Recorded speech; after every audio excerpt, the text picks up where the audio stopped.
Hello? Hello? Hello? Okay, mic is working.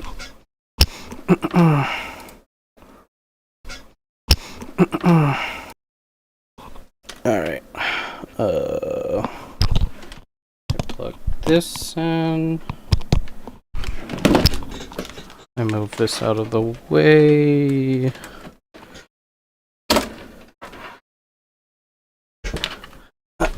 Let me move this out of the way. Hold on.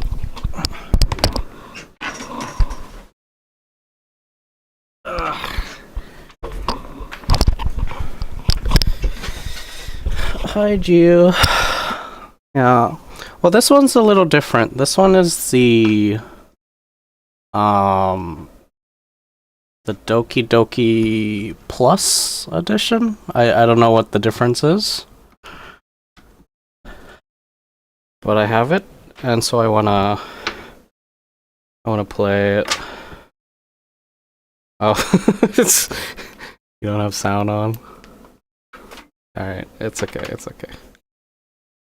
Hold on, I'm just setting up here. Just setting up.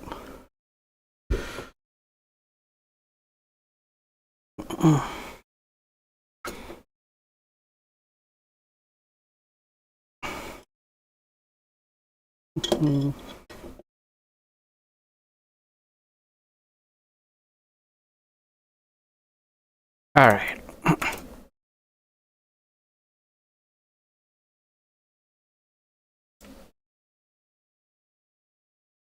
Okay.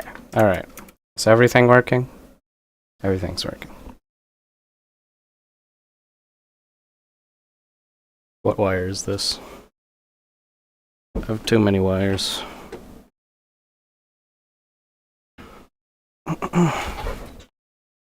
Okay. Can I move my mouse now? Okay, I can move my mouse now. Alright, alright, alright.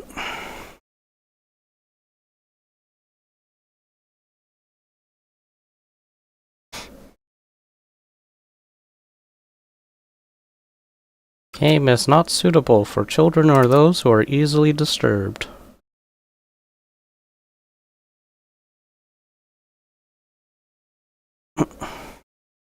Individuals suffering from anxiety or depression may not have a positive experience playing this game.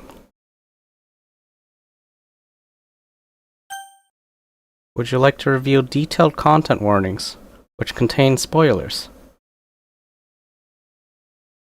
Alternatively, in-game content warnings can be enabled in the settings menu at any time.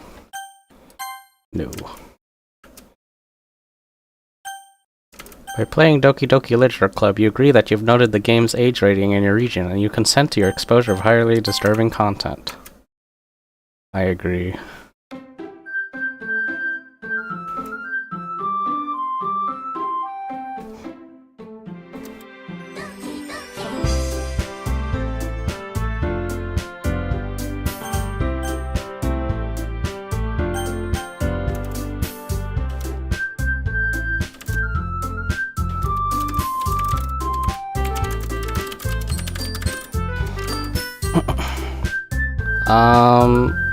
I don't know.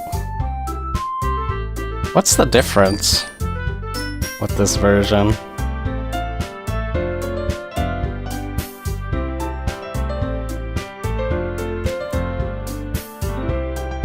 I don't know what the difference is.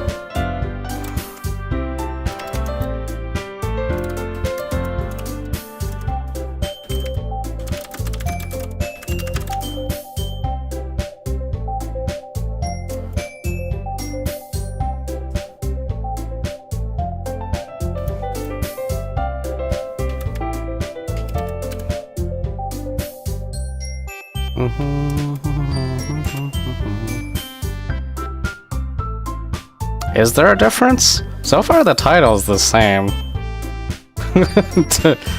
Have I been debated into playing the same game? I hope not. Okay, let's see. Full screen, VSync, that's fine. Maybe turn this down a bit.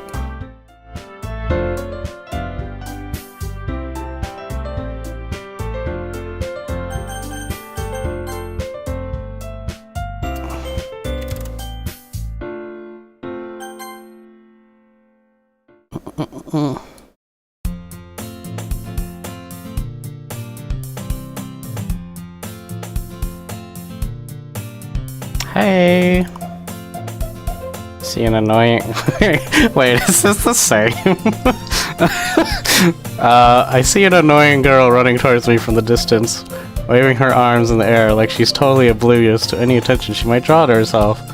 That girl's Sayori, my neighbor and good friend since we were children. You know, the kind of friend you'd never... Wait, the text is the same. Have I been debated? Is this the same game? No, there's gotta be some difference. You know, the kind of friend you'd never see yourself making today? But it just kind of works out because you've known each other for so long. We used to walk to school together on days like this, but starting around high school, she would oversleep more and more frequently, and I would get tired of waiting up.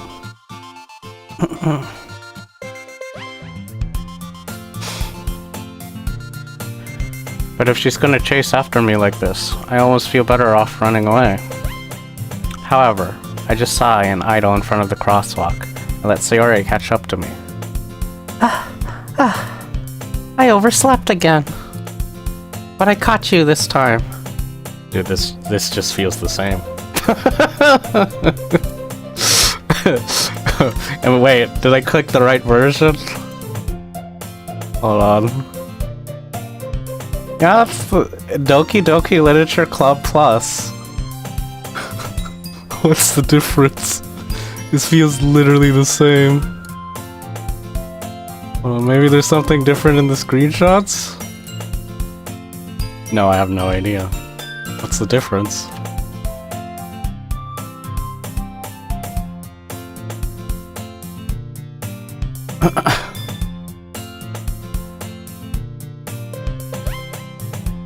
Let's see.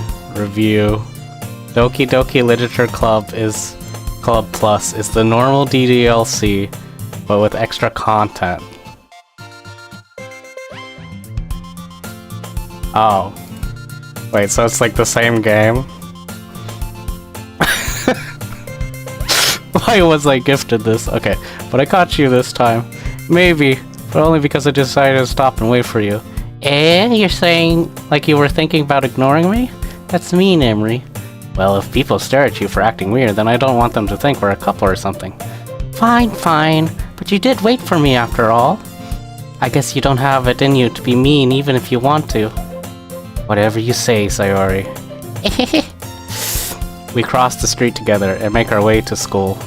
As we draw near, the streets become increasingly speckled with other students making their daily commute. By the way, Emery, have you decided on a club to join yet? A club? I told you already, I'm not interested in joining any clubs. I haven't been looking either. That's not true. You told me you want to join a club this year. Did I? I'm sure it's possible that I did in one of our many conversations where I dismissively go along with whatever she's going on about.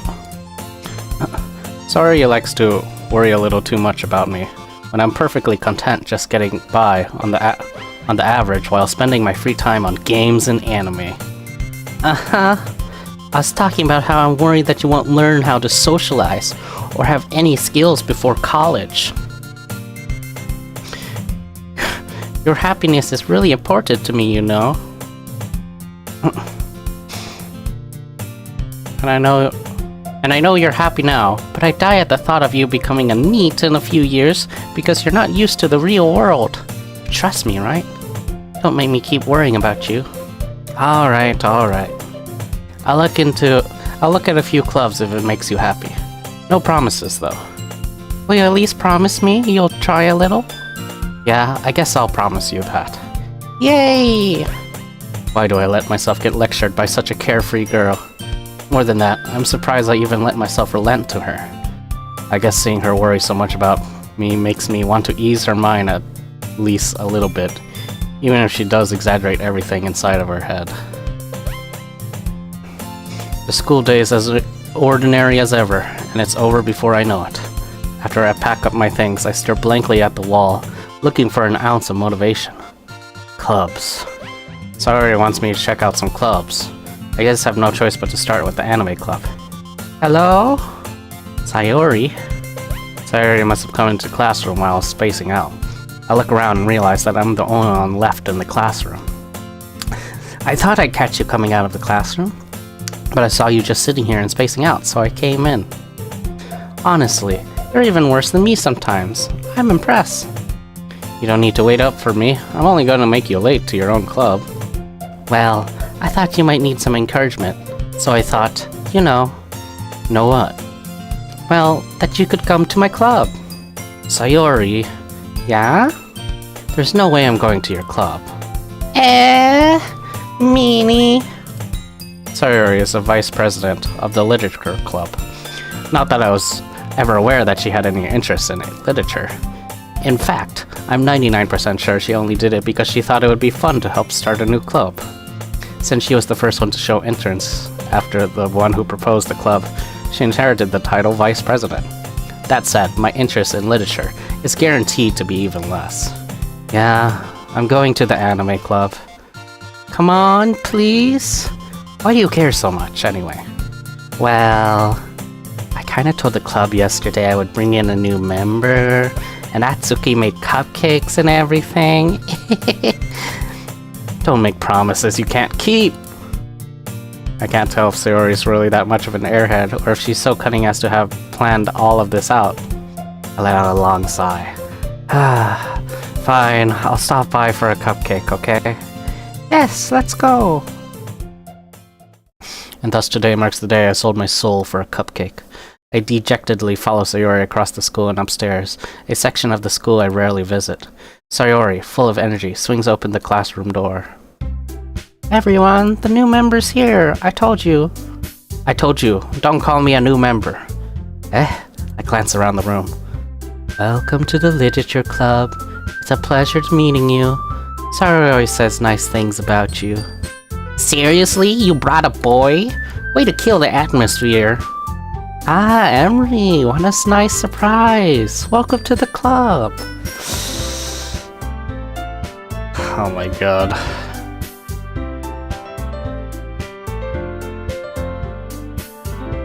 Seeing Monika's face. Her eyes.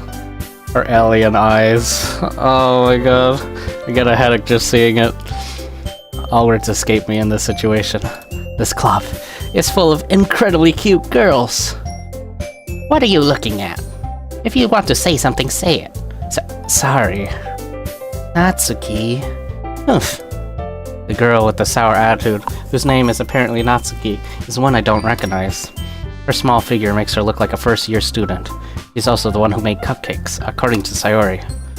You can just ignore her when she gets moody. Sayori says that quietly into my ear, then turns back towards the other girls. Anyway, this is Natsuki, always full of energy. And this is Yuri, the smartest in the club. Don't say things like that. Yuri, who appears comparably more mature and timid, seems to have a hard time keeping up with the people like Sayori and Natsuki. Ah, well, it's nice to meet both of you. It sounds like you already know Monika. Is that right? Huh? How's she know? That's right. It's great to see you again, Emery. How's she know?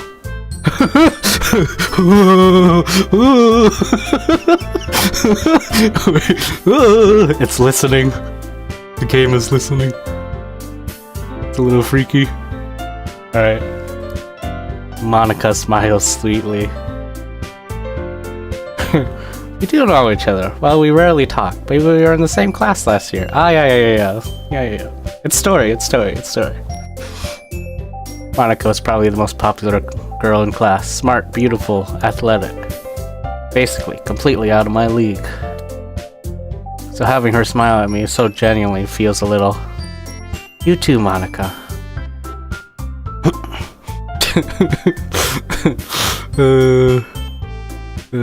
Okay. Come sit down, Emery. We made a room for you at the table, so you can sit next to me or Monica. I'll get the cupcakes. Hey, I made them. I'll get them. Sorry, I got a little too excited. And how about we make some tea as well? The girls have a few desks arranged to form a table. As Sayori mentioned, it's been widened so that there's one space next to Monica, one space next to Sayori. Natsuki and Yuri walk over to the corner of the room, where Natsuki grabs a wrap tray, and Yuri opens the closet. Still feeling awkward, I take a seat next to Sayori. Natsuki proudly marches back to the table, tray in hand. Okay, are you ready? Ta-da! Oh wow! Natsuki lifts the foil off the tray to reveal a dozen white, fluffy cupcakes, decorated to look like little cats. The whiskers are drawn with icing, and little pieces of chocolate were used to make ears. So cute! I had no idea you were so good at baking, Natsuki. Well, you know. Just hurry and take one.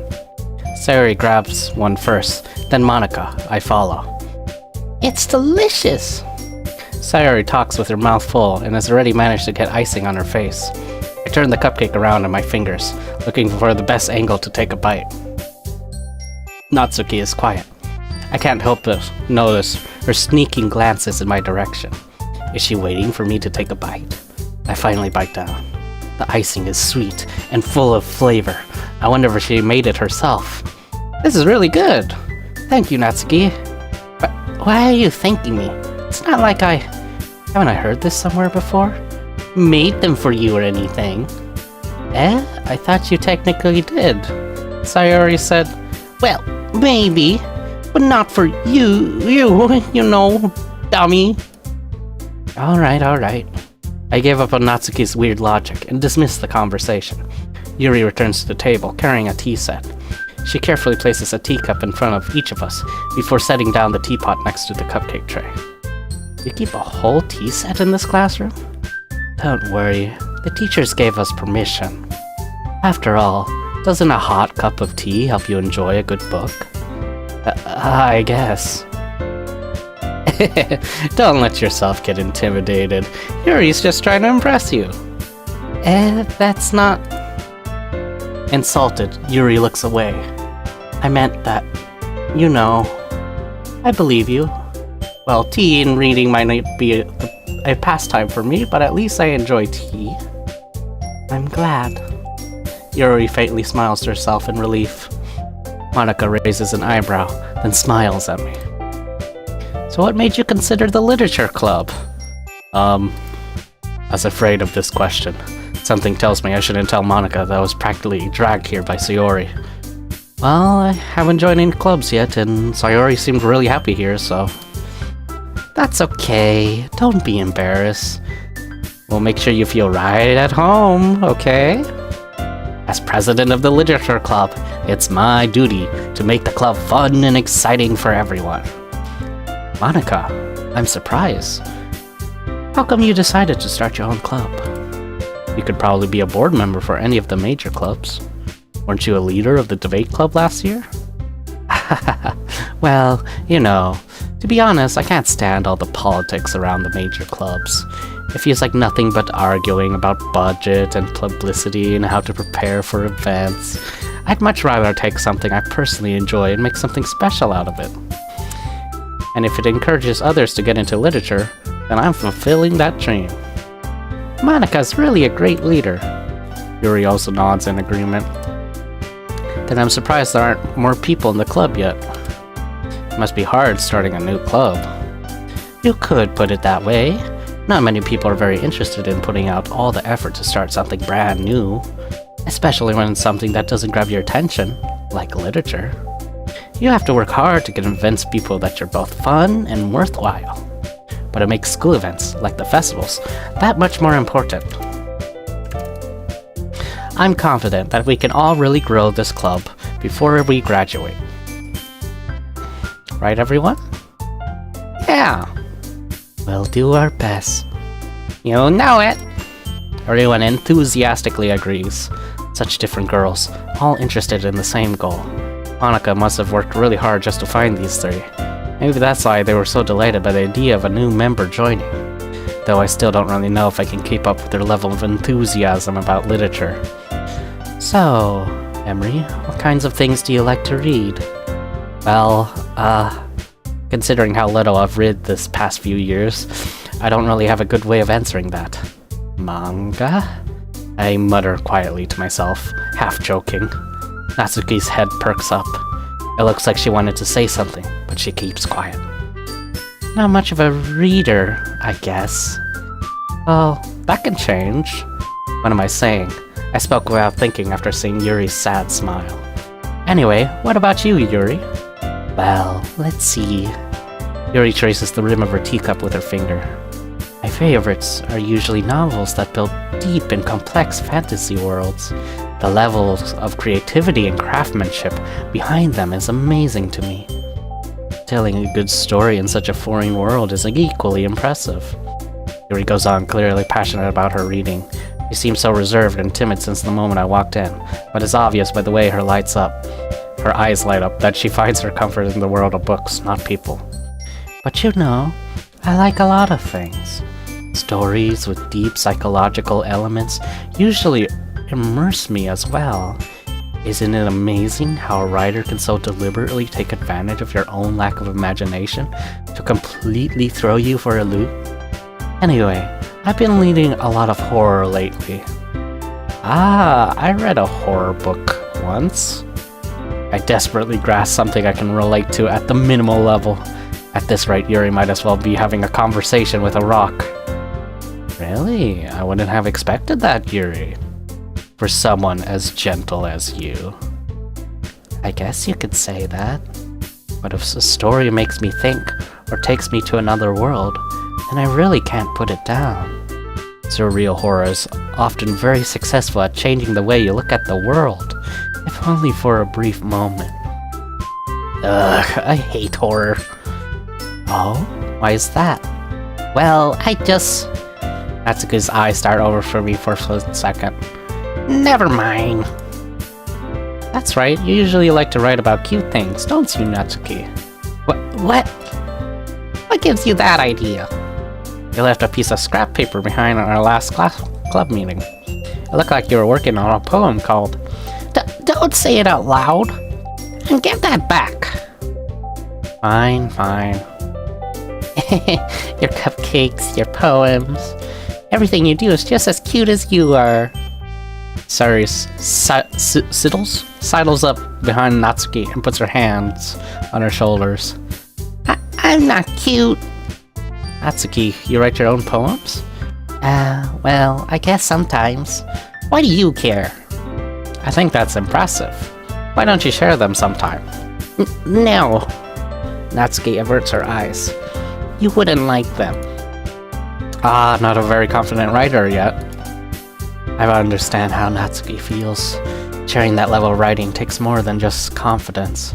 The truest forms of writing is writing to oneself. You must be willing to open up to your readers, expose your vulnerabilities, and show even the deepest reaches of your heart. Do you have writing experience too, Yuri?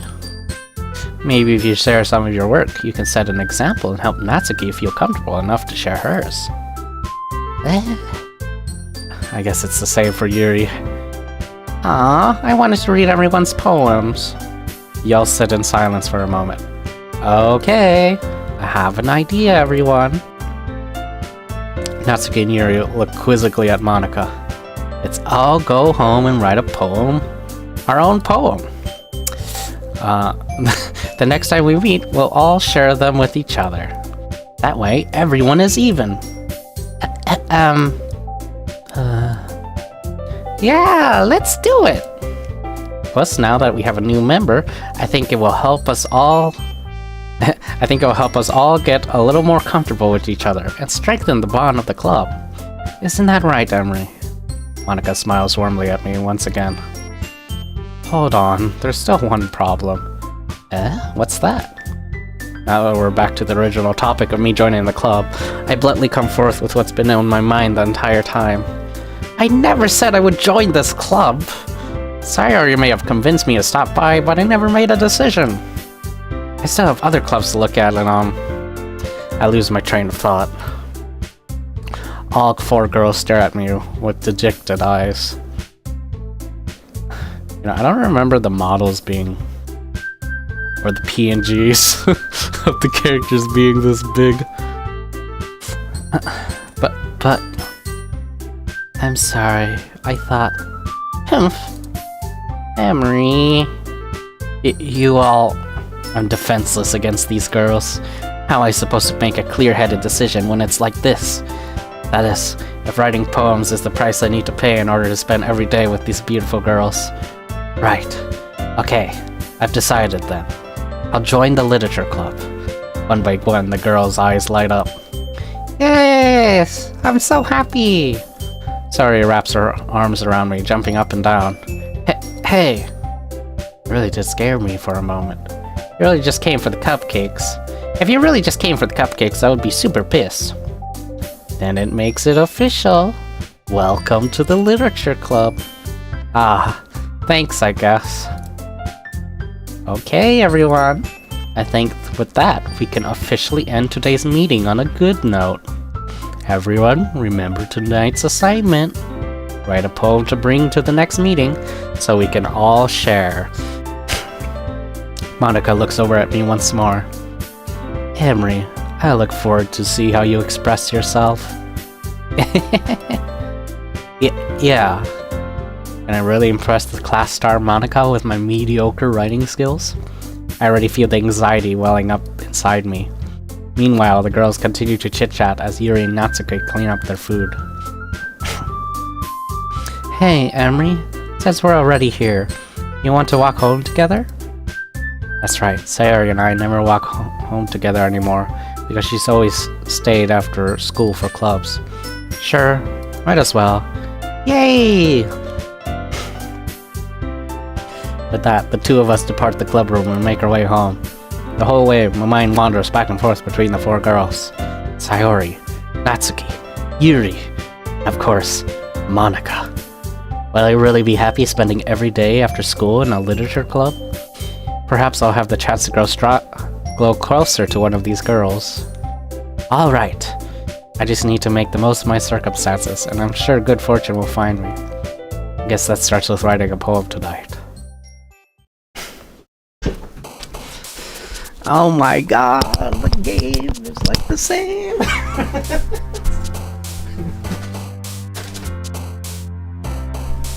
I'm playing the same game!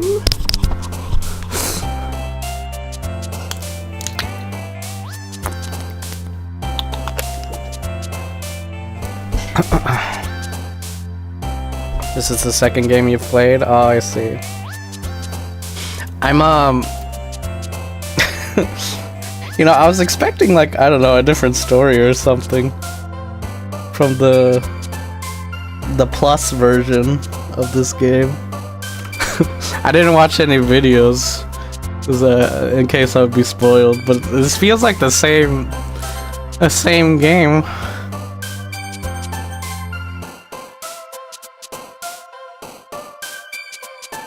I feel like I'm playing the same goddamn game. I've been bamboozled. So bamboozled. The only difference I'm noticing is like the PNGs look amazing. They look like higher quality. Let's go with dance. Let's go with joy and charm and candy and doki doki and memories and climax and sweet and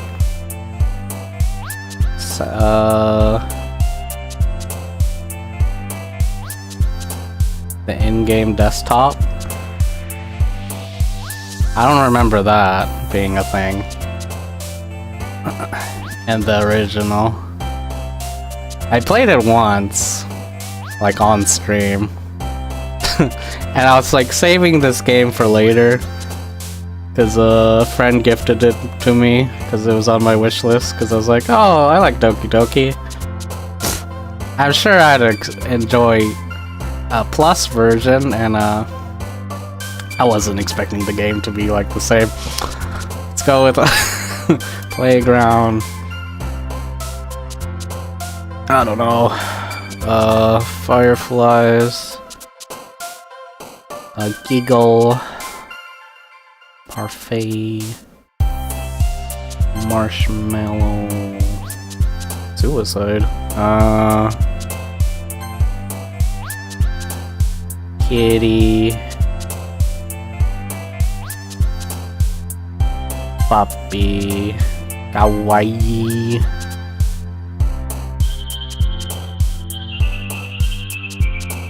The Plus version has multiple endings? Did the normal one have multiple endings? I think it had like 2 endings. Well, I mean, it had like one main ending and then like some joke endings. Or quote unquote joke. Not really. Morbid joke. Okay, warm. Clumsy. Skirt.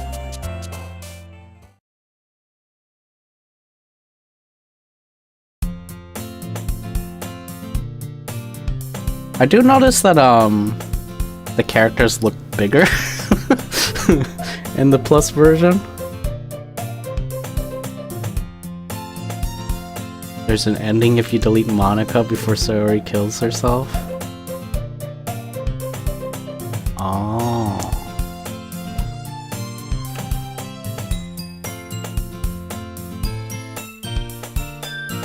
Did I look at the achievements?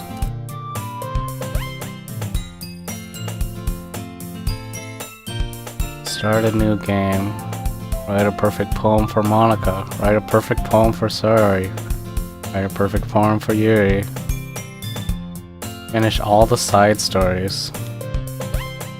Hidden achievements.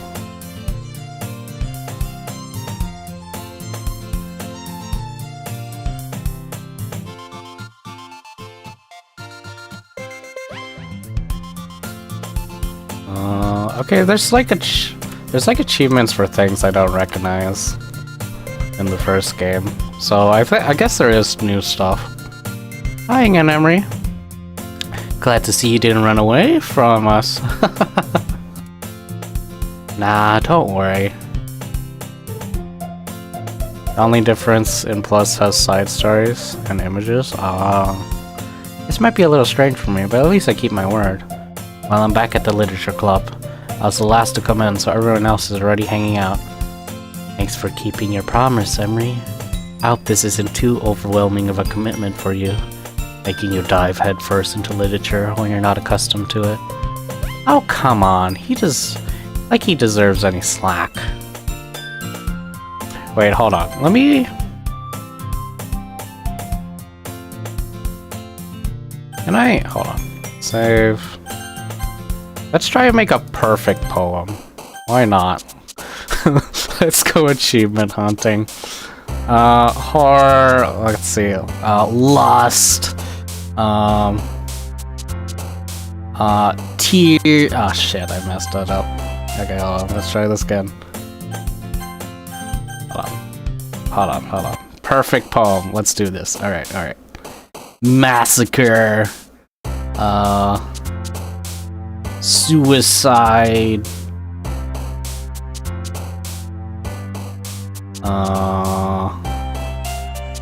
Fuck. What does she like? Vertigo. Disorientated. Crimson.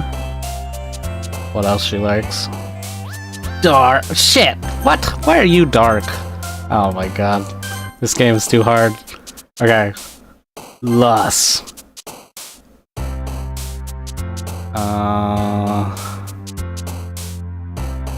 Analysis.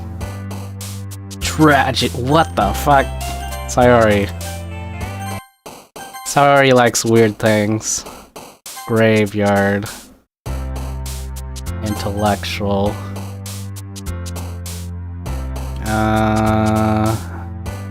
Infinite.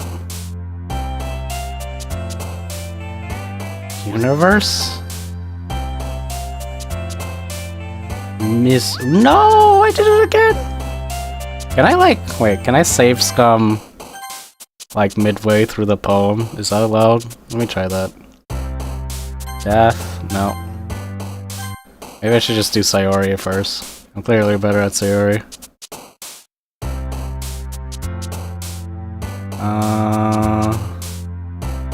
Broken. Alone.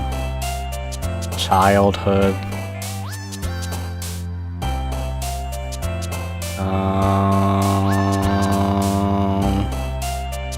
Shit, I don't know. She's like depressed. Party. Okay. Let me try saving midway. We're gonna make the perfect poem for Sayori. Sweet. Bliss.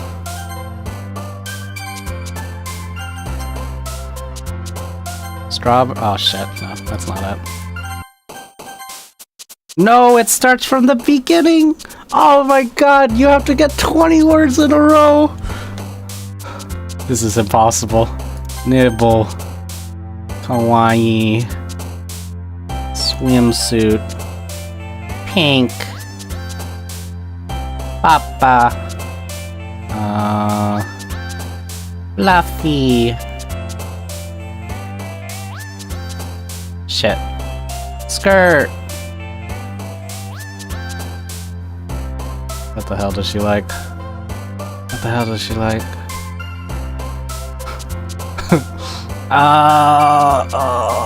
Summer? Summer. Okay. Parfait. Shoot. Flower? Cheeks? Flower? No! Ah! Ah!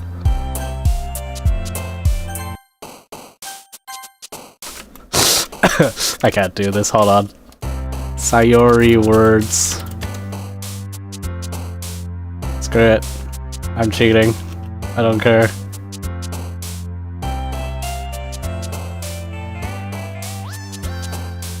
Preferred words.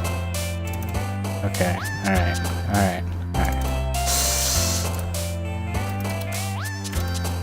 Empty. Okay. I'm cheating. Shoot, I don't know. What the heck? Oh, this is hard to do. Hold on. Charm. I'm just cheating now. I can't laugh. I can't.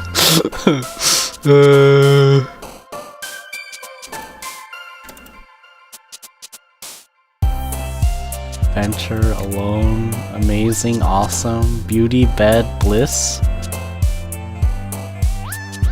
Do you have heart? Heart. Okay.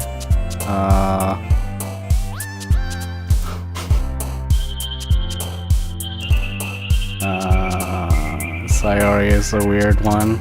Is it judgment? No. Is it bouncy? No, that doesn't sound right. That doesn't sound like a Sayori. No. The anime? No, that wouldn't be it. Scars? Would it be scars? No, that'd be the black. Wait, no, it is scars. Really? Scars? Okay. Right, because she's supposed to be like a happy person, but that wants to suicide. So it's like happy but unhappy. Yeah, she's like depressed. Pretends to be cheerful, but is actually super depressed. Together, right? together.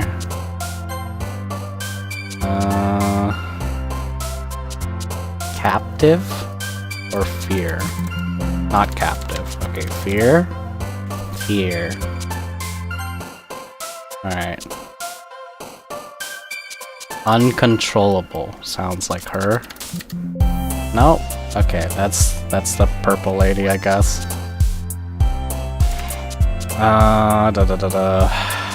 Raindrops. No.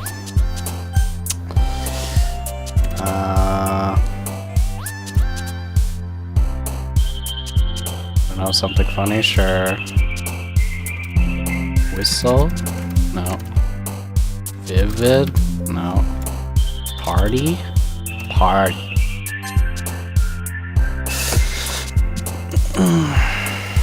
Is it love? No. Is it candy? Oh.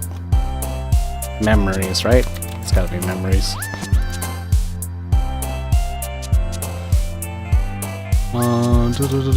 Broken, I'm guessing. Yes. Just cheating. Because 20 words in a row is too much. I'm sorry. I can't do it. I'm too stupid for this. Uncanny? No. Hope? Hope. Alone. Right? Alone. Alone.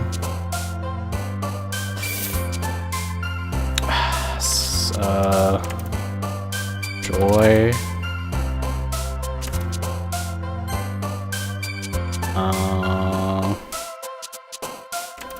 Fun. No. Oh no, fun works, okay. Kitty? Maybe? No, it's not kitty. Infallible? No. Promise.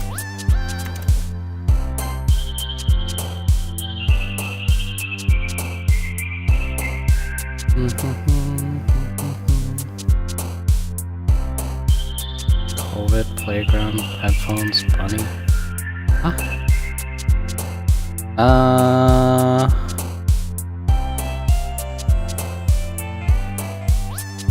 I don't know. Socks? No. Sing? Sing. Interesting.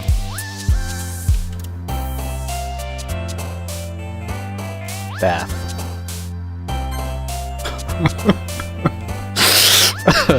Oh, this is morbid. Okay,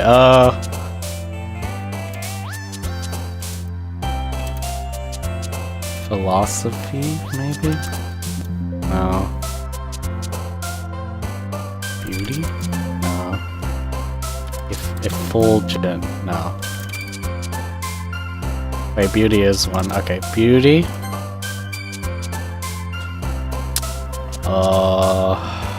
Secretive, or maybe friends. No, not secretive. Friends? Friends! Sadness, right? Sadness!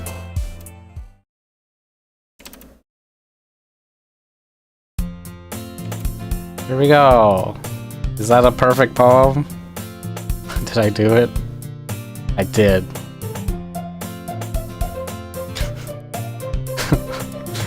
No, I'm achievement hunting again. God damn it. Alright.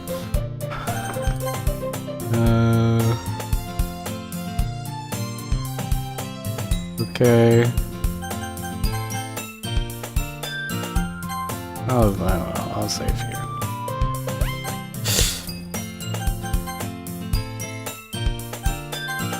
Hi again, Emery. Glad to see you didn't run away on us, hahaha. Nah, don't worry. This might be a little strange for me, but at least keep my word. Well, I'm back at the literature club. I was the last to come in, so everyone else is already hanging out. Thanks for keeping your promise, Emery. Hope this isn't too overwhelming of a commitment for you. if you exit the game, you can open a desktop. Oh, really?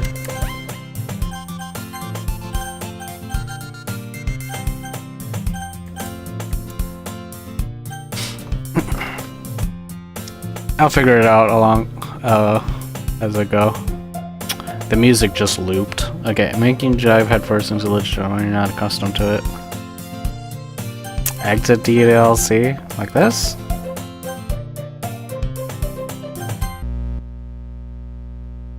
Oh.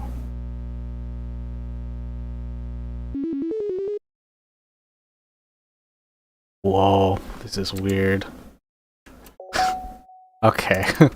Alright, I see. So this is the content, I see, of DDL Plus.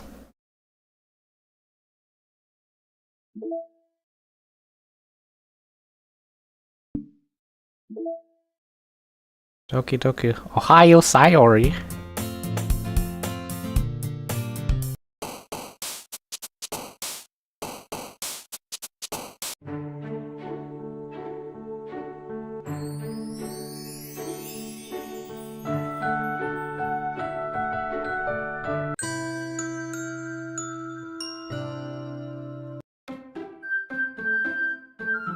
What's the plus do? I can make a playlist. Make a playlist of the 5 songs. That's funny. Okay, what about pictures? Oh wow. Set as wallpaper. I can do that.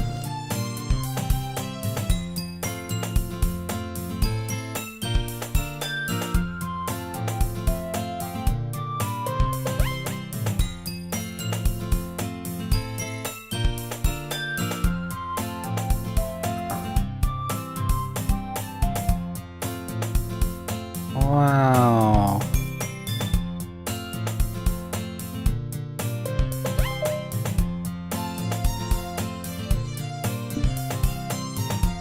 Amazing.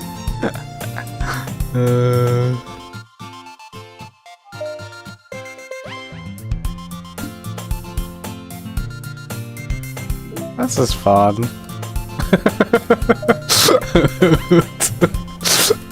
Okay, mail. Nothing. Files. Game. Oh hey, it's my saves.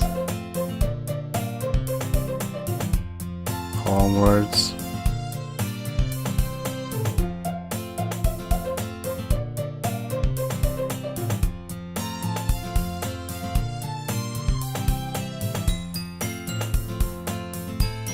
Oh, I feel like I'm looking at lore right now.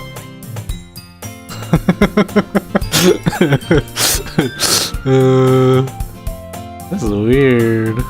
Whoa.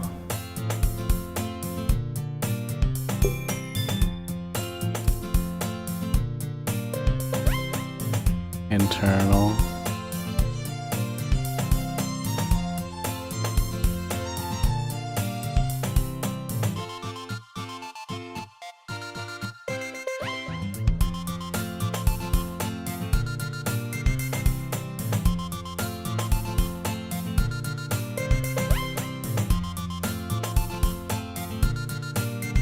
Meeting notes.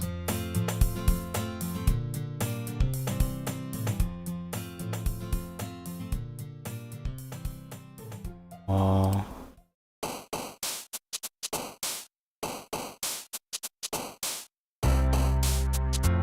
Characters. No. I can open? Oh. Don't you love how Monica's like bigger than the rest? I wonder how they like analyze the events of the main game. To get all 6 side stories, try writing poems for different characters and viewing their special scenes. Interesting. Wow. Interesting. Interesting.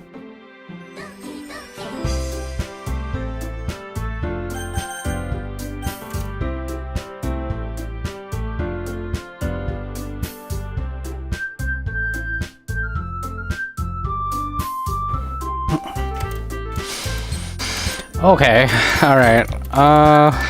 What was he doing? Trying to figure out this game. Alright, let's see this. Hi again, Emery. Glad to see you didn't run away on us. Hahaha. Might be a little strange for me, but at least I keep my word. Thanks for keeping your promise, Emery. I hope this isn't too wrong commitment. Make you dive headfirst in literature when you're not accustomed to it. Like, oh come on, like he deserves any slack. Sorry told me you didn't even want to join a club this year. Should I just be hunting achievements? Locked achievement. Start a new game.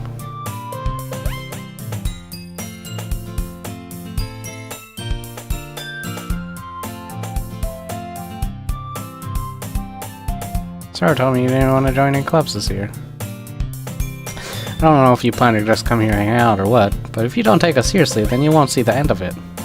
Natsuki, you certainly have a big mouth for someone who keeps her manga collection in the club room. Natsuki finds herself stuck between saying Monica and manga. Manga's literature! Swiftly defeated, Natsuki plops back into her seat. Don't worry, guys. Mori always gives it his best as long as he's having fun. He helps me with busy work without me even asking. Like cooking, cleaning my room. How dependable. The music looped again.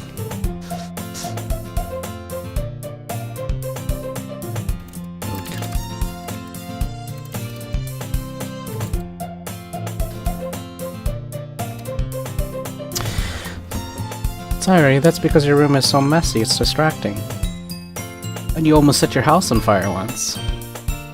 Is that so? You two are really good friends, aren't you? I might be a little jealous. How come? You and Emery can become good friends too. Sayori? Hmm?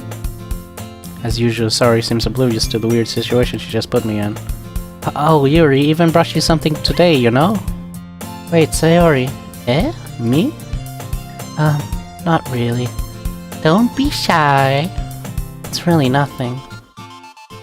What is it? Never mind. Sorry made it sound like a big deal when it's really not. Oh, what did I do?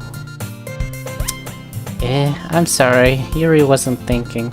I guess that means it's up to me to rescue the situation. Hey, don't worry about it. First of all, I wasn't expecting anything in the first place. So any nice gesture from you is a pleasant surprise. It'll make me happy, no matter what. Is that so? Yeah, I won't make it a big deal if you don't want it to be. Alright. Well, here. Yuri reaches into her bag and pulls out a book. I don't want you to feel left out. So I picked out a book that I thought you might enjoy. It's a short read, but it should keep your attention, even if you don't usually read. Hi Valley, what's up?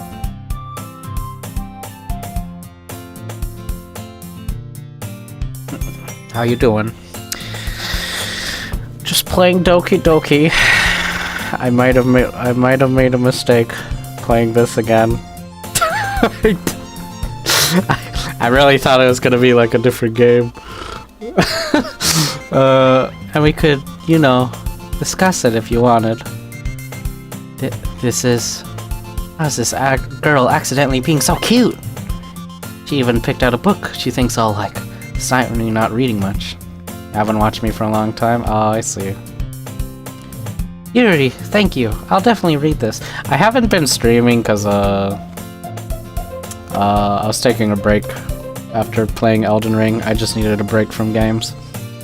I enthusiastically take the book. Phew. Well, if you can read it at your own pace, I look forward to hearing what you think. Now that everyone's settled in, I expected Monica to kick off some scheduled activities for the club. But that doesn't seem to be the case. Saria and Monica was having a cheery conversation in the corner.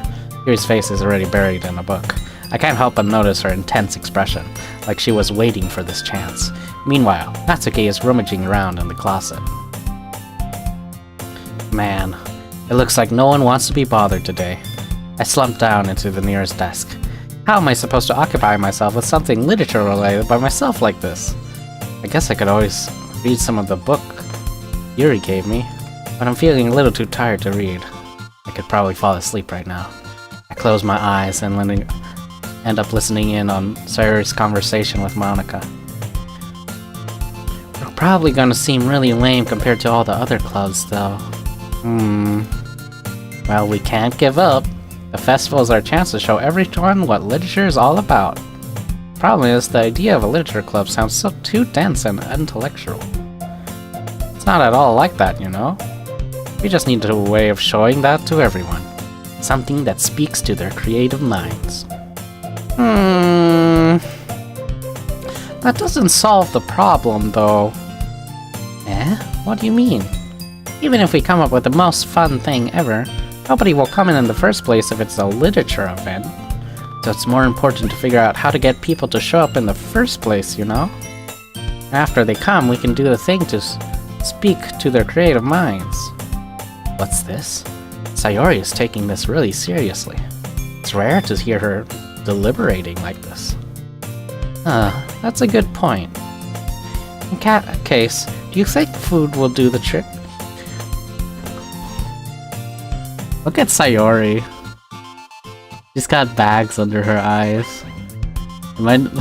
She didn't have that in the last scene. Oh my god, this game. Okay. What kind? Well, I guess we could... Cupcakes! Haha, good thinking. Natsuki would love to do that. You're right. Natsuki makes the best cupcakes. That works out perfectly. That wasn't why you suggested it. Cupcakes speak to my creative tummy. You need me to put more points in bigger. Your heart can't take this. Oh my goodness. ... Cupcakes it is then. I'm hungry. Anyway, we still need to work out the details of the event itself. I find myself smiling. In the end, Sayori is still her usual self, but therein lies the unexpected reason I admire her. Unlike me, who has trouble finding any motivation at all. Sayori can put her mind to things and make things come to life. I suppose that's why I end up letting her get on my case about things. I can't help but wonder what it would be like to see the world through her eyes.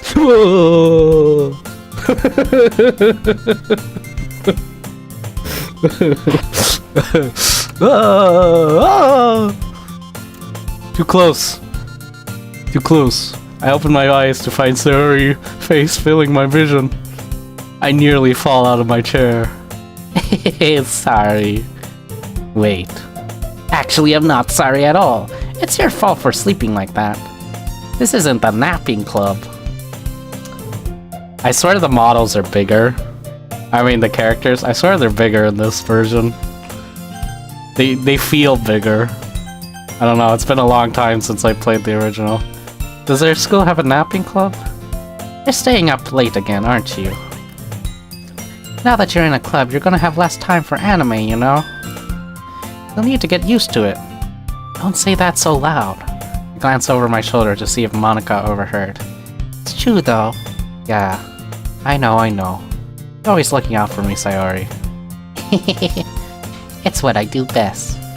That's a problem. What about you? I look out. You look out. You look out for me better than you look out for yourself. You're still oversleeping every day, aren't you? Eh? Not every day. That's not very convincing. How many days this past week have you gotten up on time? That's a secret. I knew it. Come on.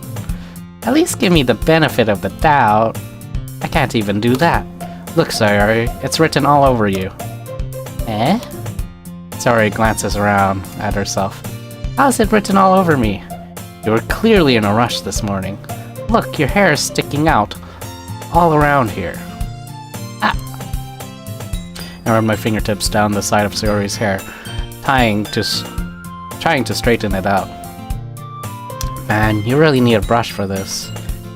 my hair is just really hard to get right. I won't fall for that. There's more than just your hair. Look, your bow isn't straight either. And there's toothpaste stain on your collar right here. Try to wipe off the stain with my finger. But nobody will ever notice that. Of course they would. Nobody's gonna tell you about it because they don't want to embarrass you.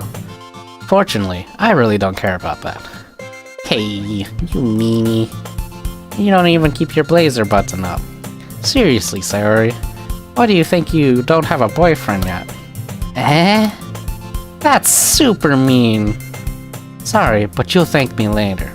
I start to button her blazer from the bottom. Once you see how much better it looks, you'll change your mind. Oh, well. Hello. Hi.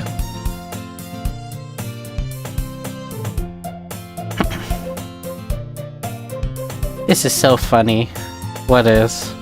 Well, I was just thinking how weird it is to have a friend who does these kinds of things. Eh? Don't say that. You'll make me feel weird about it, stupid. It's okay, though. I'm happy we're like this. Aren't you? I guess. Hey, be careful. The button might come off. Why is this one so hard to close? I struggle to fully close the button near her chest. Does this thing even fit you properly? It did, when I bought it. If you ever buttoned it, you would have noticed sooner that it doesn't fit you anymore. What are you smiling about? It means my boobs got bigger again. Don't say that out loud. Anyway, you look much better now, so... Why does it feel strange seeing Sayori's blazer button up like that? But it's so stuffy. It's so stuffy. It's not worth it at all. Sayori hastily unbuttons her blazer once more. That's so much better. Sayori puts her arms out and twirls around. So if I keep it unbuttoned, then I won't get a boyfriend, right? What kind of logic is that? Why are you saying that like it's a good thing? Because if I had a boyfriend, then he wouldn't even let you do things like this. And you take care of me better than anyone else would, anyway. That's why I'm keeping it unbuttoned. Stop saying all these embarrassing things. Eh? I didn't say anything embarrassing. Jeez. Well, anyway, just focus on trying to wake up a little earlier. Only if you focus on going to bed earlier. Fine. It's a deal. I guess we really are better at taking care of each other than we are taking care of ourselves. Yeah, I guess so, huh? So maybe you should come wake me up in the morning. Doing it again, Sayori. Aw, but I was joking that time. And it's impossible to tell with you sometimes. Okay, everyone. Monika suddenly calls out. Why don't we share the poems we wrote now? Yay! Emery, I can't wait to read yours. Yeah, same. I failed to sound enthusiastic, but Sayori still trots away to retrieve her poem. By the way, did you remember to write a poem last night? Yeah. My relaxation ends. I can't believe I agreed to do something so embarrassing. I couldn't really find much inspiration, since I never really done this before. Now that everyone's ready, why don't you find someone to share with? I can't wait. Sarah and Monika enthusiastically pull out their poems. Sarius is on a wrinkled sheet of loose leaf torn from a spiral. Notebook. On the other hand, Monika wrote hers in a composition notebook. I can already see Monika's pristine handwriting from where I sit. Natsuki and Yuri reluctantly comply as well, reaching into their bags. I do the same myself. Who should I show my poem to first? Sayori. I'm definitely most comfortable sharing it with Sayori first. She's my good friend after all. It was written for her, so we share with Sayori. Oh my goodness. This is so good, Emery. I love it. I had no idea you were such a good writer. Sayori, you must be seriously overreacting. I'm not a good writer at all. I honestly have no idea what I'm doing. Well, maybe that's why. Because I have no idea what I like either. Jeez. I'm sure Yuri's opinion has to be a little more constructive than this. Maybe even Natsuki's. Are you sure you don't like it just because I wrote it? Eh? Well, I'm sure that's part of it. I think I understand you better than a lot of other people, you know? So when I read your poem, it's not just a poem. It's an Emery poem. And that makes it feel extra special. Like I can feel your feelings in it. Sayori hugs the sheet against her chest. You're so weird, Sayori. I'm just really happy. I'm really happy just that you wrote one. It just reminds me of how you're really a part of the club now.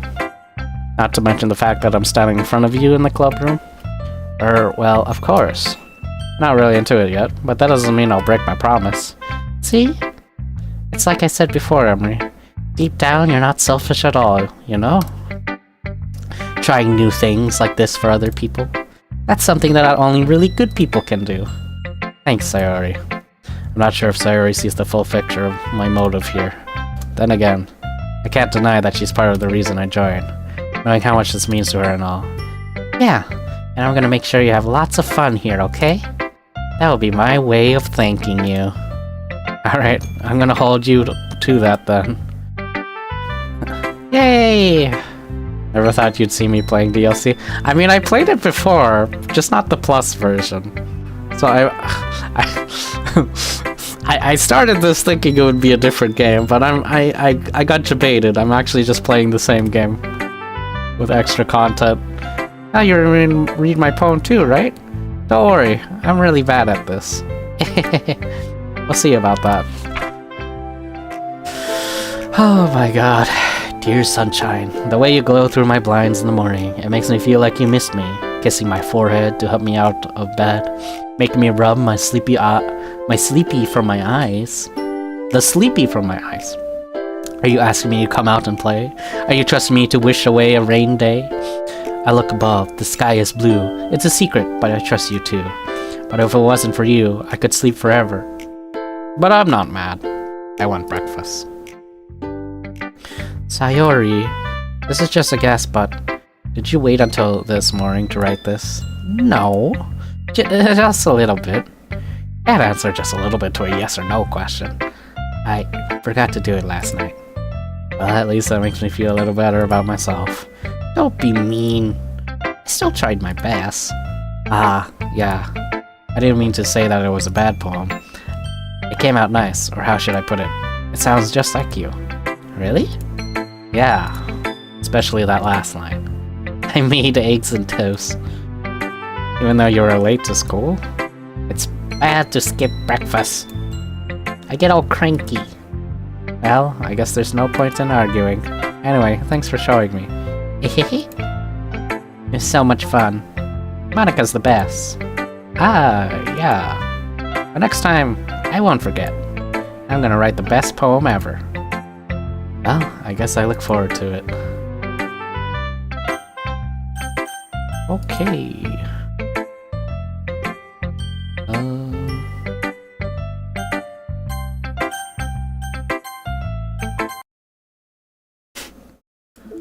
Did I do it?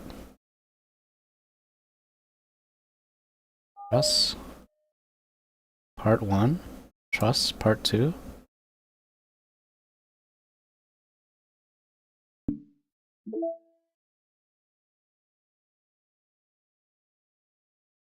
Saves the picture of the poem.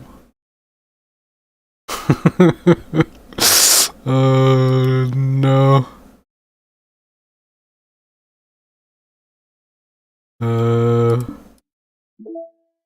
Oh, there's more music.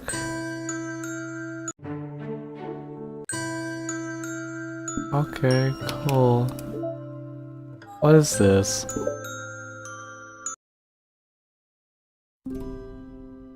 Huh? New content? I found the new content.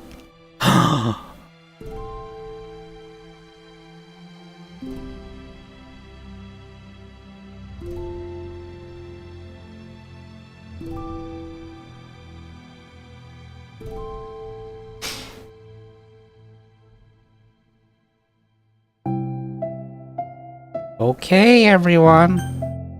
There's no save button. Okay. The literature club is starting. Let's all have a seat and take in attendance, okay? I miss debate club.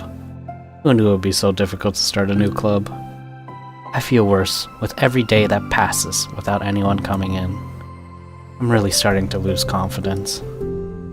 Monica is the only member of the literature club. In the days that have passed, all of her efforts to recruit new members have been fruitless. Am I going about this wrong? Monica glances in one of her flyers. The headline is, "Do you like literature?" Maybe nobody is into literature enough to pick it over their other club interests. Can't just rely on people liking literature. And just sell them on a vision. A vision? Well, what kind of vision? Monica rests her head on her desk, deep in thought, but before she realizes it, the recent nights of staying up too late start to catch up to her. It's so quiet, and the noise of the air conditioner is soothing.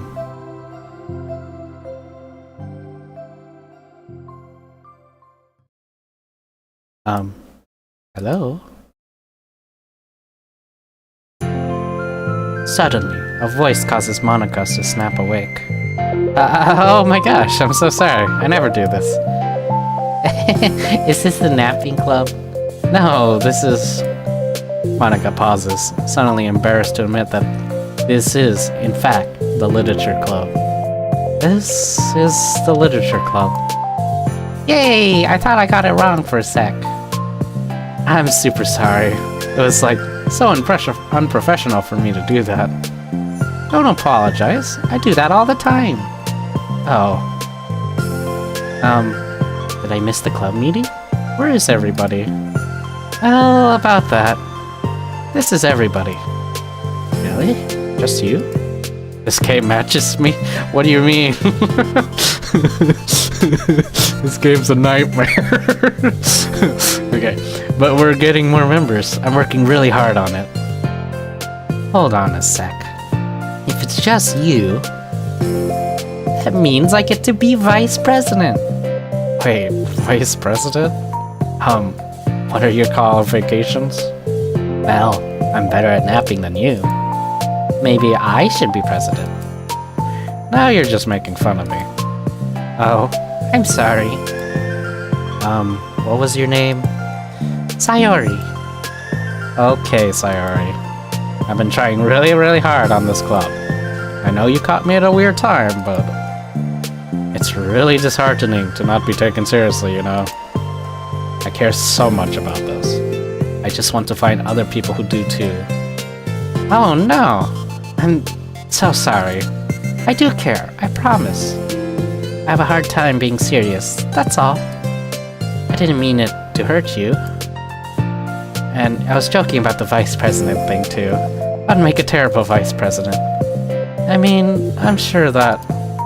Monica tries to say something reassuring, but it's difficult when she doesn't know much about Sayori.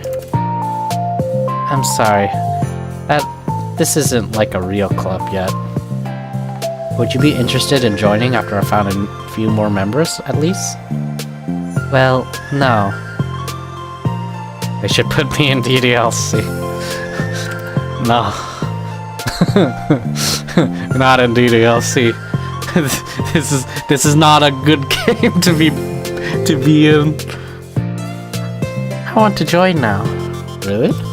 Yeah, it sounds like a lot of fun.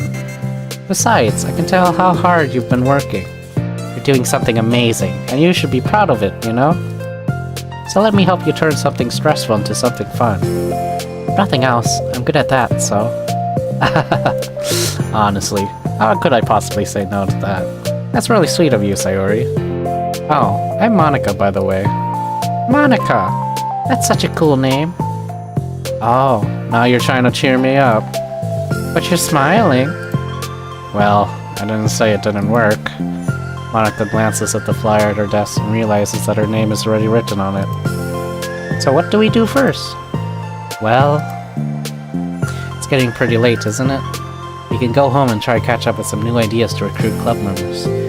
I can do that. Cool. And I think I need to put some more thought into my vision for the club. You know, like a mission. My mission is to make everyone happy. Yeah, something like that. I need to think about it. Hey, do you like hugs? I guess so. Sayori suddenly pulls Monika into a friendly hug, then lets go. Some people can really just use a hug sometimes. Besides, Sayori whispers loudly, hug energy is what keeps me at my best. Hug energy. Monika laughs. Although Sayori is very different from her, Monika feels her spirits lifted. Maybe it's just because she finally found another club member. But, well, I'm looking forward to tomorrow then. It'll be fun. Yeah, I'm excited. I'm gonna think really hard tonight about how to get more people. Yeah, me too. Amazing. Oh, there's more. A day passes, and time comes for the literature club, Monika and Sayori, to reconvene. As president, Monika ensures that she's the first to arrive to the club room. Also, this music's new. But she finds herself waiting longer than expected for Sayori. It's been 10 minutes already. Maybe Sayori changed her mind about joining?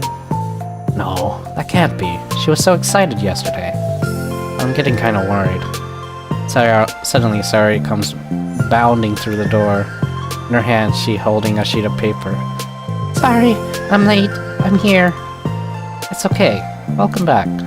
And... Sayori spins over to Monika and deposits the sheet onto Monika's desk. Oh, what's this? Take my hand. Take my hand to your dreamland. Wait. Yeah. To your dream... Oh, wait. Take my hand. Take me forward. Take me to your dreamland. Caution me to watch my step, so I can't look back at my footprints. Climb the stairs ahead of me, while I look up to you. The more I look forward, the more I look up, the more I can lend to you. If you can trust me to follow your pace, I'll trust you to set it. If you can trust me to lend you a smile, I'll trust you to return it. Take my hand. Take me forward. Take me to your dreamland.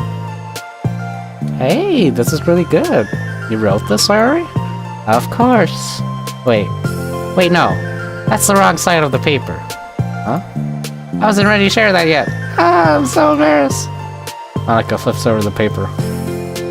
Written on the other side is a list of ideas for recruiting new club members. Oh, so this is what you want to show me. But I'm curious now. Do you write poetry often? I do, but I'm sure I'm not anywhere near as good at it as you are. Really? I'm actually terrible at writing poetry. I've never written anything I was happy with.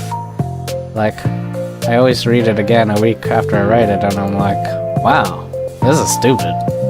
I don't know. It's like the dramatic version of me doesn't agree with the person I want myself to be, or something like that. Ah, you should have more confidence in yourself. You're the literature club president. I guess you're not wrong there. I need to, like, set a good example, or whatever. You know, I can envision the club doing something like that. Doing what? You know, like sharing poems we write and stuff like that. Oh yeah, I would love that. It's such a good way to learn about other people, you know? It's like, you have so many emotions I can't express to other people usually. But you can when it's a poem, right? Yeah, I think that's helping me form a more cohesive vision for the club. I'm so glad you showed me, well, even though it was by accident. Me too. I felt embarrassed at first, but now it feels kind of good that someone else read it. I'll try to show you more of them in the future. I'd love that. Oh jeez, I'm getting distracted. Do you want to go over this recruitment brainstorm together? My brain stormed so hard. It was like a brain hurricane. My brain is a natural disaster. Sayori, that's terrible. Anyway, let's take a look at the list. Make cupcakes? I was hungry. But it's a good idea, isn't it? Let me think about this. I mean, when would we have the chance to give people cupcakes? You know, like when they come into the club. What if we said we had free cupcakes on the flyers? I'm like, kind of worried that would bring in the wrong kind of people, you know? Wrong kinds? People would come just for the cupcakes and then leave. Nobody would do that. That would be mean. But you know, I want to find people who are really into literature, even if they don't know it yet. Let's see the next thing on the list. Hunt for people reading books. I don't think I get it. Like going around the school and finding people who are reading books, you know? Like in the morning or during lunch. And then we'd tell them to check out the literature club. Well, the problem with that is, like, wouldn't most people reading books just be doing it for an assignment or something? How would we know if they're just reading for fun? Well, we could ask them. But then we'd be bothering people who are trying to do schoolwork. I didn't think about that part. I'm sorry. Hey, don't apologize. You're coming up with a lot more things than I can. Oh, your next idea is to hand out flyers, rather than just put up on the wall. I'd definitely like to start doing that. I'm useful! I never said you weren't. I just need to think. What would we tell people when handing them out? I don't want to be just like, join the literature club. Let's figure out how we can better engage people. What if you told them about the club activities and stuff? What are club activities? Yeah, I guess it's supposed to be my job to come up with that. Right. A vision for the club. Okay, Sayori, pretend you're a normal person for a second. Wait, I didn't mean it like that. You know, like a random passerby who's getting a flyer. How would you react to the idea of a literature club? Probably like, literature is stupid. I'm joining the anime club. What the heck? Sorry, I was just thinking of a friend of mine. Okay, what if I said that we, like, do group reading and discuss it together? I would probably nap through that. That's you, Sayori. Yeah, but that doesn't really sound fun to most people anyway. We need to really catch their interest, you know? Ugh. This sucks. Why is this so hard?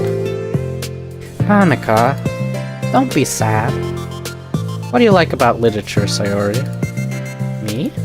Well, kind of what I said about the poem earlier. I think it gives you the chance to express yourself.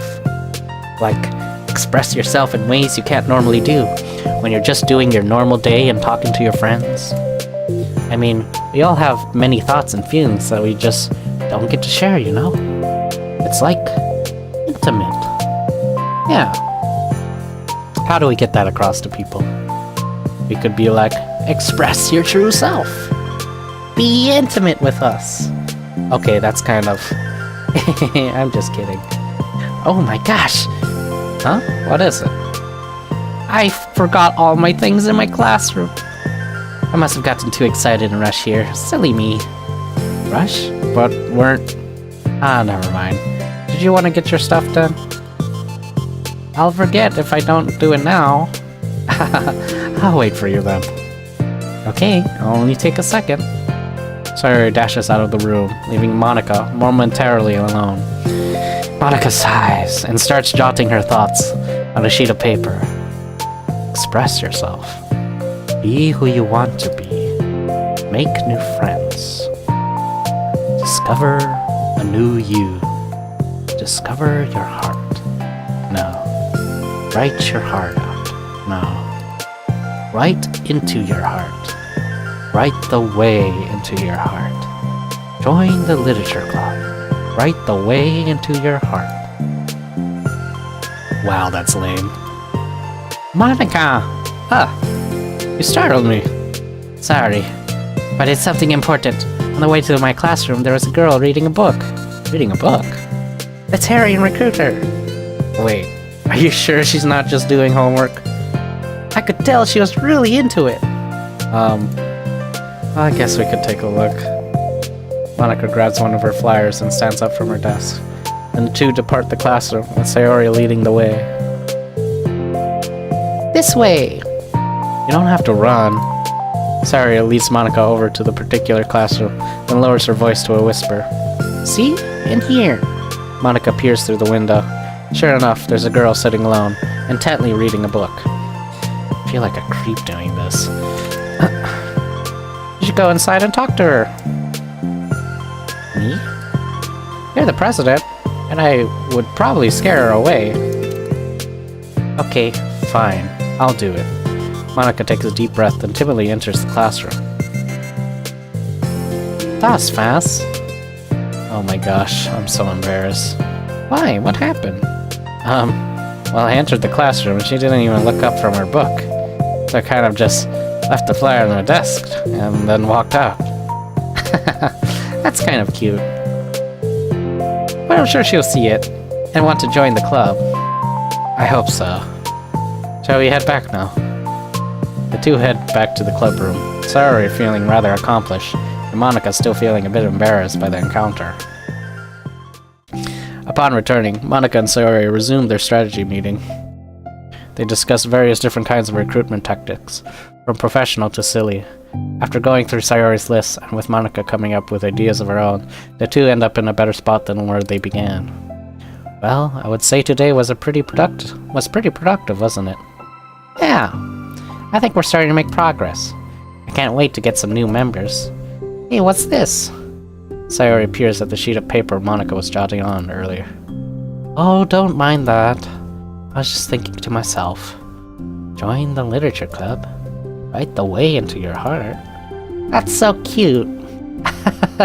I thought it was a little overdramatic. But Sayori pauses and thinks for a moment.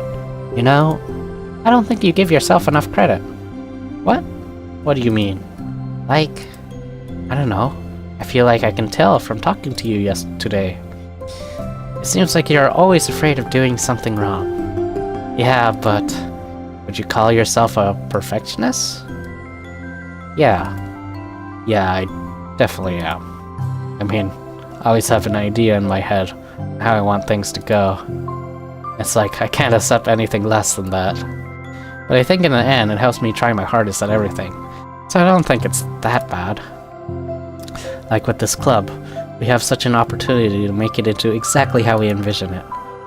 But I feel like we only have one shot at it. So I'm just really afraid of it deviating from that. The vision. What's the vision? It's... Monica pauses to think and shakes her head to herself. She sighs. I don't know. I just want everyone to... Monica trails off. Smiling, Sayori taps her finger against the sheet of paper. Right the way into your heart. I think what you're trying to do is to make a club that you need the most out of anyone. Well, you're the one who knows yourself best, of course. But I'm here to help you. Monica returns Sayori's smile. Sort of amazing how kind you are. We're really gonna make this the best club ever. Sayori nods and the two remain silent for a moment, lost in thought. The only sound is the steady whisper of the air conditioner. The only movement is the afternoon sunlight, trickling its way in and out of the moving clouds. Sayori breaks the moment with a big yawn. Time to go home? You tell me, you're the president. In that case, today's meeting is officially over. I look forward to tomorrow. Me too. Sayori beams and grabs her things. You can go on ahead. I still need a few moments. Oh, I can wait. That's alright. I just want some alone time. In that case... Sayori waves enthusiastically at Monica. Good luck! Monica smiles and waves in return as Sayori spins her way out of the club room. All alone, she sighs to herself and takes a moment to zone out. She wasn't prepared for the self-reflection encouraged by Sayori, but she decides it was something she probably needed right about now. The club I need most. I don't get it. I just wanted to start a club with more passion. Something that I could use to help lead people to happiness. Literature is the key to that. Because it's the window to the real person inside of us. Hi, Storm Kitten. How you doing? Underneath the person who's forced to always smile and blend in. Person who's forced to be perfect. Monica suddenly noticed a folder on the floor by her desk. Does Sayori leave this behind? I hope it doesn't have her homework in it. Worried, Monica opens the folder to check. Poems. It's a folder of poems. Oh my god. Become the flower. A feeling of joy is a flower plucked from the ground. The color, the scent, it's so pretty in my hair. Every day, I pluck some flowers, as though they grew just for me. A lifetime of peace and nourishment, yanked away in an instant. All for me, all for joy. I need more joy. I need more happy. Pluck, pluck, pluck, every day. Pluck, pluck, pluck. So pretty in my hair. Pluck, pluck, pluck. You're going to die, and you too. Beneath my feet, a flower stands alone, beckons to me. I twist the stem, freeing it from its clinging roots, caressing the final joyous moment between my fingers. But to what ends? I look in every direction, and the field I stand in, the prosperous field, is a barren wasteland. The fruits of my labor, the carnage of my joy. That is why I've decided I must become the flower. What the? Wait. Sayori? Oh my god. Part 2. Part 2.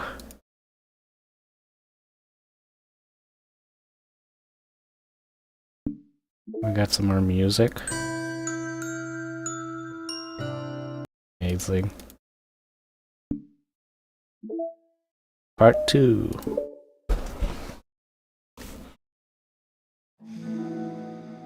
Another day passes in a flash, and it's already time for the next club meeting. Although Monica should have come up with a plan for today's club tasks, she hasn't been able to shake her guilt and anxiety after reading Sayori's poem. I'm so stupid. How did I let myself be the center of attention? Sayori is going through these kinds of things, and I'm letting her comfort me instead of the other way around. What kind of club president does that? This whole time, I didn't think to ask about her own feelings. So much for the stupid vision. Sayori enters the club room with her usual smile. But upon seeing the downcast Monica, her smile quickly fades into an expression of concern. Monica? Is everything okay? I'm really sorry. I'm such a terrible friend. Huh? What are you talking about? You're an amazing friend. Monica shakes her hand. I made this all about myself. Even you said so yesterday. You told me that I'm trying to make the club that I need the most, right? But my problems are so trivial compared to yours. Hello, Solar.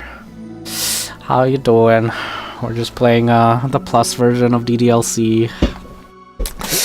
Trying to find the new content. Sayori quickly responds quietly. What are you talking about? Let's go! But as she says that, her face darkens. Through the silence, Sayori mutters her realization. I left her my folder here. Monica stares blankly ahead, unable to come up with a response. I wasn't ready to share those. Now you're worrying about me. I don't want that. You remember the last time I played this? Anyway. But why? We're friends, right? Wordlessly, Sayori nods. Friends look out for each other. Even the other chat were simping for Buffsuki. Buffsuki is such a funny meme. I want to be here for you, as much as you're here for me. Another long moment passes in silence. The air is incredibly heavy. This is different. It wasn't just about you yesterday. It was about the club. Besides, things were so happy yesterday. You don't need to do this all of a sudden. I don't want it. I like happy. So, if you do this, then you're just being selfish. Monica massages her forehead, struggling through the frustration of such a paradox.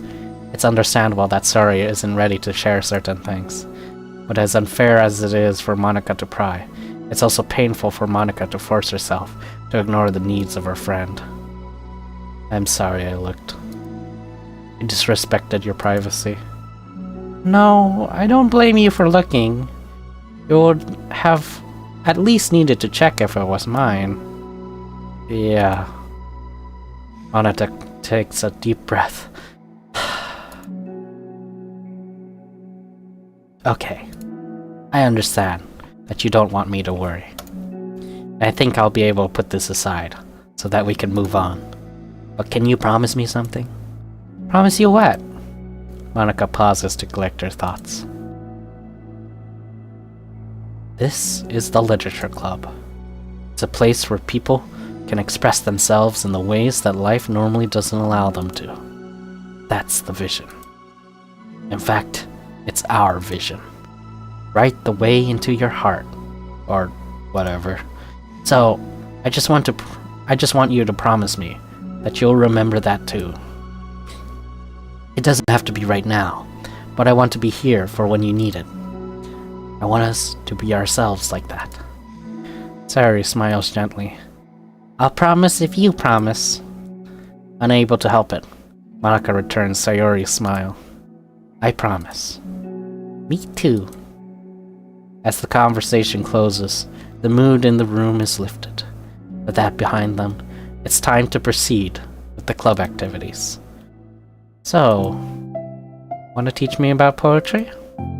Huh? But what about recruitment? It's fine. We have plenty of time for that. But right now, I feel like I want to do this. I mean, I do have to fulfill my end of the promise, you know? There's no way I could say no to that. Just don't expect much. I do a lot of writing, but it's not like I'm a scholar or anything. That's fine. I think I just need, like, some motivation.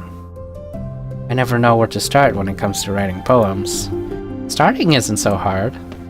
You kinda just need to write down your feelings and see where it takes you. Yeah, but that wouldn't come out any good.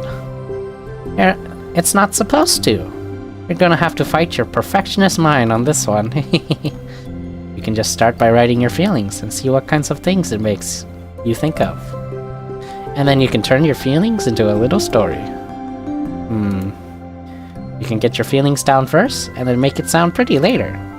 It's not like building a railroad, where you go from one end to the other.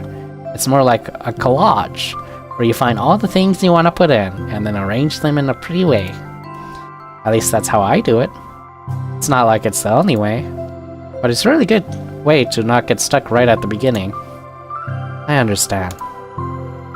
Yeah, I always get caught up on how it sounds that I forget about what's really important. Monika pulls out a pen and paper to start writing on. Stop being a perfectionist. You idiot. I'm just kidding. Monika scribbles out "you idiot" after she writes it down. No, keep it. What? Why? Are you calling me an idiot? Of course not. But the point is that you're supposed to police your feelings, right?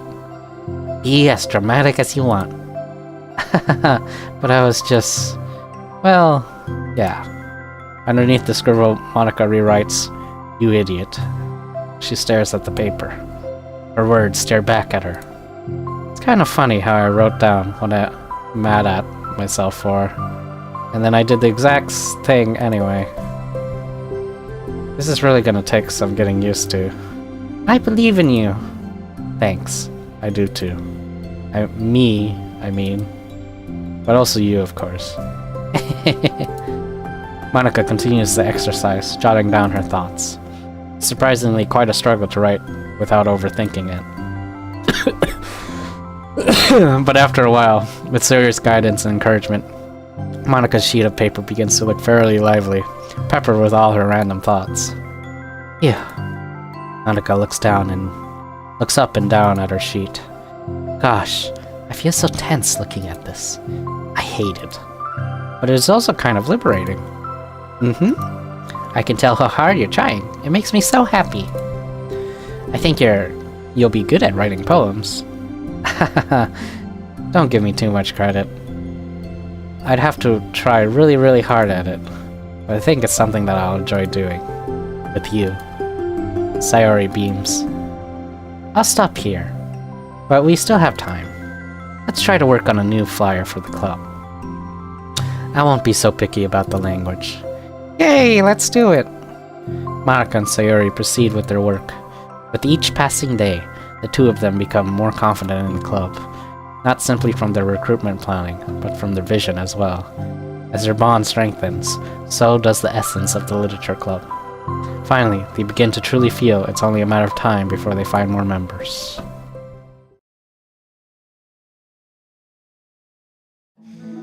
Another day passes. As usual, Monika is the first one to the club room. With her is a printout of the revised literature club flyer, complete with all the new ideas Monika and Sayori came up with. Hold on, guys. Oh wait, I have water right here. Hold on. I need a sip.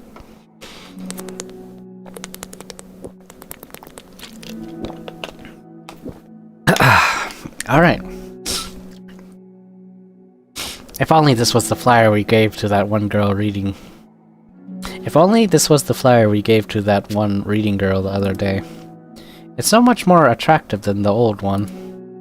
But the new catchphrase is featured clearly in the center of the flyer. Write the way into your heart. Surely common sense would say that one writes from the heart, not into the heart. But the message being delivered is the one but the message being delivered is that one can use writing. But the message being delivered is that one can use writing to discover themselves. Hopefully, Monika and Sayori had thought that it would be enough to garner some curiosity from students. Why do I feel so tense looking at this? Monika thinks back to the previous meeting, when she performed the writing exercise. Was I always this bad at expressing myself? How am I supposed to be the president if I can't even demonstrate what the club is supposed to be about? The literature club is truly beginning to take form, but with that, the weight on Monika's shoulders only becomes heavier. Debate club was always about rigid structure, formulating airtight points and counterpoints, and delivering them with conviction. It was about the person on the outside. That's why Monika was so good at it. It existed entirely within her realm of comfort. It's suffocating. I need to break through this mental wall. I need to learn to express myself. For real. Monika pulls out a sheet of paper and grabs her pen. She presses the tip of her pen firmly against the paper. But her hand doesn't move. Instead, a tiny blot of ink collects around the tip of her pen. Monika lifts her pen and stares at the little blotch. For some reason, she feels compelled to run her finger across it. As she does so, the black ink smears across the paper, ruining Monika's canvas. Ugh. Out of spite for herself, Monika presses her pen down once more, letting the ink collect. She creates a second smear on the paper. Come on, Monika. Just move your hand. Monika writes. This is what I get for seeking perfection. A stain.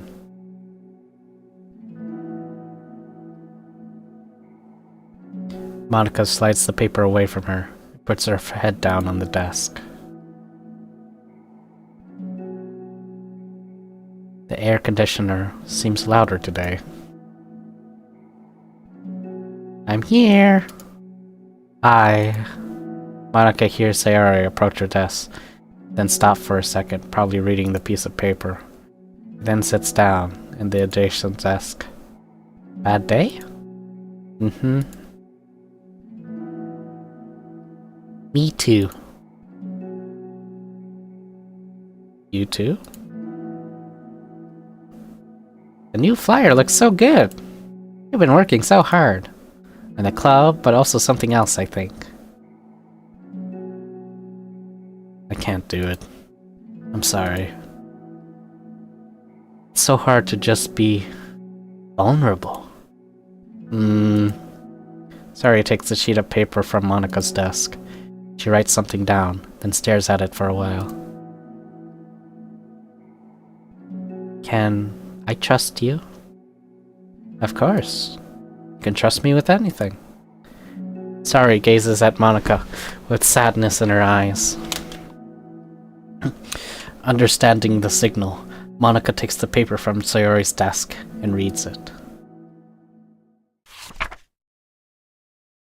Sometimes, I want to die.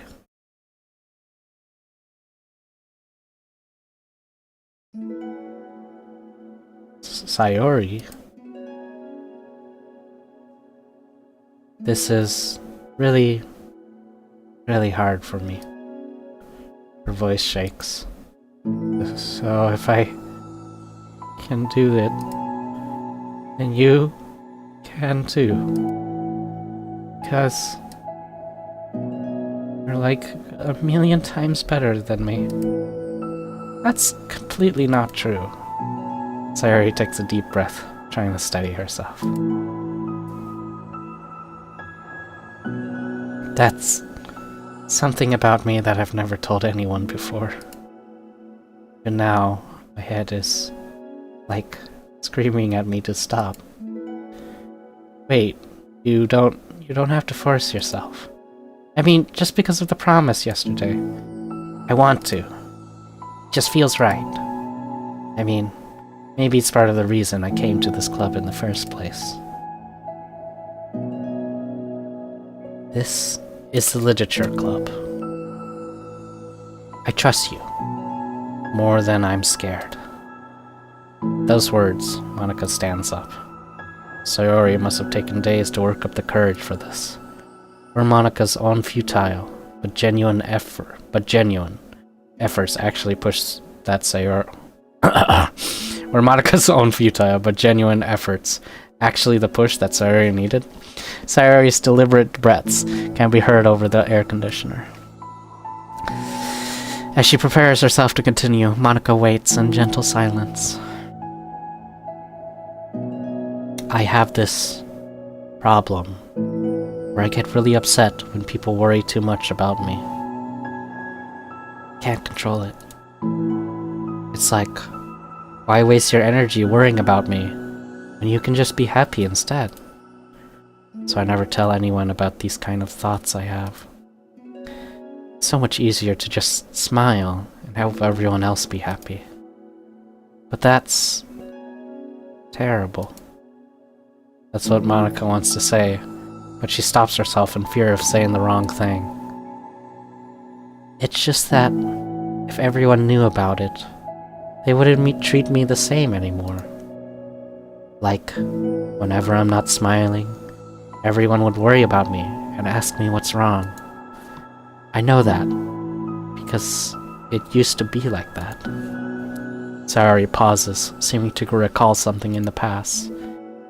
Just want everyone to be happy. It's the most important thing to me.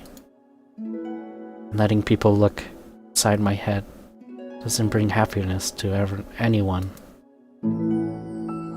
Sayori pauses again, her solemn expression making her look almost like an entirely different person.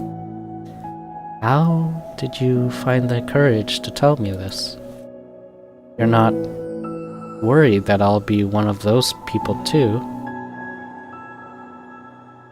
I am worried. Part of me really hates myself for doing this. But another part of me, just felt like it would be better. It would be different this time. Whenever we talk about what the club is supposed to mean, I kept feeling like it was the right thing for me to do. Especially after you've been trying so hard to express yourself too. It just made me feel like I could say it in confidence, and our friendship doesn't have to change. It's so silly. Club is only 2 people, but it already means this much to me. Monika feels a tightening sensation in her heart, a feeling of connection as Sayori's emotions radiate between them. Me too. I was so lost till you showed up. You're so brave, Sayori. You're so strong and brave. I don't even compare. Monica steps forward. But, if nothing else, I can at least offer you some hug energy. If you'd like. Oh my god. Oh my god. Okay. Wordlessly, and without a smile, Sayori rests her forehead on Monica's shoulder. Amazing. Through their contact, Monica can almost feel the torrent of thoughts swimming in Sayori's head.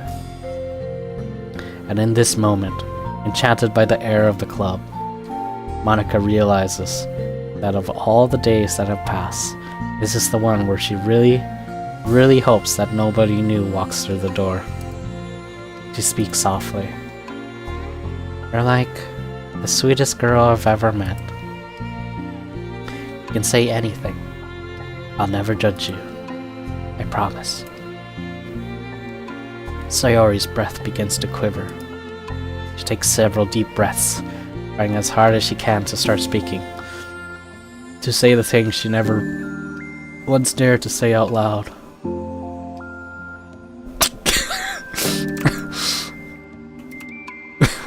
Okay. Finally, she speaks in a choked voice. I'm so worthless. Worthless. Everyone would be better off without me. She suppresses a sob as a tear falls down her cheek. I'm just an inconvenience to everyone. Not good at anything. Just feel like everyone just has to put up with me. And I hate it. I hate it. The more Sayori speaks, the more she fails to control her voice, falling victim to the overwhelming sadness clutching at her throat and chest. I don't want to have these thoughts. I want them to go away. I'm making you put up with me. Just want to die. As soon as Sayori loses her composure, Monica becomes determined to keep her own. She only wants to be what Sayori needs right now. So, she won't let any sadness show. Her voice comes through as soft and gentle. This isn't putting up with you. This is just being your friend. Monica offers a few words of comfort. But she knows, Sayori said it herself, that the thoughts Sayori experiences are ones that don't belong. And Monica can't magically make them go away. The most she can do is help Sayori battle them, like any good friend would do. You have so much value. To me, and your other friends too. This club wouldn't have been the same without you. I really mean that. You coming here was the best thing that could have happened. Even if we never got any other members, I would still be happy. That's what you brought here. You brought us a vision, and you also brought us happiness. And that's your favorite thing to do, right? Sayori doesn't respond, but Monica feels her gently nod. No more words are needed between them. The two share their embrace for a while longer, Monica letting Sayori take as much time as she needs. Once her breathing steadies and her sniffles fully cease, Sayori lifts her head and wipes her eyes. I guess I needed that. Some days are harder than others. Well, I'm here whenever you need me. But any other time, I'll make sure that things are the way they usually are. If that's what makes you happy.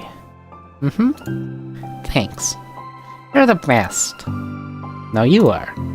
The two exchange smiles. You know, I'm sorry to bring this up all of a sudden, but have you considered talking to a professional? Sayori nods. It's scary, since it's already so hard to tell people. Yeah.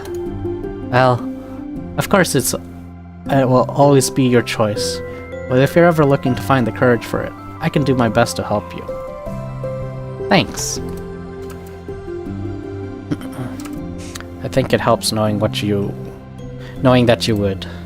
Sayori suddenly yawns and stretches. Wow, that made me tired. And hungry. Well, I won't make you do any work today if you're not up for it. No, I want to. I mean, I can say that it's definitely one thing that makes me happy. Monica smiles. But I want to get a snack first. All of a sudden, the sound of the door causes the two of them to turn their heads. The door opens halfway, then stops. A face peeks in. A face that seems familiar.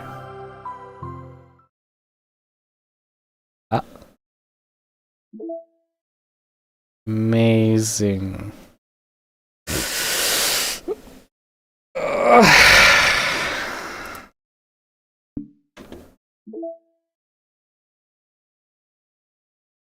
Wow. Can I make this the wallpaper? I can. Let's go.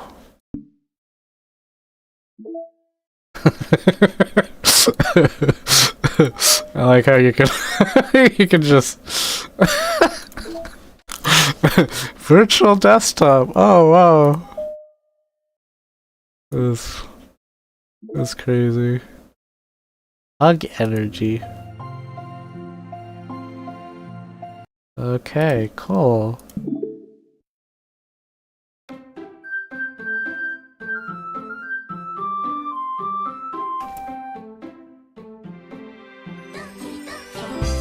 Doki doki. Is there any Easter eggs on this title? Can I click these people? Does it do anything? No? Okay. Well that's cool. So if I reload from here and I do another one, do I get more side story? I'm guessing. Let's try doing,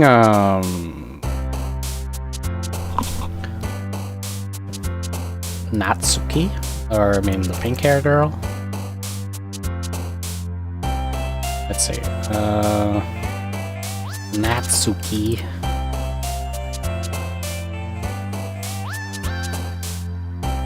Let's see, where do I find the list of words? Natsuki words.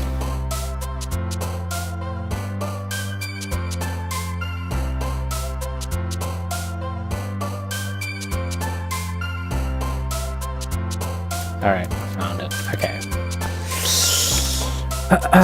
So, here we go. I already don't know. Daydream? No, I got it wrong. I suck at this. Hold on. Okay, Lollipop. Clearly. Do you like giggle? You like giggle?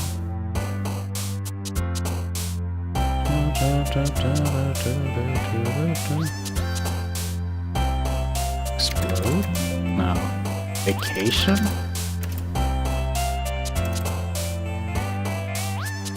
Wait, that's only on Act 2.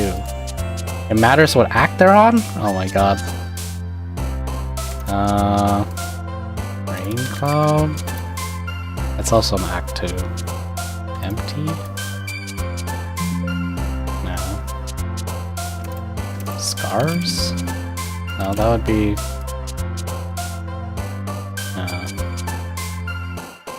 Dazzle? That's also says it was Act 2. Wait, I don't know then. Whirlwind? No. Dance? That's also Act 2. What the heck? Judgment? Wait, why is Natsuki so hard in Act 1 actually? Wait, did I miss something?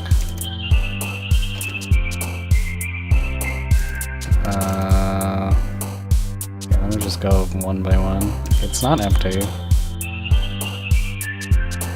It's not scars. It's not hurt. It's not dazzle. It's not explode. It's not judgment. It's not rain cloud either. The dance? No, it's not dance either. Vacation? It's gotta be vacation. It's not vacation either. Wait, there's literally... Did I really get like no choice for her? I think I got no choice for her. Oh my god. That can happen? That actually can happen? Well, that's annoying. Okay, sugar. Sparkle. No. Holiday. No. Why is this so hard? Lazy? No? What the heck? Blanket? Okay, blanket. Blanket. Giggle, right? Giggle. Yes, giggle. Does she like love? No. Swimsuit. Okay. Skirt. Okay. Papa.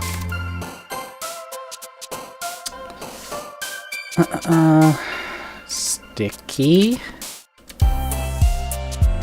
Sticky. Does she like doki doki? She does like doki doki. Candy. Right? Yes, candy.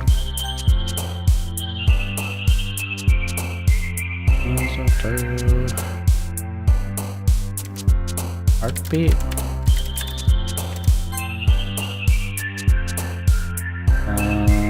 Fluffy, I'm guessing. It's fluffy. Just own, maybe? No. Puppy? Puppy. Cute. Of course it's cute.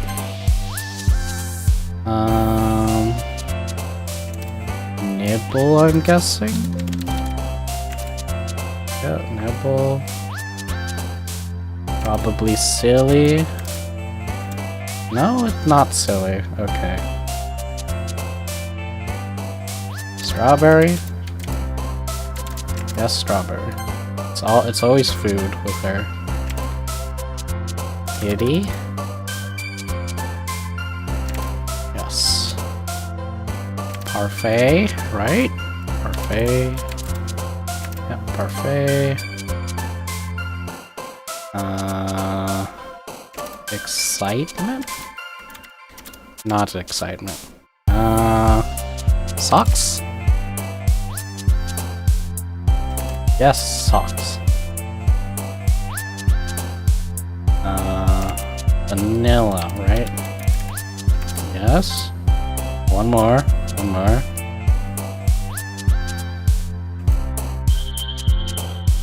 Flower? No. Breathe? No. Clumsy? No. Laugh? No. Unending? No. Entropy?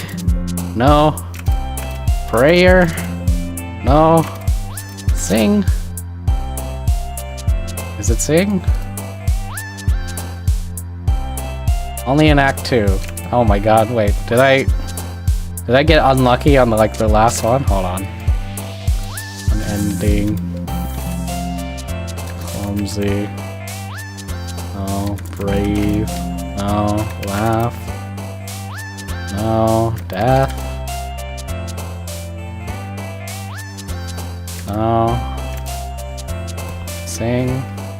Wait, did I really just get unlucky on the last one? No! This cannot be. Flower. It's none of these. It's actually just none of these. Wow, that is kind of annoying actually. That I have to do this all over again. Because I got unlucky.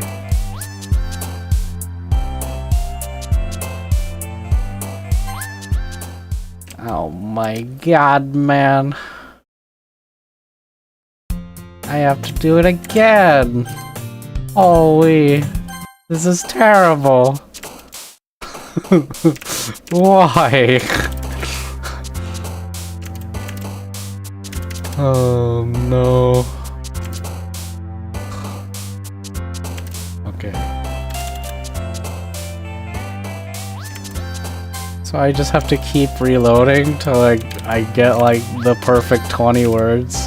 I can't even save midway. God damn. Marshmallow. Hair.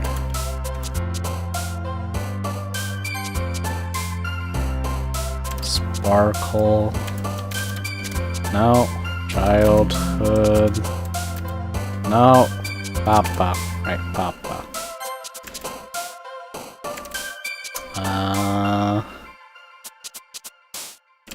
Fireflies, maybe? No. Twirl. Yes.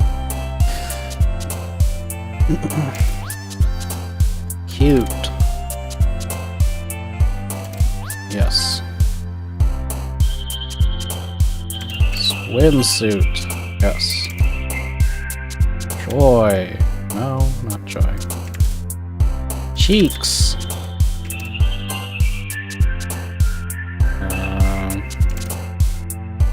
Kitty.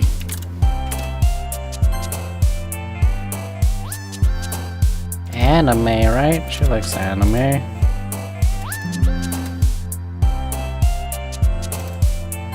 Can't believe I'm trying to write the perfect poem.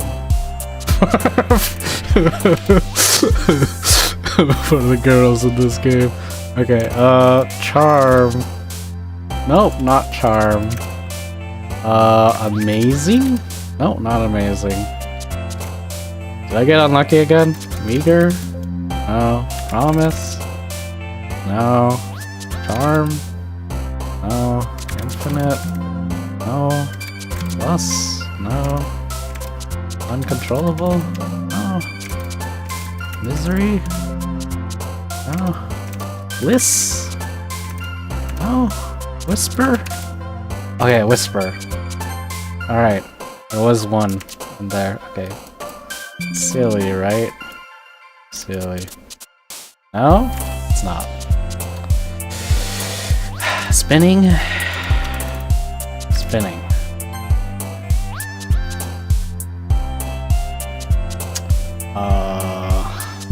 Awesome? No. Summer? Summer. And fluffy, I know there's one. Chocolate, right? Anything that involves food?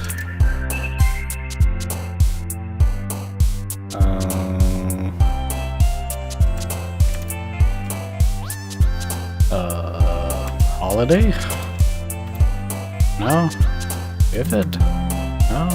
Breathe? No. Climax? No. Landscape? No. Holiday? No. Romance? No. Treasure? No. Flower? No. Anger? Anger? Anger, okay. Play? No. Skipping. That might sounds like something. Yep, skipping. Okay, one more. Surely. Lollipop, I'm guessing. Yep, lollipop. Boom. Did it. The perfect poem. Hi again, Emery. Yeah, this is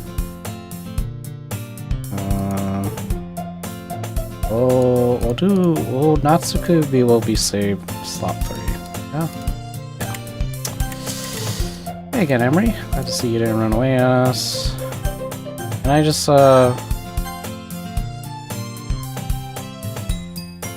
Okay, here we go. Something different. Ugh! I hear Natsuki utter an exasperated sigh from within the closet. She seemed to be annoyed by something. I approach her in case she needs a hand. You looking for something in there? Freaking Monica! She never puts my stuff back in the right spot. What's the point in keeping your collection organized if someone else is just gonna mess it up? Natsuki slides a bunch of stacked books and boxes across the shelf. Manga. You read manga, right? Sometimes. Manga is one of those things where you can't admit you're really into it until you figure out where the other person stands. How did you know anyway? I heard you bring it up at some point. Besides, it's kind of written all over your face. What's that supposed to mean? I see. There's a lone volume of manga amidst a stack of various books on the side of one of the shelves. Curious, I pull it out of the stack. There it is! Natsuki snatches it out of my hand, and then turns to a box of manga and slips the volume right into the middle of the rest. Ah, much better. Seeing a box set with one book missing is probably the most irritating sight in the world. I know that feel. I get a closer look at the box set she's admiring. Parfait Girls? It's a series I've never heard of in my life. That probably means it's either way out of my demographic or it's simply terrible. If you're gonna judge, you can do it through the glass on that door. She points to the classroom door. Hey, I wasn't judging anything. I didn't even say anything. It was the tone of your voice. But I'll tell you one thing, Emery. Consider this a lesson straight from the literature club. Don't judge a book by its cover. In fact, Natsuki pulls out the first volume of Parfait Girls from the box. I'm going to show you exactly why. She shoves the book right into my hands. I stare at the cover. It features 4 girls in colorful attire, striking animated feminine poses. It's exceedingly moe. Don't just stand there. Wah! Natsuki grabs my arm and pulls me out of the closet. She then takes a seat against the wall beneath the windowsills. She pats on the ground next to her, signaling me to sit there. Wouldn't chairs be more comfortable? I take my seat. Chairs wouldn't work. We can't read at the same time like that. Why's that?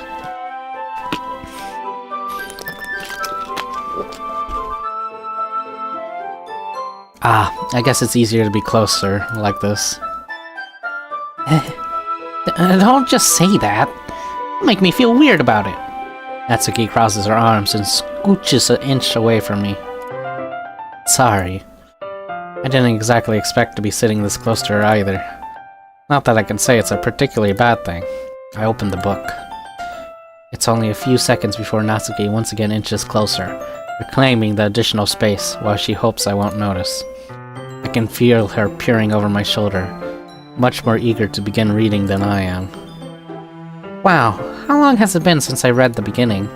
You don't go back and flip through the older volumes every now and then? Not really. Maybe sometimes after I've already finished the series.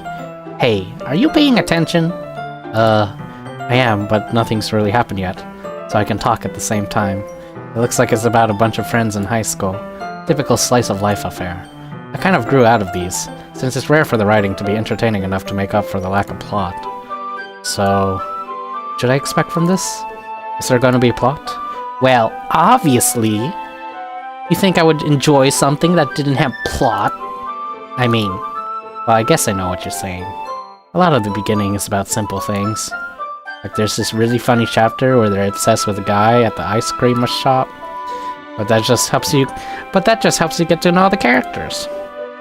Besides, it's still entertaining. But later on, there's all kinds of drama. Like when they get into all their backstories and when some of the romance starts to happen. That's what really makes it good. There's so many touching parts. Is that so? Sounds like you really know what you're talking about. Maybe I underestimated you. Hey, wait! What's that supposed to mean? Natsuki gives me a little shove. I just meant that I haven't seen you yet at your full power. Good save. Ah, this chapter seems like it's going to be about baking. This is just a guess. But is there a lot of baking in this manga? Well... Natsuki pauses for a moment, as if she doesn't want to admit something. Yeah. Why does that matter? It doesn't... I was just curious. Since you enjoy baking too, right? That's just a coincidence. I just happened to get into baking around the same time I got into the manga. Like I would ever get into anything because it's in a manga. I feel bad for anyone that is that impressionable. Definitely not a coincidence. I guess that explains Natsuki's interest in baking. You know, a thing I really like is like fried egg on top of bread. The only reason I ever tried that was because I saw it in an old anime. And then it became like one of my favorite things. Just like fried egg on top of bread. Still, of all the hobbies to pick up from manga, that's definitely one of the better ones. Not to mention she's really good at it, so who am I to judge? You read on for a few more minutes. I finish a couple chapters at this point. Are you sure this isn't boring for you? It's not. Even though you're just watching me read? Well, I'm fine with that. If you say so. Guess it's fun sharing something you like with someone else. I always get excited when I convince any one of my friends to pick up a series I enjoy. You know what I mean? You don't? That's not... I wouldn't really know. What do you mean? Don't you share your manga with your friends? Could you not rub it in? Jeez. Sorry. Like I could ever get my friends to read this. They just think manga's for kids. I can't even bring it up without them being all like, you still haven't grown out of that yet? Makes me want to punch them in the face. I know those kinds of people. Honestly, it takes a lot of effort to find friends who don't judge, much less friends who are also into it. I'm already kind of a loser, so I guess I gravitated towards other losers over time. It's probably harder for someone like you. Yeah, that's pretty accurate. Wait, which part? I mean, I feel like I can't even keep it in my own room. I don't even know what my dad would do if he found this. At least it's safe here in the club room. Except Monica was kind of a jerk about it. Ugh, I just can't win, can I? Well, it paid off in the end, didn't it? I mean, here I am, reading it. Well, it's not like that solves any of my problems. Maybe. Or at least you're enjoying yourself, right? So... Jeez, that's enough. Are you gonna keep reading or what? Yeah. I flip the page. Suddenly Natsuki starts laughing.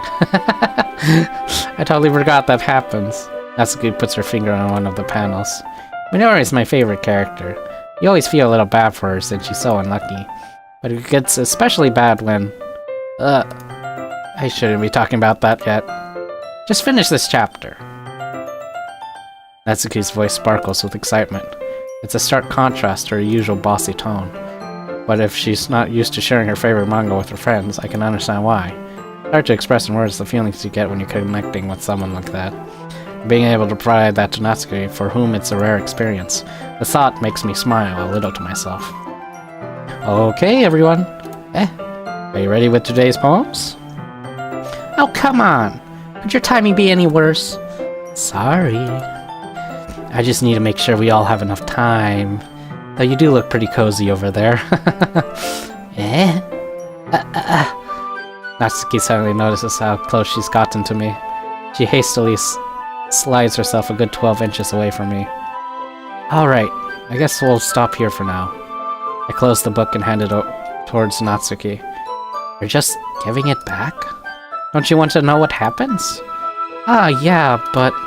Monica just said... Don't be dumb. Just take it home with you.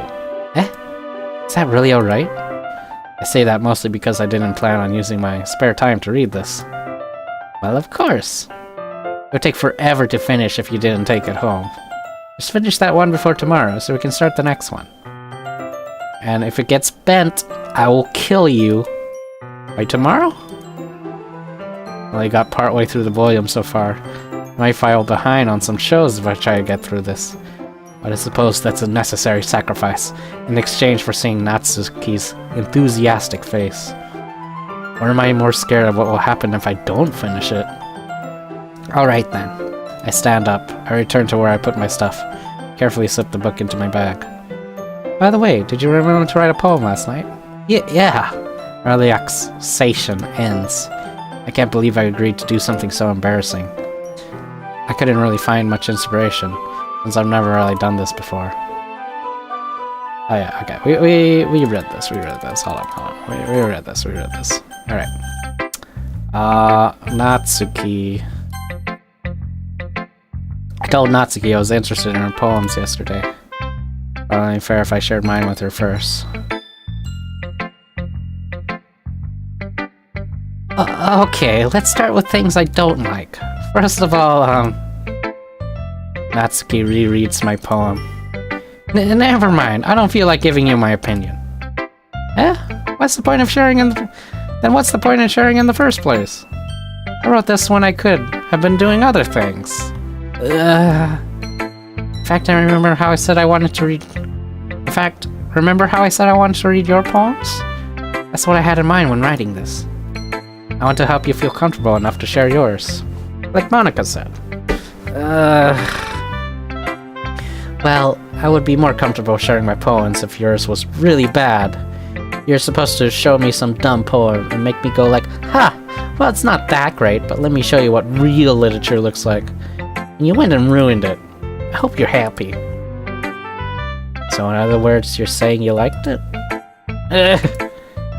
Natsuki's retort gets caught in her throat. You don't understand anything, do you? I already told you that you don't have to go announcing it to the world like you're all self-important. Pretty sure you never actually said that. I say that mostly to myself. Natsuki must really hate me or something. I can't figure out if it's a win or loss that she liked my poem. In any case, you need to show me yours, right? Fine, I guess. Only because Monica will make me if I don't. Eagles can fly, monkeys can climb, crickets can leap, horses can race, owls can seek, cheetahs can run, eagles can fly, people can try, but that's about it. Yeah. I told you you weren't gonna like it. I like it. What? Just be honest. I am. Why are you so convinced that I wouldn't like it? Well, because everyone in high school thinks that writing has to be all sophisticated and stuff. So people don't even take my writing seriously. But isn't that the point of poems, for people to express themselves? Your writing style wouldn't make your message any less valid. Yes, exactly. It's like when it's easy to read, but it hits you hard. Like in this poem. Seeing everyone around you do great things can be really disheartening. So I decided to write about it. Yeah, I understand. But the other nice things about simple writing is that it puts more weight on the wordplay. Like I set up for a rhyme at the end, but then made it fall flat on purpose. It brings out the feeling in the last line. So you did. I guess more went into it than I realized. That's what it means to be a pro. I'm glad you learned something. Didn't expect that from the youngest one here, did you? Yeah, I guess not. I decided to humor her with that last comment. I don't really care how old everyone is, but if Natsuki's feeling proud, then I won't take that away from her. Alright, cool. Save. Okay. Then we go exit. And then we go side stories. There it is. More side stories. This is the content we came for. Side stories. Get all 6 side stories. Oh my god, this is gonna take forever. 5:10 a.m. Is that my actual time? That is my actual time.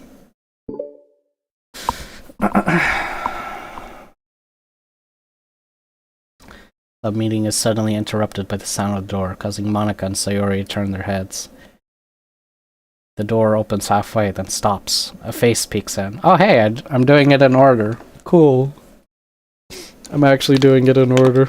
Good job, me. A face that seems familiar.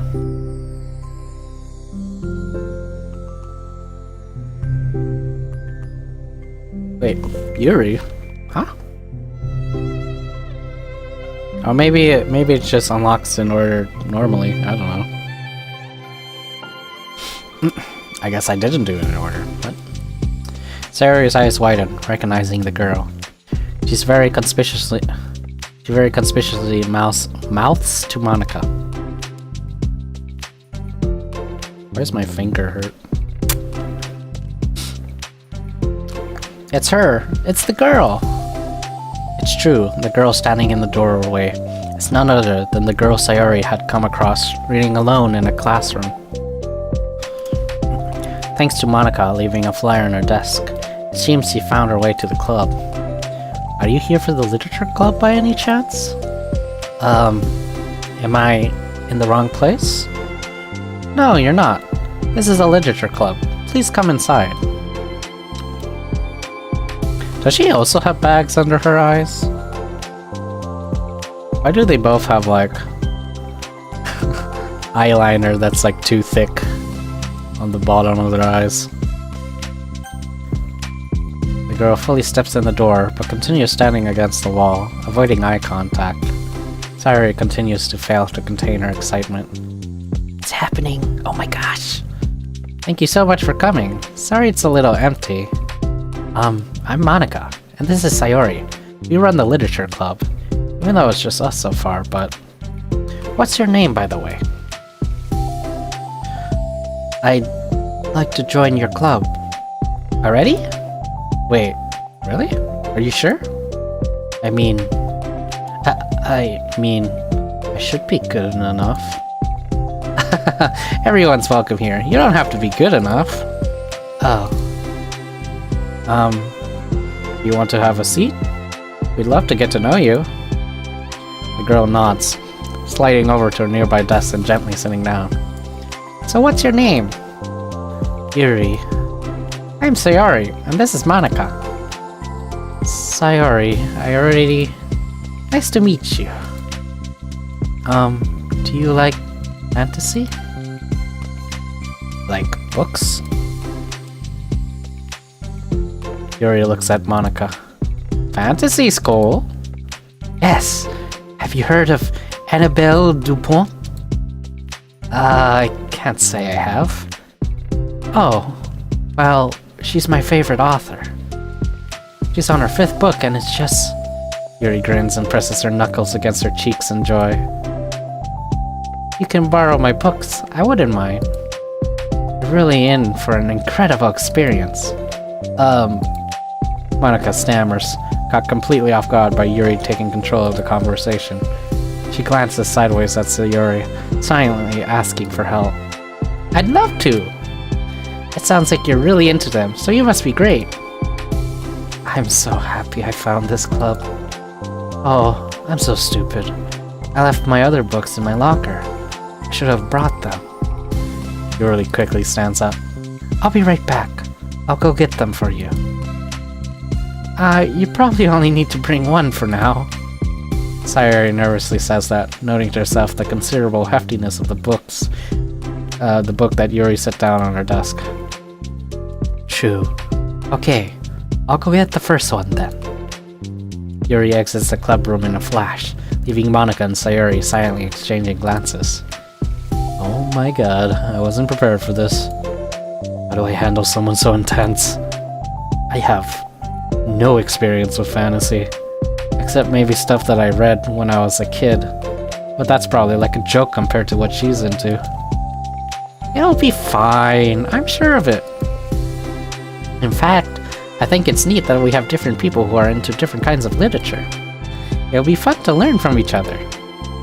Yeah, I mean, I don't disagree, but what What if this is her only interest? Doesn't it kind of seem like that? Monica, don't you think you should be more optimistic? We have a new club member. There shouldn't be room for anything but being happy. I'm excited to get to know her more. Aren't you? Yeah, I guess you're right. Sorry for being so hasty. I just got really anxious all of a sudden. It's because you're afraid of not being able to take the lead. What the heck? It's kind of scary how you can point things out like that, Sayori. I just like learning what makes people happy or sad. Yeah. Hey, you know what? You'd probably be great at helping Yuri feel comfortable here. Maybe you could take a break from helping me with the administrative stuff? Just focus on spending time with her? Yay! That's exactly what I want to do. Besides... Sayori lowers her voice. I'm probably gonna need all the time I can get. She taps her finger against the dauntingly chunky book Yuri left sitting on the desk. Right afterwards, the door opens to reveal Yuri's return. I'm back. Her breath is slightly heavy, which, combined with her short time gone, indicates she may have ran at least part of the way. She makes her way back to Sayori and sets the book down on her desk. Just as Sayori feared, the book Yuri brought for her is just about equal in size to the one already on Yuri's desk. Well, there are probably a few things you should know before getting started on it. There are some things that are more explained in other books that take place in the same universe, so going over those would be good to keep you from getting confused at the start. Sayori nervously interjects. Well, I was thinking that maybe today we could get to know each other a little bit more? You know, I think like, if we're gonna be reading together, then I would like that. From across the room, Monica smiles and nods at Sayori, while Yuri isn't looking.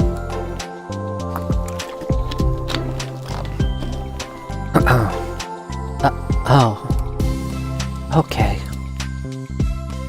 Yuri sits down and looks at her book, and glances around the room, showing no indication that she has anything more to add. So, what made you decide to join the club? Well, I like reading, so I was immediately interested. I had no idea that someone was starting a literature club. That's my fault, since I haven't been paying attention to any of the club recruitment advertisements. I only found out because she... Yuri glances over at Monica. Monica! Monica came into my classroom and put the flyer on my desk.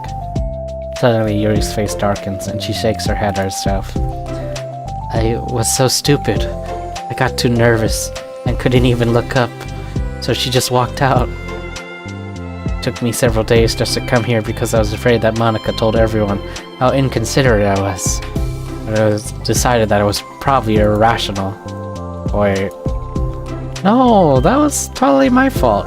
I felt so bad about interrupting you that I just, walked out. I was actually really hoping that you would come by. Yuri exhales in relief. I always seem to interpret things as the worst possible scenario. Well, I was really nervous to come here for some other reasons too. Just as there being too many people. Not that I mind that much, but I have a really hard time having to meet a large number of new people at once. It's actually amazing that it's just the two of you. I definitely came at the right time. Aw, that makes me happy. Proud of you for working up the courage to come. Yuri smiles warmly to herself. I've never really had the privilege of sharing my interests with others before. It's so hard to find others who are into the same things. I am. So hard to find others into the same things as I am, except online. So I thought the literature club would provide a chance for me to do that. What kind of things are you into? Like genres? I don't know, just anything. Even if it's not literature. Just things you would think are dumb. Sayori pauses, a look of concern on her face. How about I'll tell you about something I'm into, and then you can tell me about something you're into. I suppose that would be okay. Okay. Well, I'm pretty into, crafty things, like making cute little collages or decorating things, like cards or jewelry boxes. My room's always cluttered with random stuff because I keep buying things to make gifts for my friends, but then I put it off till the last minute. So yeah, that's something kind of silly that I'm into. You sound quite creative. Not that much. It's just you'd be surprised by how much you can do with scissors and glue and stuff. So, I have to share something I'm into now, right? Sayori nods. Well, I guess I'm into nature? I love nature! Monica, I'm gonna start a nature club. No, you're not. You're stuck here with me now. I'm not. Oh yeah? Well, I hereby appoint you Vice President of the Literature Club. There. Now you're stuck with me. Hey, don't go giving me responsibilities. Oh, I'm sorry, Yuri. I interrupted you. Go ahead. It's fine. Yuri pauses, feeling awkward about having gotten cut off. I like going out into the woods, or to the park. There's places where you can walk, or sit, and not have any people around. It's peaceful. Just nice to kind of remove myself from everything that matters. Let my racing mind operate autonomously for a while. When do you like to do that? It just depends on my mood. After school, on the weekends, whenever I feel like I need it. Wow, I feel like I would never have the time to do something like that.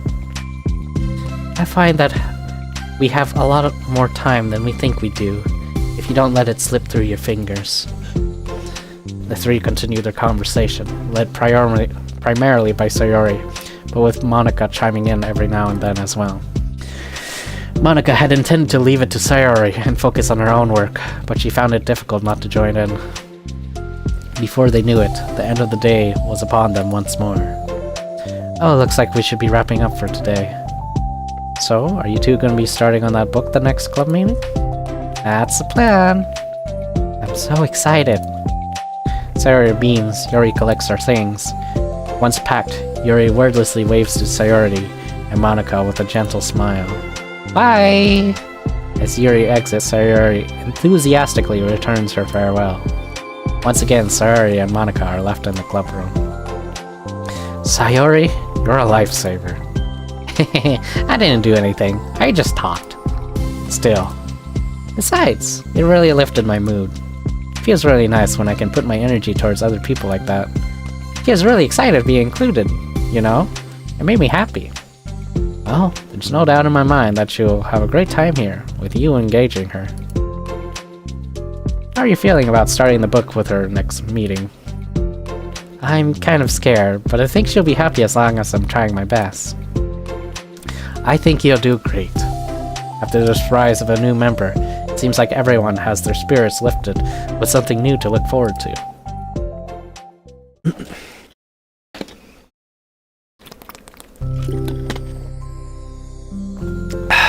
Another school day ends. Swallowing her anxiety, Yuri makes her way to the club room, expecting to be the last one to arrive. As she opens the door, she's surprised not to only find Sayori in the club room. It's club time again. Monica went to the computer lab, so it's just us today. Is that okay? Yuri silently nods, unable to make eye contact. Sorry about yesterday. Sayori tilts her head, unsure of exactly what Yuri is talking about. Well, I mean, the way I got overly excited to share my books, and how you had to stop me so we could talk first.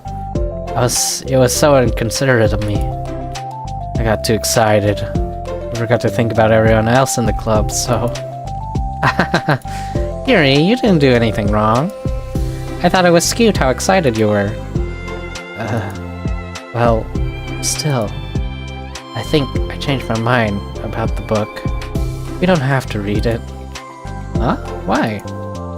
Because... I know you were just humoring me anyway. In retrospect, it's rather obvious that nobody was truly interested. But If you like it so much, then it must be worth sharing. I've already decided I'll join the club, so you don't have to try so hard to entice me. That's not what I was doing. A moment of uncomfortable silence stretches between the two of them. Well, the thing is, we don't even have any club activities yet. I mean, Monica and I have just been working on recruitment stuff mostly. So it just sounded like something fun that we could do together. Reading your books. You know, like as a club activity. That'd be okay, right? Why am I being so resistant to this anyway? It's exactly what I wanted in the first place. You're being so nice about it. I really don't know what's wrong with me. I'm sorry for being like this. You don't have to apologize. Just tell me if there's anything I can do to help you feel more comfortable here. Sayori pulls her desk up against Yuri's and sits next to her. The book in question is already on Yuri's desk. Peering over, Sayori reads the cover of the book. Dusk Bell. Part 1 of the Everlast Saga. It's Dusk Bell by Annabelle. ... Sorry, I'm ready now. Oh, right. I should probably get some paper. Yuri grabs a spiral notebook of hers and tears out a few sheets of paper. Oh, wait. How come you need paper? It's useful to draw things out sometimes. Like maps, timelines, family trees, or just for taking notes. Notes? Yes, this is an effective strategy. Exactly. I'm sure it'll be especially helpful for someone new to the genre. Sayori's joke flew completely over Yuri's head. But thinking about it, she decides that it's probably for the best that it did. Well, I'm not used to having company through this, but I'll try to make it as accessible as possible. I trust you. You're like super smart. Oh, please. Yuri tries to dismiss the compliment, but she can't hide her smile and light blush. You can't generalize intelligence. I'm only smart in the things I have a lot of experience with. Contrarily, I'm awful at anything involving real people. That should be evident enough from the 2 days I've spent here so far. So in my eyes, it's everyone else who comes off as smart. Especially you. No! Sayori rubs her shoulders against Yuri's. You're such a sweetheart when you're not being shy. ... Anyway, would you like to get started? Okay. After the minor diversion between them, the two get back on track with their planned club activity.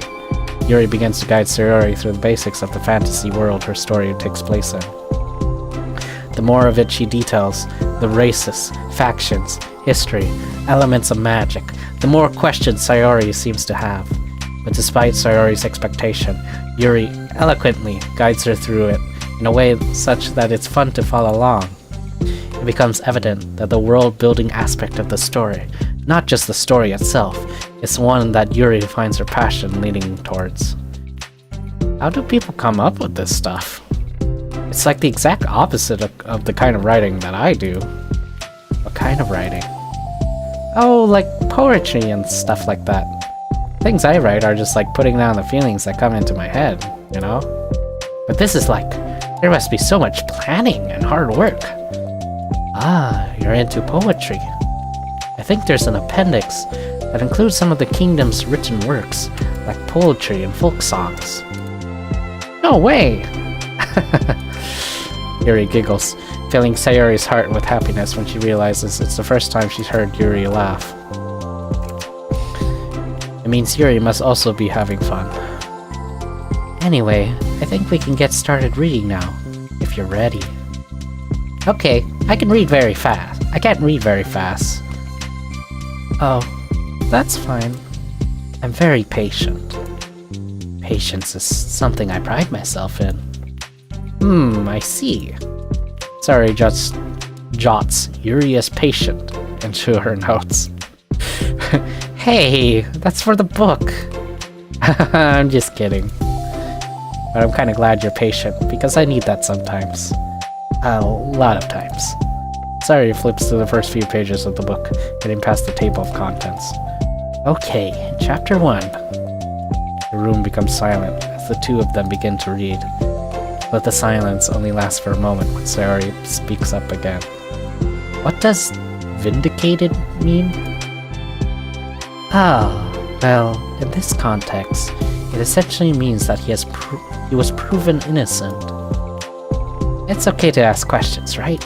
Of course. Sayori turns the page. Are these footnotes? A lot of the dialogue has cultural references that require explanation to be understood. Oh my god. Okay. The two continue reading. Yuri's relaxed expression remains unchanged. Meanwhile, Sayori's expression grows tense as she tries to make her way through the dense text. Up until now, their expressions had been reversed, with Sayori easily navigating social situations and Yuri struggling in them. But the tables have turned. Wait, are they talking about the past right now, or the present? Where? Right here. They're talking about the past. These paragraphs are describing a flashback that Bernas is having. But they didn't tell me that. It's implied from the context.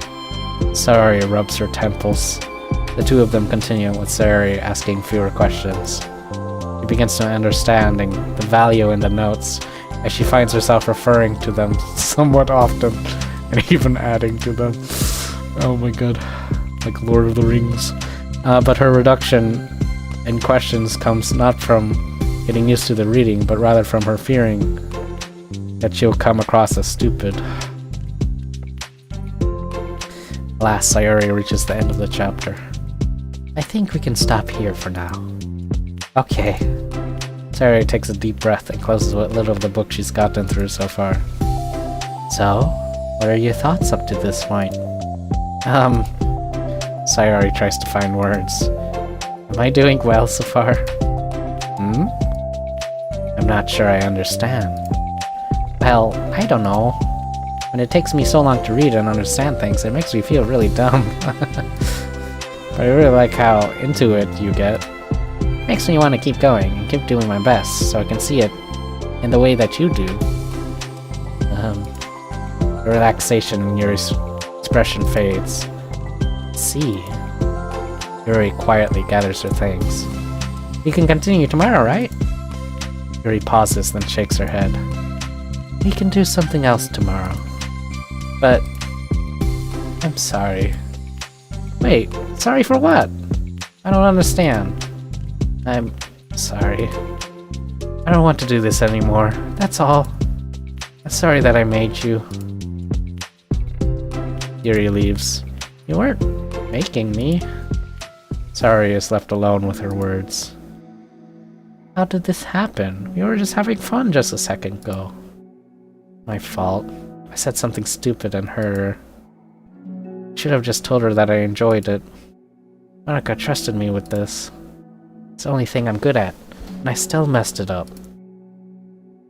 What if she doesn't want to come back? Drowned in guilt, Sayori stares blankly at her desk, spread with notes. The book sits next to them. Right. If she wasn't coming back, then she wouldn't have left her book here, right? Unless she just forgot to take it with her. This is horrible. Is it really because she thought I wasn't enjoying our time together?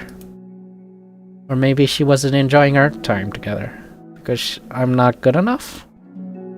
I probably let her down so much by having trouble following along. Yeah, I'm sure if I was smarter, she would be having so much more fun. I need to do better for her. Oh. Part 2. I guess I didn't do this in order. I needed to do the purple girl first. Purple girl is second. Pink girl's third. Huh. For the first time, Sayori is the first to enter the club room. Anxiety courses through her relentlessly. Will Yuri show up today? Sitting at a desk, she stamps her feet in an attempt to calm down. Why am I letting this affect me so much? I'm doing everything I can to make Yuri happy. But my best wasn't good enough. But it was still my best. But I'm letting everyone down. I'm always just a disappointment. Sayori continues to wrestle with her self-deprecating thoughts. Every tiny noise causes her to lift her head in anticipation of Yuri's arrival. ... Minutes pass, and nobody enters the club room. Not Yuri or Monica. Ugh, gosh, I'm so late. Why did I offer to help those other students with their work? I'm such a pushover sometimes. I'm going to leave such a bad impression on new club members like Yuri if I'm not the first one there. Monica rounds the corner, approaching the club room. As she does so, Yuri? Ah! Yuri jumps at the sound of Monica's voice. She's sitting outside the club room, against the wall next to the door. Embarrassed, she quickly closes the book she was reading and stands up. Oh my gosh. I'm sorry I'm so late. You didn't have to wait outside for me. The door of the club room is open. It's not... Yuri stammers, unable to explain herself. Peers inside the club room through the window, then looks away. Actually, I was wondering if I could help you today instead. Huh? Me? The club plus publicity stuff? Yes. Monika's utterly confused. Why is Yuri asking this all of a sudden, when she was so eager to spend time with Sayori before? Did they not get along after all? Monica looks into the club room herself to see Sayori sitting alone inside. Okay. Kind of a simple job, but I'd be happy for you to tag along. Me too.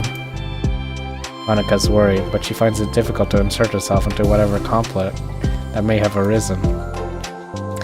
It's a little ironic, she realizes, that she could be so conflict avoidant after having been in the debate club. Okay, let's walk together. I just have to make copies of this new flyer, then go around the billboards and replace the old ones with the new ones. Yuri nods and the two set off. Two walk in silence. Without Sayori, Monica finds it quite difficult to strike up conversation. So... how's everything been going? Fine. That's good. Neither of them follow up with anything more. Monica tenses up at this stinted conversation. Stinted? How the heck does Sayori do it? Ah, sorry. I didn't see you yesterday. I went straight to the computer lab to work on the flyers. Sayori told me so. What did you two end up doing yesterday? Just some reading. Oh, I'm glad. It's really starting to feel more like a literature club now. Yeah. It's kind of funny, I felt so intimidated at first when I heard about the kind of reading you were into. But you know, it's kind of stupid of me, because I'm just intimidated by things I'm not good at. And silly to assume that everyone who comes to the club will just have the same interests as me. But it's so cool that you were able to get Sayori into it. It's like the club is working. I'm really happy about that. She's not into it. Huh? She's not into it. And I'm stupid for forcing it onto her. Yuri falls silent again, as if she started her thought, but can't figure out how to continue it.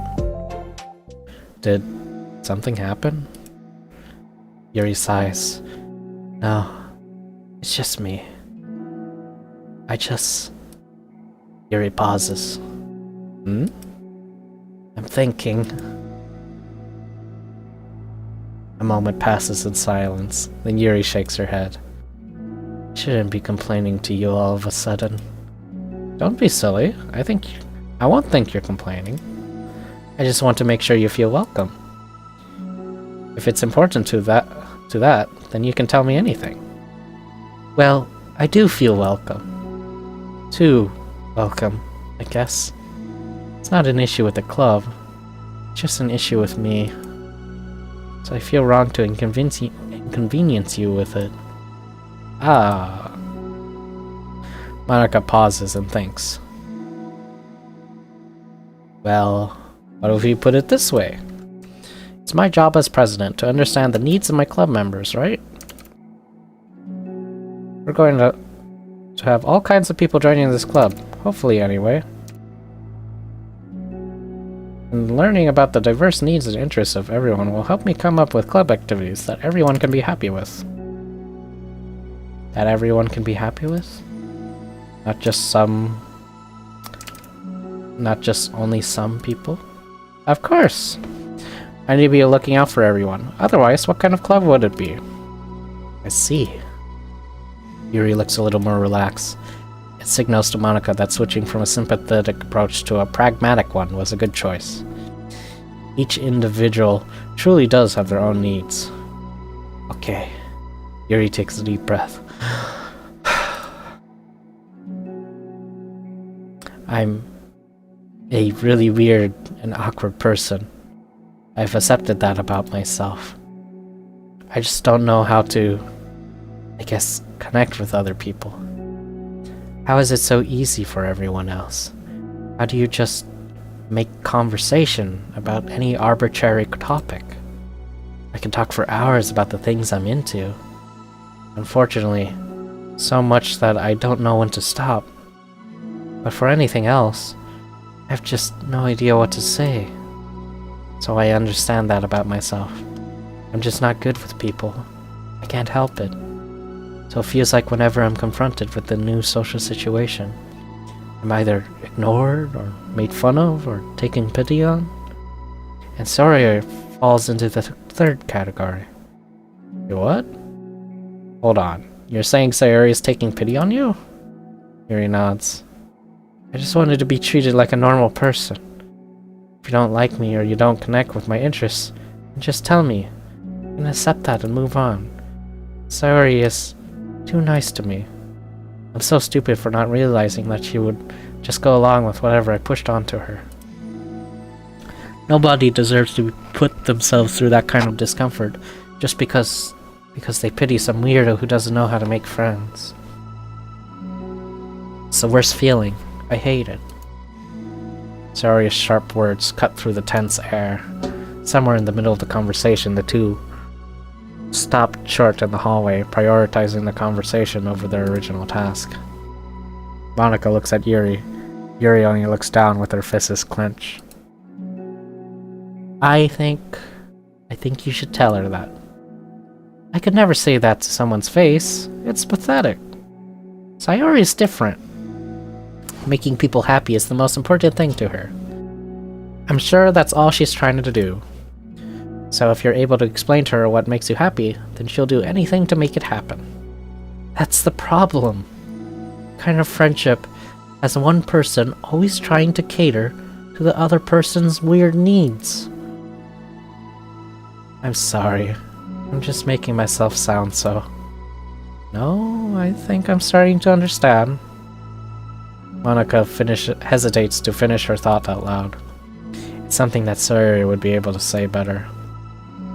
Sawyer is someone who will give anyone however much kindness they need in order to smile. But Yuri, who has difficulty accepting kindness, must be driving Sayori to be even more assertive in her kindness, further exacerbating the matter. Neither person is to blame, but it's an issue that can't be resolved without them understanding each other better. Sayori wants to be your friend. I promise that. It's okay for different people to have different needs. I mean, Sayori, she has her own needs too. But good friends work together and can be what they need for each other. You just have to have good communication and talk about it. I don't have good communication. Yuri stops and shakes her head. I'm sorry. I didn't mean to say that. My head is just... it's so resistant to everything. I'm pushing such a kind person away from me because of it. Yuri pauses to think. I'm so tired of this cycle I'm creating for myself. I think I'm so afraid of people pushing me away that I just push them away first. How thoughtless and immature of me.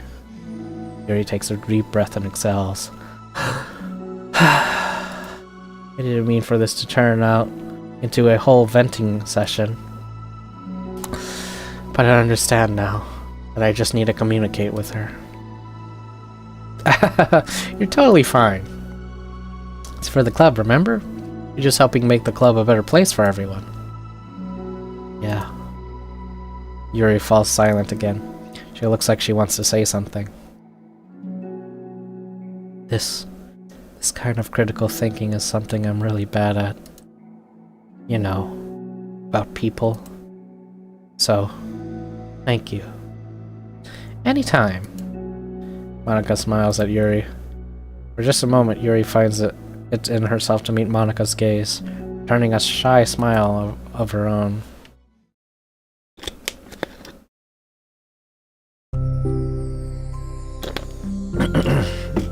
Yuri and Monika finish replacing the old flyers with the new ones. More accurately, Monika mostly did the work while Yuri followed along. But as the club room once again draws near, so does Yuri's confrontation. I can't do this. Yes, you can. It'll be great. Yuri sighs and shakes her head. I'm never gonna feel confident enough. Just have to do it. I don't know. If I don't do it now, I never will. Yuri starts towards the door, but then turns to face Monika. You're not just going to wait outside, are you? I can take a walk. Want me to get you a coffee or something? Actually, I prefer tea. I like to make my own, though, so please don't worry about it. Although, I suppose that's one downside of reading here in the club, rather than at home. But I don't get to drink tea while reading. Sorry, I guess that has nothing to do with this. You know, now that you mention it, I bet we could get permission to keep stuff for tea in the club room. You can use, like, an electric kettle to heat up water, right? Would that really be possible? I'll look into it. I think it would be great. Yuri smiles and nods at the thought. Well, I'll be back in a bit. Good luck. Monika waves at Yuri, then turns around and departs down the hallway as Yuri's smile fades once more. A moment of daydreaming about tea isn't enough to save her from the anxiety of the task that lies before her, but it must be done. Taking one more deep breath, Yuri timidly opens the clubroom door. Yuri? Wait, hold on, I'm not done yet.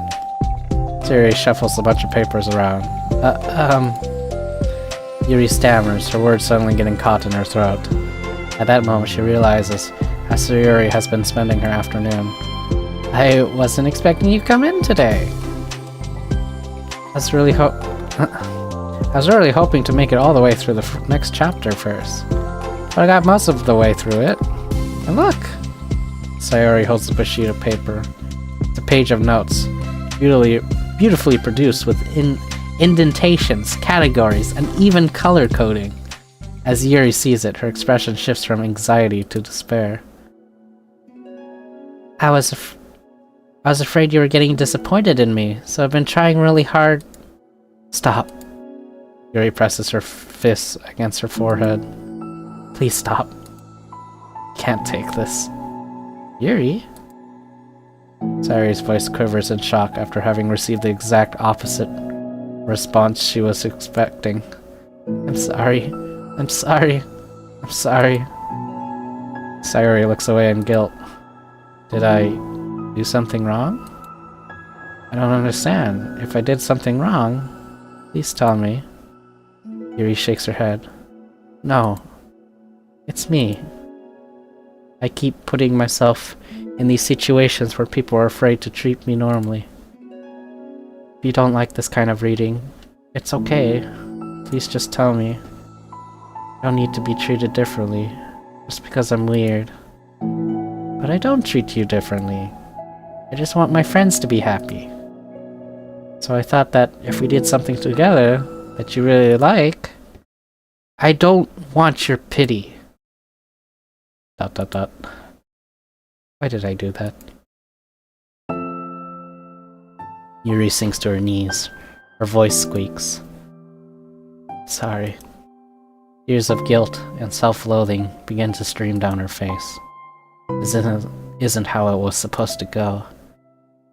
Why is it so hard just to articulate your thoughts? Why do you end up pushing everyone away from you? Yuri's mind pounds with internal accusations as she shuts her eyes, unable to face Sayori or the rest of the world. She should just leave, just escape from here, before Monica sees her like this, before Sayori tells Monica what she did. But before Yuri can put any strength into her legs, she feels a warm pair of arms gently wrap around her from behind. It's okay. Oh my god, more crying. All of these side stories is gonna be tears. Just sadness and depression.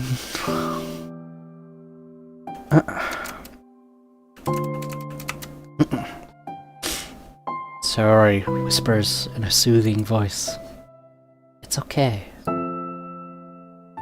It's okay. Overcome by despair, Yuri finds herself unable to protest or pull away from Yuri's kind gesture. Yuri sniffles, breathing heavily through a clenched throat, trying with all her willpower to control herself.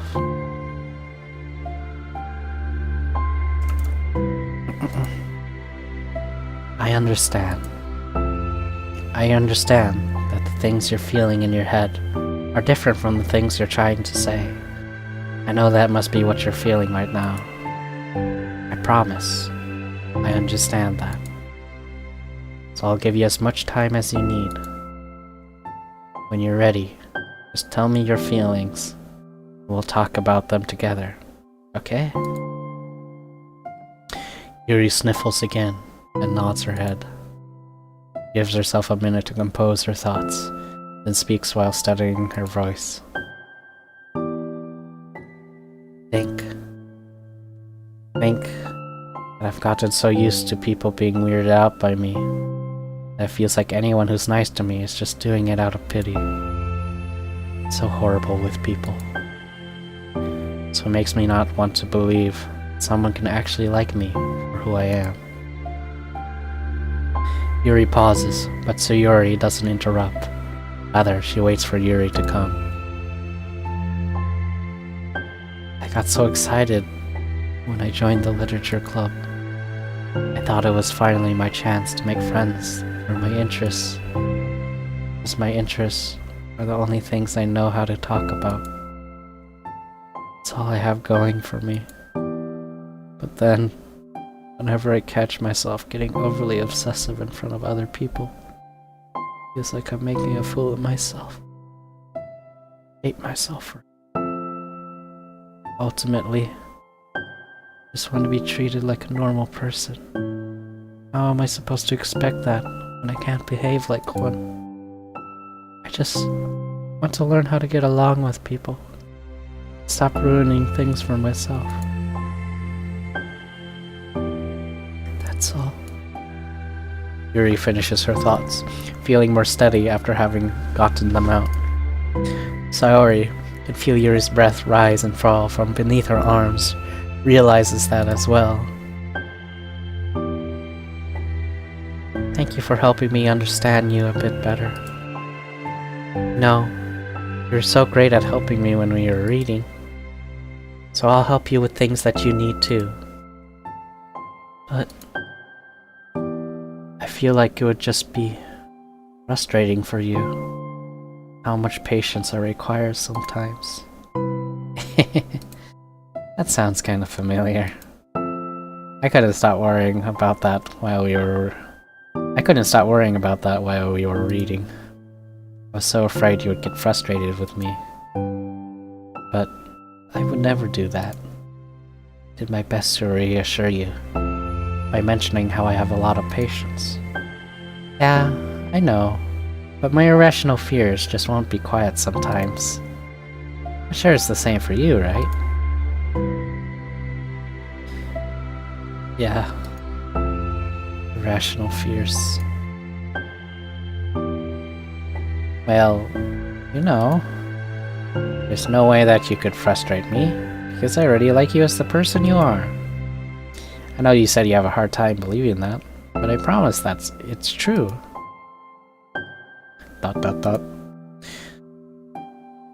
You don't have to be a social person for people to like you.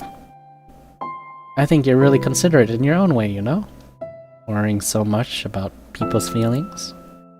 We're all kind of weird. It's a literature club. But it's the best part that we're all different and have different interests. Like about the book. I'm reading it because I want to. I promise that's what I really want. It's a bit of a struggle, but try not to mistake that for me. Not enjoying it. I mean, we could never discover new things if we didn't try them in the first place, right? I want to learn the reasons that you love it so much. And in the end, if it's not for me, then I can say that. But I'll be glad that I tried it and learned more about you. Plus, you're like super duper smart, and I want that to rub off on me. Yuri fights back a smile at that comment. Already, the heavy atmosphere surrounding her seems to have evaporated to the caress of Yuri's arms.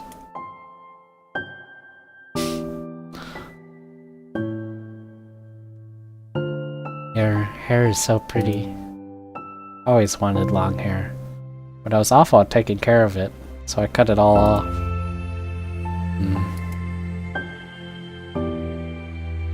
Yuri's tension relaxes. For once, she feels okay just listening, rather than worrying so much about saying the right thing. Sayori, sensing Yuri's comfort, lets her rest. It must be so difficult for her to feel relaxed around other people. But if the literature club could make it happen, then it's something that she deserves to experience.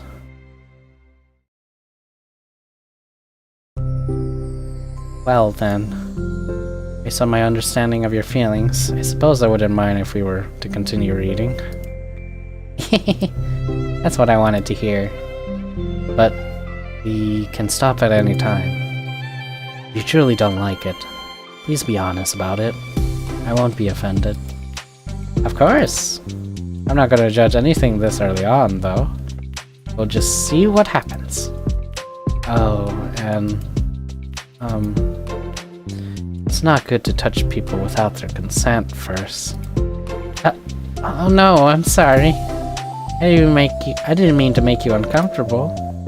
Oh, you didn't. I mean, I suppose it was kind of nice. I was just saying. Back? Monika's back. I haven't seen you, like, at all recently. Sayori trots over to Monika. Ah! She whispers loudly. Can I hug you? Sure, Sayori. Sayori wraps her arms around Monika. Oh yeah, Yuri. It might be good to know. Sayori can be kind of a hug monster. Ah. Hey, don't call me a monster. Artemis is a monster. If he inherits the kingdom, it could spell disaster. Yuri laughs. Monika perplexedly looks between the two of them, then smiles. Well, I'm glad you've been enjoying your reading so far. Like our first real activity as the literature club. About that. Well, you've been so patient with exploring my interests. I think it would be inconsiderate of me not to return the favor to you and learn about the things you like. Yes. Do you like poetry? Yuri smiles. Amazing.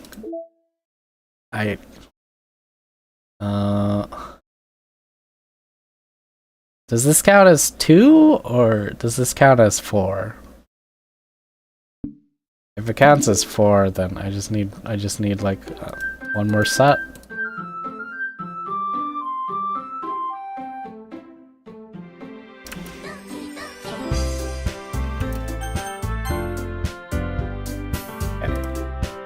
So now I have to do this girl. What's her name? What's her name? After I just read like story for several minutes. Yuri. Her name's Yuri. Okay. Yuri words. DDLC. Okay, hold on. Here we go. She likes like fancy words and like horror related things. And she also likes lewd things, I think. So probably like existence, maybe? Yeah. Excitement? Oh, not excitement? That would be excitement. Frightening?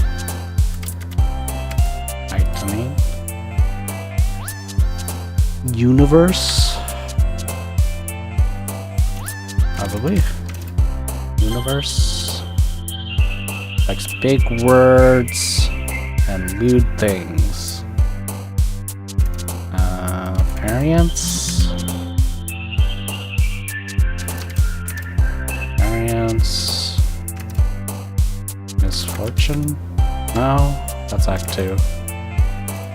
Electricity. Electricity. Heaven sent. Heaven sent. Inferno. Fantasy. What? It's not one of the words? What the heck? Okay. Passion? Not passion. Awesome? No. Beauty? No. Headphones? No. Extreme?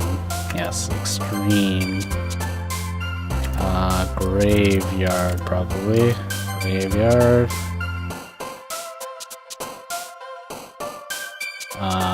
Fester? Fester.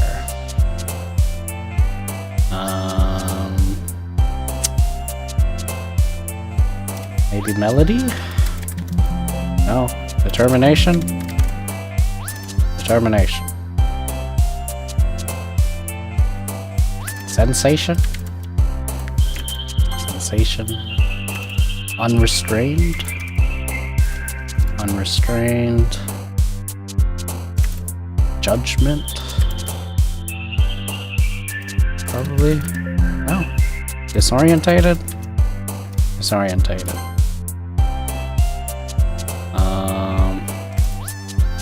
Adventure? No. Nightgown? No. Hi, Jik. How you doing? We're just playing a totally normal game. Variety. Probably contamination. Hello, paranormal. Normal. You're doing good? That's good. Me? I'm doing okay. I'm doing okay. A little tired. But I'm alright. Infallible? Fallible. Probably melancholy. Yep. Probably philosophy. Yep. Unrequited sounds like her. No, that's Act 2. Okay. Unstable? Unstable.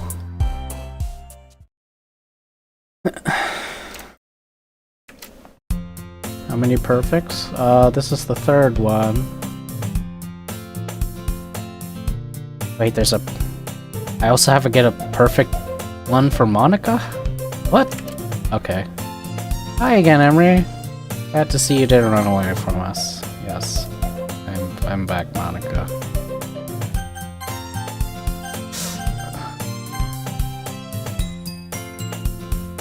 I'm really curious to talk to Yuri a little bit more. But at the same time, I would feel bad for distracting her from reading. I catch a glimpse of the cover of her book.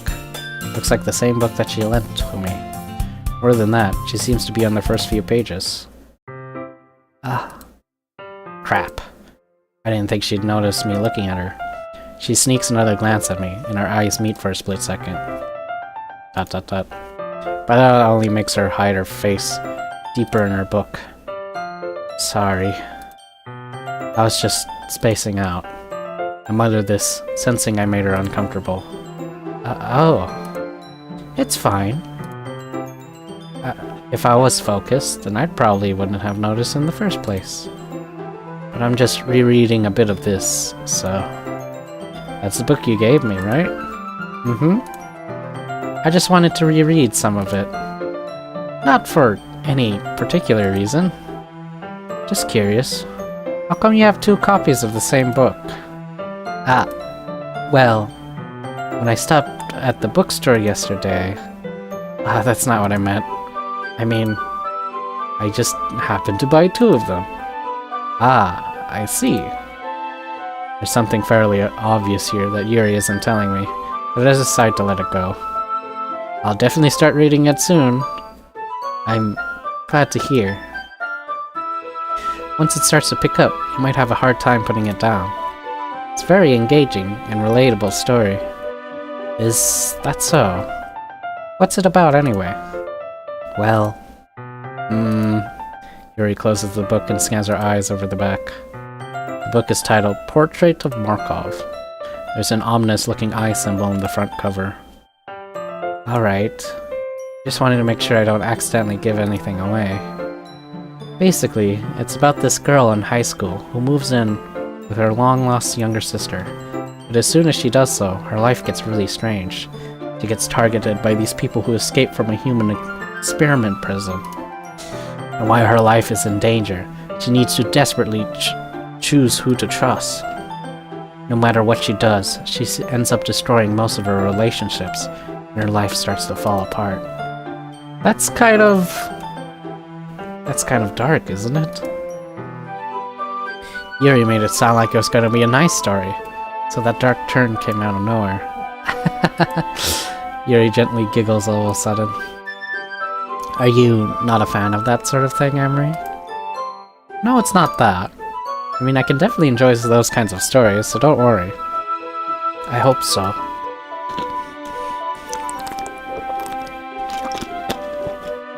Yeah, I totally forgot that Yuri's into those things. She's so shy and reclusive on the outside, but her mind seems to be completely different. Just those kinds of stories... They challenge you to look at life from a strange new perspective. And horrible things happen not just because someone wants to be evil, but because they have their own goals or their own philosophy that they believe in. Then suddenly, when you thought you were related to the protagonist, they're made out to be the naive one for letting their one-sided morals interfere with the villain's plans. I'm rambling, aren't I? Not again. I'm sorry. Hey, don't apologize. I haven't lost interest or anything. Well, I guess it's alright then. But I feel like I should let you know that I have this problem. And I let things like books and writing fill my thoughts. Kind of forget to pay attention to other people. So sorry if I end up saying something strange. Please don't stop me if and please stop me if I start talking too much. I really don't think you need to worry. That just means you're passionate about reading. The least I can do is listen. It is a literature club, after all. Well, that's true. In fact, I might as well get started reading, right? You don't have to. What are you saying? Just a moment ago you said you were looking forward to it. Let me just get the book. I quickly retrieved the book that I put into my bag. Alright, it's fine if I sit here, right? I slip into the seat next to Yuri's. Yeah. Are you sure? You seem a little apprehensive. I'm sorry. It's not that I don't want you to. Just something I'm not very used to. That is, reading in company with someone. I see. Well, just tell me if I end up distracting you or anything. Alright. I open the book and start the prologue. I soon understand what Yuri means about reading in company. It's as if I can feel her presence over my shoulder as I read. It's not a particularly bad thing. Maybe a little distracting, but the feeling is somewhat comforting. Yuri is in the corner of my eye. I realize that she's not actually looking at her own book. I glance over. It looks like she's reading from my book instead. Sorry. I was just... Yuri, you really apologize a lot, don't you? I do? I don't really mean to. Sorry. I mean... Here, this should work, right? Slide my desk up until it's against Yuri's.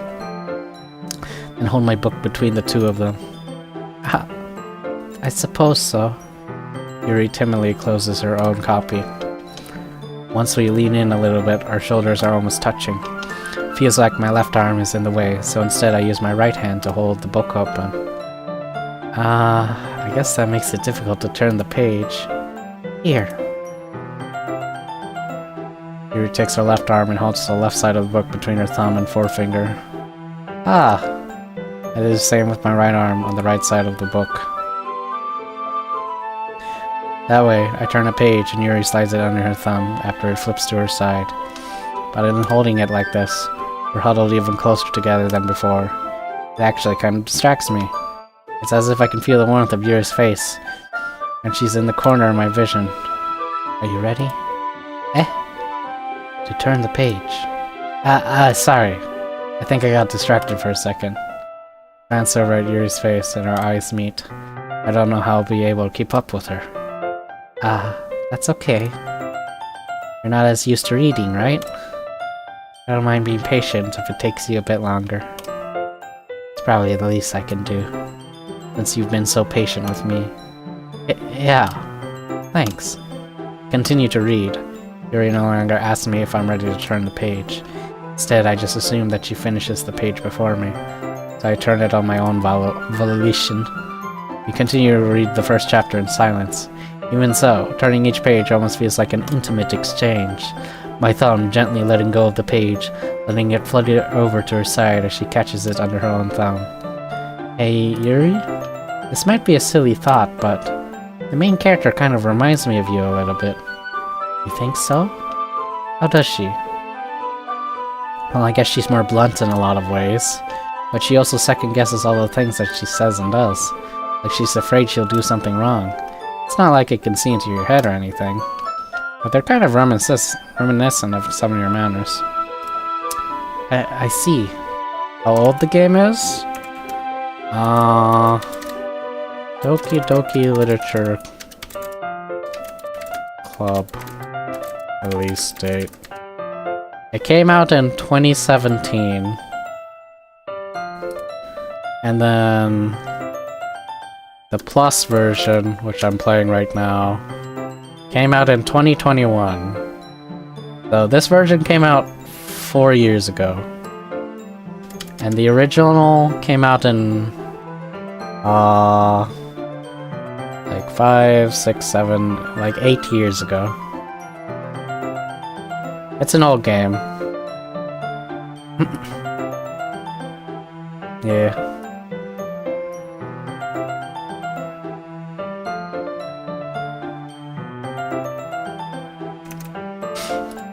Well, quote-unquote game. It's more like a book. I feel like I'm reading a book. You remain silent for a moment. A visual novel, right? I think that's what they're called.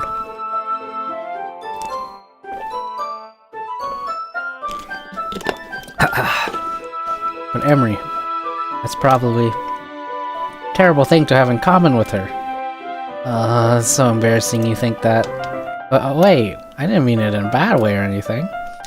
Sorry, I really didn't know you were self-conscious about that sort of thing. I guess I meant more like, it's kind of cute. What are you saying all of a sudden? Okay, everyone. I think it's time we share each other's today's poems with each other. We might not have enough time if we wait too long. Yuri exhales, spared from finishing her thought. Is that alright, Yuri? You look kind of down. Sorry you haven't been looking forward to this. It's not. It's fine. Yuri releases her hand from the book, causing it to close on top of my thumb. Alright, I guess I'll do some more reading tonight. Or did you prefer I only read it with you? I guess I don't have too much of a preference either way. In that case, I'll read a little more tonight. It'll be more fun to read with you after it picks up a bit, you know? That's a good reasoning. In that case, feel free to finish the first 2 chapters in your own time. Alright. I stand up. I make mental notes of where I left off in the book, then slip it back into my bag. By the way, did you remember to write a poem last night? Yes. Oh, okay, I can. You got this. Alright. Yuri. Yuri seems the most experienced, so I should start with her. I can trust her opinion to be fair. As Yuri opens the poem, I notice her eyes lighten up. Exceptional! What was that? Did I say that out loud? Yuri first covers her mouth, but then ends up covering her whole face. He's going to hate me. You really didn't do anything wrong, Yuri. That's... I guess you're right. What am I getting so nervous for? Yuri takes a deep breath. So, what kind of writing experience do you have? The use of imagery and metaphors indicates you've written a lot of poetry before. Really? Wow, that's a huge compliment coming from you. This is actually my first time, really. Huh? Yuri stares at me blankly, then looks at my poem again. Well, I know that. I just meant, Yuri trails off, unable to find an excuse. She traces her fingers along the words in the poem as if breaking it down more thoroughly. Yeah. Okay. This is the reason I was able to tell. It's just that there are specific writing habits that are usually typical of new writers. Having been through that myself, I kind of learned to pick up on them. I think the most noticeable thing I recognize in new writers is they try to make their style very deliberate. In other words, they tend to pick a writing style separate from the topic matter, and they form-fit the two together. The end result is both the style and the expressiveness are weakened. Once Yuri finds her trains of thoughts, it's as if her demeanor totally changes. Her stammering is completely gone, and she sounds like an expert.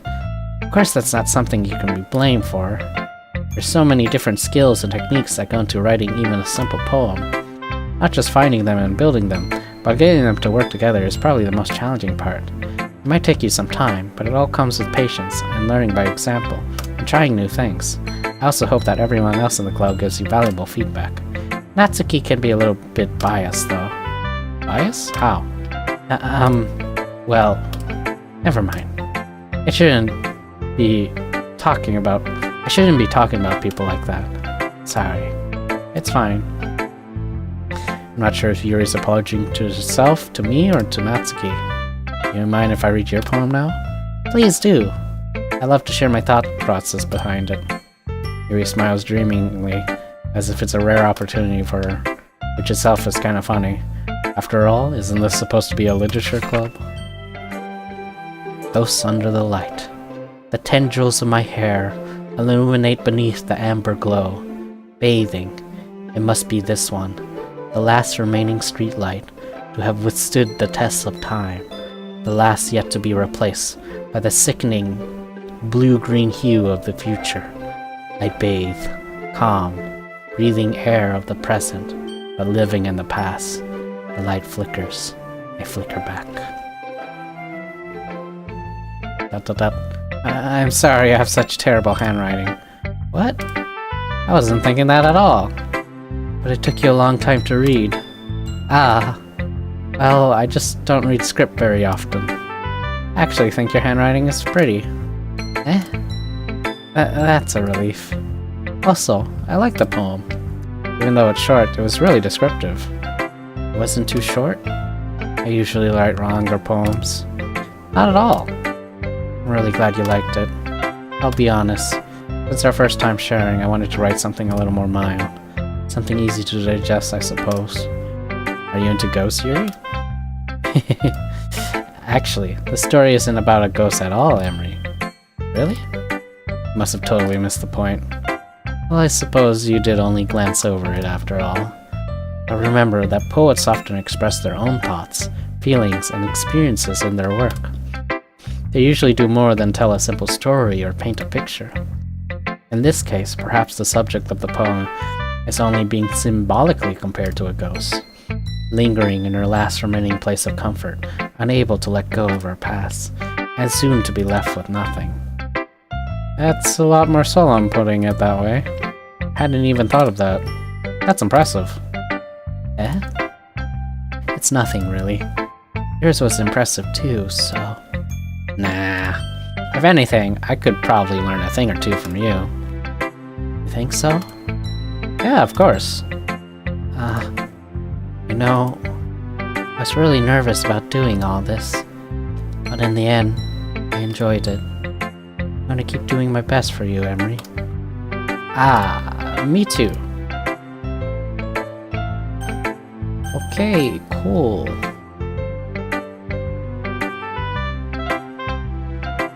This one. Okay, and then we exit.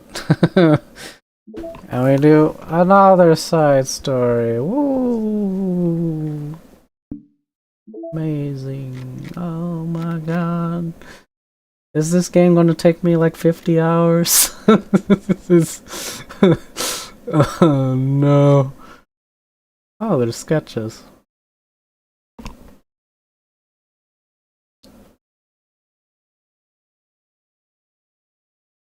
First concept sketch of the complete cast. Oh. Wow.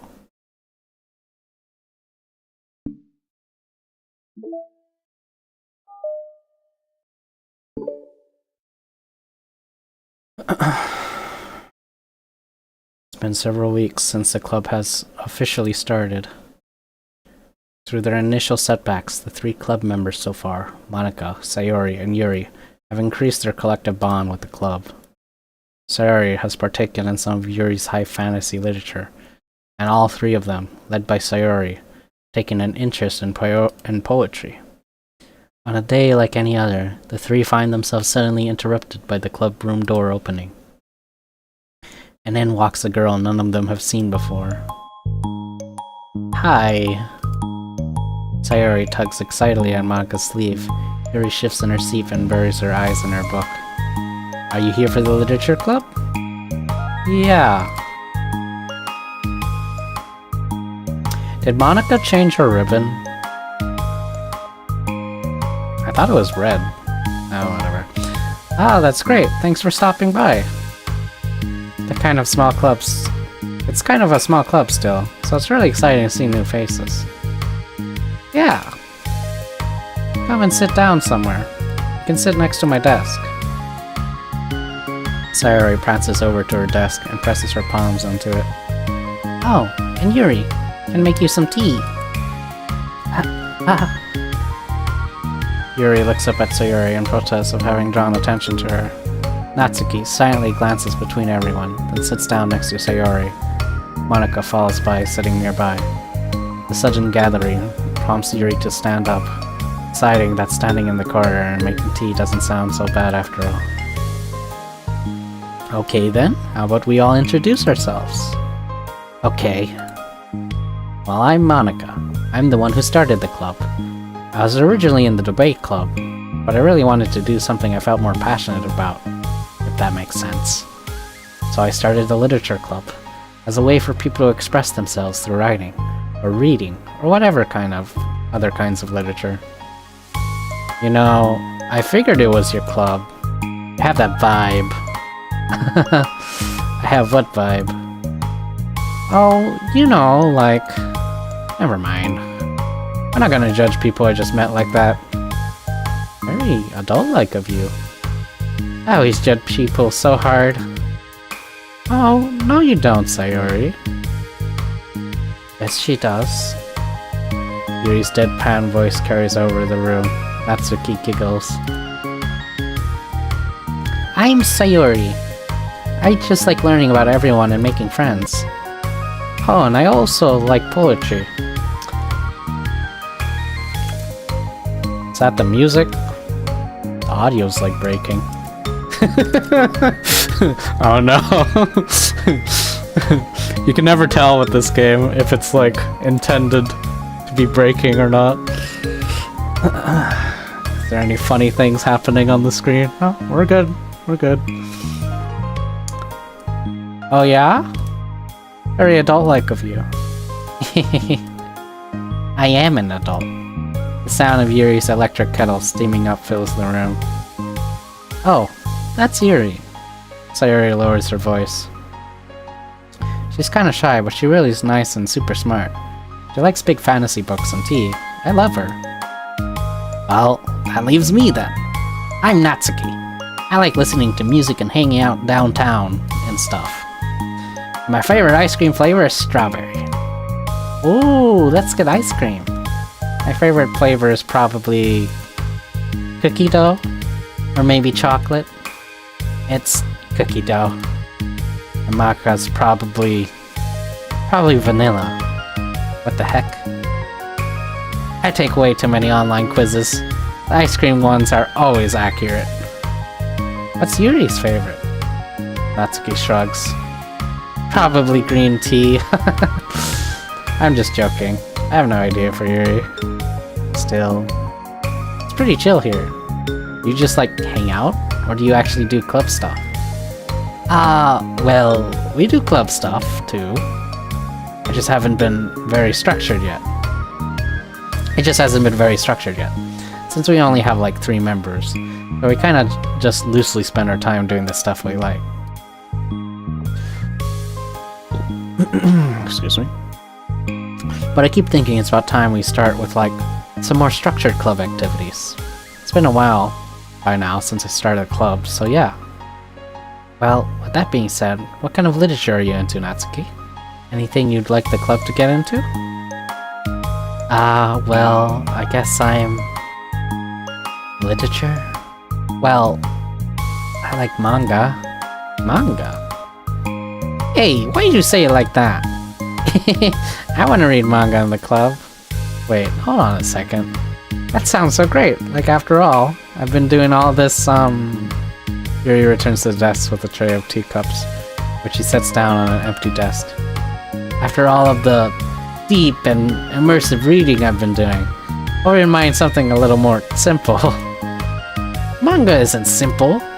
If you say that, then you just don't understand the nuance.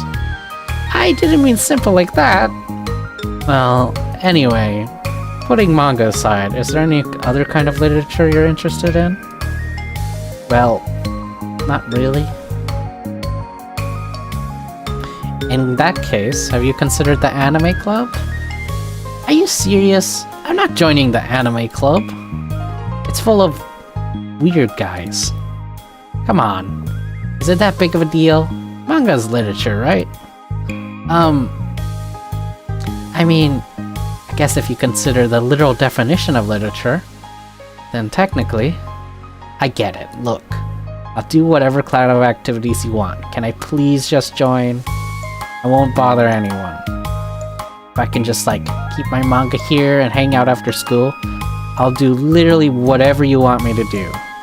That's fine, right? Yeah, I guess there's nothing wrong with that. Oh my god, thank you!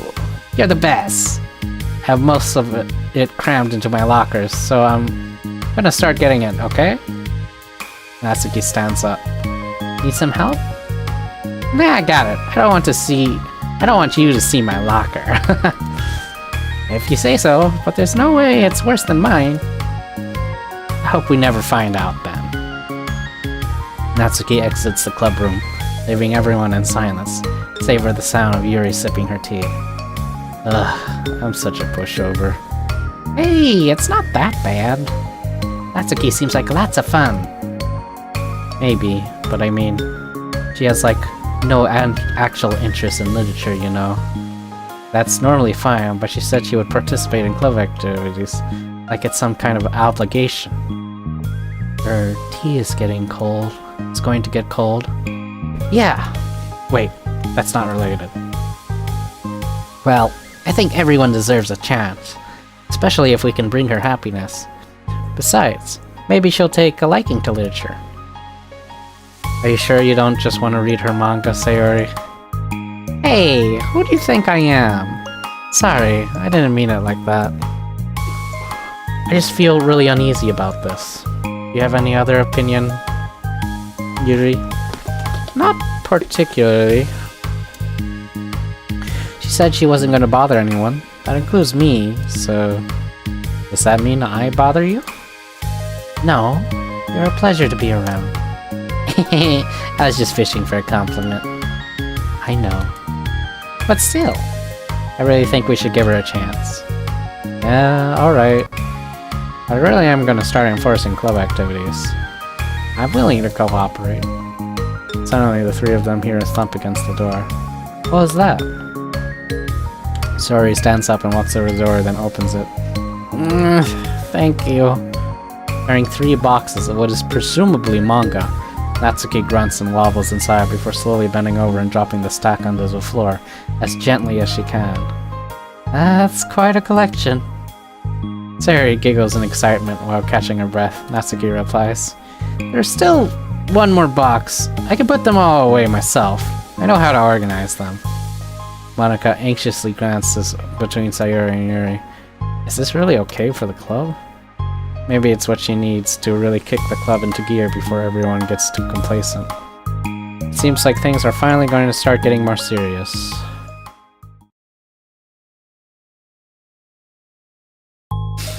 At the next club meeting, Monika is the first to arrive. But ever since Natsuki joined, she feels a lot less relaxed. Why am I so nervous? Monika paces, trying to figure out her feelings. Natsuki. Monika. Oh my god. Natsuki said she isn't going to bother anyone. So why does it feel like the atmosphere has changed so much? Why Monika thinks the club door opens, revealing Natsuki carrying a box. Monika forces a smile as Natsuki makes her way to the closet. Natsuki forces one in return. Need help? No, I got it. Monika awkwardly tries to start some kind of conversation, but fails. Here, she peeks into the closet where Natsuki is stashing all her manga. Once dull with school supplies, the shelves are now vibrant with bright colors and cute-looking artwork. You know, the top shelf is pretty empty. Maybe we could keep it up there?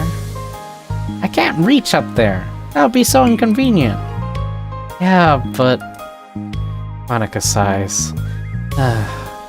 Teachers are going to ask what all this manga is doing in here, and I have to tell them it's for the literature club. So? Monika backs off and slumps into a desk. At this kind of tension, it feels like the relaxed atmosphere accumulated over the past few weeks is being sucked right out of the room.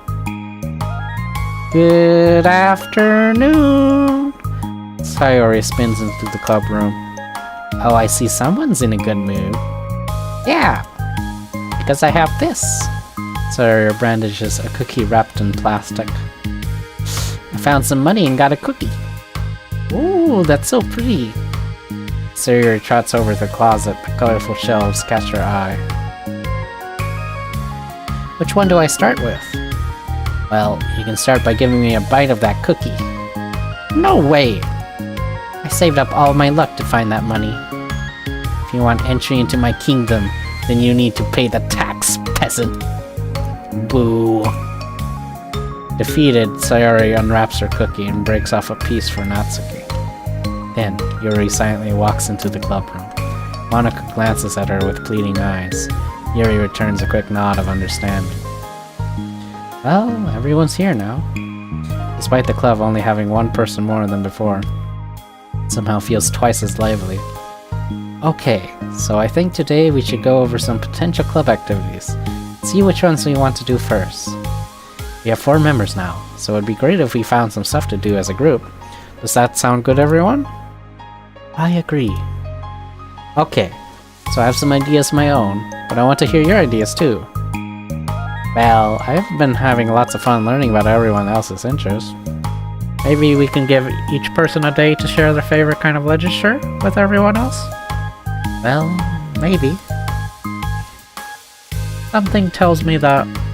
Monaca glances at Yuri and Natsuki, who both appear very unwilling to even consider each other's interests.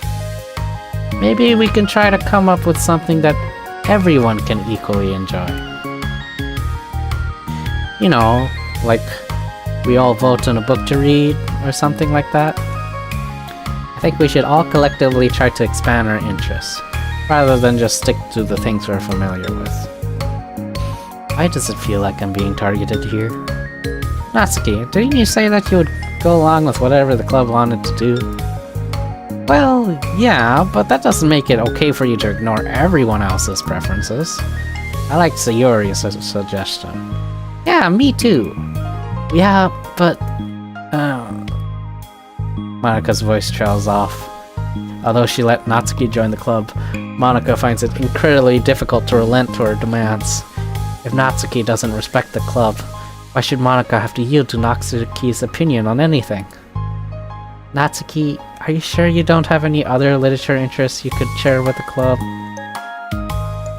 I swear I don't mind if you keep your manga in here, but I just... Natsuki cuts Monika off by suddenly standing up. Well, it's obvious that I'm not wanted here, so I'm just gonna leave. But I really would have appreciated you being more upfront about it. Okay, I think you're kind of jumping to conclusions here, but you're free to do whatever you want. Natsuki shoots Monika a quick glare before walking straight out of the room. Oh no. Sayori runs after her, leaving just Monika and Yuri. For the second time today, Monika slumps down into a desk. Why am I such a jerk? No, she's a jerk.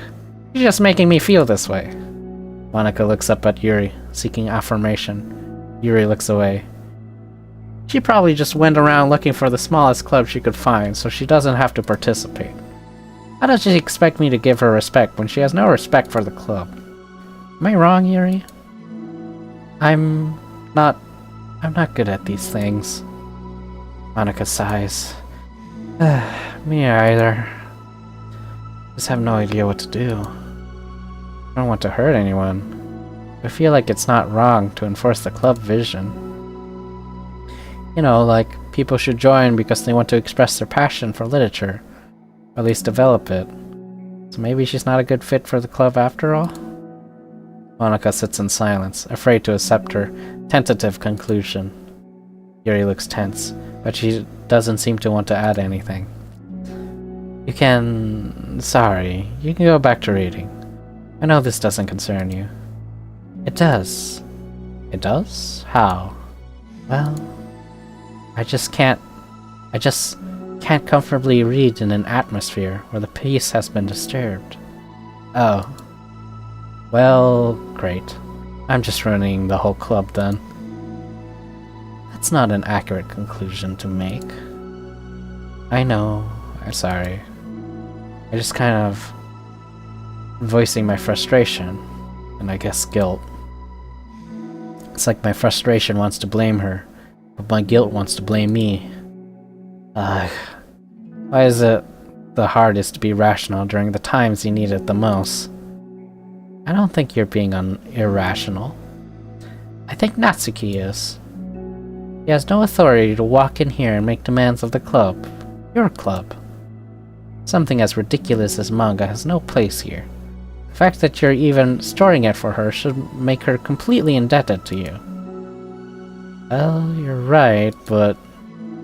I don't know. Isn't it kind of harsh to say things like it's ridiculous and it has no place here?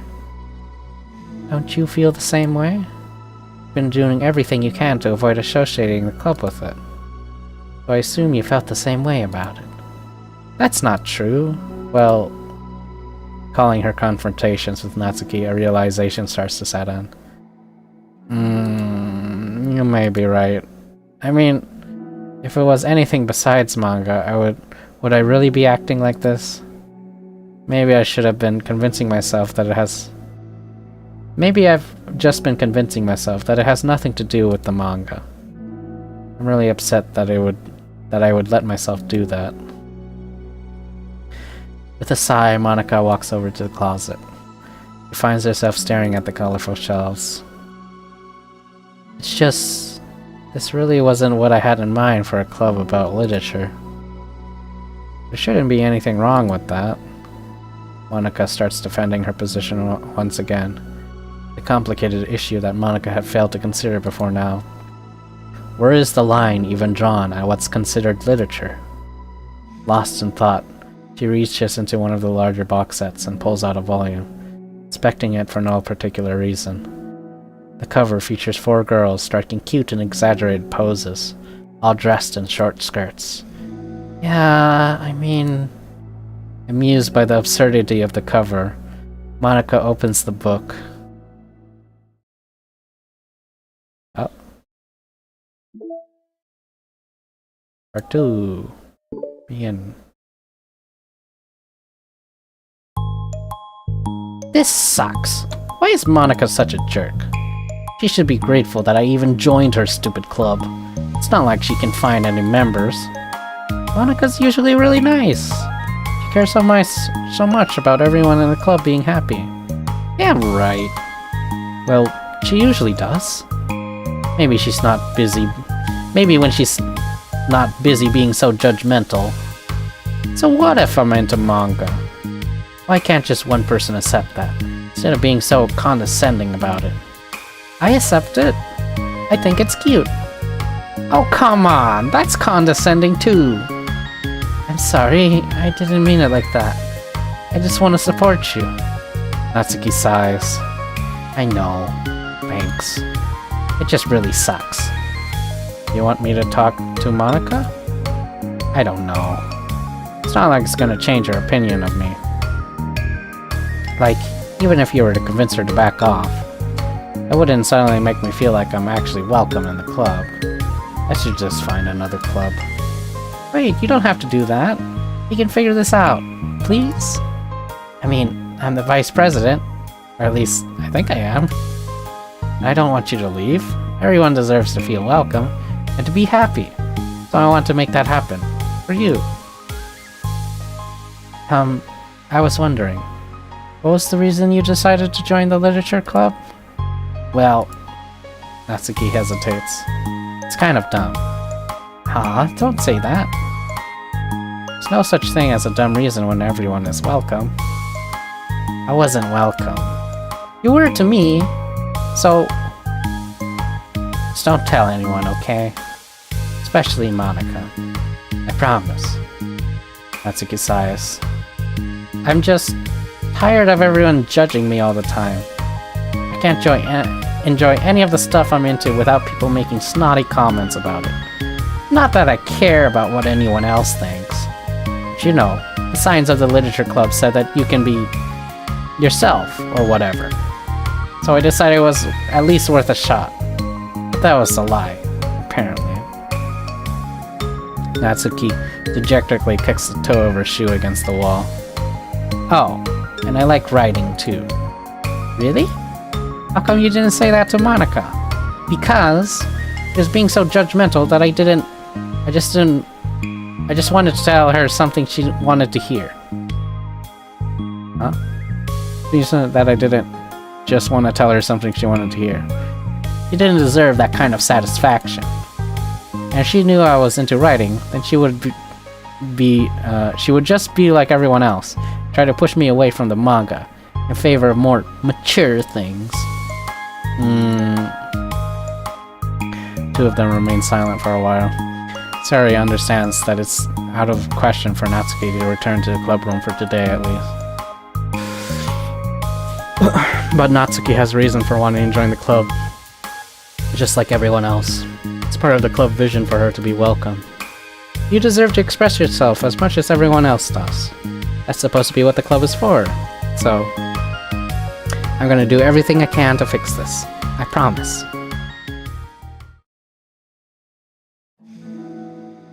It's lunchtime, the next day. The cafeteria and the hallways are bustling with students rushing to meet with their friends and make the most out of their limited break time.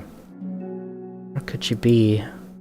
Among them is Monica, who always eats lunch in her classroom, but she has some additional business today. Fearing Natsuki would avoid coming to club, Monica decided to try to find her during lunch so she could make amends. After searching for an extensive time, Monica finally spots her. Despite her short stature, Natsuki's bright hair helps her stand out from the crowd. Oh gosh.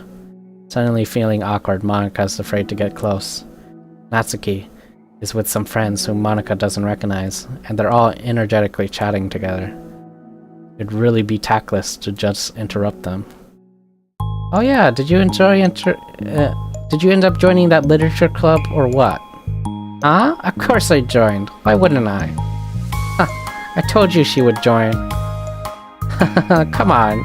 You know she only joined because you wouldn't stop giving her crap about the anime club. I told you I never wanted to join that stupid club. Oh sure. Well, you have to give her some credit for at least making an effort to finally grow past that trash. True. Well, congrats on finally graduating middle school, Natsuki. We're proud of you. Shut up! Just let me do my thing. I'm just joking. You know we love you. Yeah, once the literature club makes you a famous writer, we'll be the first ones to buy your books. What? You're gonna buy her smutty fan fiction?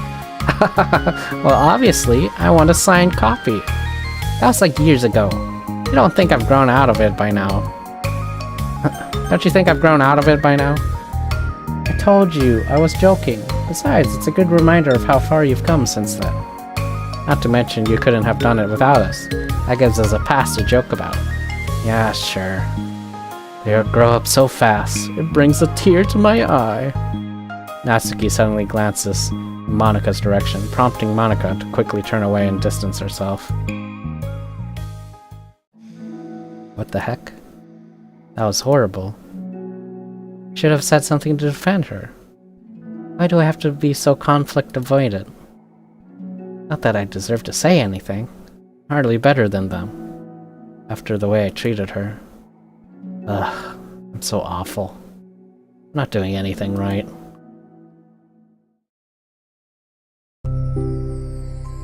After school ends, Monica distractedly makes her way to the club room. She finds Yuri already inside, eyes on a book as usual. Monica picks a desk and slumps into it, something she seems to be doing rather often lately. Yuri, I don't think I can be club president. I suck at handling anything that doesn't go, like, exactly my way. Yuri looks up from her book. It's like, the literature club is a place where you get to express yourself, unless it's in a way that I don't like. I'm so mad at myself. I'm especially mad that I didn't have the self-reflection skills to realize what I was doing. So much for maturity. Sorry, I really shouldn't be complaining out loud like this. There's just like a lot on my mind. No. I enjoy listening. Really? Why? Yuri shrugs. It just makes me feel nice. Oh, well, okay. I guess I'll just continue then. Yuri nods. Yeah. Well, Natsuki has kind of a blunt attitude, you know? It made me feel like she wasn't taking the club seriously. I couldn't even figure out why she wanted to join. I saw her friends talking to her in the hallway during lunch, and they were just so mean to her. Telling her to grow up and stuff like that. That the literature club would help her out, grow out of her manga. It just made me so mad. Like, just let her enjoy it. It makes her happy. Why are you trying to take that away from her? When I had that thought, it was when I came to the realization that I was kind of doing the same thing, just in a roundabout way. Should have made her feel good about being passionate about something, but I just dismissed it. No, I was actually trying to avoid acknowledging it at all. I even did that with you, Yuri. When you first joined the club. You did? Yeah, I remember. Fantasy isn't really my thing. I was kind of trying to dismiss it. But then Sayori jumped in and took over the conversation. I should have reflected on that, but I didn't, because I just let Sayori handle it instead. Now, I'm repeating the same mistake, except I really hurt someone this time. Monika shakes her head. I'm so tired of being afraid of things I'm not comfortable with. It's so stupid. Like, I can just picture how much joy it would bring Natsuki if I let her share a passion about a little. So angry that her friends are treating her like that. I'm gonna get them back for it. Get them back? Yeah. I'll get them back. By making sure that this is the literature club that Natsuki wants, not the ones they want. So suddenly, Sayori bursts through the door, making Monika and Yuri jump. With a rare stern face, she marches over to Monika's desk and sits down next to her. I'm having an intervention. I can do that because I'm vice president. Is this about Natsuki? Yes. Yeah, I know. I messed up. I'm super sorry. I was just talking about Yuri about it. Really? I was so dismissive of her passion that she felt threatened. And probably just unwelcome. Literally the opposite of what the literature club is supposed to be. I really need to make up to her. Oh. Yay, I did it! Thanks for your intervention, Sayori. I'm glad we're on the same page. Friendship wins again! So how do you want to make it up to her? I have a plan. Sorry, do you know if Natsuki is coming to the club meeting today? Jeez, I don't think she is. I see. Monika was afraid of that. Not because of her plan, but because she's facing the consequences of the damage that she's inadvertently caused. But the only way to do the right thing is to face it head on. It's so easy to just duck away from conflict and wait for it to blow over. But that's not enough. To truly respect someone's feelings after you've hurt them is to face them and admit your wrongdoings. Not the wrongdoings of mismanaging the club, but the wrongdoings of disrespecting Natsuki's feelings. Okay, you think we can get her to come to the meeting tomorrow? I can do that. Okay, awesome. Yuri, you don't have to worry about anything. I thank you for being my friend. You're a good listener. Fidgeting with her hair, Yuri turns away to hide a smile. Well, I guess for today, it's going to be a pretty quiet club meeting. I'm going to step out for a bit. Is that okay? Yeah, I'm just going to read with Yuri. Hey, is this one of Natsuki's books? How come it's out here? Sayori picks up a manga that was resting on an adjacent desk. Oh, that... Natsuki probably just left it out by accident. But I thought she wasn't coming to the club. Actually, Monika's been... Okay, Yuri, I'm sure it's just someone else who was using this classroom then, okay? ... Monika smiles at them both. And then with a wave, she exits the club room. I really shouldn't have left that out. If Sayori catches on, she'll definitely tell Natsuki. And that would get really awkward. Now, I wonder if there's a keyboard I could borrow from the music room. Oh. The time for the next club meeting has already arrived. Monika and Yuri are the first to arrive. So worried. You think Sayori is going to be able to bring Natsuki? Yes. How do you know? ... Well, he's Sayori. You know, you're right. Time slowly passes. Monika sits, then stands up to pace around, then sits again. Yuri's eyes don't move from her book. Then, the door finally opens. Sayori marches inside. Behind her, Natsuki shuffles inside, nervously looking around the room. We're here! Welcome back. Monica, the club president, stands up and greets them with a smile. Sayori picks a desk and takes a seat. Natsuki sits closely next to her. Looking back and forth between the club members, Monica is struck with a nostalgic feeling. She would stand in front of the club room just like this, struggling to picture just who may eventually be sitting before her. But imagination was never enough to predict how unique and diverse each member would be. Each with her own struggles, her own reasons for seeking the vision that Monica had immediately so vaguely advertised. Seeking trust, understanding, respect. What new lessons will the future hold for the literature club? Realizing she's getting ahead of herself, Monica takes a deep breath and returns to the present. Okay, everyone, the literature club is starting. We have an activity planned for today. Monica turns around to face the chalkboard. On it, she writes manga in big letters. Today, we're going to learn from an expert about a unique form of literature. Manga. Oh, come on. Isn't this kind of forced? You know you don't actually want to do this. So just... Monica shakes her head. Natsuki.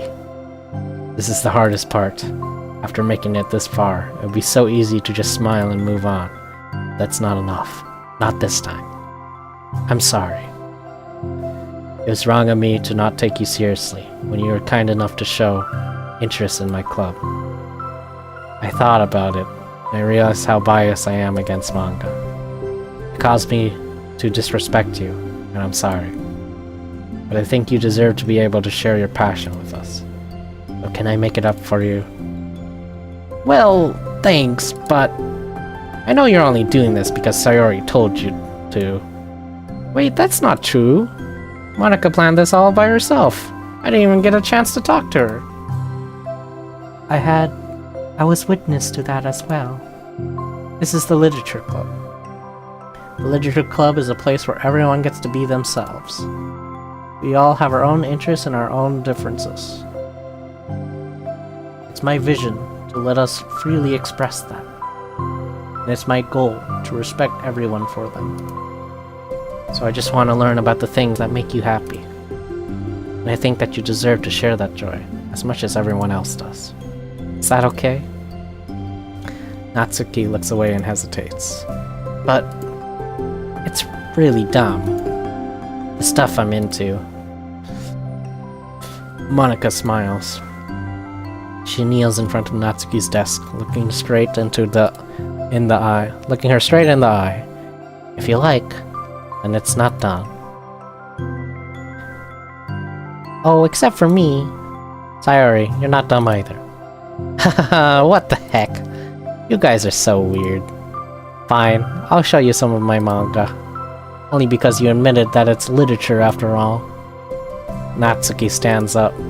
Oh yeah, I didn't say this before, but I'm actually into writing too. I'm kind of a pro. But I didn't want you to like me just for that. Oh, really?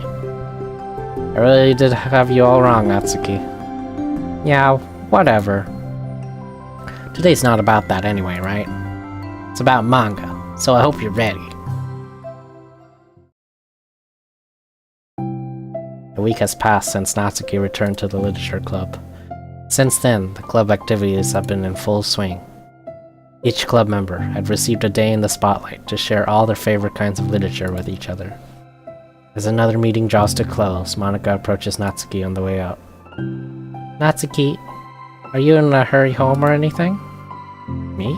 Not particularly. Why? Oh, there was something I just wanted to show you, if you had a few minutes. Sure, what is it? It's not in here. Can you follow me to the music room? The music room? Why? Well, you'll see. Oh. Wasn't this at the end of the game? Actually, I don't remember this room. This is new.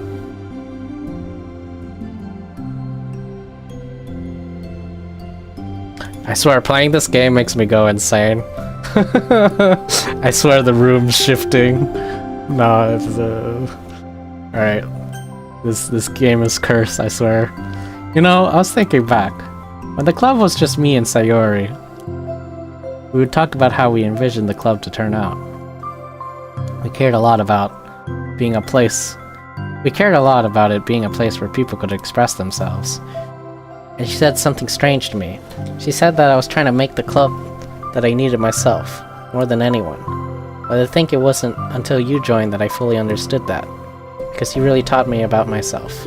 Like things that I was probably always too stubborn to admit. Oh come on, you can't mean that. I didn't even do anything. I just brought a bunch of manga and then got fussy when I didn't have my way. It's really stupid of me to make such a big deal out of it. No, I honestly needed it. You didn't express that you were hurt. I would never have realized that I did something wrong.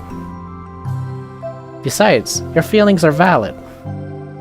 They deserve to be heard and respected. ... It's just really hard to feel that way sometimes. You know, I really shouldn't care about what other people think in the first place. But when you're just criticized by everyone around you for being a certain way, it can get really hard to just brush off. And it makes me start to feel like I'm the problem. Like I'm not doing enough to please everyone. Am I being too entitled if I just want people to like me? Without me having to hide a bunch of stuff about myself? I don't think I am. I just wish that sometimes people would try to appreciate me for who I actually am. As Monica listens, she recalls vividly how Natsuki's friends were treating her, and how naturally they did so. How long has she been fighting against that, refusing to change for others? I could only wish I was strong as you, Natsuki. You're so honest with yourself. I'm always trying to come off as perfect for other people. Anytime there's a hint of contention, I just crumble. But it's thanks to you that I really started to think about this stuff. You really inspired me to start working on it. But well, like I said, I didn't even do anything. You're just being yourself. That's all you needed to do. Also, there's something else. Monica takes a breath. The thing is, I might have read a little bit of your manga. What? You? What the heck? Why didn't you tell me? I'm sorry. I think I just felt kind of embarrassed to admit it, after I gave you such a hard time about it. I can't believe you, of all people, reading manga behind my back. That's so funny. Yeah, well, I just flipped through one of them out of curiosity, but I ended up reading a whole bunch of it. But I mean, one of the characters was in a literature club. What are the chances, right? You're reading Parfait Girls? Wow, you have good taste. just one volume. I kind of just picked it out randomly. Well, you have good intuition then. You have to tell me all your favorite parts. Well, I think it was some kind of weird fate. Because the character isn't just in a literature club, she also plays piano. It's just weird, because I've always wanted to learn piano. It's the perfect person that I always wish I was. I just did what I wanted, instead of always second-guessing myself. Monica walks over to the piano and sits down. Oh my god. Wow. The fan service. Amazing. I always felt like I should only share the absolute best parts of myself. The parts that will impress people or make them like me more. But after you joined the club, I really realized how destructive that mentality is. Never have you been so entertained by these types of games, really. I mean, I don't usually play graphic novels, because they're I don't know. It's not really a game, it's more like a book. Often it just feels like you're reading a book. But after you join the club, I really realize how destructive that mentality is. We share things because we want to express ourselves. Sharing experiences allow us to share emotions. And I just felt like I wanted to show you this. Because if it wasn't for you, I never would have started playing. Hey, I think the credit for that one goes to Parfait Girls, not me. No. Well, maybe it's true that Parfait Girls put the thought in my head. But it was still you who inspired me to keep practicing every day. Every day? Because, you know, you just make me feel like I want to do something. I should just do it. Oh, make me feel like if I want to do something, I should just do it. I mean, I still haven't been practicing for very long. I'm not really good at it yet. Like, at all. But I wrote a song for the club. And I worked really, really hard on it. I'm not good at piano. Writes an entire song. Wow. Alright, whatever you say, Monica. It doesn't have any words or anything. But yeah.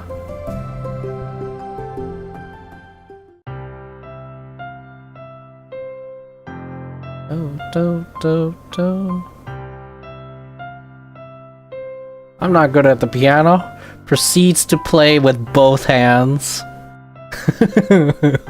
You know how hard it is to actually, like, get your brain to use both hands? I don't know. It's kind of hard, actually. Maybe I'm just incompetent, but, like, yeah. I can't even do it. Like, if you, like, try to follow a song, and you try to play both, it's like playing two songs at once in your head. It's kind of weird. I should practice piano more.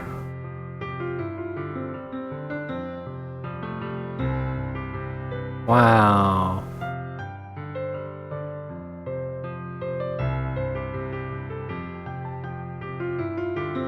Learning piano is really hard. I thought I would be okay at it. Because I use a keyboard a lot for typing.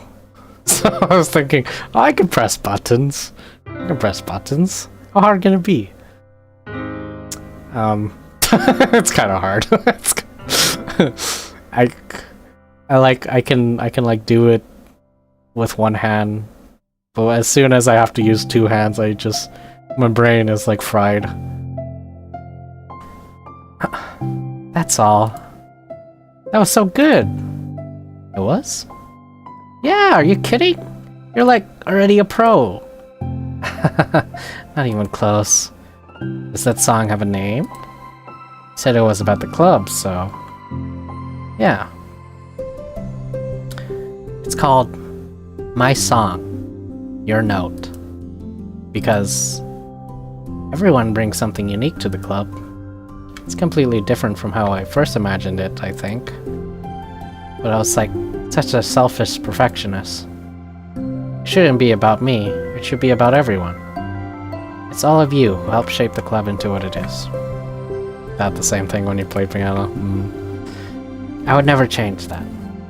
Well, I think that's really thoughtful. And kind of flattering. I kind of feel like I don't deserve this much validation. I wasn't exactly very patient either when I first joined the club. Makes me feel like I should probably apologize too. But I think I'm just really fed up with a lot of things, and I got frustrated after not getting my way in the club. So yeah, I really didn't mean to take it out on you. It was really immature. If you get my stubborn butt to apologize, I guess you're doing something right. It's fine, I'm past it too. I think we're already even. But it's really sweet that we're thinking about it. It takes a lot of maturity to reflect on that kind of thing. Well, I wonder who I got it from. Hmm? Oh, never mind. Well, anyway, we're not even... we're even as long as you keep my manga in the club room. You gotta go? Alright, Jack. See you later. Have fun, have a good day, or afternoon, or evening, or night. You did admit that it's a form of literature. You totally can't take that back now.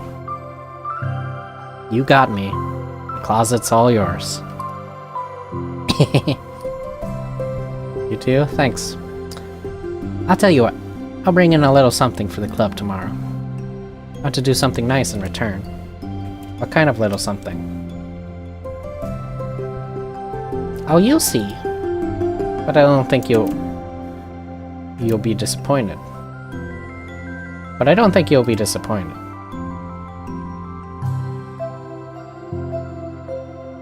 Next club meeting ends up being a particularly tasty one. Oh, she brought the cupcakes.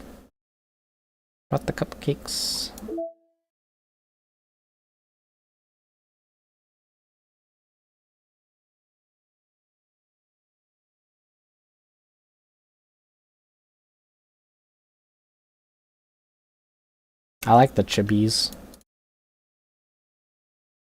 The chibis are kind of funny.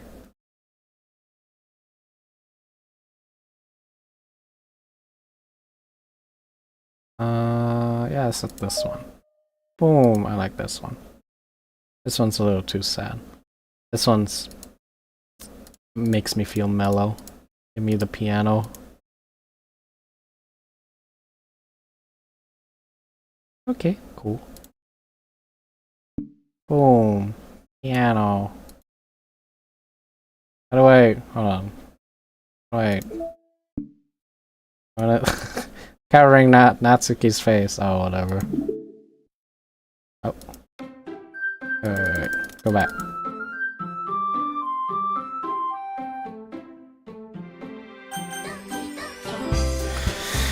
Doki doki. Okay. Is that the main, like, meat of the content in this version? Do I go achievement hunting? Perfect Monica. How do I write perfect poem for Monica? Perfect poem for Monica.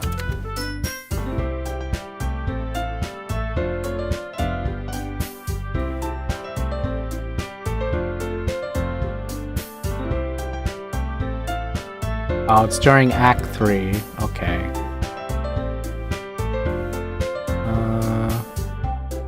Write a poem in 20 seconds or less. Okay, I can do that. Let's do that. Why am I achievement hunting? I don't know. I don't know how else to, I don't know how else to frickin' find the extra content, you know? Okay, I got that achievement. Cool. What else can I get from the poems? Ruin the game. Choose not to quit DDLC. Delete Monica twice. While getting deleted 0 times.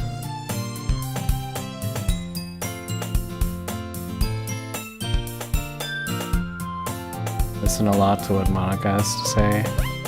Find Dan's special note. Spend 20 minutes listening to music on the desktop. Finish all side stories. Okay, so I don't have all the side stories yet.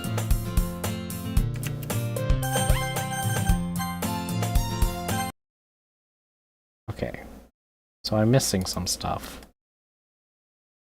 Okay, this is an achievement apparently. Okay, I got that. Draw boxes on the desktop. No? Did I not get it? I didn't get it. Is this not a box? Do I need to do it multiple times? Up, up, up, up, up. Drawing boxes. Did I get it? No? Doesn't work. It doesn't work. Spend 20 lessons listening. 20 minutes listening to music.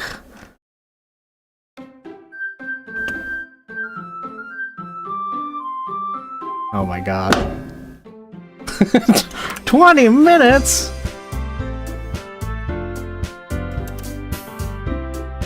This play in the...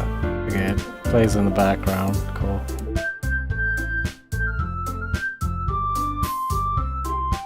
Alright. Files. Is there anything else I need to, like, find in here? Secrets?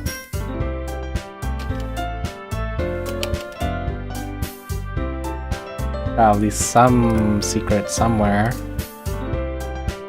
Save. And all my saves.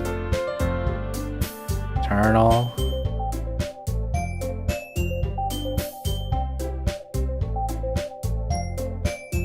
Probably something in one of these folders. Do I check every folder?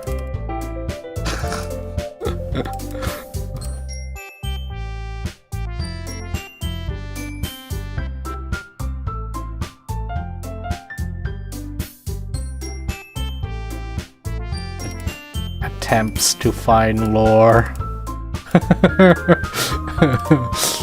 Trying to find lore. It's somewhere in this game. There's gotta be lore hidden somewhere in here. Oh! Meeting notes. Unable to open.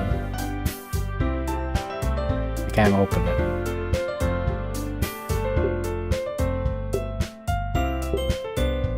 Okay. Oh.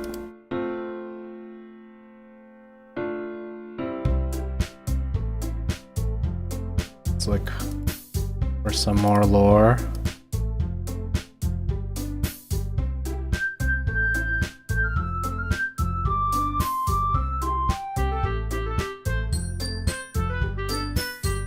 Okay. My god, this is so many folders I have to check.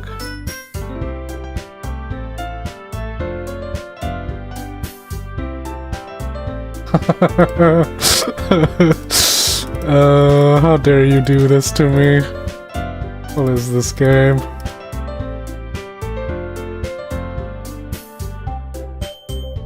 You're really gonna make me check every folder.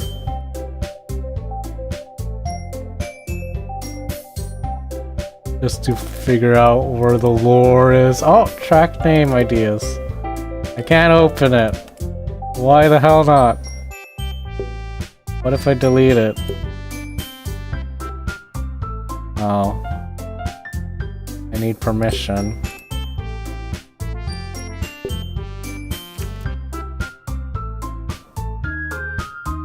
Okay.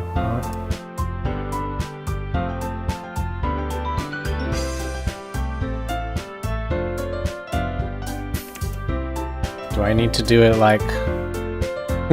Do I need to browse the local files, like, legitimately?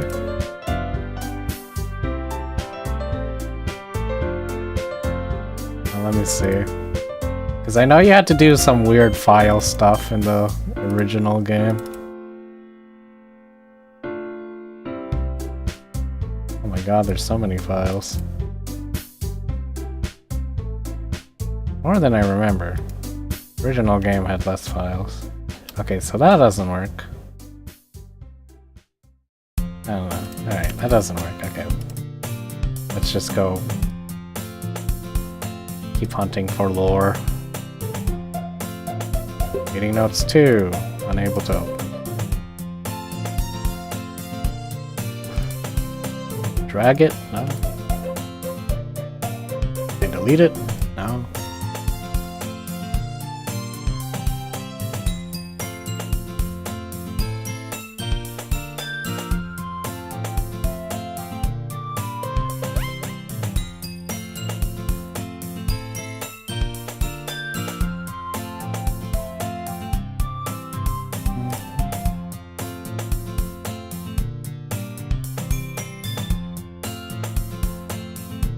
This folder is missing a 1.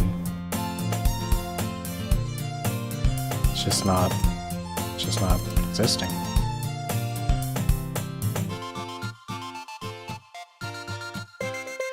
Two. 1, 2. Wait, did I open this folder already? Oh my god. This is gonna drive me crazy. What am I looking for? I don't know. I'm looking for lore. I'm sure there's lore somewhere in here.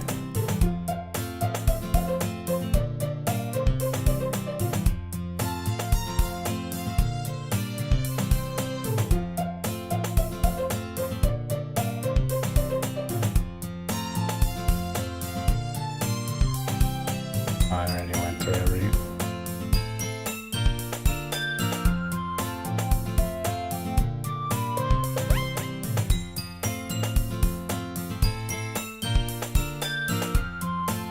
Do I use it to store sensitive or permanent things? If you need access to files from the encrypted file share, copy them to your disposable drive and put it right. Oh, okay.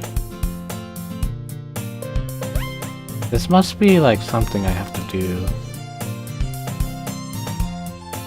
Later in the game. Check every folder. Like a fucking crazy person.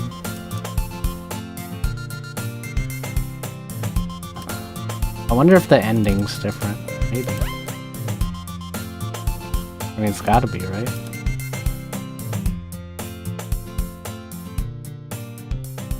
Project plan. I can't open this. I can't open any of these.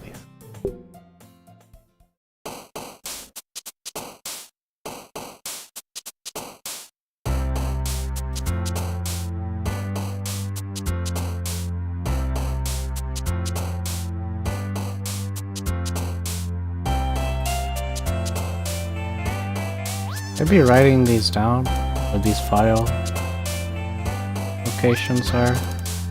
Maybe. I don't know.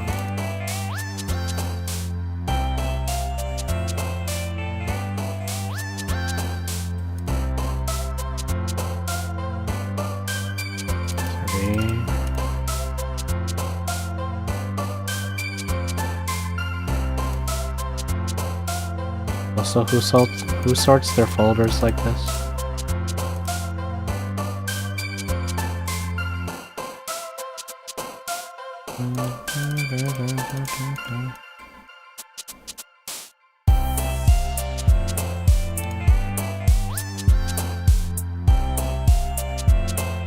It's okay, I'm just doing the achievement, listen to music for 20 minutes.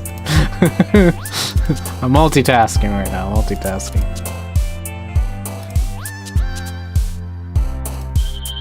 Oh, can't open this either. Can't delete it either. Is this Monica's desktop? Am I using Monica's computer?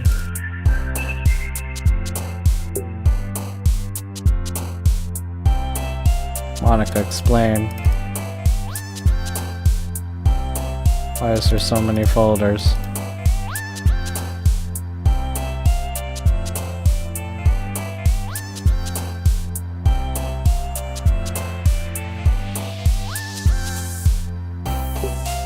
DDLC.txt.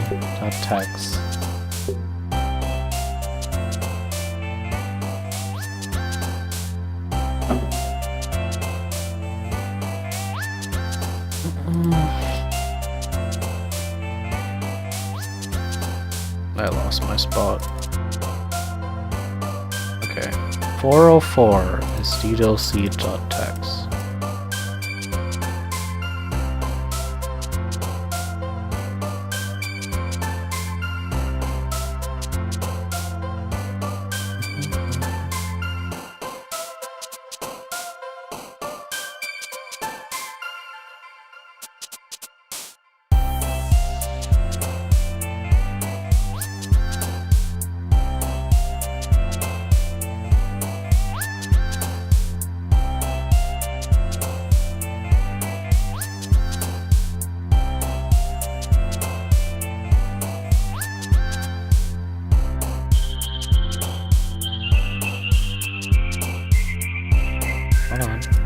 almost done.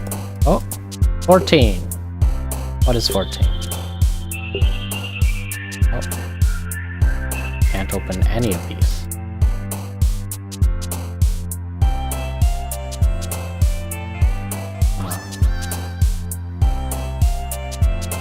I'm probably gonna have to go back to these, aren't I? For some reason. I probably should have wrote down the locations of the items. Should have took notes.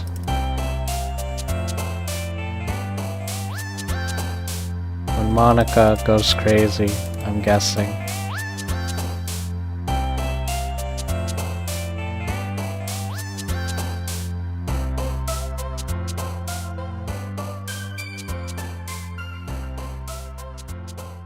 Okay, I checked all those.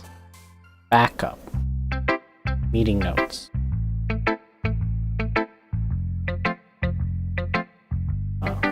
Test. System.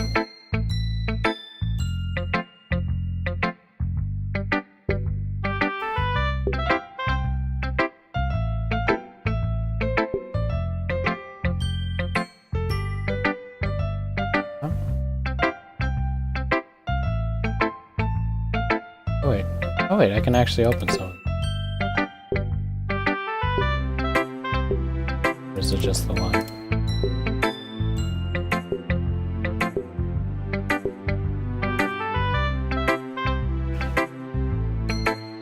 What is this? Clock time?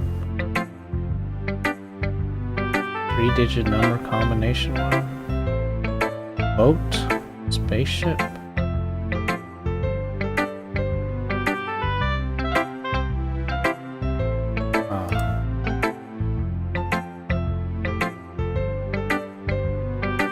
Sure there's like someone who's like made a long lore video of all of this. That explains everything. Email, pictures, settings, data collected, 32%.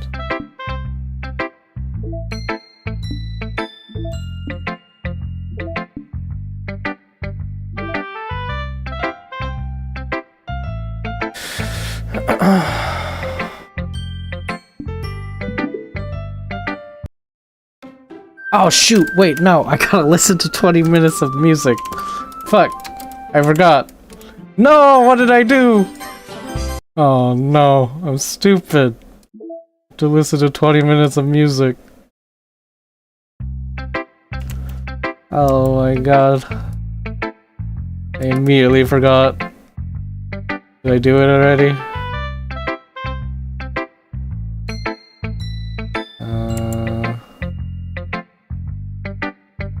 Do I have to get every achievement? I don't know. Draw boxes on the desktop. Look, I'm drawing a box. Why is it not working?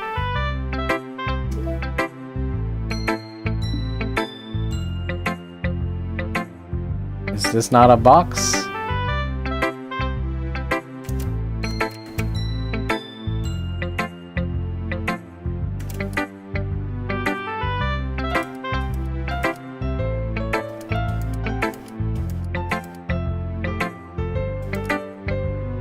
How many boxes do I need to draw?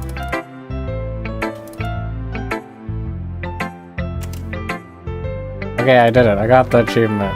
Cool. I had to spam it. Got it. What else can I do? Finish. Achieve 100% data collection. Is 100% meaning to get every single picture and you? Oh no! Oh no! Oh no! Oh no! I'll be right back.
Alright.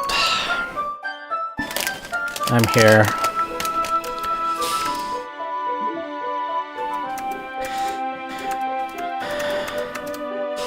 Did I get the music achievement yet?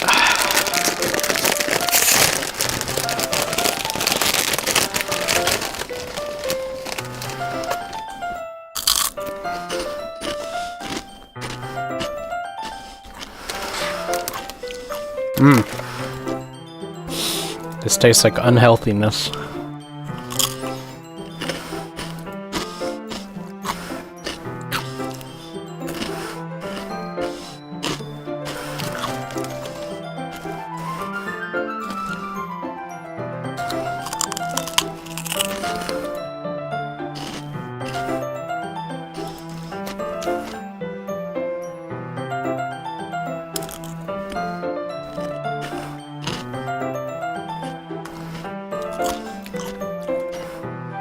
Okay, well, I guess we just continue.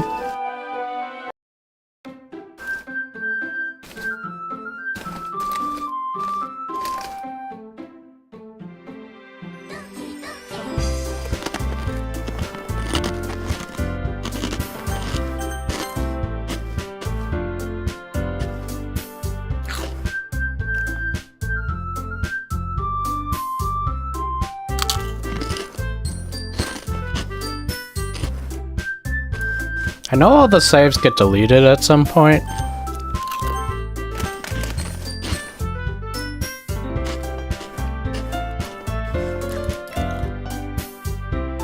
So I guess I just have to do as much as I can before the game gets all screwy.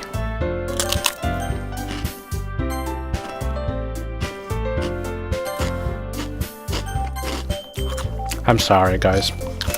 I got hungry. And I'm snacking on a very, very loud food.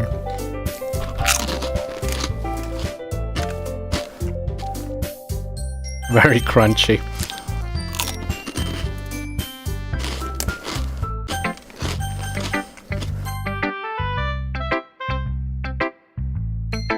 Dot dot dot. Well, it's about as what I expected from you. It's a little blunt. Well, excuse me. It's not like I said it was bad. Just didn't invoke any emotion.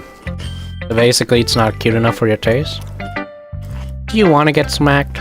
I'll pass. Ah. Well, anyway, I guess I need to show you mine. Not that you'll like it. Okay, that's the same as before. Yeah. Told you weren't gonna like it. I like it. Oh. Okay, the text had become the same.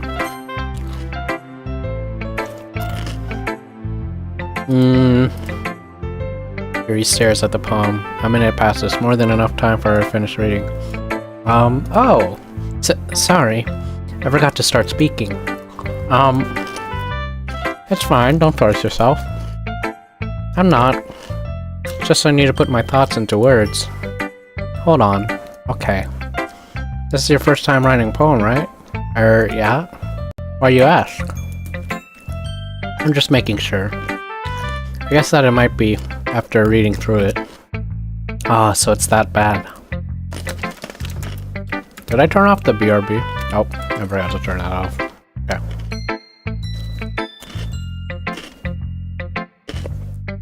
No!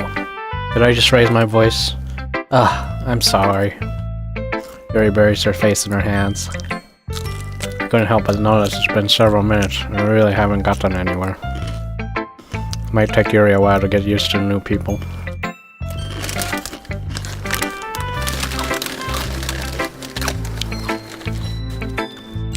I should stop eating this. Why'd I grab this? I don't know, I saw it, and I was like, I want a munch on this.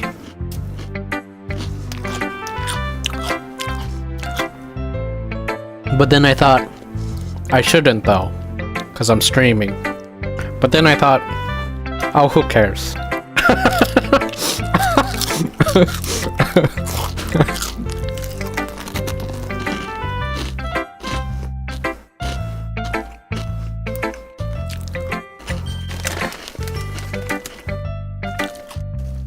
It's fine. I really didn't notice.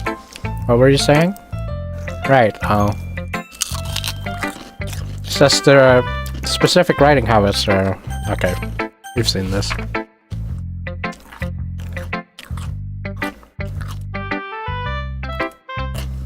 Makes me happy you think that. Just remember that it won't be long before you pick up on these things too. Yeah, maybe you're right. Guess I'll have to keep trying. I'm counting on you.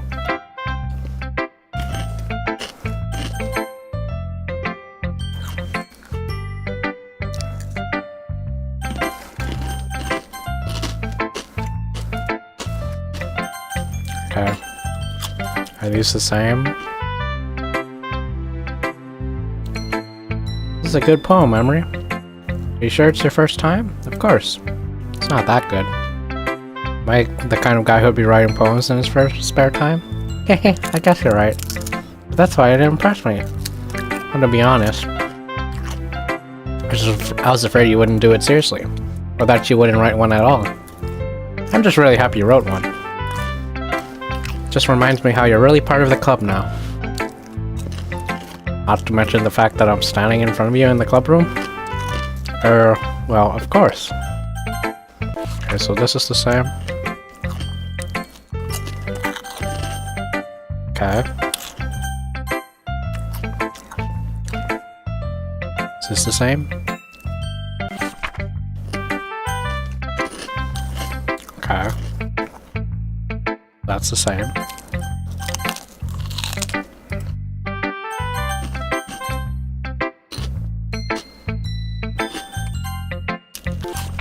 This is the same.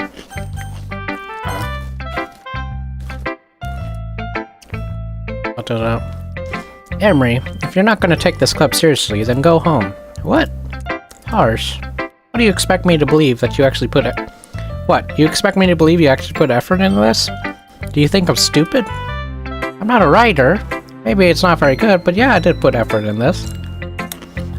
We all start somewhere, alright? If you're still proud of the first poem you ever wrote, then I'd like to read it. painful to think about, right? ... Fine. Well, sorry. You'll get better anyway.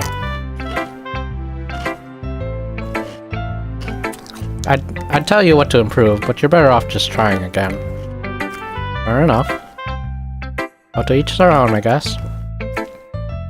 Anyway, I guess I gotta share mine now. Knowing you, you'll probably think it's stupid.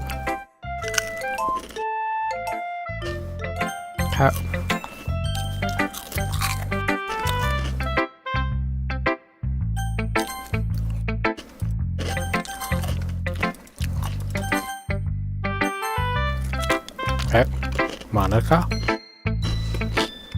Hi, Emery. Having a good time so far? Ah, yeah. Good. Glad to hear it. By the way, since you're new and everything, you ever have any suggestions for the club, like new activities or things we can do better? I'm always listening. Don't be afraid to bring things up, okay? Alright, I'll keep that in mind. Of course I'll be afraid to bring things up.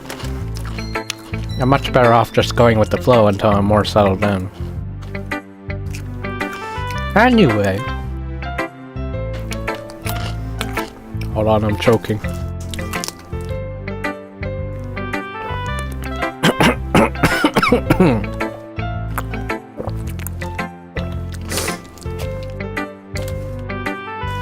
I should stop eating this crunchy thing. What are these called?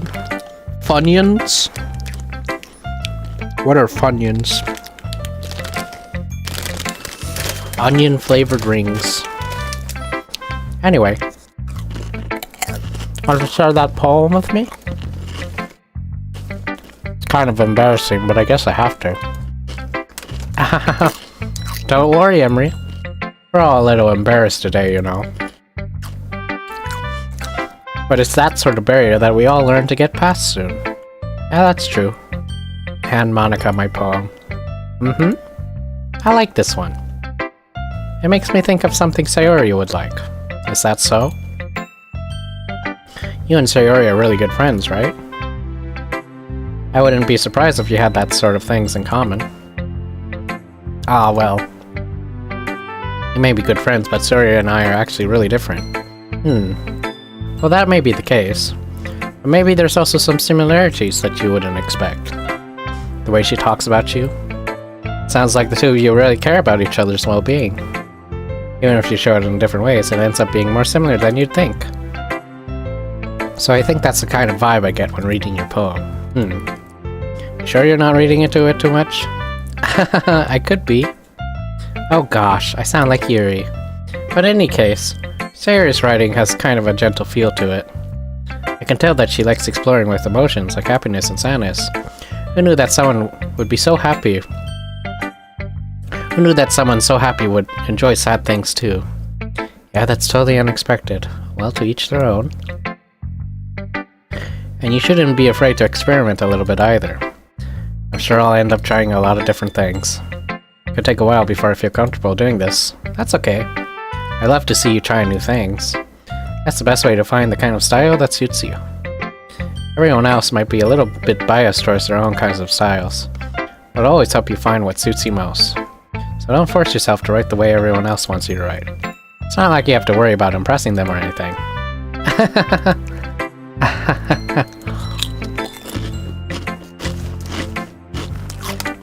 Anyway, do you want to read my poem now? Don't worry, I'm not very good. You sound pretty confident for someone who claims to not be very good.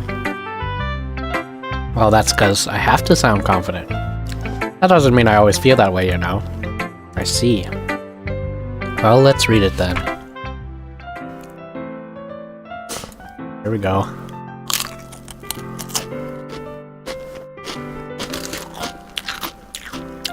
Is it okay if I finish my Funyuns, guys?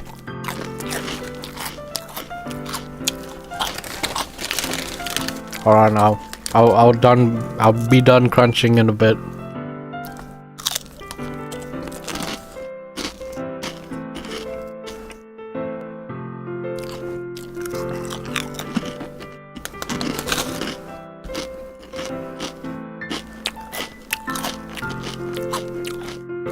It's supposed to be something you eat while watching something.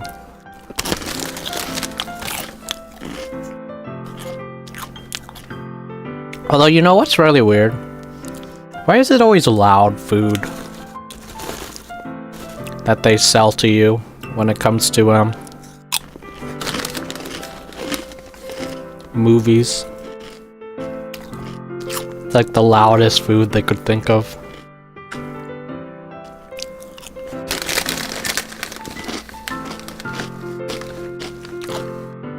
And then they tell you to be quiet in the theaters. It's crazy.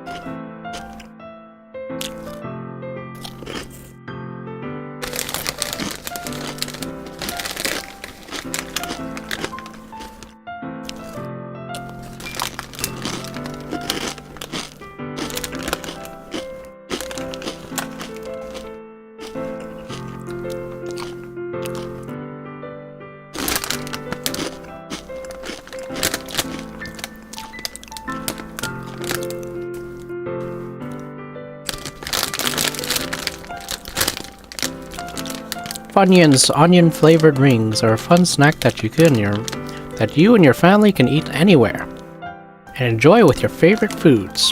They're great for picnics, parties, and lunches.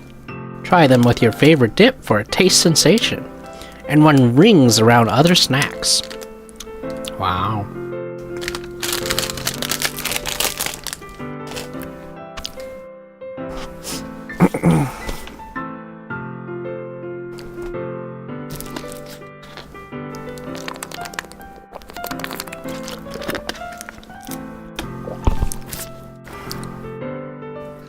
Alright. Hole in the wall. Wait, hold on.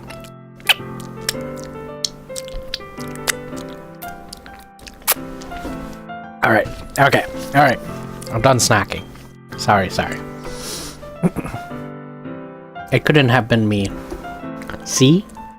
The direction the spackle protrudes. Spackle? A noisy neighbor? An angry boyfriend? I'll never know. I wasn't home. I peer inside for a clue. No, I can't see. I reel, blind like a film left out in the sun. But it's too late, my retinas.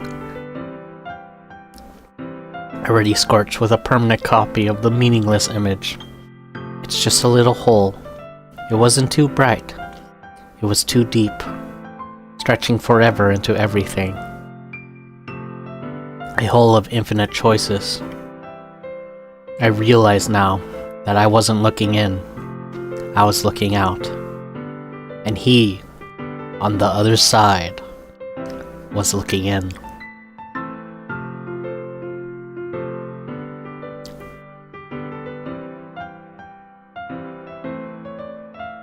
You know what would be spooky? What if you were a female player playing this? Would she say she instead? Would that be super spooky? That would be super spooky. So what do you think? It's very freeform, if that's what you call it. Sorry. I'm not really the right person to ask for feedback. It's okay. Yeah, that's the kind of style has gotten pretty... That kind of style has gotten pretty popular nowadays.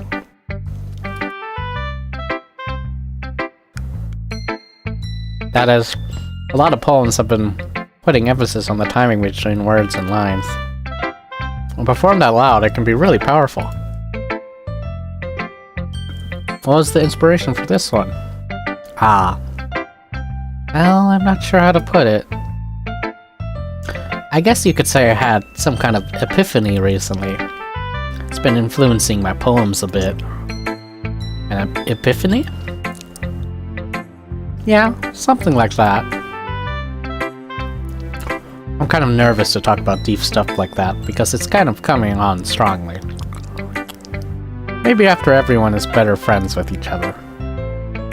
Anyway, here's Monika's writing tip of the day. Sometimes when you're writing a poem or story, your brain gets fixated on a specific point. If you try so hard to make it perfect, then you'll never make any progress. Just force yourself to get something down on the paper and tidy it up later. Another way you think about this is, if you keep your pen on the same spot for too long, you'll get a big dark puddle of ink. So just move your hand and go with the flow. That's my advice for today. Thanks for listening. Phew. I guess that's everyone. Glance around the room. It was a little more stressful than I anticipated. It's as if everyone's judging me for my mediocre writing abilities. Even if they're just being nice, there's no way my poems can stand up to theirs. This is the literature club after all. A sigh. I guess that's what I ended up getting myself into. Across the room, Sayori and Monika are happily chatting. My eyes land on Yuri and Natsuki. They gingerly exchange sheets of paper, sharing their respective poems. As they read in tandem, I watch each of their expressions change. Natsuki's eyebrows furrow in frustration. Meanwhile, Yuri smiles sadly. What's with this language? Eh? Did you say something? Oh, it's nothing. Natsuki dismissively returns the poem to the desk with one hand. I guess you could say it's fancy. Ah, thanks. Yours is cute. Cute? Did you completely miss the symbolism or something? It's clear about the feelings of giving up. How can that be cute? I know that. I just meant the language, I guess. Just trying to say something nice. Eh? You mean you have to try that hard to come up with something nice to say? Thanks, but it didn't really come out nice at all. Well, I do have a couple suggestions. If I was looking for suggestions, I would have asked someone who actually liked it. Which people did, by the way. Sayori liked it, and Emery did too. So based on that, I'll gladly give you some suggestions of my own. First of all, excuse me. I appreciate the offer, but I've spent a long time establishing my writing style. I don't expect it to change anytime soon, unless of course I come across something particularly inspiring, which I haven't yet. And Emery liked my poem too, you know. He even told me he was impressed by it. Natsuki suddenly stands up. Oh? I didn't even realize you're so invested in trying to impress our new member, Yuri. Eh? That's not what I... You're just... Yuri stands up as well. Maybe you're just jealous that Emery appreciates my advice more than he appreciates yours. Huh? And how do you know he didn't appreciate my advice more? Are you that full of yourself? No.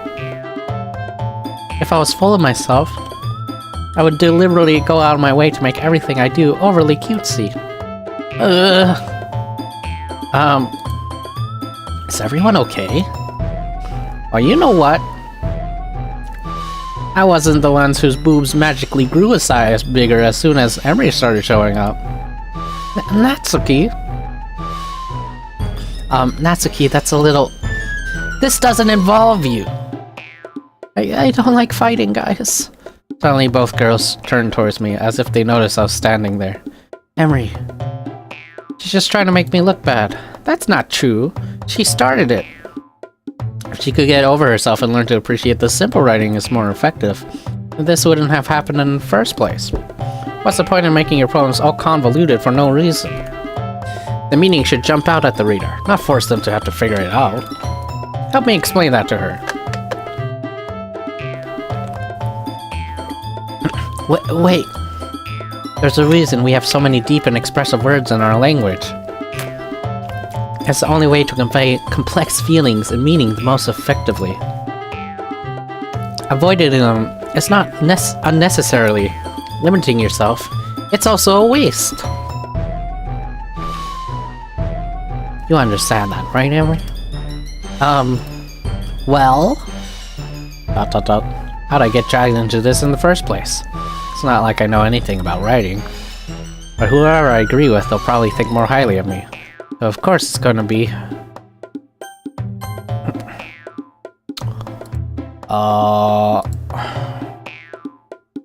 Okay.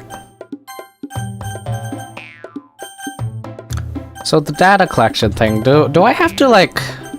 I don't know. Do I have to go over every single choice? Probably. Yuri, you're really talented. Well, but Natsuki has a point. I think that I racked my brain to attempt to back myself up. I think that completing feelings with few words can be just as impressive as well. Lets the reader's imagination take over. Natsuki's poem did a really good job at that. Yeah, it did, didn't it? Shows how much you know.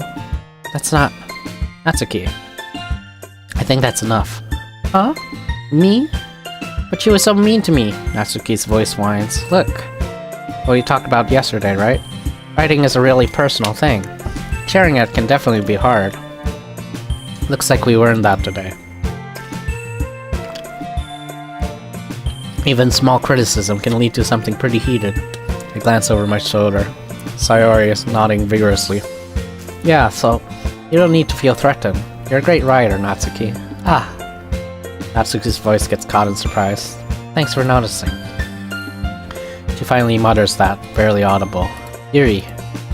Yuri looks at me dejectedly. With a face like that, I can't help but feel bad for her as well. Sure that Natsuki didn't mean everything she said, so you didn't need to feel certain either. Well, if you say so. Hey, it's not like you need to apologize for me, Emery. Sheesh. Natsuki takes a breath. The thing about... Oh... Natsuki glances around the room. Would everyone stop staring at me? Unsurprisingly, Natsuki has a harder time with it than she boasted. Sayori and Monica look away.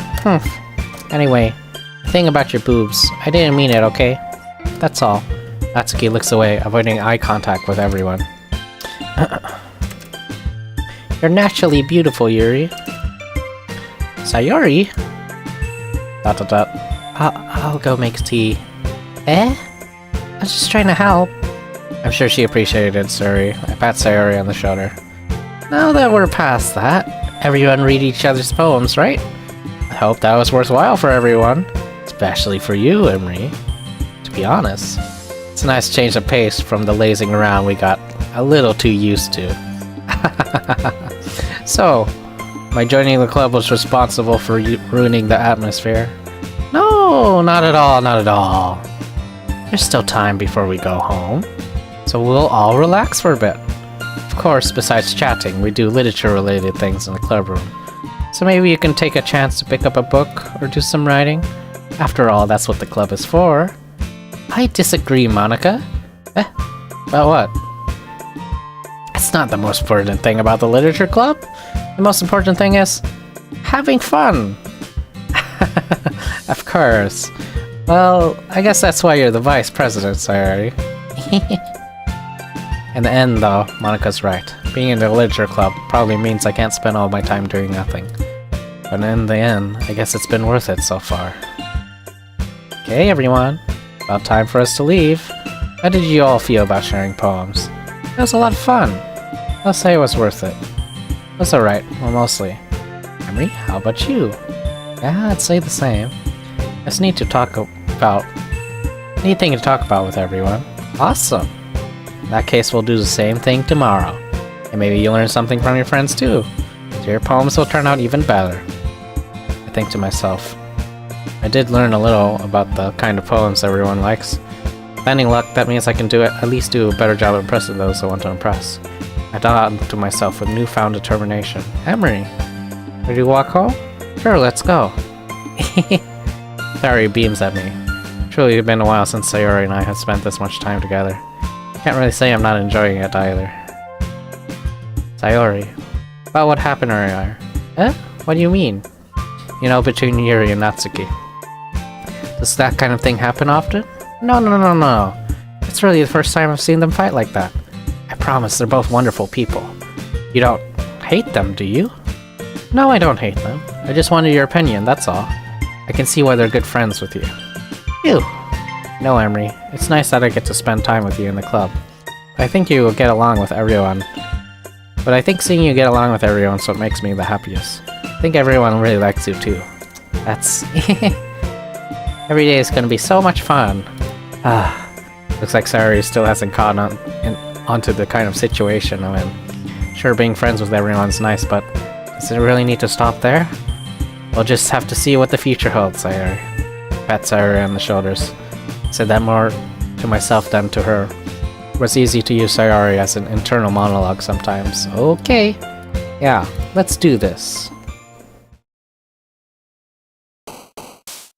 Alright, so this is Act 2. Right? Yeah, Act 2. So we're gonna go back. And we're gonna reload. See what Monica has to say about every poem. Because why the heck not?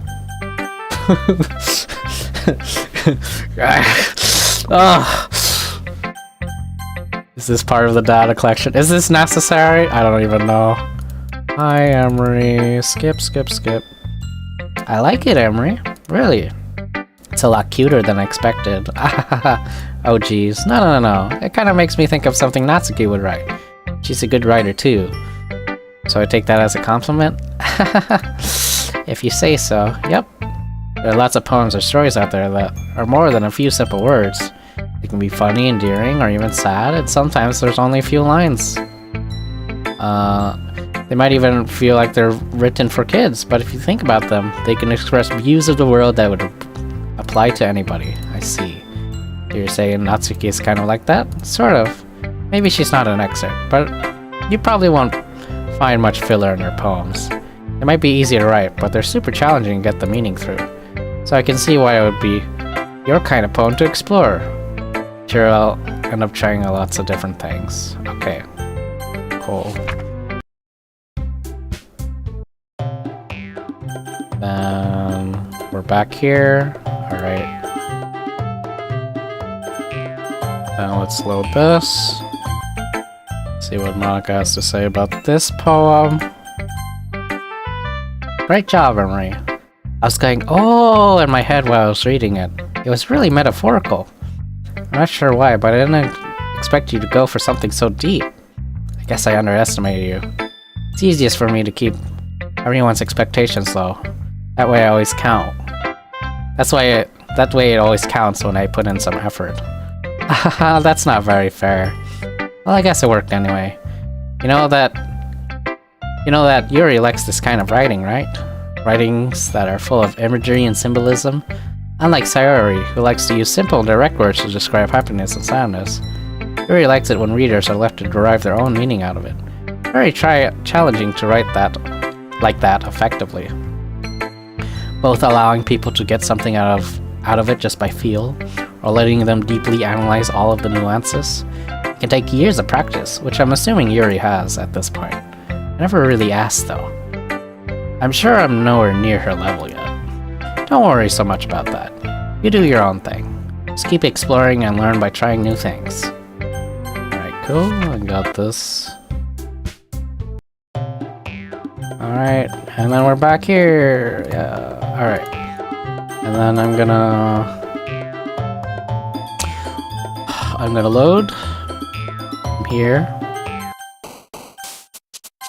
Okay, and we'll just do random words.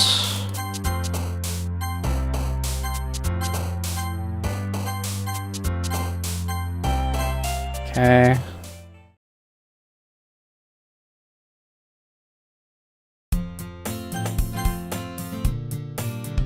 And then we'll do this. Hello, Bader. How you doing? Oh, does it... Okay, is this all the same? I picked random words this time. Or is it just like, does it just give me like whatever I got the most of? You say anything new? You getting ready for bed soon? Ah, I see. Wanna share your poem with me?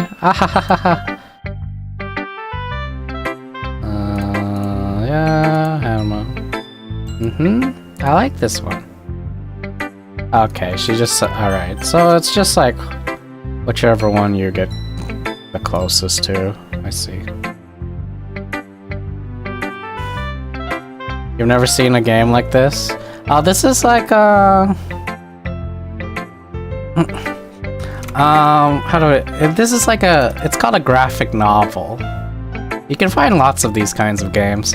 Basically, it's just a lot of reading. It's like, do you like books? If you like books, then these kinds of games might be for you. Basically, just a graphic novel. Yeah. Natsuki. You're right that I liked your poem. See? Wait, that's not an excuse for you to be so mean. You shouldn't pick a fight just because someone's opinion is different. That's not what happened at all. Right now I'm just like looking at every scene, seeing if, because I don't know, it might be like part of how to get the like 100% achievement or whatever here. There's an achievement that says achieve 100% data collection. I don't know if that means I have to like look at every option, but I'll just look at every option because why not? I don't know. That'll just cover everything, I think, if I just look at every option. Yuri wouldn't even take my poem seriously. I understand. Yuri? Eh? You're a seriously talented writer. Is it a choice thing? So basically,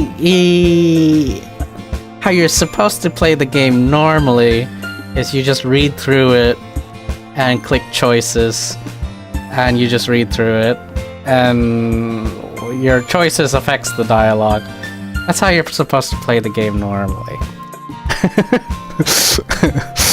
How do I... So, right now it looks very cutesy, but there's a reason why there's a warning message at the start of this game. We haven't got there yet, though. No.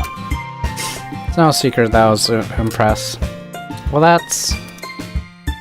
But here's the thing. No matter how simple or refined someone's writing style is, they're still putting feelings into it, and it becomes something really personal. That's why Natsuki felt threatened when you said her poem was so cute. Was cute. I see. I didn't notice that I'm sorry. But Natsuki, you took it way too far. Yuri means well, and you just told her how you felt, and this wouldn't have happened in the first place. Are you kidding? That's exactly what I did. It was her that... Natsuki, I think that's enough. You both said some things that you didn't mean. Yuri apologized. Don't you think you should too? Natsuki clenches her fists. In the end, nobody has taken her side. She's trapped, at this point being defiant only because she can't handle the pressure. I end up even feeling bad for her. Sometimes when I'm hurt, it helps to take a walk and clear my head. Sorry, she doesn't need to... You know what? I'm going to do that. It'll spare me from having to look at all your faces right now. Without warning, Natsuki snatches her own poem up from the desk and storms out. On her way out, she crumples up the poem with her hands and throws it in the trash. Natsuki... She really didn't need to do that. I look across the room. Yuri has her chin buried in her hands while she stares down at their desk. I gingerly approach her and sit in an adjacent chair. Everything alright? I'm so embarrassed. I can't believe I acted like that. You probably hate me now. No, Yuri. How could anyone have gotten frustrated after being... How could anyone not have gotten frustrated after being treated like that? You handled it as well as anyone could. I don't think any less of you. Well, alright. I believe you. Thanks, Emery. You're too kind. I'm thankful to have you part of this club now. It's nothing. One more thing. That one thing that Natsuki said about, you know, I would never do something so shameful. Anything so shameful. So, what did Natsuki say? Gasp. Never mind about that. I'm gonna make some tea. Ah, good idea. Make it big enough for more than one person, okay? Yeah. Okay, everyone. Does she all say the same thing now? Okay, cool. So let's, reload.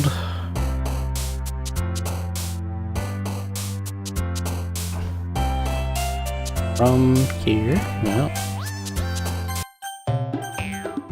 Let's see these lines. Natsuki! Does this even, like, matter? do I actually have to see all these lines? Question mark.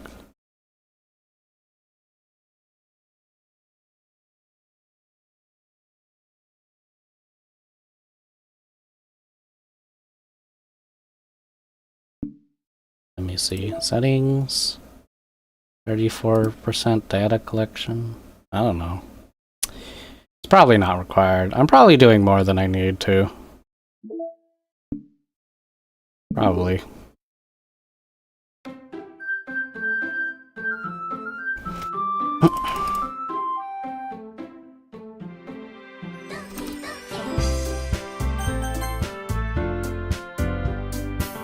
But screw it, we're gonna see every line. 110%ing the game, yeah. Natsuki glares at me, drying up my words I had in my mouth. So instead, I turn to Yuri. Yuri. But Yuri's expression is so defenseless that I can't bring myself to say anything to her. Sayori. Eh? Yeah. Everyone's fighting. It's making Sayori uncomfortable. How can the two of you keep fighting when you know you're making your friend feel like this? Emery? Well, that's her problem. This isn't about her. I agree. It's unfair for others to interject their own feelings into our conflict. Yeah, unless Sayori wants to tell Yuri what a stuck-up jerk she's being. I would never. It's your immaturity that made her upset in the first place. Excuse me? Are you listening to yourself? This is exactly why nobody likes... Stop! Natsuki, Yuri, you guys are my friends. I just want everyone to get along and be happy. My friends are wonderful people. I love them because of their differences. Natsuki's poems, they're amazing because they give you so many feelings with just a few words. And Yuri's poems are amazing because they paint beautiful pictures in your head. Everyone's so talented. So why are we fighting? Because... well... Also, Natsuki's cute, and there's nothing wrong with that. And Yuri's boobs are the same as they always were. Big and beautiful. ... Sayori. Sayori stands triumphantly. Monika stands behind her with a bewildered expression. I'll make some tea. Yuri rushes off. Natsuki sits down with a blank expression on her face, staring at nothing. So, this is why Sayori is vice president. I whisper to Monika. She nods in return. To be honest, I might come off as a good leader, and I can organize things. But I'm not very good with people. I couldn't even bring myself to interject. As president, that's kind of embarrassing of me. Nah, not like I can blame you. I wasn't able to say anything either. Well, I guess that just means Sayori is amazing in all ways, isn't she? You could say that. You might be an airhead, but doing it's weirdly suspicious. It's weirdly suspicious that she knows exactly what she's doing. I see. Take good care of her, okay? I'd hate to see her... Oh, the foreshadowing. Okay, I would hate to see her get herself hurt. Oh, I'm dead inside. Okay, that makes two of us. You can count on me. Monika smiles sweetly, causing my stomach to knot. Such a genuine person, really does make a good president, regardless of what she says. Oh boy. If only I could get the chance to talk to her a little more. Okay, everyone. Just about time for us to leave. Alright. Which one did I do? Does it match? Is there like a 100% for each girl? Probably not, I don't think so. Which one was this? This one's Sayori's. Sayori's, right? So what if we... Okay, so for this one, let's do it like this. Let's do help Sayori. I don't think it matters in this game. But let's pretend it does. This will be the Sayori route, yeah? Alright. So this will be the Sayori run. And this one will be the... I think this one's the Natsuki one.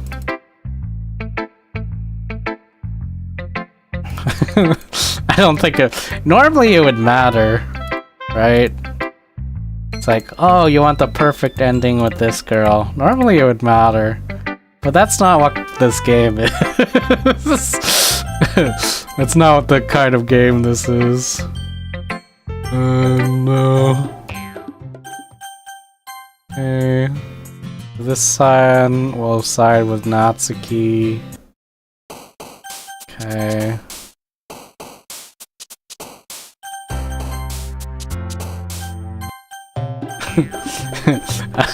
Why am I doing this? I don't know. Doesn't matter? It probably doesn't matter. Yeah, this one will side with Yuri. You know, just in case if it does matter, but I don't think it does for this game. Alright. Cool. This is the Yuri one. This is the Natsuki one. This is the Sayori one.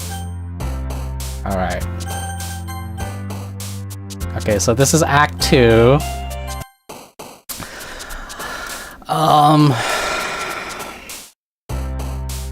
When does the game go to shit again? I think it's Act 3. Alright, so we're on Act 2. So let's do,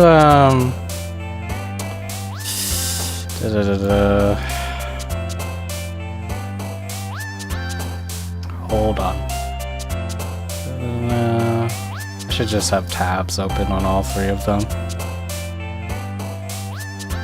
Okay, there you go. Alright. Wait, does she even survive till Act 2? No, she's only in Act 1. Oh no! It only takes 2 acts for the game to go to shit.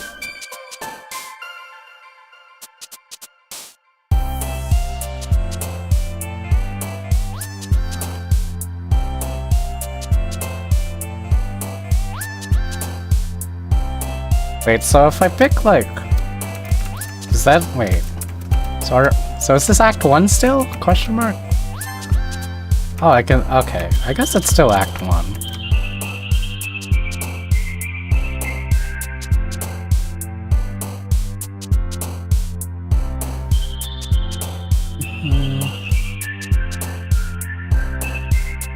Oh, there's multiple days. Okay, Act 1 is... Oh, right. Okay, so Act 1 has multiple days. Okay, so let's try going... Wait, so that means... I have to... Okay, alright. So this... Alright, so this one... We'll try going for Sayori. And I have to make sure...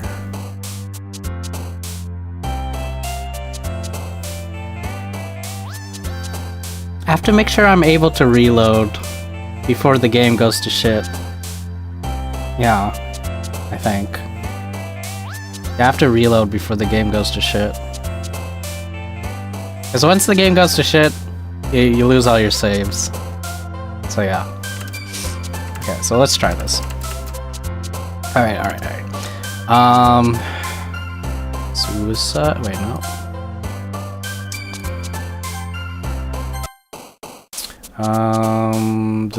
Happiness. Childhood.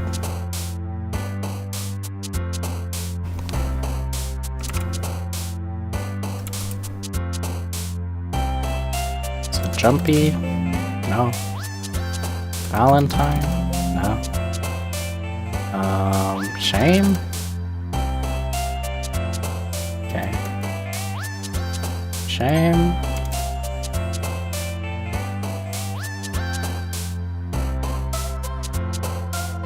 Pout? No. Secretive?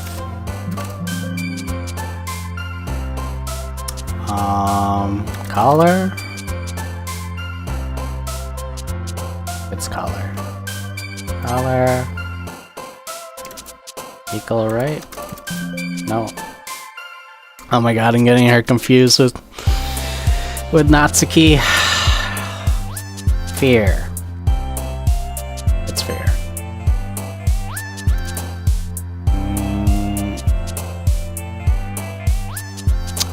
Fun. Fun.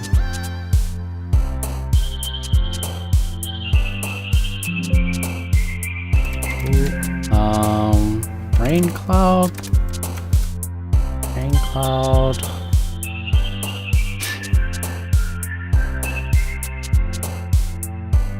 Precious. Precious. Funny? No. Fantasy? No. Tenacious? No. Hop?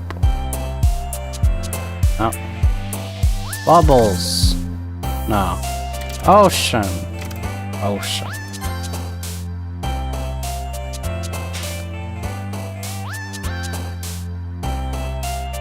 Is that together? Together. Broken? Broken. Death? Death.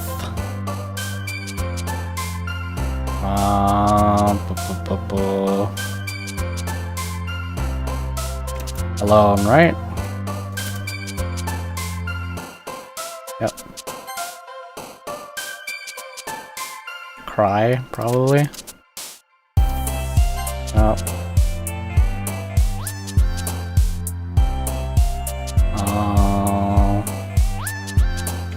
Silly, maybe? No, silly. Pain? Pain.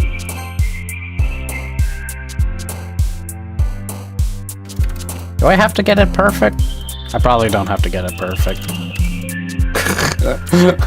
I'm probably doing more than I have to. It's overkill. Cheeks? No. Lying? Lying. Flower. 110%ing the game. Melancholy, I'm guessing? No. Depression. Right. It's gotta be depression. Yeah, that's depression.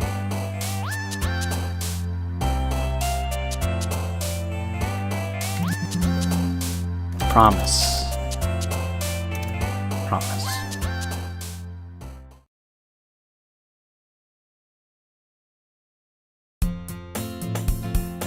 Another day passes. Okay, so we're still in Act 1.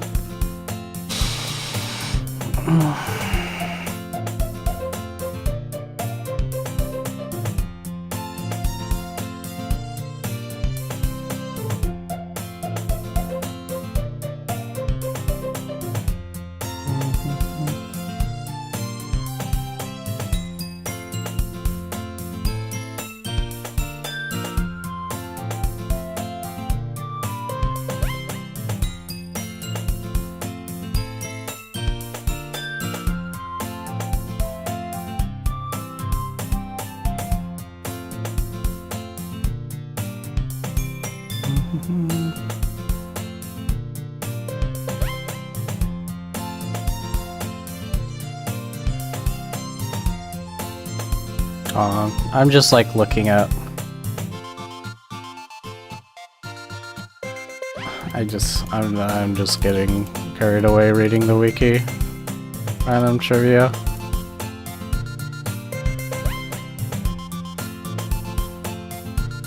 There's an achievement for ruining the game. Do I just play normally for that? Because the game ruins itself.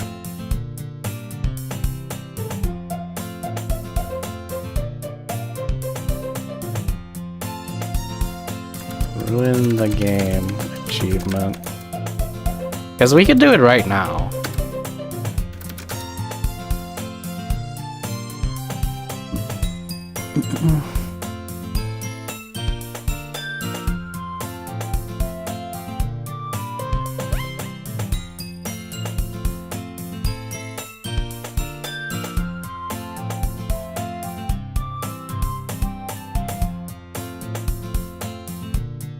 Oh, there's also an achievement for...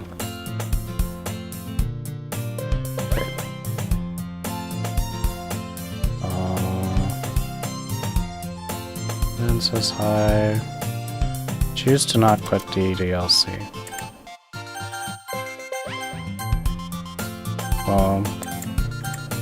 Is that the achievement?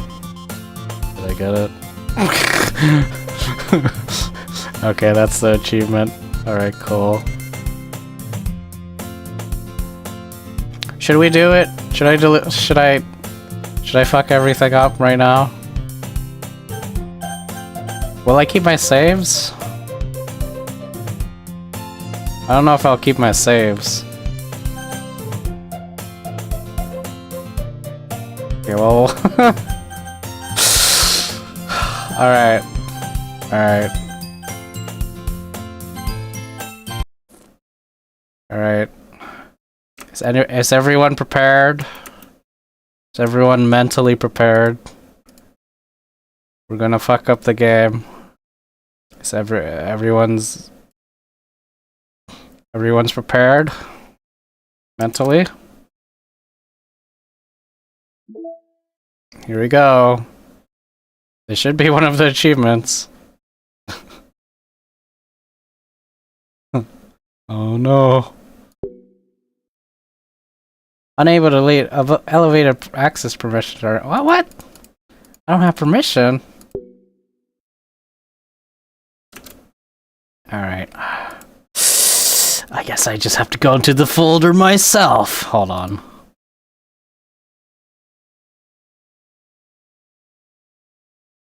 Manage. Browse local files. Wait a minute. Is it 'cause... Do I have to run the game as administrator? Is that why? That'd be crazy.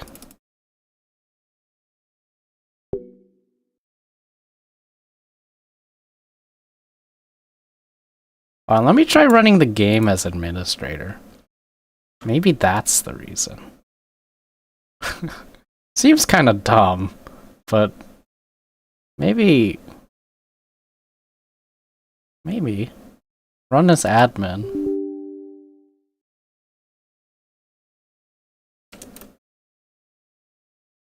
Okay, I'm running the game as admin.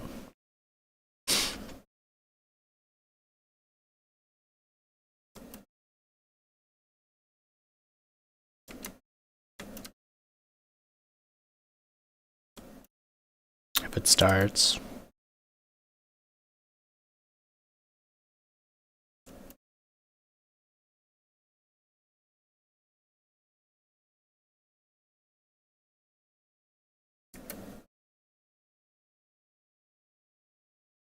Hello.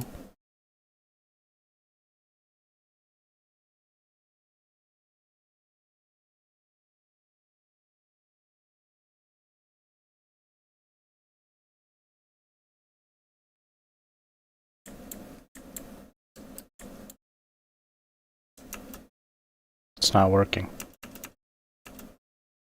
What did I do?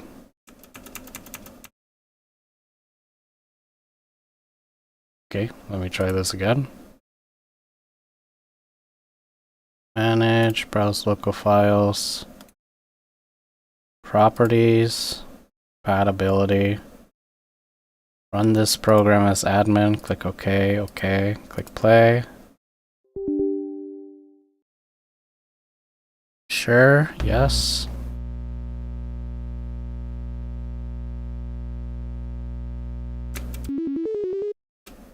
Oh.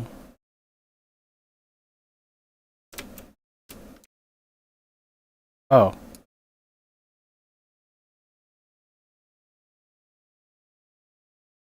Hold on. There you go. Log in. Logging in. Oh, wow. Okay, so now, in theory, right? I'm running the game as admin. So if it's funky, if this game, if they thought this far ahead, then now I should be able to delete.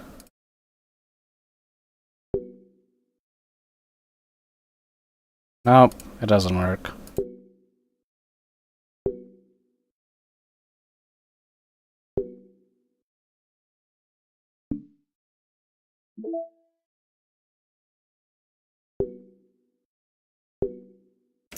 Okay.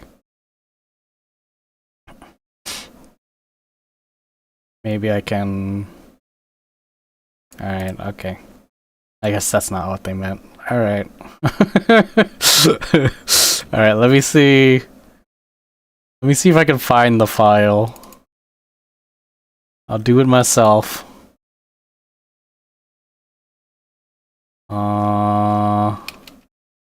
Where is the Monica file?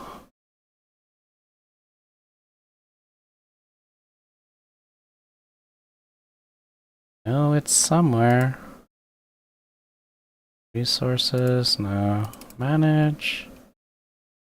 No. Plugins. No. I have to like literally delete the file. I just don't know where it's saved. DDLC, where is the Monica file?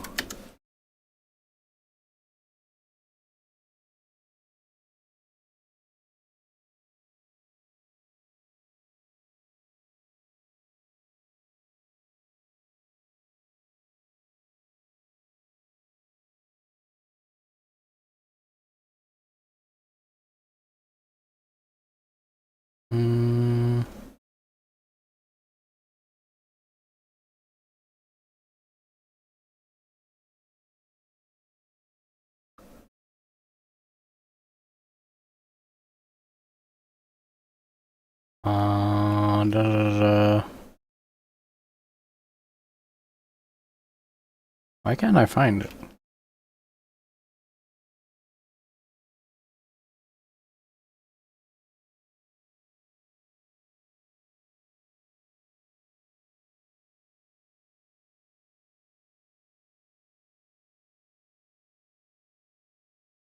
Doki literature club plus character folder location.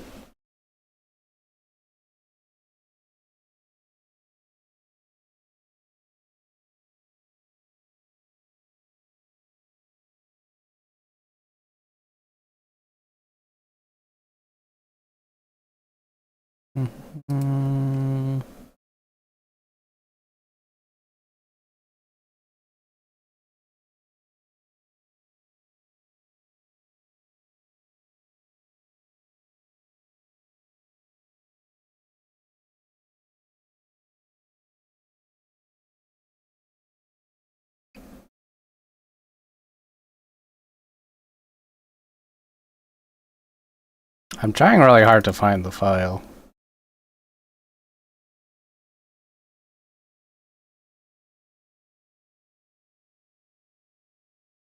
It's like sorted differently.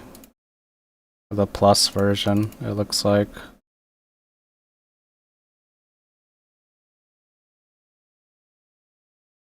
Level 1, level 0.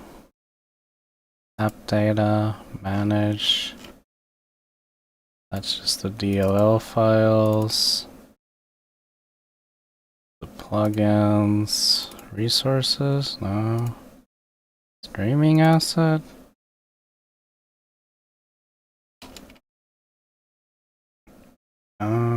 Windows.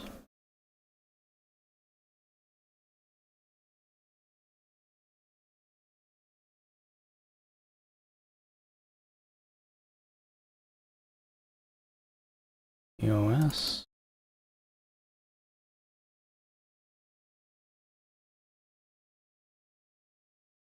Why can't I find it, man?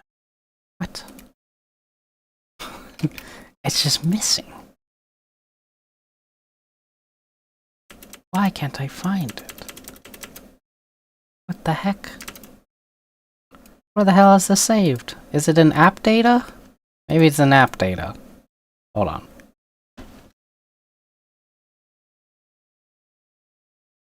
Slash app data. This wasn't so hard in the original game. Why can't I find it? Why can't I find it?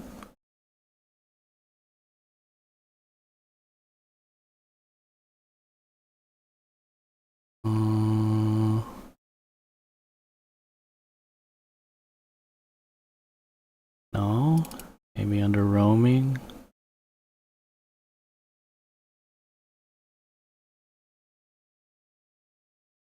Oh, still can't find it. Team Salvado. Oh. Doki Doki Literature Club Plus. Saves. Screenshots.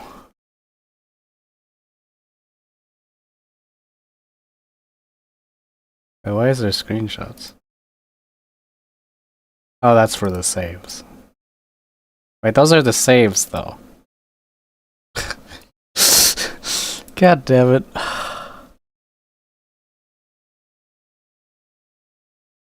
I just can't find it. Monica hid her file somewhere on my PC.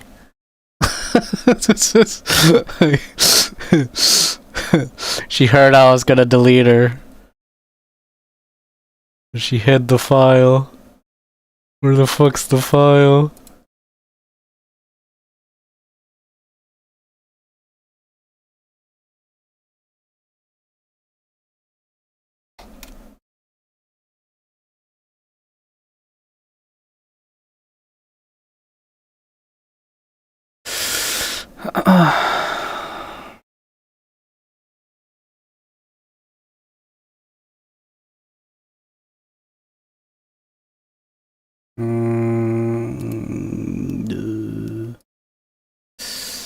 Okay, hold on. Games. Steam apps. Common. Okay. Doki Doki Literature Club Plus.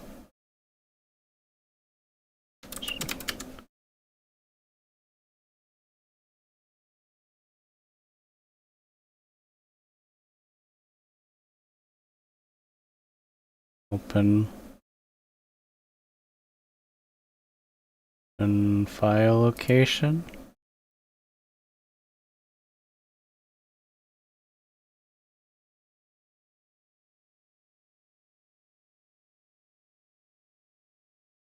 Open file location. Is this it?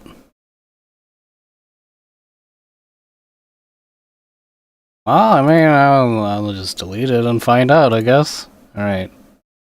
Delete.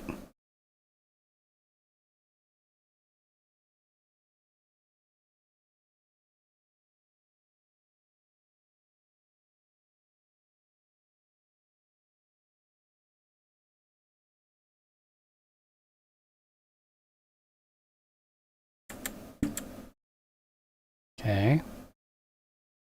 And then start the game again.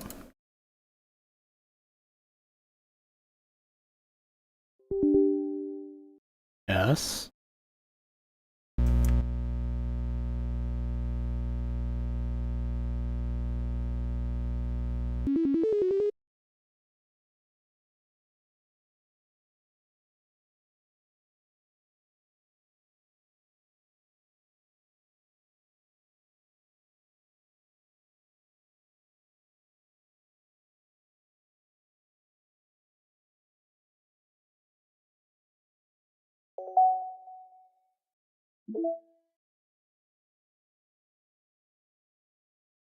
Nope, it's still there.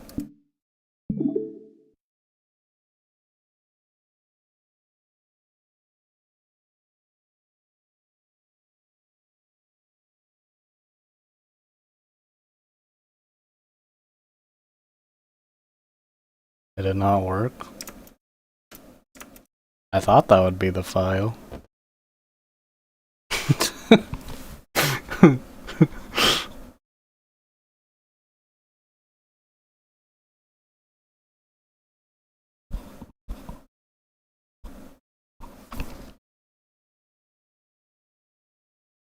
I think I just broke the game, like, actually. I think I did it wrong. 'Cause now it's just stuck loading. I mean, I technically ruined the game. In a different way.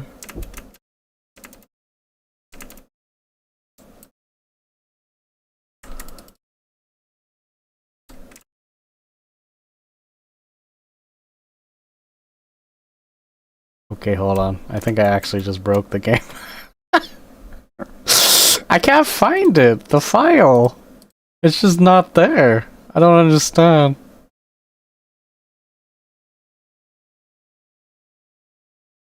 I guess I have to play through the game normally first? Maybe I just have to play through the game normally.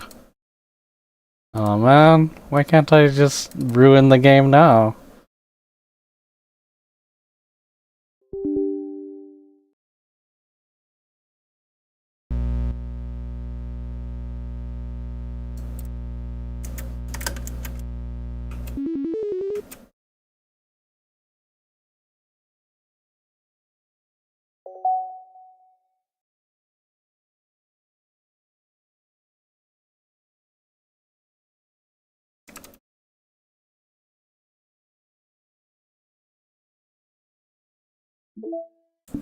Wait, it said press the help button. Is that like a thing I can do?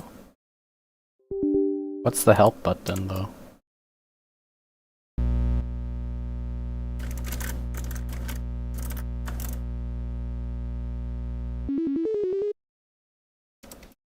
Oh, okay. Whatever. Alright. Alright. I'll just play the game normally.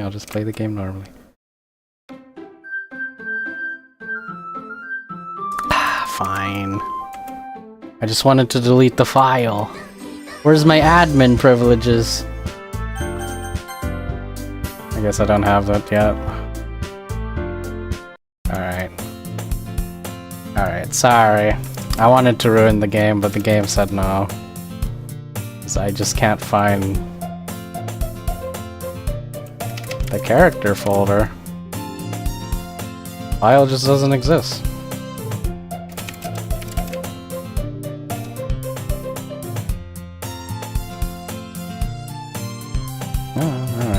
Another day passes, time for the skip meeting already. I got a little more comfortable here after the past couple days. Entering the club room, the usual scene greets me. Hi, Emery. Oh yes, Sayori. Looks like you're in a good mood today. I'm just still not used to you being in the club, that's all. I see. That's a pretty simple thing to say. Get you in the mood. But I guess it's always the simple things with you anyway. Speaking of which, I'm kinda hungry. Will you come with me to buy a snack? No thanks. That's not like you at all. I have my reasons. Why don't we take a look at your purse, Sayori? Why that all of a sudden? Reason, really? I just wanted to look at it. Sayori nervously retrieves her coin purse. She fumbles with the latch and gets it to open. Then she turns it upside down and lets its contents spill onto the desk. Only 2 small coins fall out. I knew it. I can see right through you, Sayori. That's not fair. How did you even know? It's simple. If you had enough money in the first place, you would have bought a snack before coming to the club room. Either you're not hungry or you want an excuse to take a walk. Or you plan to conveniently forget that you spent all your money so that I would lend you some. But there's one more thing. You're always hungry. And so, that only leaves the one option. Ooh-ah! I give up. Don't make me feel guilty. If you feel guilty, that means you deserve to feel guilty. Yuri suddenly giggles. Eh? I didn't notice she was listening in. Her face is in her book, as always. I wasn't listening or anything. It's just something in my book. Yuri, tell Emery to let me borrow some money. Don't get me involved like that, Sayori. Besides, you should only buy what you can responsibly afford. And frankly, after pulling a mischievous little stunt like that, your suffering is fair enough retribution. Did I just... Didn't mean that. I got too absorbed in my book. I really like when you speak your mind, Yuri. Doesn't happen much, but it's the fun side of you. There's no way you could think that. You're right, though. I did something bad, and now I have to accept the revolution. Retribution. That. Still, coming from you, Sayori. I guess there's a little devil inside all of us, isn't there? Don't let her fool you. Sayori knows exactly what she's doing. After all, she told you guys she was bringing me to the club before she even told me. But you wouldn't even have come if it weren't for the cupcakes.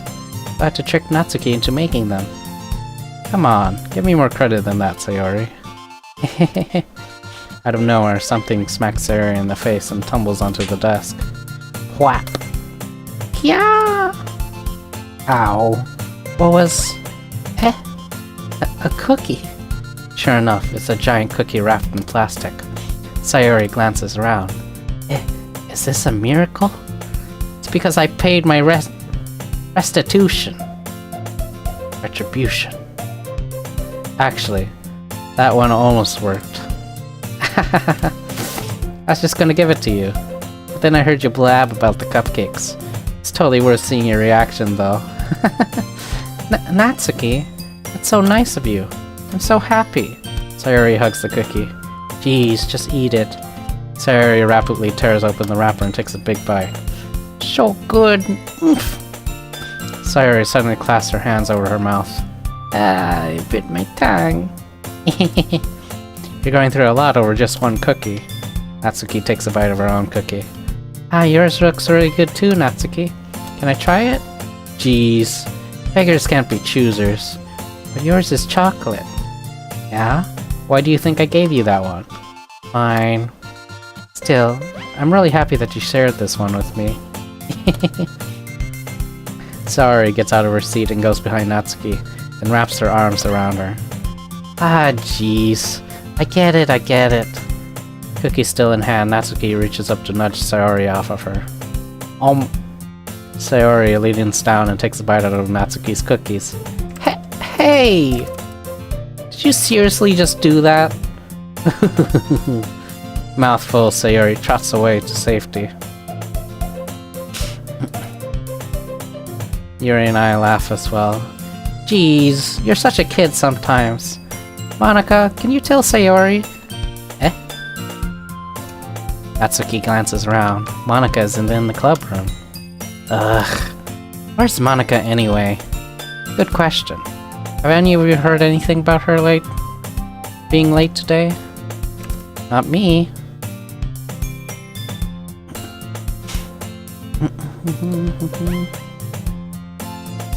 Yeah, I haven't either. By the way, where's my chat box? Oh, I minimized it. Oops.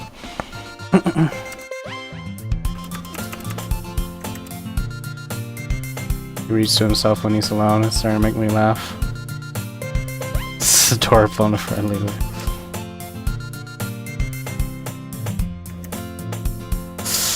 I mean, like, you know, It's because I don't make videos. You have to make videos if you want to get noticed on YouTube. Not everyone watch streams. And also, like, streams aren't really promoted on YouTube most of the time.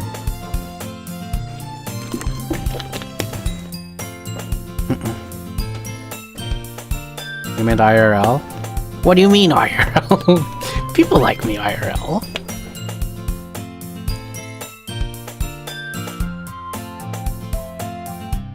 I'm amazing of a guy. Oh, I see. That's a bit unusual. I hope she's okay. Of course she's okay. She probably just had something to do today. She's pretty popular after all. Eh? You don't think she has a... I wouldn't be surprised. She's probably more desirable than all of us combined. That's true. Excuse me? Suddenly the door swings open. Sorry, I'm super sorry. Oh, there you are. I didn't mean to be late. I hope you guys weren't worried or anything. Eh? Monica chose the club over her boyfriend after all. So strong-willed. But boyfriend? What on earth are you talking about? Monica quizzically glances at me. You're not good socially? Are you being creepy? I think you should, like, stop worrying. About things. You're always worrying about something. Just relax, chill. Ah, never mind that. What held you up anyway? Well, my last period today was study hall. To be honest, I kind of just lost track of time. That makes no sense though.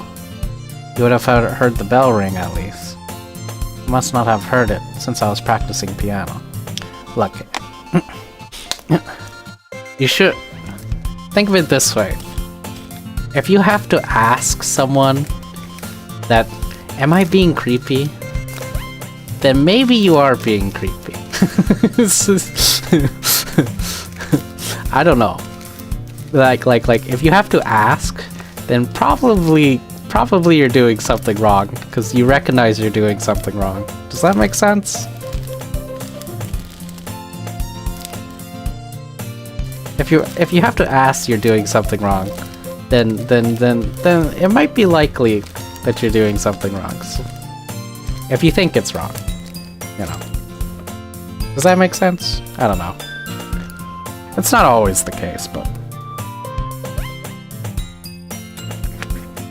I don't know. Anyway, I must not have heard it since I was practicing piano. Piano? I wasn't aware you played music as well, Monica. I don't really... kind of just started recently. Some people get uncomfortable with small talk like that. Oh, I see. You're fine. Don't worry about it. Kind of just started recently. I've always wanted to learn piano. That's so cool. You should play something for us, Monica. That's... Monica looks at me. Maybe once I get a little bit better, I will. Yay! It sounds so cool. I also look forward to it. But yeah, if you have to ask someone if you're being creepy, then maybe you're being a little creepy. You know? If you have to ask. Just like... just think about what you said. You know? Just think of it from different perspectives. Anyway, yeah. I'd also like to look forward to it. Is that so? In that case, I won't let you down, Emery. Monica smiles sweetly. I didn't mean any pressure or anything like that. Don't worry. I've been practicing a whole lot recently. I'd really love the chance to share once I'm ready. I see. In that case, best of luck. Thanks. Thanks. So I didn't miss anything, did I? No, not really. I choose to leave out of Sayori's mischievous escapade. Have I played Terraria? I have. I'm sure Natsuki will end up complaining to her anyway. It looks like everyone has already settled down. Sayori somehow already finished her entire cookie. Yuri is back to her book, and Natsuki disappeared into the closet. Emery, Sayori suddenly comes up to me. I'm going to get some supplies for another classroom. Wanna come with me? Supplies? What for? Well, you know how the festival is coming up? Me and Monica, we're gonna make some posters and stuff. So I need you to find some crayons and markers and glue sticks. Ah, I see. Sure, I'll go with you. Yay! Okay, Monica, we'll be back soon. Ah, are you going with Emery to get the supplies? There's no need to trouble yourself. I'd be happy to go with him. Aw, but I wanted to go. It's so much fun exploring empty classrooms and stuff. Okay. It was just a suggestion.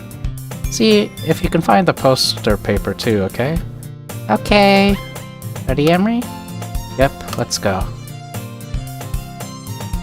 Sayori and I exit the classroom. I follow behind as Sayori hums and skips around the hallway. Honestly, it feels like I'm talking to a kid in the... It feels like I'm taking a kid to the mall or something. Sayori finds pleasure in the simplest things sometimes. Hey, Sayori? What exactly are you doing for the festival anyway? I'm not sure how you would make an event out of literature. Me and Monica have it all planned out. Don't you worry. Is that so? Yep. We're gonna do a poetry performance. A performance? Of what kind? Well, everyone's gonna take turns on stage and recite their favorite poems. How many playthroughs have I done? This is still the first playthrough. We haven't even gotten to the good part, my man. It's been 6 hours, but we haven't even gotten to the good part. Okay? Graphic novels take time. You gotta read. There's a lot to read. Okay? That sounds kind of dull. Emery, you're not thinking about it the right way at all. It's not just about reading poems, it's about performing them. Like you say, the lines of the poem is like, between my feet, the last remaining flower beckons to me.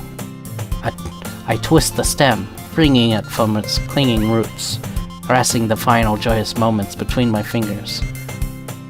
But to what ends have I summoned this joy? For now, when I look in every direction, the once prosperous field before me is but a barren wasteland. Like that. Sayori. How do I put this? I'm sure it's just me, but it's impossible for me to take you seriously when you talk like that. You meanie. I'm working super hard on this, you know. I know. I just meant that it's pretty unordinary contrast to your cute self. Don't say that. It's embarrassing. But I guess that means I'm doing a good job. Yeah, I guess so. I'm so excited. The festival is gonna be so much fun. Sayori spins herself around in the hallway again. Hey, Emery, this classroom over here is empty. Let's begin the mission. Mission, eh? It's been a long time since I've spent time with Sayori like this. But then, in the end, he hasn't changed one bit. She's nothing but a ball of sunshine, drawing happily vibes from the world around her. It's a pretty nostalgic feeling for me. As the years went by, I began to hold myself in the room more and more. So adventuring with Sayori brings about a special sort of feeling I forgot I had in me. The two of us entered the classroom. Sayori heads straight to the closet, and I follow. Let's see what we have here. Crayons! Sayori pulls a box full of crayons off the shelf. They're the best brand, too. They're kind of dirty, though. Sayori starts pulling various crayons out of the box, reading the color names. Alright, that's one down. Don't get distracted. We still need to find... Wait, I'm looking for my favorite color. Fine. Then at least move aside so I can look for the poster paper. I chopped one by accident. Smack. Yeah! Sayori bends over and smacks her forehead right into the shelf. She falls to the floor, and the crayons spill over her lap. Ow. You okay? My forehead. Sayori clutches her forehead. Geez, Sayori. It's just like you, isn't it? I seem to really love Doki. What, this game? I'm just reading it. It wouldn't be a very good playthrough if I didn't read it, you know? Like, what's the point of me, like, streaming if I'm not reading it? Come on, let's see. Since Sayori is sitting on the floor, I grab her by the waist and pull her out of the closet. You have to move your hands, Sayori. But it hurts. Just do it for a second. Sayori slowly releases her hands from her forehead. I gently brush her bangs to the side. Ow. Sorry. There's a huge red mark on the center of her forehead. A bump is starting to form as well. Man, that's gonna swell up. I should find you some ice. Emery. Where would I even find ice around this time? I guess a cold drink would do. You don't have to. I'm fine with looking like a unicorn. Even wincing from the pain, Sayori makes a silly joke. What are you saying? I'll be right back, okay? Okay. I pat Sayori on the shoulder and run out into the hallway. I locate the nearest vending machine. Okay, so that was a CG. So that means I do have to reload the day multiple times. Okay.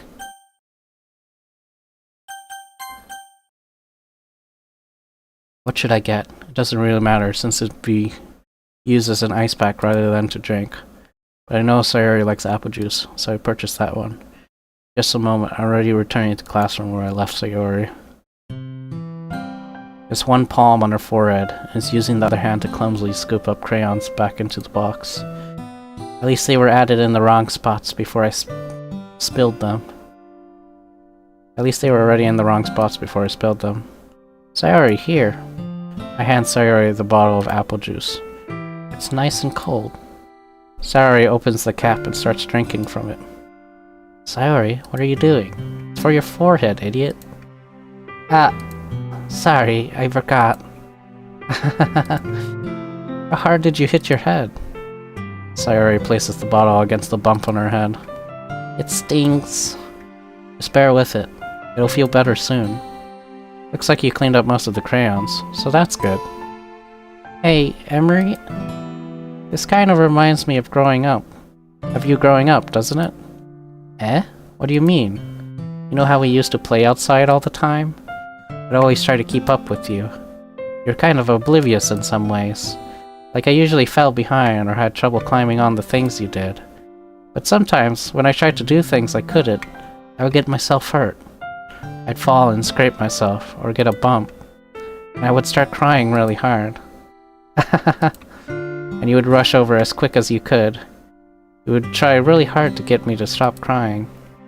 It was almost like you blamed yourself, and were afraid of getting in trouble if someone found out. Even though it really wasn't your fault at all, you know? Did I really do that? Yeah, you don't remember? Come to think of it, maybe I do remember a bit. I guess I was always so focused on my games that I didn't pay enough attention to you. So in a way, it was my fault. Kind of like this time too. If I wasn't rushing you out of the closet, you probably wouldn't have hit your head. Emery, I don't think you realize it, but you're always thinking about other people. Even after all these years. You're rushing to help me, even though I'm just being clumsy. You really are a sweetheart. Don't call me that. I don't really do this kind of thing all the time. I guess when it comes to you, it just feels natural. Before I even know it, I'm treating you like that. I guess that's what happens when you've been friends for so long. Really? Maybe you're right. Emery, I'm so glad that nothing's changed between us. You think it'll be like this forever? Forever? If I'm honest to myself, there's no telling where we'll each end up for college or after that. So it wouldn't be fair for me to make any promises. Oh my good. I've been staring at this game too long. I'm seeing things. But, well, I hope so. It's been this long already, right? I can't imagine you ever changing, so my hopes are up. I'm so happy. Sayori has a whimsical expression in her eyes. She remains silent for a moment. She's so silly and clumsy on the outside, and when I see her deep in thought like this, it makes me not want to disturb her. I guess we should go back. I don't want to worry Monica, you know? Good luck with that. It's gonna see your forehead either way. Not if I hide it under my bangs. Sayori hops to her feet. Ah! She clutches her forehead again. Don't stand up so fast after hurting yourself. Oh. Well, I guess it's too late now. Anyway, let's go. I follow Sayori out of the classroom. Sayori plays with her bangs to try to hide the bump. In a moment, we make it back to the club room. Ah, you're back! Good timing. I was ready to start with sharing our poems. Sayori, your forehead. She's fine, don't worry about it. I was playing with the crayons and smacked my forehead into the shelf. Well, anyway, were you able to find everything we needed? Uh-huh, I have it right. Eh? Sayori frantically glances around herself. I forgot all the stuff. Calm down, Sayori. You have it all right here. I found the poster paper too. Sounds like you ended up doing all the work, Emery. Well, Sayori... I failed to come up with an excuse for Sayori. I made it an adventure. Yeah, that. Ah, okay. In any case, good work. I'll start working on the posters tonight. Me too. Hey everyone. Are you ready to share your poems? Guess I should grab mine. After making sure the crayon box is closed tightly, I return to my seat. Okay, we're made it to this part. Holy. Alright. Oh, we're still in Act 1. Oh my god. Alright.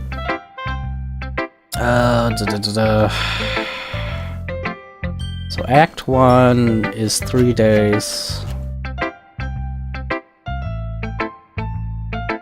So I have to get the CG for Act 3, Day 3 without going to the next step. Okay. Alright, let's grab Natsuki's next, yeah. Can I just wing it? Oh my god, I can't even wing it. Party. Nope, I'm just bad.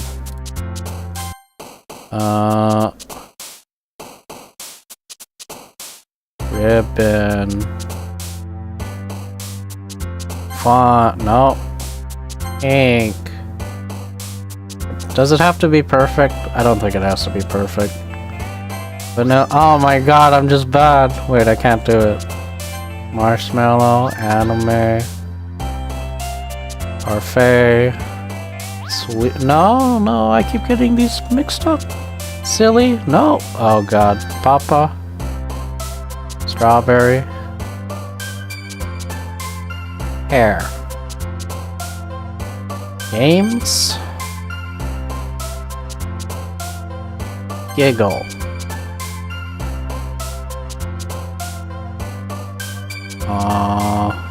Dance, no.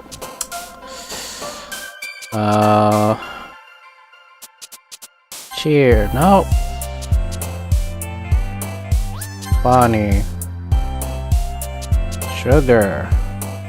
Skirt. Kawaii.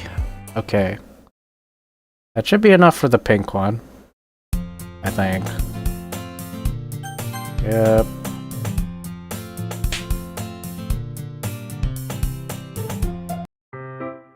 There we go. Yeah, I did it. Okay. It's not long before Natsuki comes up to me expectantly. Yeah. Don't worry, I kept my promise. I pulled the first volume of Parfait Garros out from my bag. Natsuki takes it from my hand, then quickly turns it over, presumably to check for wrinkles. Text goes new, yep. Hey, I'm not that careless. I handle manga all the time, you know. I just wanted to make sure. Can't you blame me for being paranoid? I don't give people my manga every day, you know. That's true. I don't blame you. Well, anyway, let me put this one back. I'm gonna get the next one, okay? Natsuki makes her way to the closet. I follow. So, you're gonna tell me everything you thought, right? Where did this volume leave off again? I forget. The chapter ended when Minori and Alice found Monica! Natsuki's voice resonates out from inside the closet. Eh? I peer inside.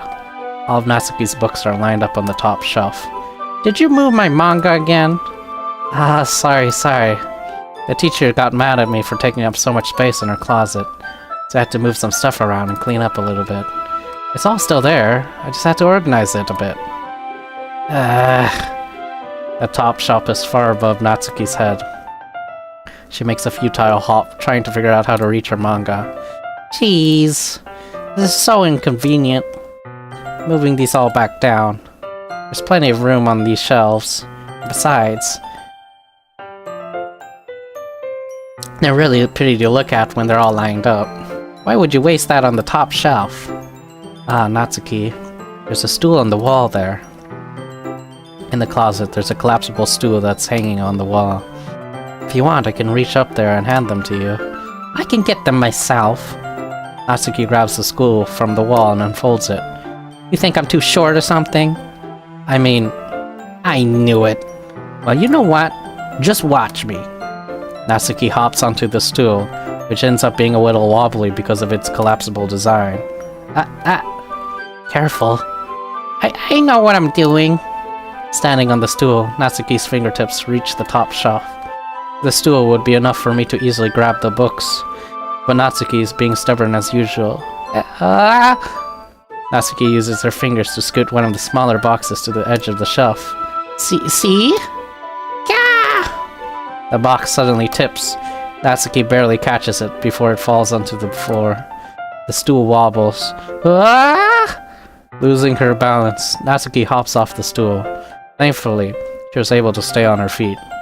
She holds the box triumphantly. There! Having almost fell, Natsuki is a bit shaken up. Jeez, no need to prove yourself to me. There's no way you'll be able to get the bigger boxes like that. I can reach them, so just... I said I can do it. I don't want your help, okay? I'm gonna get a chair, so just hang on. Natsuki forces her way past me out of the closet. Let's see. The classroom chairs have the desks attached, so they're too inconvenient to fit into the closet. Aha! Natsuki trots over to the teacher's desk, which has a computer chair behind it. She rolls it on its wheels back over to the closet. It's a little dangerous since the chair swivels and rolls, but I've already learned my lesson, so I keep my mouth shut. Whoosh! Natsuki climbs onto the chair, then slowly balances onto her feet. Since she refuses my help, I take a seat with my back against the side of the doorway, and simply watch. Aha! There we go.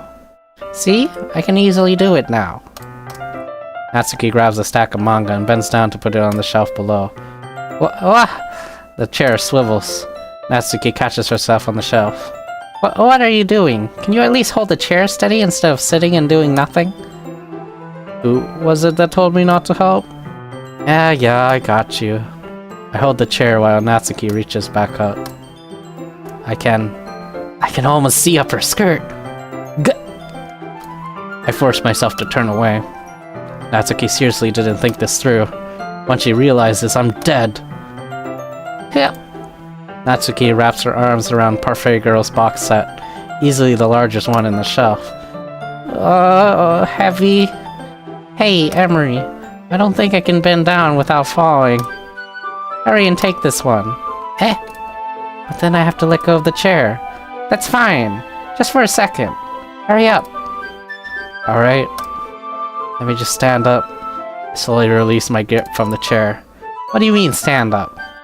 Natsuki looks down at me. Why are you all the way back? Natsuki looks like she just realized something. But she'll lose her balance if she moves. Natsuki, the box! What are you looking at? Exclamation mark. You're trying to look at my... Natsuki's legs shake. I'm not, I was just... Natsuki, don't try to move. Just give me the box. You perv! You set me up! Go away! Get out! But... I'll do it myself! The chair suddenly swivels beneath Natsuki's feet. Natsuki! Yeah! The scene turns into chaos in a split second. The chair flies from under Natsuki's feet. Frantically, I try to catch her. The box topples out of her hands, and the books go flying. I got you! Crash. The full force of Natsuki's body against me throws me to the ground. A whole bunch of books pelt me in the face. Natsuki tries to shield herself with her own arms, as her face lands straight onto my chest. Ugh. My right arm and my back seriously felt the impact. Ah! Slowly Natsuki comes to her senses. She presses her arm straight into me to prop herself up. Natsuki seems to realize that it's not the floor that's beneath her. Gross! Gross! A fist pounds into my chest. Natsuki then hoists herself onto her feet. What were you thinking? You sicko! Everything okay over there? I heard a loud noise. Monika suddenly peers in. Monika! See what happens when you put the manga on the top shelf? Are you trying to kill your club members or something? Jeez.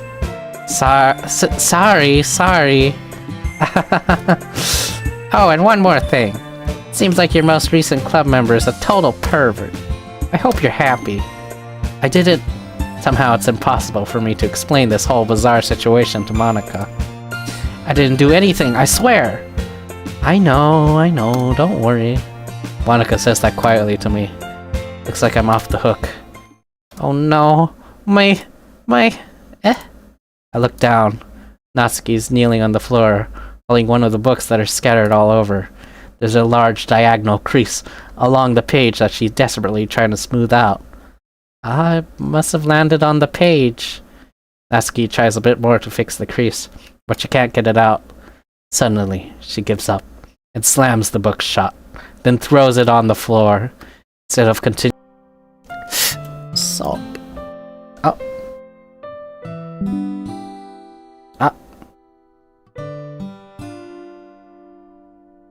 My OBS disconnected for a sec.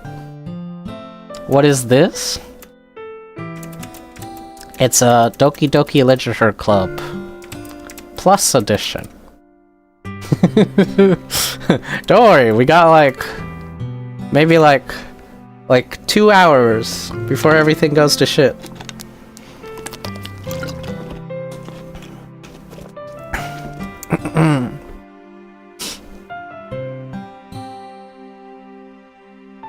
My father would say. I don't know. Let me think. What would he say?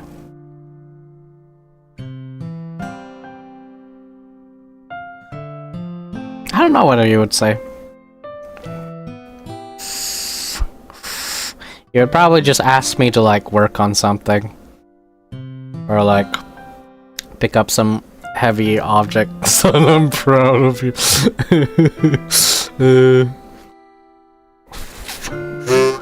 I wouldn't know. My dad's dead. Sob.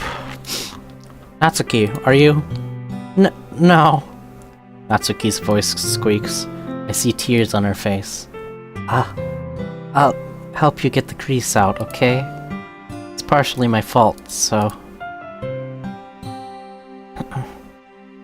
Go get the bigger 2D girl. Natsuki shakes her head, still looking down. No, I don't even care that much. I'm just having a really bad day today. Natsuki sobs again. I didn't mean to take it out on you. Oh my god. Wow, this game is so much nicer if you don't go past day 3. you can actually enjoy the game. Okay. I really didn't mean to. It's fine. Is there anything you want to talk about? Natsuki shakes her head. Just every day is so hard. I just want to come to the club and... Natsuki falls silent again. I can't press her, so I can only do what I know how to do.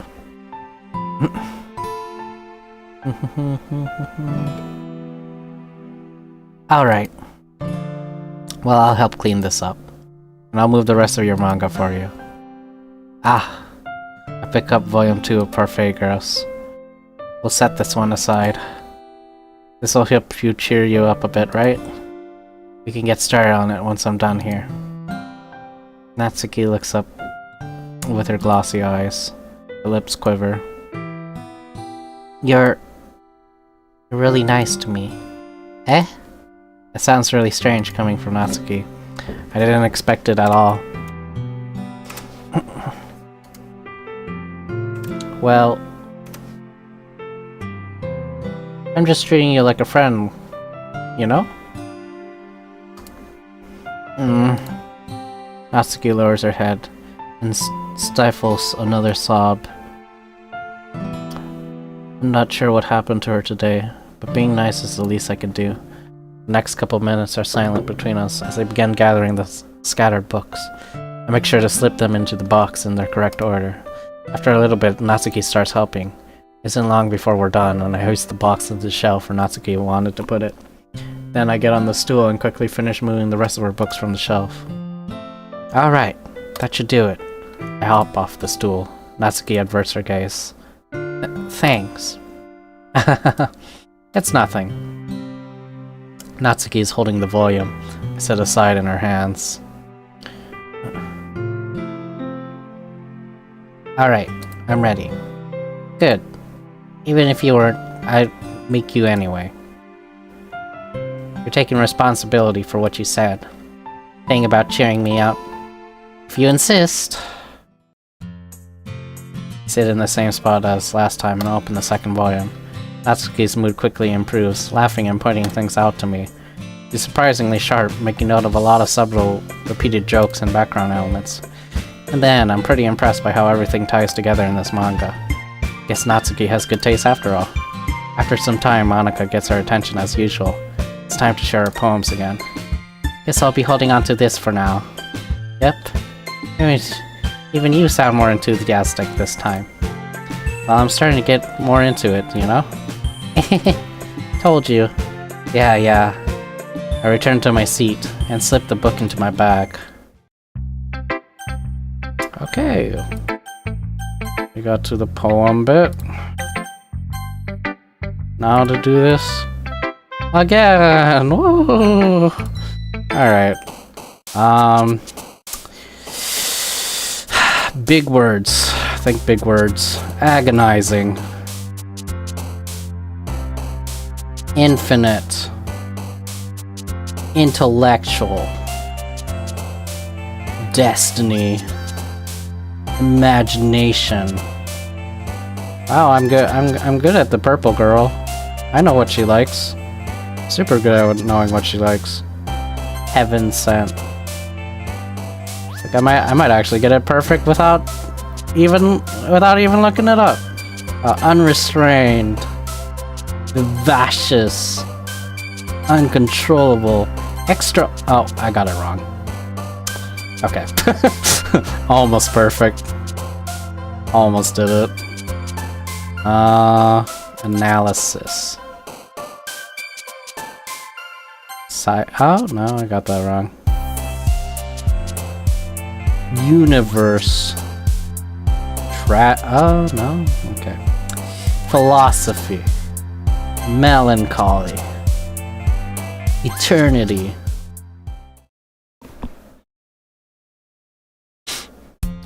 Okay. Purple girl is kind of easy. Alright.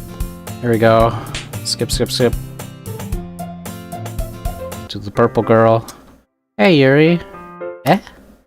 I suddenly noticed that Yuri's reading a different book from the ones we've been reading together. Sorry, I didn't mean to interrupt. No. I was kind of just waiting for you.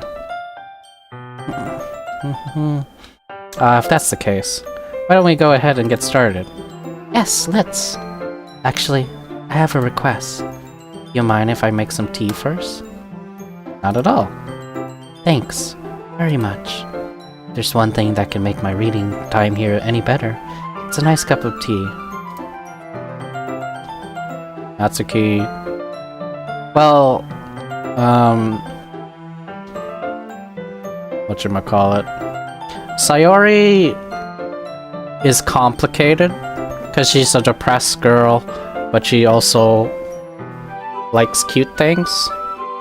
And then Natsuki is like embodiment of cute.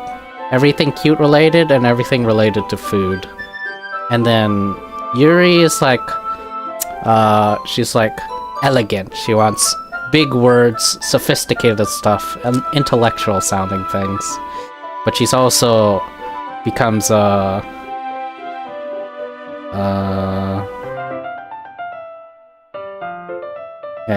Anyway, yeah. And dark things, yeah. And then in Act 2, she becomes lustful. So horny things is also Yuri. Yes. I remember. We're not even in Act 2. Right now, though.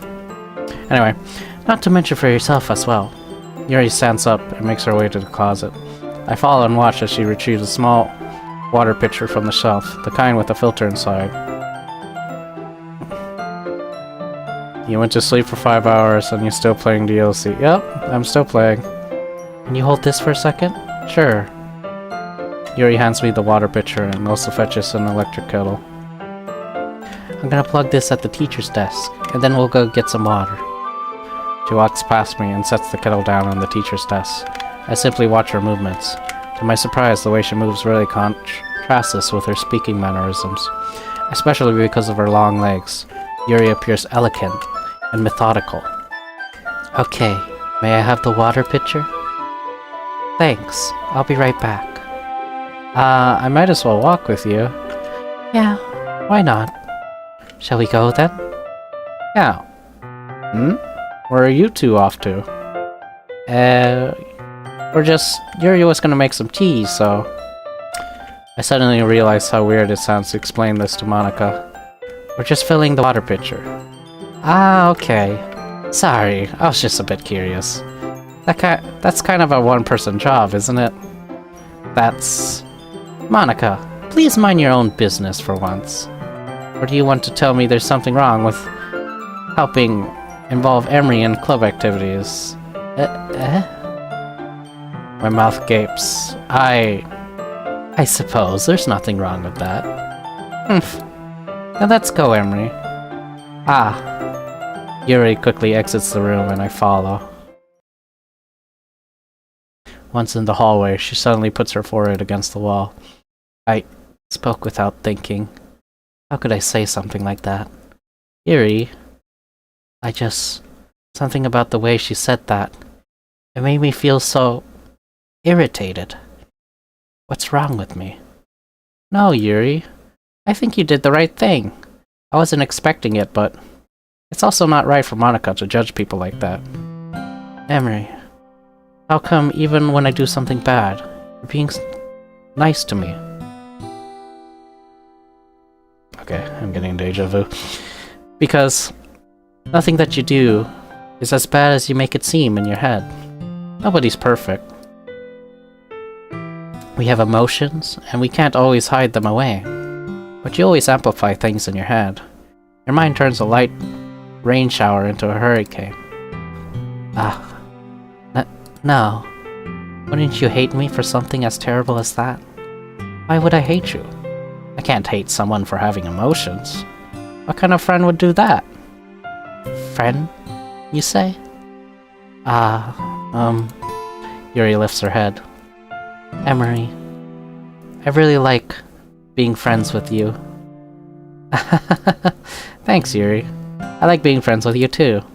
I feel kind of awkward saying something like that, but I'm doing my best to help Yuri feel better. Anyway, yeah. Shall we go? Yeah. Yuri and I walk to the nearest water fountain. Once we fill up the water pitcher, we return to the classroom. Emery, do you like oolong tea? Yeah. Anything's fine. Very well. Yuri sets the temperature of the kettle to 200 degrees. Now it's time to get the teapot. You really do this properly, don't you? Of course. I shouldn't do any less when I'm making tea for others, even if I'm not an expert on tea or anything. In that case, you'll only be even more impressed. Perhaps I will. Yuri fetches the teapot and begins measuring the tea leaves. To my surprise, she even starts humming a little to herself. You must be in a good mood now. Is that so? I was letting it show, and you noticed. I was doing a bit of thinking, and I decided I would try expressing myself a bit more. It turns out it's not very hard for me to do, when it's you who's around anyway. That's great, Yuri. Just don't push yourself too much. You're always worrying about me, Emery. It's very endearing. Yuri wasn't kidding. I don't even know if I can keep up with this. I watch Yuri pour a cup of tea for each of us. Emery, I have another request. Do you mind if we sit on the floor today? What's that? It's a little bit easier on my back. I can read with my back against the wall, rather than bending over at my desk. Sorry, I didn't realize. No worries. I just have back pain fairly regularly, so I do my best to manage it. Is that so? I wonder why that is.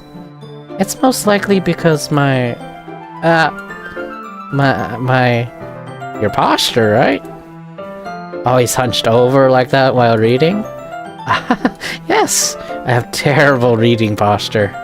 So that's why we should sit on the floor. Fair enough. I'll go ahead and get the book. I retrieved the book from my bag. I have some chocolate as well. It's a bag of small chocolate candies that I kept hidden from Sir Yori's candy radar. I take it, since it will go well with the tea.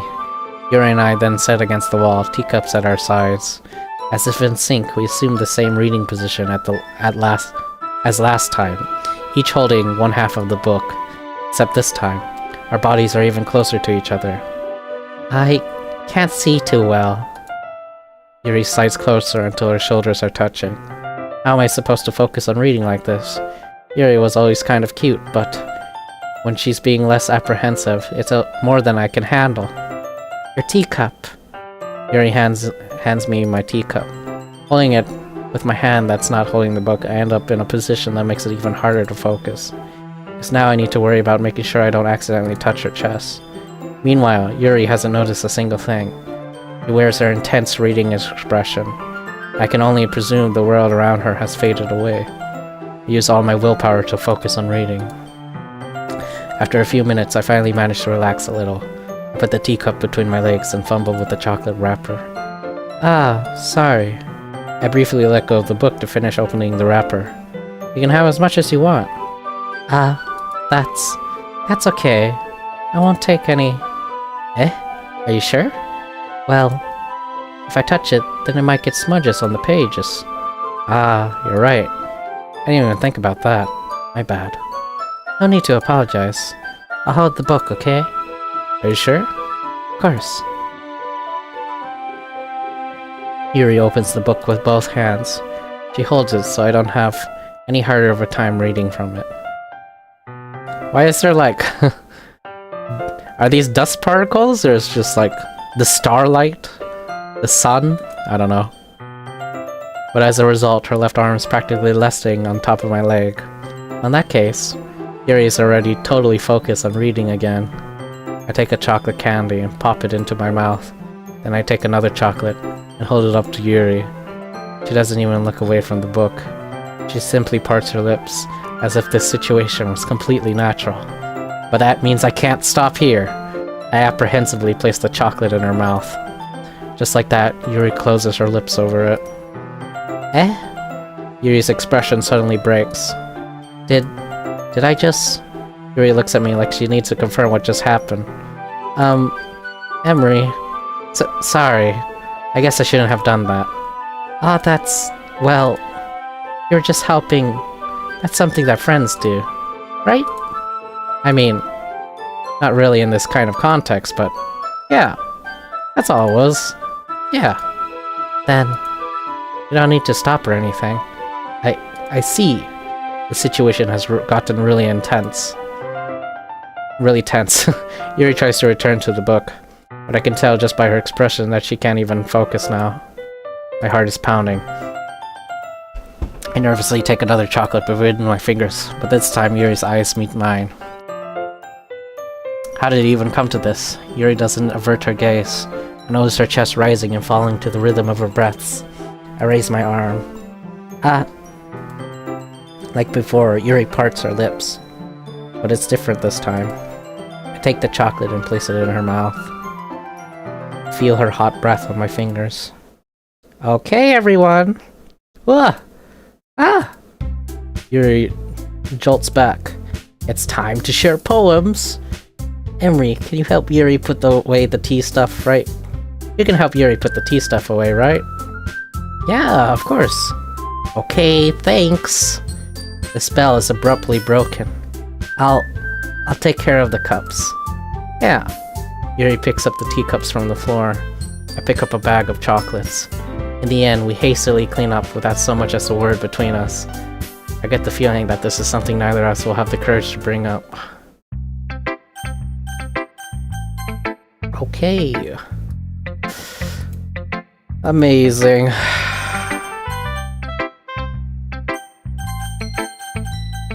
Alright. Let's do this. Emery, I really love your poems. Can't believe you've been hiding these from me. I'm not hiding anything, but poems are so good. Yesterday, and this one's too. You can't tell me you haven't done this before. I mean, you're really the only one who feels that way, so... no way. Not even Natsuki? Well, I guess Natsuki is the least likely to admit how much she likes something. But I don't think that it's that. What do you mean? Well, I guess I'll be honest about it. It's a lot easier to write poems when I'm thinking about you. Whoa. Stop thinking weird things, idiot. I just mean that you're a really expressive person, I guess. How am I supposed to write poems about my own stupid life? But you somehow make everything in your life an adventure. Even the little things. Like cooking. Let's not talk about that. So yeah, I guess what I'm saying is, I can feel more feelings through you than I can through myself. You have that kind of weird connection. It's your fault for not getting in my business all the time. I don't know if I understand. You never understand when I try to explain to you, do you, Sayori? Pat Sayori's head. Hey! I'm not a kid, you know. You sure about that? Maybe. Sayori starts fiddling with the pencil between her hands. Hey, Emery, will you give me your poem? Kinda want to keep it. Huh? Why? Because, well, it's the first time you've written something for me. Exclamation mark. Sorry, you completely misunderstood. I didn't write this for you. Are you even listening anymore? Oh, whatever. I'll give it to you when we go home. Really? Snap. I broke my pencil. Sayori hastily bends down to pick up the piece she dropped. But being inattentive of her surroundings, she bumps right into me. Sorry. It's fine. It's fine. I'll get it for you. I bend down and pick up the broken pencil. Sayori clutches the desk beside her to support herself, knees shaking. I'm a little clumsy today. Let's sit down, Sayori. Yeah. I grab Sayori's arm and sit her at the desk. Anyway, I still haven't read your poem. Oh. Sorry, I forgot about that. But it's not as good as yours. Jeez, don't worry. I'm sure I'll like it. Oh boy. Bottles. I pop off my scalp like the lid of a cookie jar. It's the secret place where I keep all my dreams. Little balls of sunshine, all rubbing together like a bundle of kittens. I reach inside with my thumb and forefinger and pluck one out. It's warm and tingly, but there's no time to waste. I put it in the bottle to keep it safe. And I put the bottle on the shelf with all of the other bottles. Happy thoughts, happy thoughts, happy thoughts in bottles, all in a row. My collection makes me a lot of friends. Each bottle a starlight to make amends. Sometimes my friend feels a certain way. Down comes the bottle to save the day. Night after night, more dreams. Friend after friend, more bottles. Deeper and deeper my fingers go, like exploring a dark cave, discovering the secrets hiding in the nooks and crannies. Digging and digging, scraping and scraping. I blow dust off my bottle caps. It doesn't feel like time elapsed. My empty shelf could use some more. My friends look through my locked front door. Finally, all done. I open up, and in come my friends. In they come, in such a hurry. Do they not want my bottles that much? I frantically pull them out from the shelf, one after the other, holding them out to each and every friend, each and every bottle. But every time I let one go, it shatters against the tile between my feet. Happy thoughts, happy thoughts, happy thoughts, and shards all over the floor. They were supposed to be for my friends who aren't smiling. They're all shouting, pleading, something, but all I hear is echo, echo, echo, echo, echo, inside my head. Holy crap. Sayori, did you really write this? Of course I did. Didn't I tell you yesterday I was gonna write the best poem ever? Yeah, but, I mean, I didn't expect something like this coming from you. Monica taught me a whole lot, and I've been really in touch with my feelings recently. I see that. It's almost kind of creepy. Creepy? Well, not exactly. Maybe because I'm so used to you being cheerful. Well, never mind. I'm thinking too hard about it. Point is, it came out good, so you should be proud of it. Aw, thanks. I feel like I was meant to express myself this way. Even helps me understand my own feelings a little bit better. Writing's like magic. You've gotten pretty passionate about this, huh? I hope you can keep it up. Yeah!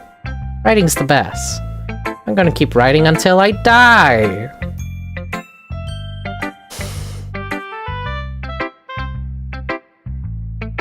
Okay. Don't get ahead of yourself. Okay, Sayori's always had a habit of getting obsessed with something before dropping it no more than a week later. I wonder if this is one of those times. But seeing the passion in her eyes makes it hard for me to be pessimistic. Until I die. Holy crap, dude. Alright. This one's the Natsuki run. Here, Natsuki. 2 good poems in a row. Natsuki reads my poem. She keeps glancing at me, then back at the poem. By now, she must have read it more than once. Is it that bad? No, it's not. It's good. It's really good, okay? There, I said it. Ugh, this wasn't supposed to happen at all. Why can't you just be bad at this? My poems are supposed to impress you, not the other way around. You're trying to impress me? Obviously, you think I'd let you enjoy Yuri's writing more than mine. Give me a break. Well, in that case, what's the problem with me trying to impress you? I'll tell you, Natsuki's face freezes like she just realized something. You're trying to impress me? Natsuki vigorously scans her eyes over my poem one more time, and the poem slips out of her hand and flutters to the floor. I have to use the restroom. Red-faced Natsuki quickly walks out of the room. Hey, Emery? Did you do something to Natsuki? I just saw her rush out like that. You didn't do anything terrible, did you? No, I just told her that... My voice gets caught in my throat. There's no way I could tell Monica that I was trying to impress Natsuki.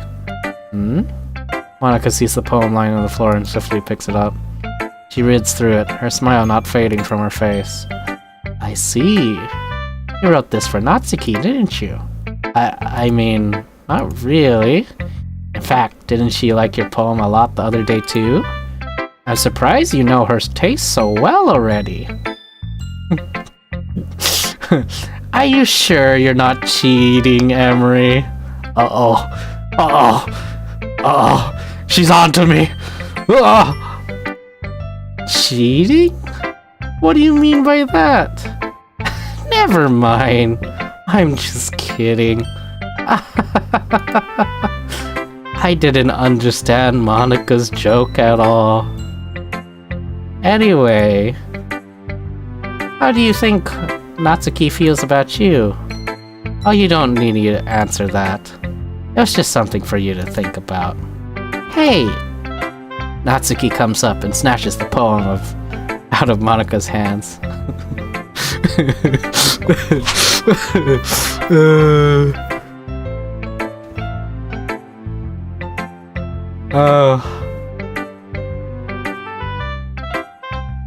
I've never creeped out. I'm fine with a lot of things, but this game creeps me out.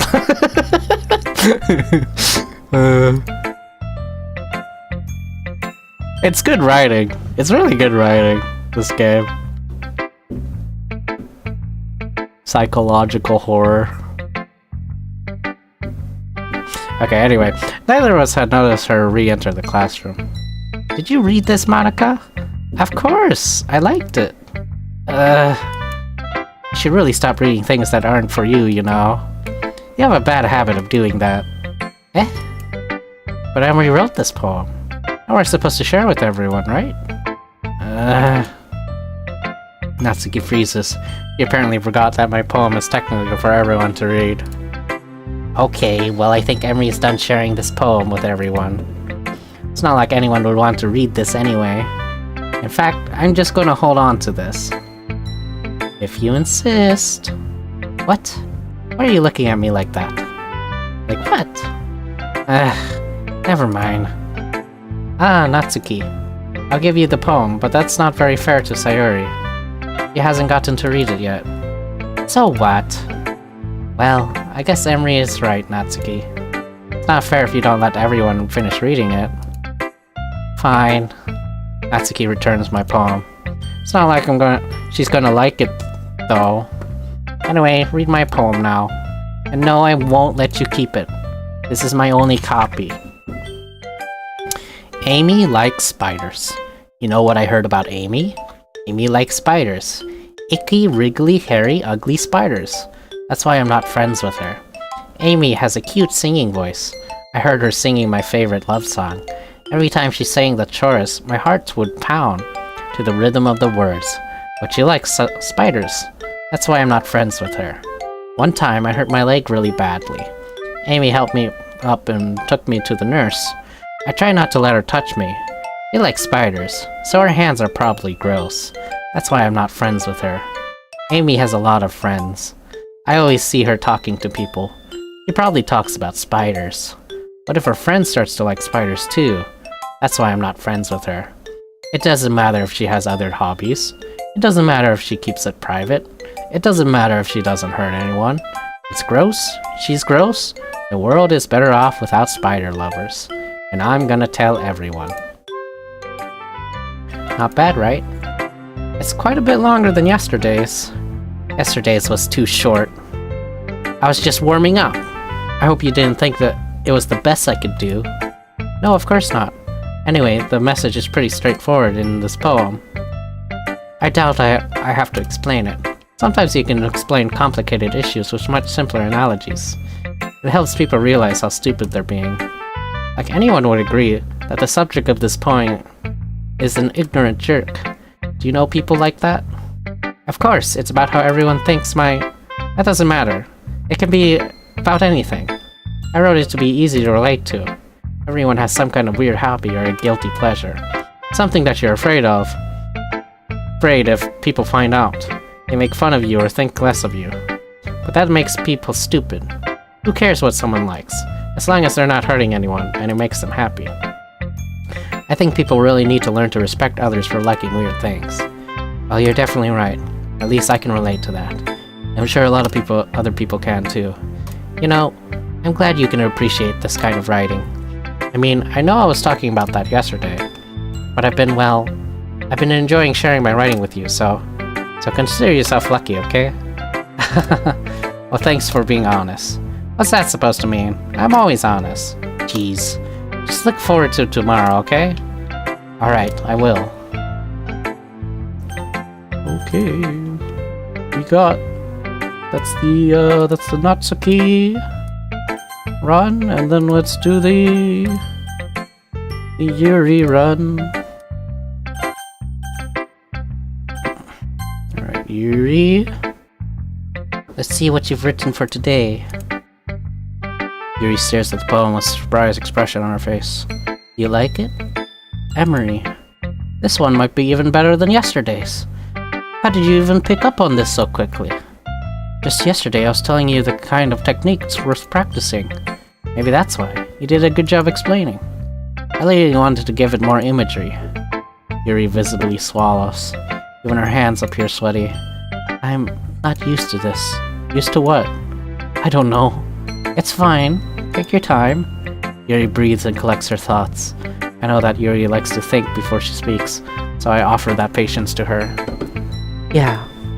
Just being appreciated like this, I guess.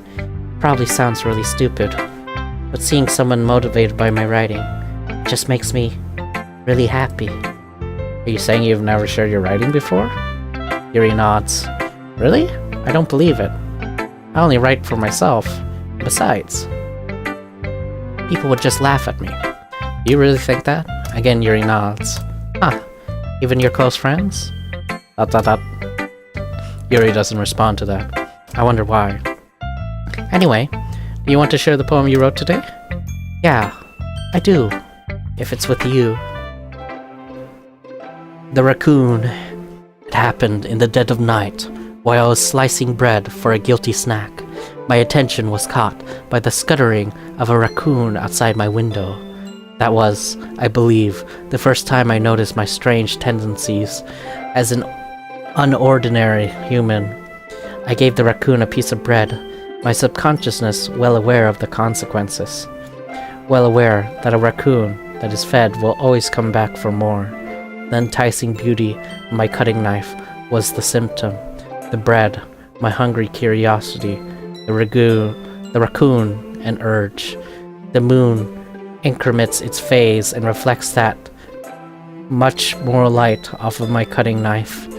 The very same light that glistens in the eyes of my raccoon friend. I slice the bread, fresh and soft. The raccoon becomes excited. Or perhaps I'm merely projecting my emotions onto the newly satisfied animal. The raccoon has taken to following me. You could say that we've gotten quite used to each other. The raccoon becomes hungry more and more frequently, so my bread is always handy. Every time I brandish my cutting knife, the raccoon shows me its excitement. A rush of blood. Classic Pavlovian? Classic Pavlovian conditioning. I slice the bread and feed myself again. There's a little more daring with this one than yesterday's. I can see that. It's a lot more metaphorical. I didn't know if it's my fault, but I can't begin to imagine what this poem is about. That's right. It's a bit closer to my preferred writing style. Using the poem as a canvas to express vivid imagery and conveying emotions through them. Yeah, if I take it at face value, then I can't even figure out what it's supposed to mean. Well, I think it's something that different people can relate to in their own way. I want to express the way it feels for me to indulge in more unusual hobbies. Monica. Oh no! Monica! Ah! I love Monica. It's those sort of things I'm usually forced to keep to myself. So I sometimes enjoy writing about them. Why do you keep them to yourself? Because they are embarrassing. And people would make fun of me. Don't you have anything like that, Emery? Well, yeah, I guess I do. I feel like everyone has a little something like that. The best we can do is respect each other and our individualities. even if it's difficult sometimes, and some things make us uncomfortable. After all, if I hadn't learned to embrace my own weirdness, I would probably hate myself. I might be ranting a little bit now, but I'm glad you're a good listener. You're good at a lot of things. Writing, listening. There really aren't many people like you, Emery. That's exaggerating a bit. That's just how I feel. I never thought I would feel so comfortable sharing my writing, but now I feel like I'm almost looking forward to it. It's just a really nice feeling, and you're to thank for that. It's nothing really. Yuri smiles sincerely at me. For just a moment, her timidness seems to disappear. Okay, cool.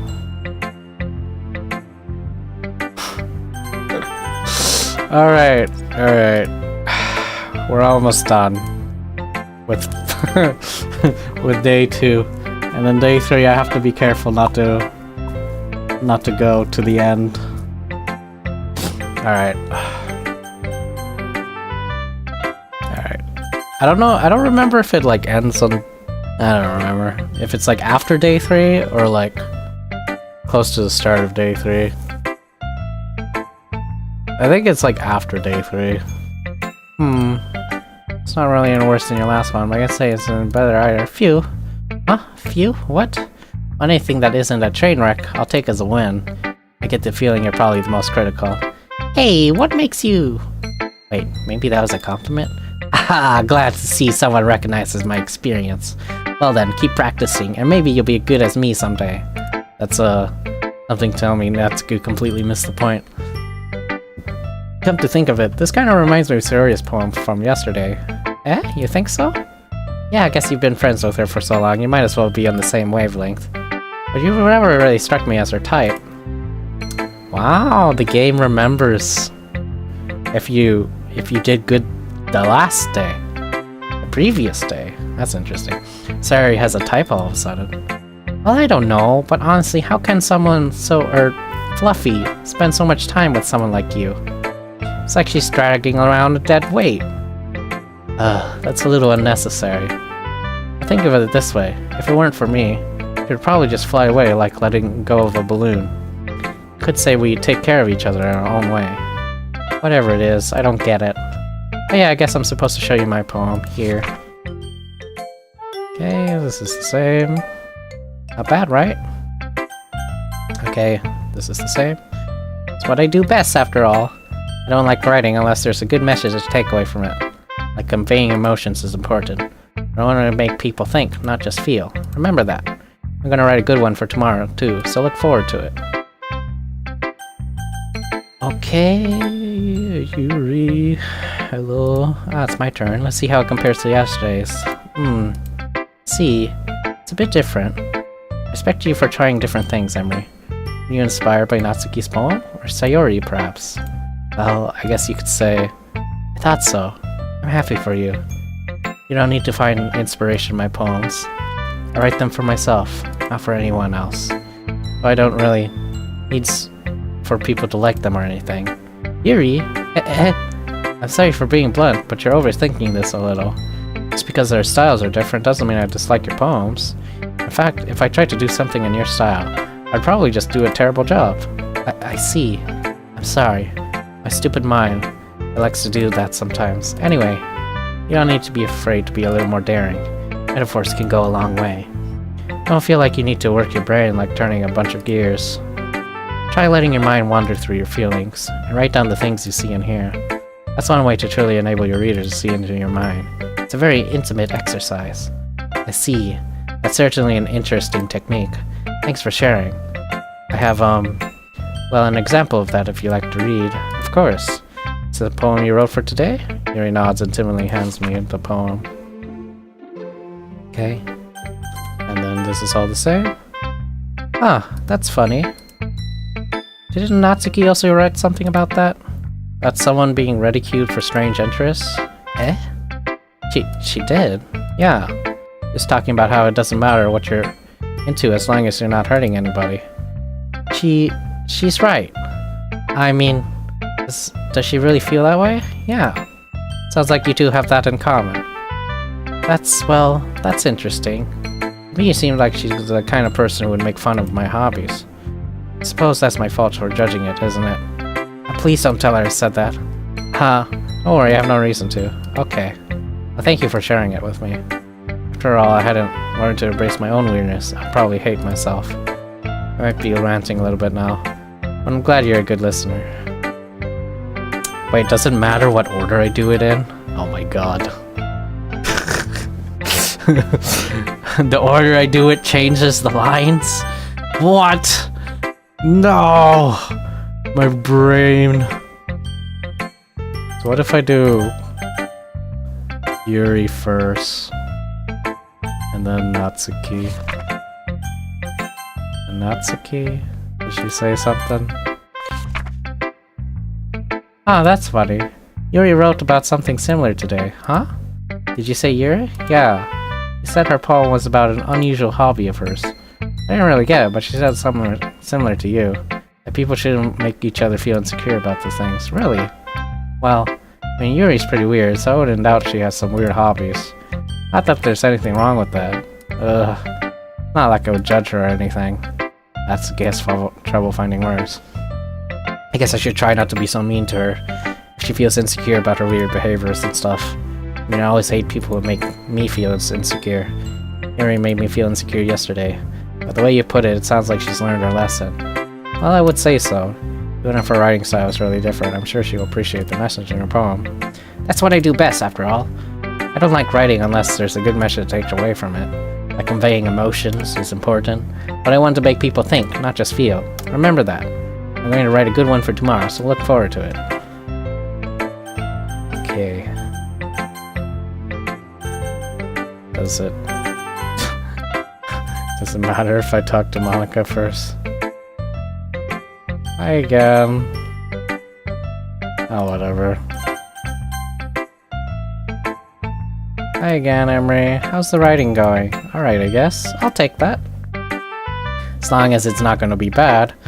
I'm happy that you're applying yourself. Maybe soon you'll come up with a masterpiece. Aha, I wouldn't count on that. You never know. Want to share what you wrote for today? Sure, here you go. My poem to Monica. Alright, it's pretty good. It makes me think of Sayori, like the other one you wrote. You two really are like the dynamic duo. That's kind of exaggerating it. Yeah, probably.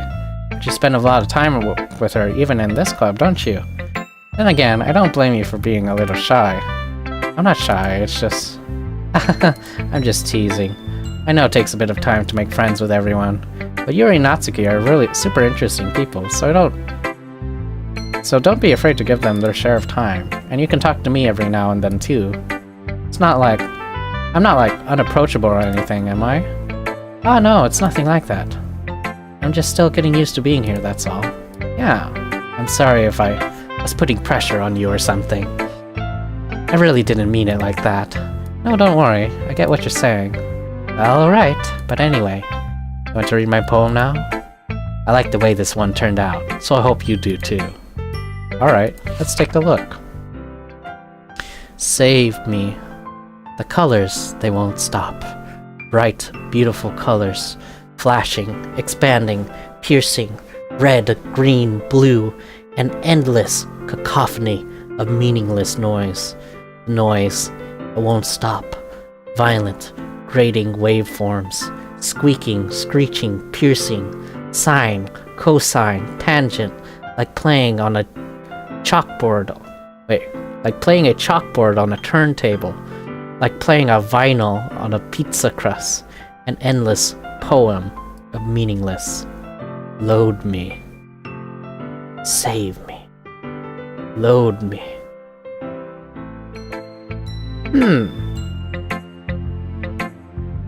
It's even more abstract than your last one, huh? I guess it's just the way I write. I'm sorry if you don't like it. No, I never said that. It's just the kind of thing I've never really seen before, I guess. I kind of like playing with my space on the paper. Choosing where and how to space your words can totally change the mood of the poem. It's almost like magic.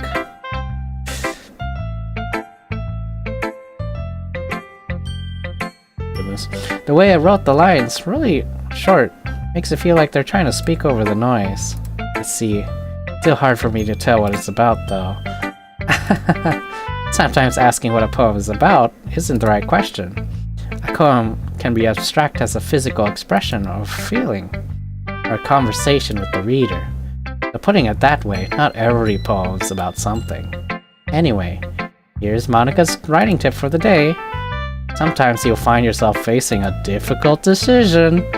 When that happens, don't forget to save your game.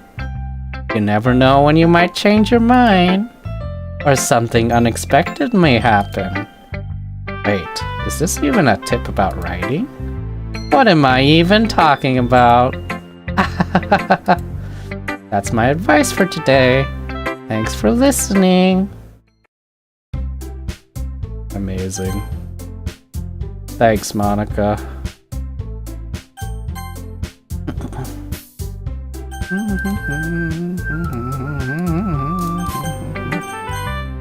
Now let's see these.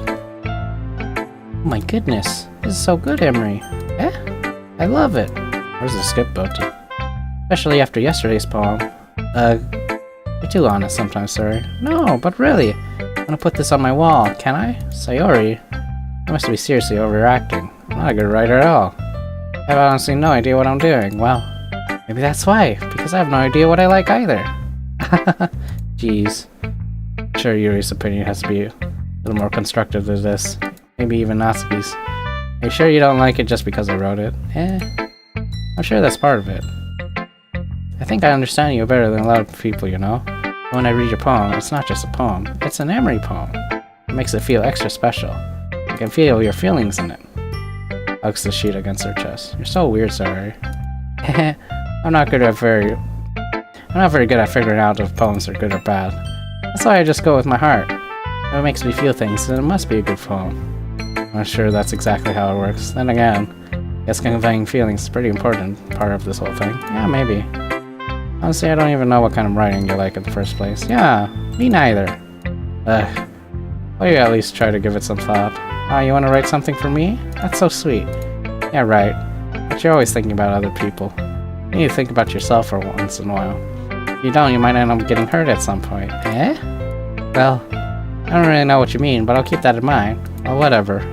Anyway, let's see. I guess I like happy poems. Wait, sometimes I like sad poems. Sometimes a little bit of both. There's a word for that, right? What's the word I'm looking for? Bittersweet. Yeah. I like things that are happy and things that are sad. Happy and sad? I can't see you liking something sad, Sayori. Well, I like happy the most.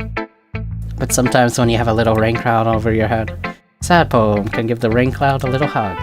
Make a nice happy rainbow. Sayori, that's unexpectedly poetic. It is? Maybe I'm getting better at expressing my feelings after all. Thanks, Emery. I should go write that down then. You can read my poem now, okay? Amazing. And this is all the same. Are you still mad at me? For disrespecting Natsuki yesterday? Just reading this poem, now I know why you got mad at me. Because you prefer her writing over mine. That's not really true. Meaning when I disrespected her, I disrespected you too, didn't I? Oh no. Yuri, you might be reading into this a little too much.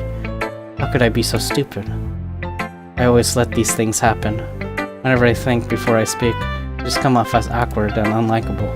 But if I speak without thinking, things I want to keep inside come out, make people hate me. Don't force yourself to be around me. I know this is what Monica wants, but it's not fair to you when you could be enjoying your time with Natsuki and Sayori. Yuri, please. Makes it easier for me if you don't express any concern. Besides, I have my books with me. That's all I need. Yuri smiles sadly and puts her head down on her desk. I'm frustrated. I don't hate her, but it's as if she's not capable of listening to me over her own thoughts. I sigh to myself. All I can do is accept that's how she is. If she wants to be left alone, then I have no choice but to abide to that request. Hey, Monica. Hey, Monica. hi again, Amory. Oh, okay. That was kind of silly with Natsuki earlier, wasn't it? I'm glad the two of you have been getting along so well. That's one way of putting it. Anyway, I already read your poem, but you can go ahead and read mine. I like the way this turned out. I hope you do too. Okay, alright. Okay, that's done. Okay. Load this.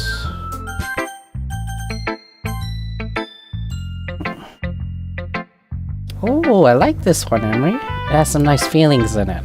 Ah, I'm glad. This one's the Yuri one. Does that mean it's better than yesterday's? Let me think. I don't know. I guess I like them both. It's not very helpful, you know. Okay, this is the same.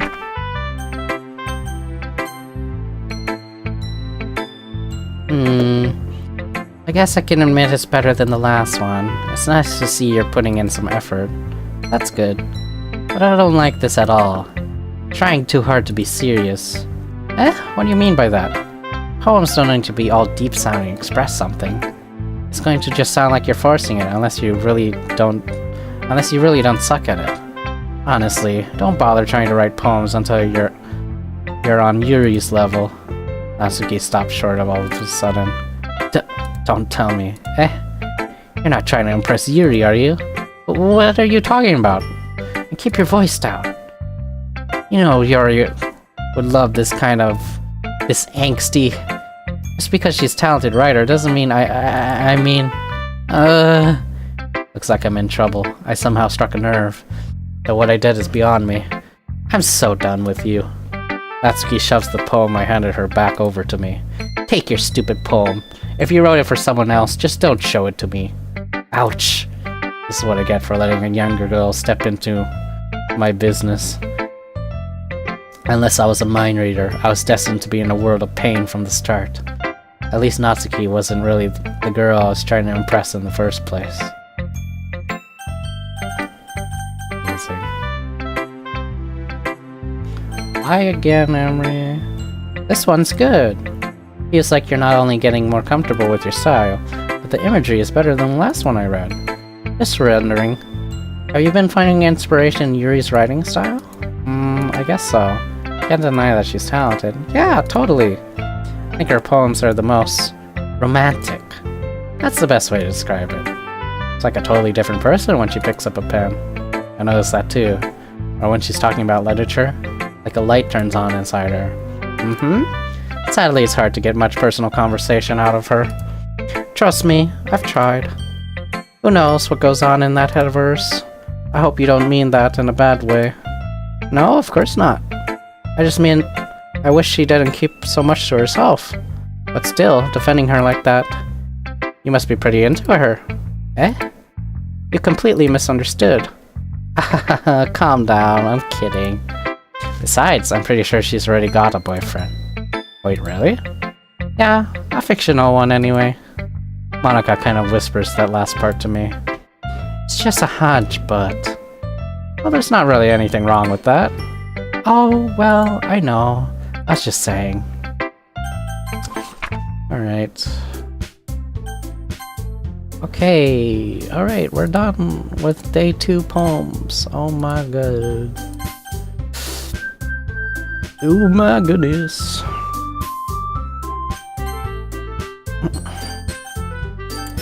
Hold on. How are we doing on the,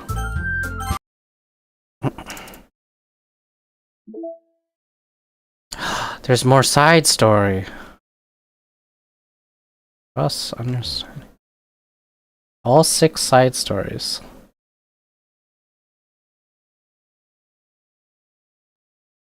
One, 2, 3, 4, 5, 6. Oh my god. New content.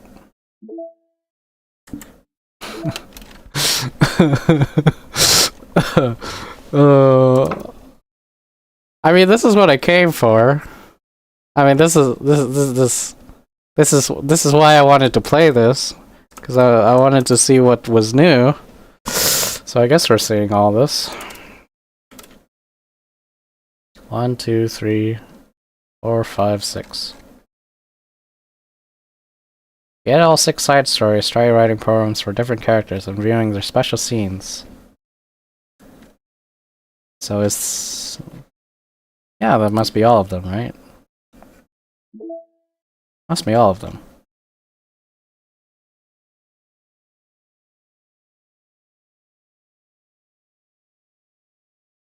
Understanding 2. Respect 2. Understanding 2.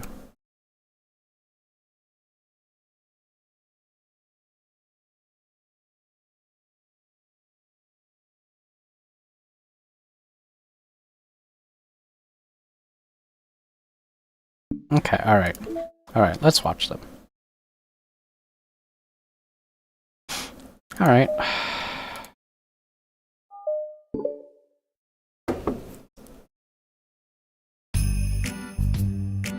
Natsuki! Wow, Natsuki's messing with the orientation of her manga in the closest shelves. Sayori approaches from behind and pulls her into an embrace. What? Hi. Hi.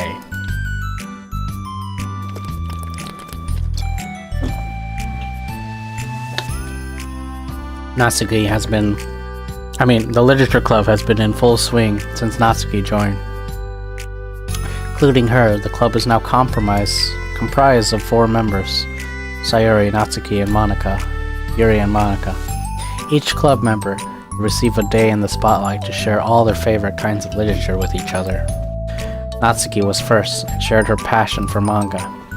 Then, Sayori shared her love for poetry, as well as how she goes about writing it herself. Monika, who has multiple literary interests, decided to focus her day on short stories. And finally, Yuri managed to demonstrate her obsession with fantasy, with a little help and encouragement from Sayori. After the week was spent on their presentations, Monika decided to give the club members this next week to freely explore each other's literary interests. Sayori, having spent most of her time in the club so far with Yuri's fantasy books, is rather excited to begin her journey into Natsuki's manga collection. I want to read with you today. Tell me which ones I should pick. Well, that depends on the kind of stuff you like. There's like romance, drama, comedy, mystery. I like all of those things. Sayori reaches out and pulls out a random book from the shelf and inspects the cover. Shouldn't this girl be wearing more clothes? You wouldn't like that one. In a panic, Natsuki snatches the book from Sayori's hand and replaces it on the shelf in a less conspicuous location. Okay, well, if you really have no preference, then let's just start with something that's easy to get into. A lot of these don't start to get really good until like a few volumes in, and I wouldn't ask someone to make that kind of commitment unless they're already really into manga. I could handle it. I did it with Yuri's book at least. Well, I'm more considerate than that. Although I'm kinda impressed by your attention span if you put that much effort into her books. No, I have the attention span of a donut. You're a donut! The Gordon Ramsay. But I love my friends, and I can do anything if it's for them. Well, okay then.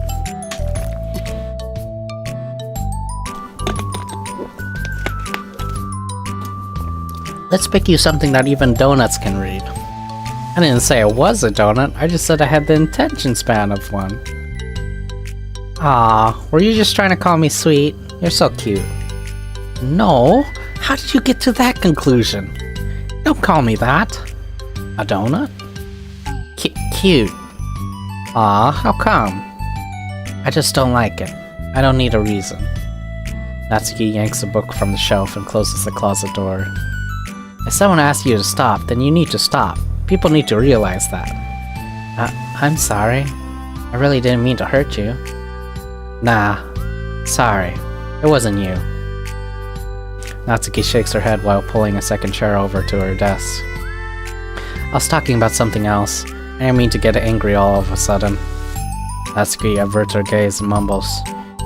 You're like a nice person. so I wasn't talking about you. I still learned a valuable lesson. Sayori speaks softly as well, feeling shy about receiving the unexpected compliment. Well, anyway, here's the book. So just start it whenever you feel like it. What's it about? Well, it's like a comedy, and there's romance too, obviously. Sayori looks at the title. It's called Love. It's another word for luck. It's about a girl who keeps accidentally running into the same guys, and then you find out, like... Well, you should just read it. But you have to tell me what you think. I can already guess who you're gonna ship yourself with. It would be so funny if I'm right. Ship? I don't get it. Never mind. Let's not worry about that yet. Just make sure you tell me what you think. Oh, okay. I'll start then. Hey, maybe tomorrow we can do poetry too? Oh, yeah, I guess. But don't you want to finish this first? Yeah, but we could do both. I mean, unless you don't like poetry, then I won't make you or anything. No, it's just... Oh, never mind. We can worry about it tomorrow. After the club meeting ends and Natsuki and Yuri leave, Monika strikes up a conversation with Yuri. I see you got Natsuki to share some of her manga with you. I really want to become better friends with her. She's so enthusiastic and expressive. I could just listen to her talk. She's so cute. I'm not sure if she meant I can't say that to her if I can't say it at all. Say what? Nothing. I am a woman of respect. But Natsuki is a woman of cute. Oh, I said it. What's so bad about that? I don't know. But you know, there's one thing I'm kind of worried about. Sometimes I'm afraid that Natsuki actually doesn't like me very much. Aw, that's ridiculous. How come you feel that way? Well, I mean... just little signs, like how she only says hi to me after I say hi to her first. It feels like she only gets excited to talk to me when it's about manga or other stuff she likes. And she just seems dismissive a lot. She was like that when I brought up poetry. Yeah, but that doesn't mean she doesn't like you. She's probably just shy, you know? Maybe. My stupid head's just making me worry for no reason. It likes to do that. It's okay. Try not to worry so much. Everything will be great. But you can always talk to me about any concerns that you have. I'm here to help. You're the best. Sayori gives Monika a quick hug. Well, I'm not gonna keep trying. Because I love her. And I want to get closer to her. Oh, well, I'm gonna keep trying. She's gonna keep trying. Got it. You got this.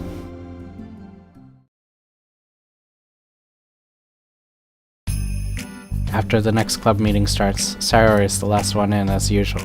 Trotting into the room, she sees Natsuki sitting alone by the closet, reading what must be manga. Without hesitation, Sayori pulls up a chair and plops herself down right next to Natsuki. Hello there. Hi. What you reading? Can I read it with you? Natsuki pulls the book away from Sayori. You can't just start in the middle. There are spoilers. Besides, what about the one I gave you yesterday? Sorry, I was just curious.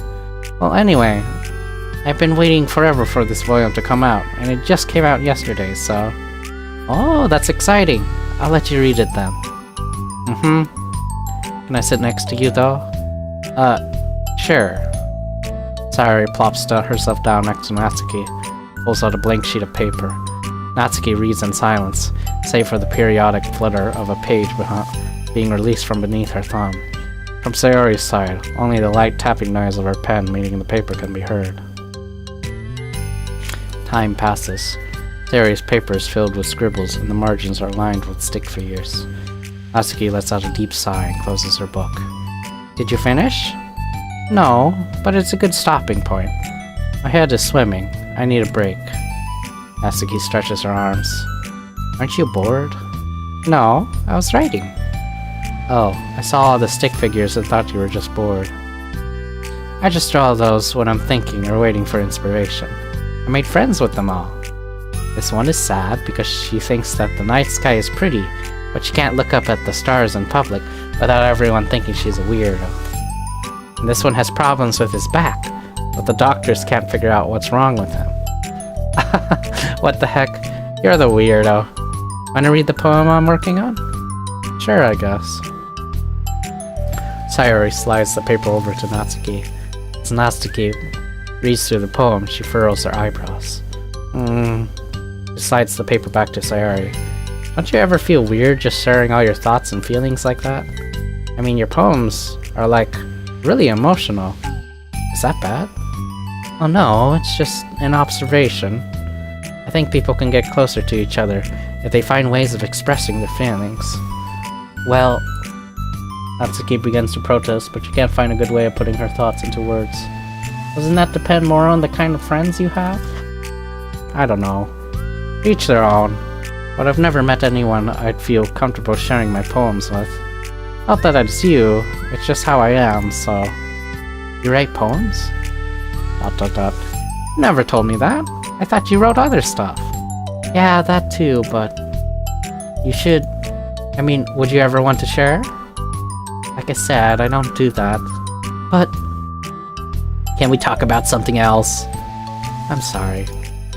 It's not your fault. It just makes me uncomfortable. I can't help it. Still, I'm sorry. It's fine. Well, let's move on to something that makes us both happy. I should continue the book you gave me, since I didn't get very far yet. Sure. Over the next few days, Sayori begins each club meeting by approaching Natsuki with an unwavering enthusiasm. It's Natsuki! Natsuki!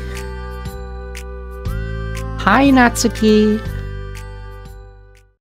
At the end of one club meeting, Monika, who has become rather invested in Sayori's friendship mission, starts an innocuous conversation with Natsuki while she packs up. It's cool that you've been finding time to spend with Sayori. She was pretty excited for the chance to read manga with you. Yeah. I'm sure you've been enjoying the chance to share it too, right? Yeah, mostly. Natsuki glances over her shoulder, but doesn't reply further.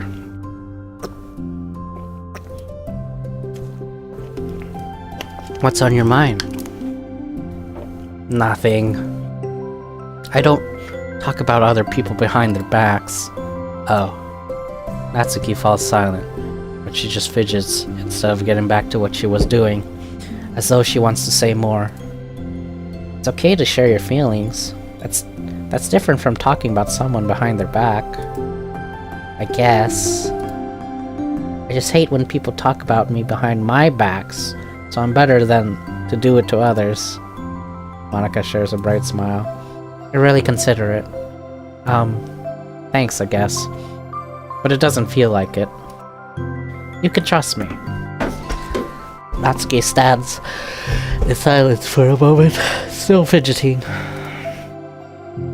I just feel smothered sometimes. I'm not used to someone being like all over me right after we met. I mean, it's fun to hang out with her, but I just have no control over the pace. I can't just meet someone and instantly become best friends with them. It's like everything and like share everything about myself. That's not how it works. I just want to chill out sometimes. Oh, I didn't realize that's what was happening. It's fine. Why would you have? I know, I just feel bad about it. I know Sayori, so I should have realized. Monika navigates through a tinge of guilt, just surfaced mainly to her being the one who previously encouraged Sayori's behavior. Despite not knowing the situation, Monika can't help but feel a little responsible. You want me to talk to her about it? No, I wouldn't like that. Well, I could, I don't know. I could like divert her into another club activity for you, or something. No way, that would be so underhanded, and mean. Sorry, I didn't think that one through. Besides, just because I complained about it, doesn't mean I'm asking for someone to solve my problems for me. True. I'm sorry. I guess I just instinctively want to try to solve problems, even if I haven't been invited to. It's fine. I would talk to Sayori about it, but it would make things really weird between us. I feel like it would just make her constantly be afraid that she's bothering me. I don't know how to just keep things natural. Well, I think if you do a good job expressing all your feelings, she would totally understand. Sayori really wants to be the best she can be for other people. I think she would actually be happy that you want to improve your friendship with her. Maybe. I just feel so dumb talking to someone about how to be friends with them. It's just weird and not cool. Monica shrugs. It's the literature club. Then she mumbles through a stifled laugh. It's not the cool club. Hey. Sorry. That just tickled me for some reason. Look, I know that you're kind of in a tough spot, and that's hard for you to really express yourself. But you've really demonstrated to me that you're great at self-reflection and critical thinking, even if it doesn't feel like it to you. I think that's the most important part of being able to navigate through these things. So I believe that you'll find the right thing to do. Well, Natsuki instinctively starts to reject the compliment, but she can't find any excuse to do so. Thanks. Natsuki gathers her things when she finishes her thought in a mumble. I'm still glad I joined the club, even if it's weird sometimes. Monica smiles, but Natsuki turns her back and walks away before waiting for a reply. It was an unusual way for Natsuki to express her appreciation, but Monica knew what she meant. It made Monica feel like everything really was going to be okay.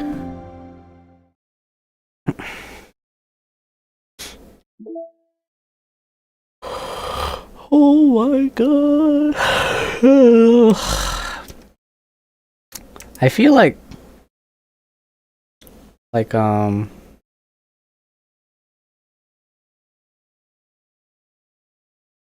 this is gonna take more than one play session, which is really strange. But yeah.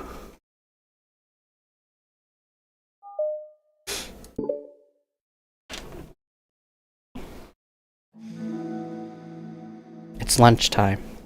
Sayori, who usually buys her lunch, is making her way to the cafeteria like any other day. The clamor and bustle of the students is drowned by Sayori's impeccable skill of zoning out. However, her imagination is momentarily interrupted by the glimpse of a familiar pink-haired girl. Hey, that's Natsuki!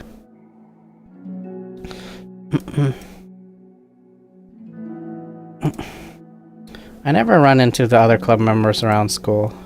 Natsuki!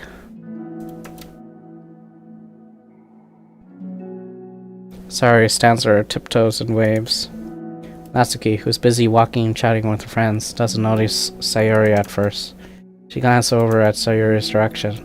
Sayori waves enthusiastically. Ah! Following her friends, Natsuki quickly ducks around the corner. Hey! She definitely saw me.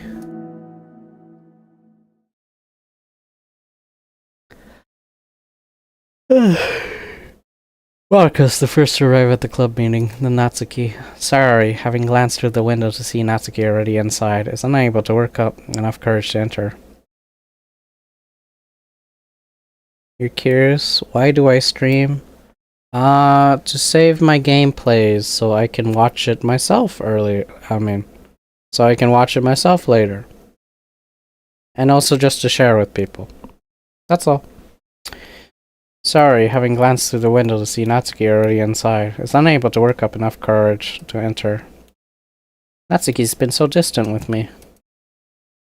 I was stupid to think she ever wanted to be friends. I only got excited because she got to share her manga. But aside from that, she doesn't even like me. I should just go home today.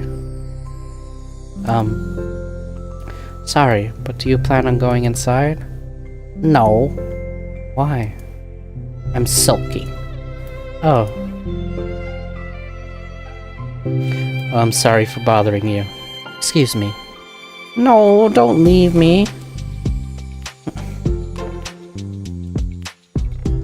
You gonna listen to music? Okay. Have fun. Oh, I'll stay here then.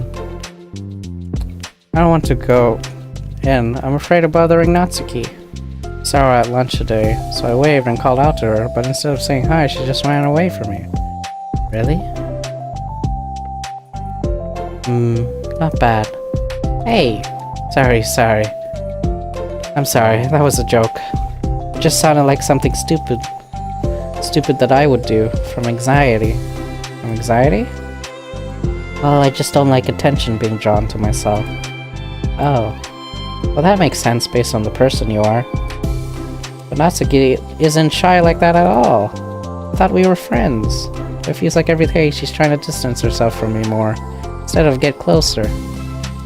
It makes me feel like she was only spending time with me during the club because I was reading manga.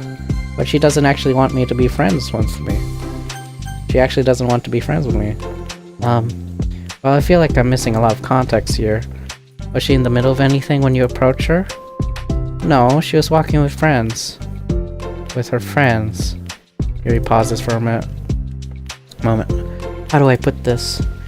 Sorry, you're very fond of your friends, right? You always want to be spending time with them. Of course, I don't think there's anything more important to me. I mean, the best parts of my day are always with my friends. Besides that, I really hate being alone, so... You hate being alone? Sayori nods. We're very different people. I cherish my time alone. I wouldn't trade it for anything. So I think, well, if I was trying to have alone time, I was being threatened with an interruption, then it would just not make me very happy. Yeah, but that doesn't have anything to do with Natsuki. She was already with her friends, not trying to be alone or anything. No, I think it's similar. It's, well, we're all friends in the club, but we have our own lives outside of the club as well. If you think about it, making new friends isn't some casual occurrence that happens on a daily basis. A friendship is an invitation to intertwine your lives together. But the capacity at which each person is ready to do that might be different. There are friends who just like to have fun together, and others who talk every day and share every detail about their lives with each other. I think when establishing a friendship, it's important to consider the comfort level of the other person. I mean, you don't really know much about Natsuki's life outside of the club. It could be that she simply needs to make friends at her own pace, rather than jump headfirst into a new commitment. But that means I really was bothering her? I just really want to be good friends with her, so I treated her like one. Was I actually hurting her? I don't know. I'm sorry.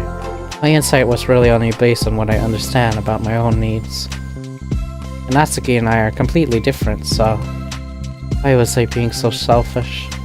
Even if all that is true, and it still means I hurt her. I think I messed up. Yuri, with you, I think I was really careful to understand your needs when I was becoming friends with you. But I wasn't careful at all with Natsuki because she already seemed so social.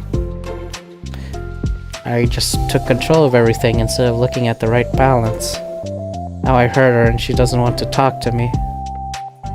How could I let myself do this? Sayori, I think there's one time you really told me something. Well, there was one time you told me something about the way I saw things in my head, about being different from reality. It's easy to automatically jump to the worst case scenario, but I think it's more likely that Natsuki doesn't harbor any ill will feelings towards you. So I think if we were to my tongue. So I think if we were to realistically consider the situation and how it would cause someone to feel, I'm bad at this. I'm sorry. You're a lot better than me at things like comforting and reassuring people.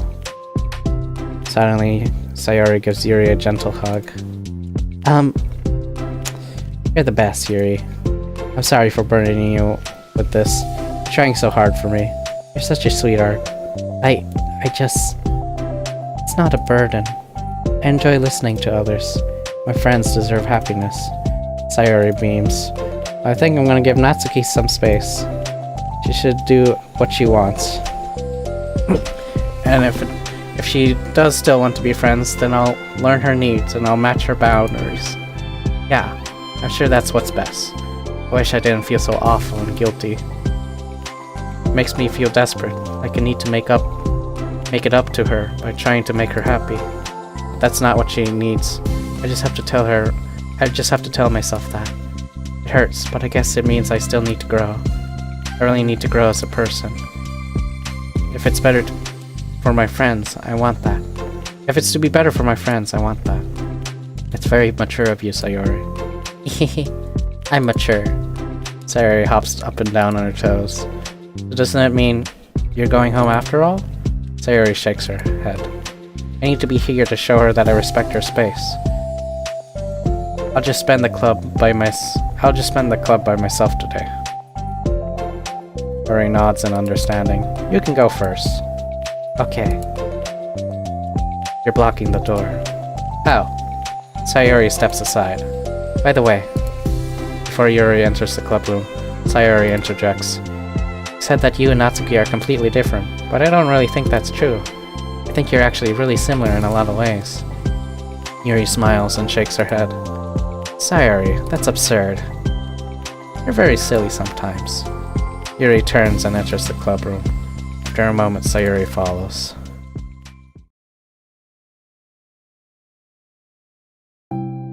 The club room is quiet. When Sayori walks in, Natsuki glances in her direction. Sayori smiles and gives Natsuki a quick wave before sitting down across the room.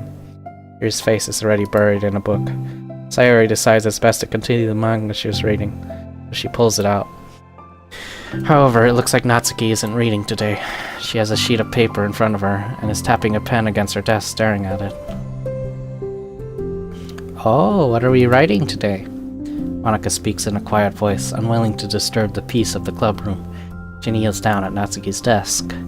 Hey! Natsuki pulls the sheet closer to her and covers it with her arms. Sorry, I didn't mean to peek. Whatever. I just wanted to see how everything was going. It's fine. Natsuki replies dismissively. She glances over at Sayori, who is focused on her manga. Monika follows Natsuki's gaze. I think she's mad at me. How come? I'm busy right now. Ask me later. Monika falls silent. Natsuki looks back down at her paper. She answers her hand away from the top margin, allowing Monika to see. It says, to Sayori. Understanding, Monika smiles. She places a hand on Natsuki's shoulder and whispers softly, I'm proud of you. Natsuki looks away, but makes no motion to remove Monika's hand. Monika gives Natsuki's shoulder a quick squeeze before standing back up and pulling away.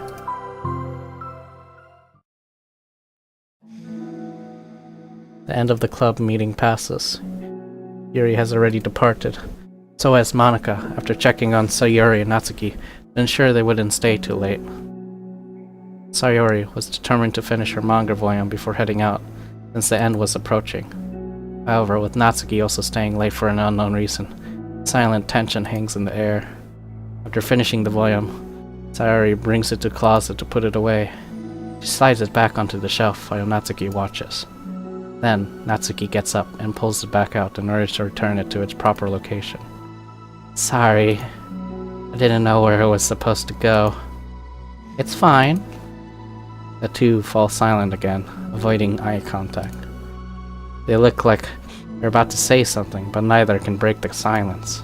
A moment passes. Well, I'll be on my way. See you tomorrow. Sayori turns away to hide her pained expression and walks away from the closet. If there was any proof Natsuki no longer wanted to be friends, this was it. Defeated, Sayori carries herself out of the club room. Once in the hallway, Sayori takes a deep breath and hits her palms against her cheeks to clear her head a little. Suddenly, Natsuki's stammering voice calls from behind. Natsuki? Startled, Sayori turns back around to face Natsuki. Oh my god. More new CG. Natsuki fidgets and anxiously continues with a shaking voice. I have a lot of things to say. Me too. But you go first. Natsuki bites her lips and can't stay still. Well, first of all, she cuts herself short, struggling to continue. Trying to force the words out, she stamps her foot and hops up and down a little. I'm sorry for the thing I did at lunch, and I'm sorry for just being kind of mean lately. It's really hard for me to I'm not good with things that make me uncomfortable. Especially when it comes to feelings and stuff. So, face burning, Natsuki clams up again. Instead of continuing, she simply holds up a sheet of paper to Sayori to take. Best place in the world. I love my bedroom. It's full of bright colors and soft things. The sunlight shines in and makes everything sparkle. It's the best place in the world. It has all my treasures. All my books, my collections, my memories. All my dreams were born in this room. It's the best place in the world. It has all my secrets. All my failures, my fears, my feelings. Sometimes it feels so fragile that the door will break at the slightest touch, but it's still the best place in the world. But when someone knocks, I get scared. I brace my arms against the loose hinges. Please don't break. Please don't come in. I'm not ready. It's my best place in the world. The knocking won't stop. I block the door with furniture. An eye peeks through the keyhole, and I panic. I'm trapped in the best place in the world. I'm not ready to share my favorite place. I need to clean my secrets and make my bed to hide my nightmares. I need to touch them, to put them away, to see them again. I have so much to do, and I'm scared. I'm not ready. But it's still my favorite place. I still want to share it. However long it takes, if you wait patiently, I'll eventually open the door. And I'll show you the best place in the world. It's a poem. But I thought, well, I sucked it up so that I could work things out with you. So just be happy about it. Please? Sayori smiles deeply from the bottom of her heart. I'm happier than I could express. You're so awful, but I'm so happy that you would do this for me. I actually realized before the club meeting today that I made a mistake. I got so caught up in the chance to get closer to you that I forgot to think about what you wanted. That we probably have different ways we like to make friends. About the friendship stuff. I mean, it's okay. I understand. So you don't have to force yourself to talk about it. Poems did a good job. Don't force yourself if you're not ready yet, okay? Natsuki nods. You don't have to feel like you did anything wrong. It was my fault, and I'm sorry. I wasn't mad at you today or anything like that. I actually feel really guilty. I wanted to give you space. Thinking it's silly that I just approach you all the time, and that I should just let you approach me when you want to. Just whatever makes you comfortable. I respect that from now on. Friendship should always start with those things. With the right balance. Natsuki nods again. One thing about that. Well, I don't want to have to approach you all the time either. I just want it to be balanced, like you said. Sayori nods. I understand. We'll make sure of that together then. Well, anyway, now that the two of them have found common ground, Natsuki finds it easier to speak more freely again. I'm not gonna be sharing my poems all the time now or anything like that, but I guess it wouldn't hurt to do it once in a while. Only the best ones. So you better like them, because otherwise I might change my mind. I like anything you do, Natsuki. I was just saying. More importantly, I have to tell you about my new boyfriend. Huh? Oh, from the manga. Wait, I need to guess who it is. You definitely won't be able to guess. The two walk down the hallway together. Oh my god, we have so much to talk about. Darn, I should have told you to save the last 2 chapters, so I could see your reaction to the big reveal. Aw, you wanted to enjoy it with me? That's so cute. Oh, shush.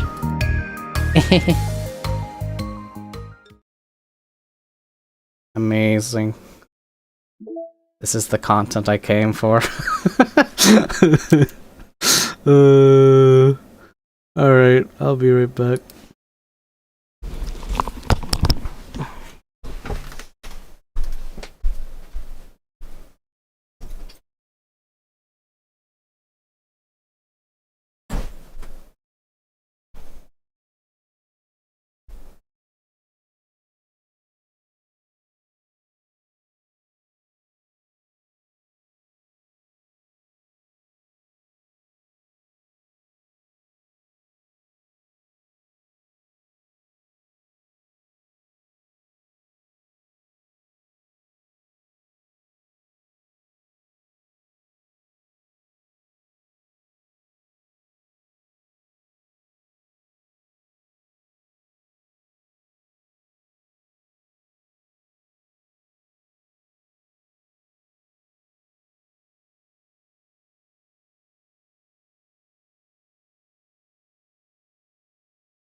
Okay.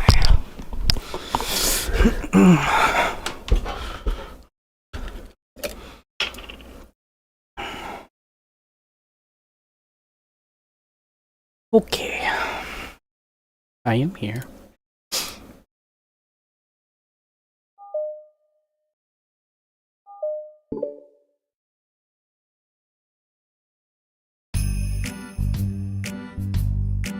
Am I bothering you? No. Okay, just checking. It's hard to tell since you always look so into what you're reading. It makes me scared to interrupt. Well, it's within my expectations to be interrupted when I read here. It's mainly when I'm by myself that I don't like it. Ah, that makes sense. I guess if you're here in the first place, then you're more ready to socialize, even if it takes a little bit of prodding. It's not as bad to be social if I let others do the work. It's not so bad to be social if I let others do the work. So it can be healthy to put myself in a social environment every now and then. It's mostly difficult when I don't know anyone, or there are too many people, or everyone's being too silly for me to keep up with. Yuri glances across the room at Sayori and Natsuki. Sayori has her head cocked back and her mouth open, trying to catch pieces of a cookie that Natsuki is lobbing into the air, but the pieces keep bouncing off her face and hitting the floor.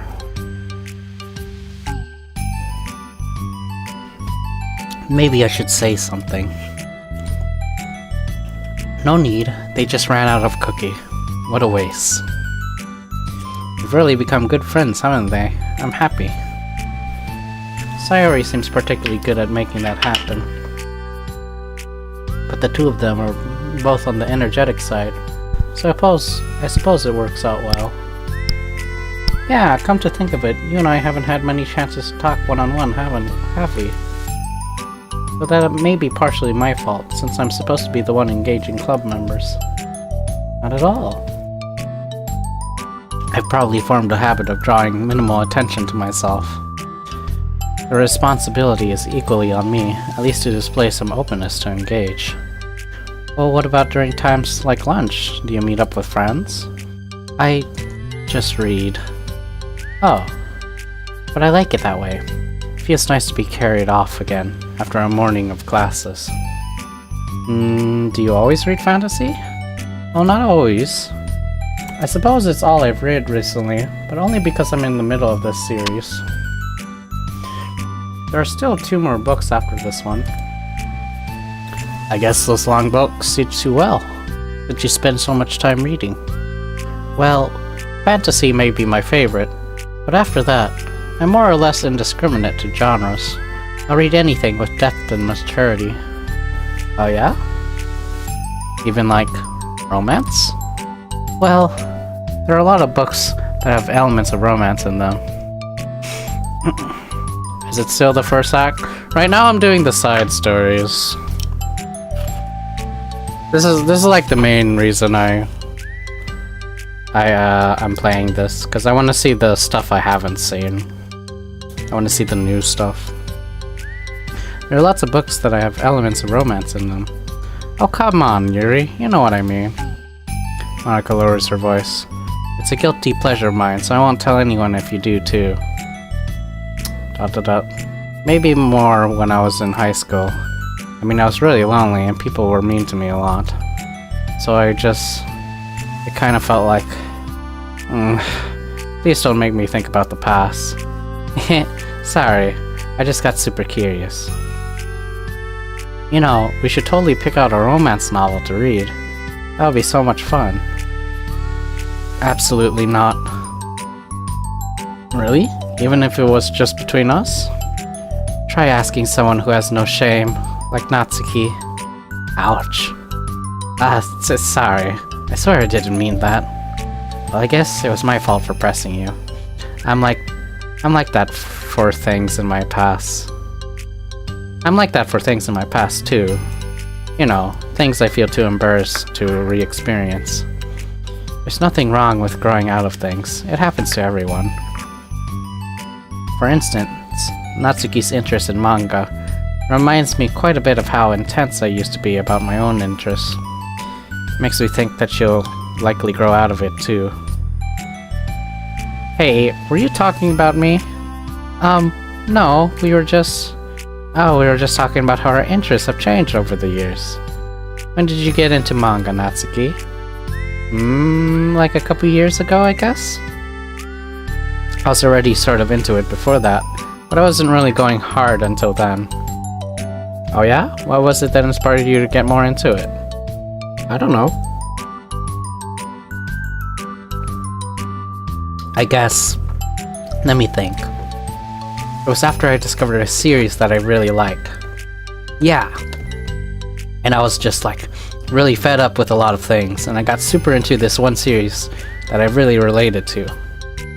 I guess I had an edgy phase where I just hated everyone around me and wanted to be by myself.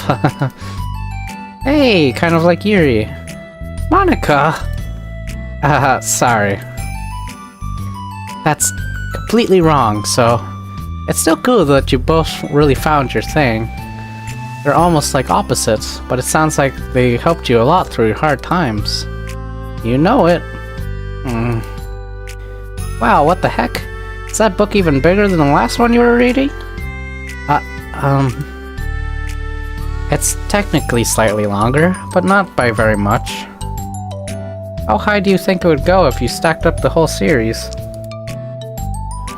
Natsuki estimates by holding her hand above her head, sizing up an imaginary stack.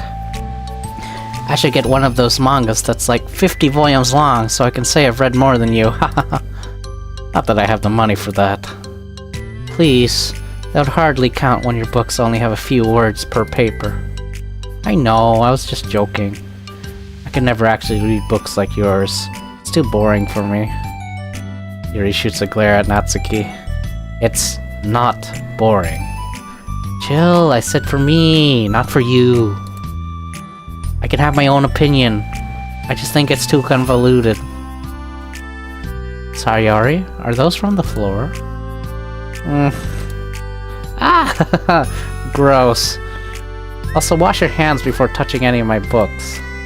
But my hands aren't dirty. Just do it. The oils are there even if you can't see them. Fine. Sayori trots out the door and Natsuki follows. Yuri, you look a little upset. What kind of nerve does she have to call my hobby boring? Well, she did correct herself. Hardly. She was so condescending. I don't mind if she thinks it's not for her. I already understand that it's not for everyone. But she knows well how much these mean to me. So how about just leaving me alone instead of needlessly telling me the things you hate about it? I'm sorry, Yuri. You may be right. This won't be the last time people have strong feelings about what they like and don't like. Especially in a literature club. So I should figure out how to mediate discussions and keep them positive and constructive. For the record, I've always been impressed by the level of creativity in your books, and also your ability to get through them so quickly. Thank you. Okay, well, this is something that I'll have to think about and revisit. I'm sure I can help Natsuki find some common ground with you. Common ground isn't necessary. I just wish to be respectful. That then. Either way, I'll do my best. Skeptical when it comes to Natsuki. I trust you, Monica, but I'm skeptical.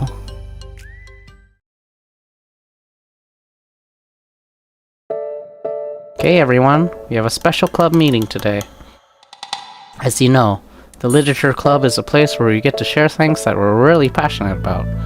But that also means we should be mindful of how we respond to each other's feelings. I think we have a chance to turn our differences into positive energy for each other. Aren't you being a little dramatic about this? This is important to me. Well, sorry. Just feel like I'm being accused or something. No, I'm not accusing anyone of anything. I'm sorry if I came off that way. But our conversation yesterday made me reflect on the power of language. I thought it would be a good topic for the Literature Club. Don't you think? I'm sure we're going to have differences and opinions a lot, so I need to make sure we're prepared to keep a positive atmosphere in the club. If you say so.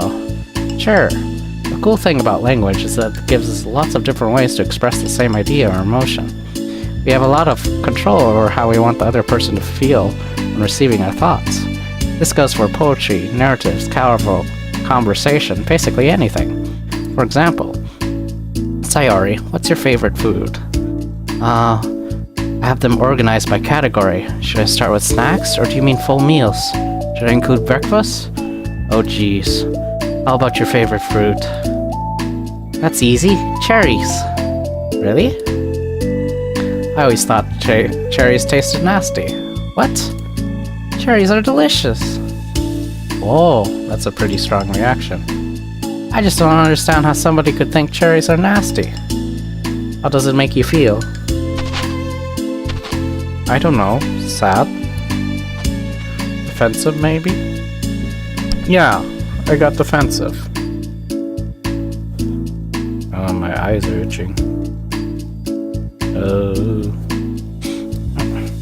See? The reason you had such a strong reaction wasn't just because I don't like cherries. It's because you felt like your opinion was under attack. But that's weird, right? Something like taste is completely subjective. But when I say something I think cherries taste nasty, I'm using objective language. I'm challenging Sayori's reality that cherries are delicious with my own, which is that cherries are nasty. Wait, hold on. How's that objective when you just said it was only your own opinion? It has to do with how our brains interpret the words. You're talking about the reality of the cherries, not your feelings about them. Like Sayori, let's rewind for a second and pretend I didn't tell you that I think cherries are nasty. Good. So what if instead I said, like, I've tried cherries and they're not for me. It's not the kind of flavor I enjoy. Well, that's fine. As long as you don't call them nasty. Nasty is a nasty word. Okay, so cherries are kind of a weird example, but I think it gets the point across. This time around, instead of talking about the cherries, I just talked about my feelings, and Sayori didn't get defensive. So instead of clashing with each other, it's like we received an invitation to talk about our differences. Yuri, you don't need to take notes. I'm not gonna quiz you or something. I know that. I was just... Sorry, I don't mean to call you out. You can do whatever you'd like. But does anyone have any thoughts so far? Yeah, I just feel like I shouldn't have to pull all my language to a filter just to protect someone's feelings. Well, you don't have to. The choice is yours on how you want to come across to other people. I'm only suggesting it as a tool to help turn your differences into a positive experience, rather than an argument. Right, Sayori? Whatever you say, cherry hater.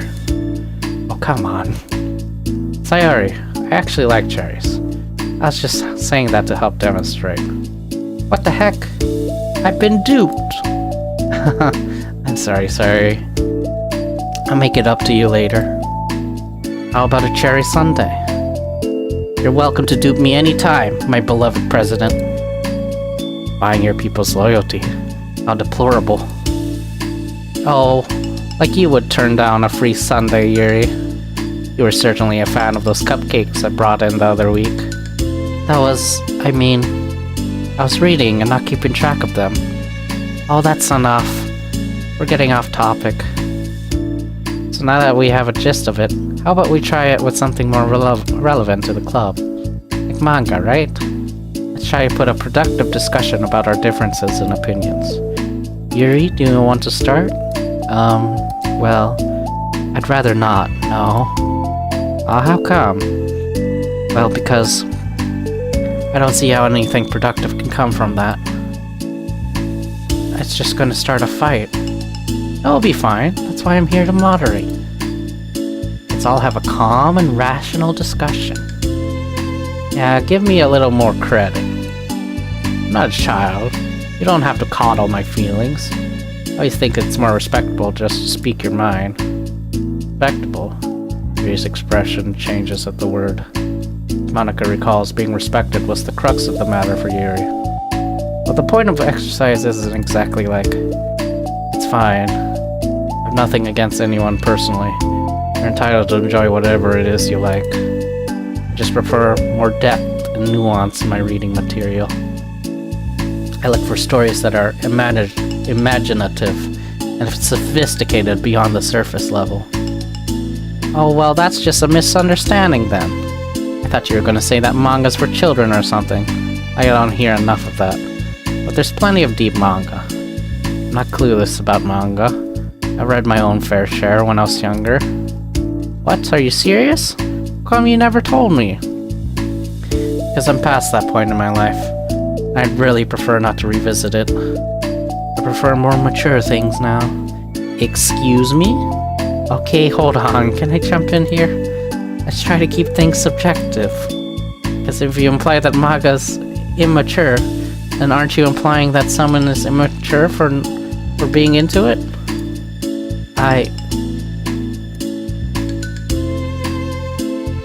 Well, maybe it's immature to judge people for having different tastes than you. Natsuki. Nobody's immature. I've read Natsuki's manga and Yuri's fantasy, and I love them both in their own way. Okay. It's great that you like it, but I still find it boring. Boring isn't subjective. It bores me. That's subjective. But, I mean, the thing about... This is ridiculous. Don't you see why I didn't want to participate in this? I knew it was going to make people upset. I'm not upset. Like I said, I don't care what other people think. But I always got the impression that you secretly looked down upon me. So I'm glad my suspicions were confirmed.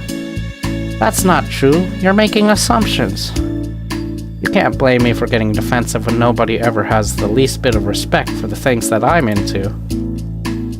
The only thing I look down upon is when people make fun of me for just being myself and trying to mind my own business. What? Have you looked in the mirror? Tell me again about respect after calling all my interests immature. You can't. Please stop. Please? I don't mean the things you're saying right now. Let's just be friends. I didn't mean for this to happen. Well, it did. Please don't invite yourself to try and solve other people's problems next time, okay? Yuri's piercing words send to the club room into a choked silence as she gathers her things. She leaves. Holy crap. I've never heard her like that before. She must be so pissed. Or you weren't very nice either, so... I was just saying. How did this happen? It's my fault. Yuri wasn't wrong. I shouldn't have tried to moderate a conflict when I know how bad I am dealing with conflicts. That's a really stupid thing for me to do. It's nobody's fault. And it wasn't stupid. Everyone in this club is a nice person. Nobody would have expected this. But I guess we're sensitive about the things we love. Honestly, she kind of brought it upon herself. Like I said, I don't care if you're not into manga. But if you actually look down on other people for it, it's kind of the point I was trying to make in the first place. Not about sugarcoating things, it's just about recognizing and understanding our differences. Okay, but here's the thing about that. Yuri actually looks down on me. It has nothing to do with her word choice or anything like that. See, I see what you were trying to do, but I really think the problem here is her. Not just like the way we talk to each other, right? I mean, Yuri isn't like that. She's a lot sweeter than you're giving her credit for. I'm sure she'll be reflecting on this. I actually think everyone should. We'll be fine. Figure something out. Wow, I'm just like saying that instinctively. Setting up myself to cause more problems. This wasn't your fault, Monica. You shouldn't have to beat yourself. You don't have to beat yourself up over it. You asked me. It's a good thing that the truth finally came out. Because I can just move on now. But it's fine. I promise. Let's just get our mind off this, okay? In fact, it's a good opportunity to read some manga without having to worry about feeding Yuri's superiority complex. Don't be mean. I'll talk or read manga or whatever you want, but don't be mean to my friends, okay? Sorry.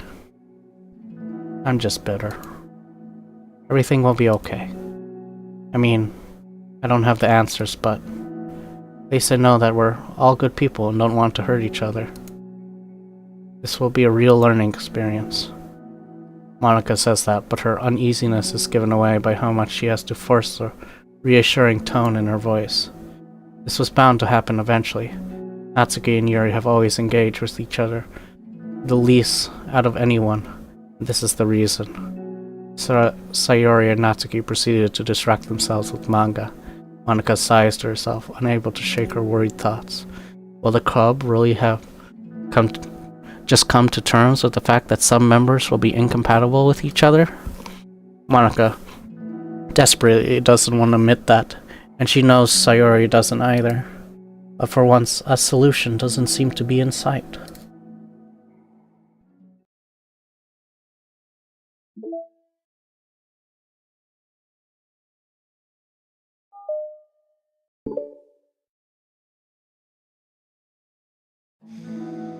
New day arrives. Sayori arrives at the club room earlier than usual. That is, not late. As she enters, it appears to be empty, so she sits herself down at a desk and pulls out a sheet of paper, primed to jot down her thoughts. Sayori has made a habit of scribbling her thoughts and feelings onto paper whenever possible, as it tends to serve as her best inspiration for poetry. My heart feels vacant because a ship sailed away. Yo. Yeah! Natsuki! Natsuki pokes her head out from behind the closet door. Aha, sorry, I didn't mean to scare you. But it would have been a lot more awkward if I didn't say anything. Doubt you want me listening on your poetry thing. Yeah. Thanks for realizing that. Should I let you finish that up then? Oh no, it wasn't. I mean, I just do it whenever it's convenient. You're not interrupting. Where's Monica, by the way? Oh, she's out in the hallway. Huh? Why? Well, just in case she runs into Yuri. Sometimes Yuri's too nervous to come into club room by herself, so... Oh. Jeez. Does Yuri let things bother her for that long? She can't control her feelings. For some people, it's really hard to cope when you get a bad thought in your head. Maybe you can distract yourself for a little while, but as soon as it's just you and your thoughts again, it comes back. I just want us to have a normal club meeting. It's a lot easier to pretend like it never happened if we all just ignore it and move on. I don't want to be bothered by this. It's so stupid. Opinion of me doesn't matter anyway. Besides, it makes me feel really guilty, and I hate that too. It's okay to have feelings. Doesn't make you weak. Let's figure this out together. Fine. Only because you're good at this stuff. Let's try to come up with a happy scene. Maybe that'll help us understand where your bad feelings are coming from. I was happy the way things were before we had to have that conversation yesterday. What part of the conversation made you upset? Was it Yuri being mean about the manga? Maybe. I doubt it though. Because my friends and other people make fun of my manga all the time, but I just brush it off and ignore them. But something about it really got to me this time. And I hate that I'm letting that happen. Is it because it came from Yuri? No. Why would that matter? I mean... Well... Maybe. I hate that she thinks she's so much better than me. Just because she likes to pretend to be all sophisticated. Yeah, that's what it is. At least other people decide that they don't like me, or manga, or whatever. But Yuri acts like she's too good to even give it a chance. I'm sorry. Everyone deserves a chance. Yeah, exactly. Would you give Yuri's book a chance? Heh, after this? Obviously not. What about before this? Well, I would until I got bored, which wouldn't take very long. But if you actually keep an open mind, then it's not hard to realize that a story can be deep and meaningful without being needlessly complicated. I see. But you know, I like Yuri's books. Yeah, but you like manga more, right? Sayori shakes her head. I like them both. I like them in different ways, but I like them both. I mean, the manga, it's really honest and fun and easy to just let go with. And the fantasy, there's a lot to interpret and uncover. And it's really rewarding to put in some good quiet time together with it. But the most important thing is that both of the manga and the fantasy are true to themselves. So I love them both. And I think there's room for both of them to be in the same club together. I just feel like maybe they have more in common than you would think.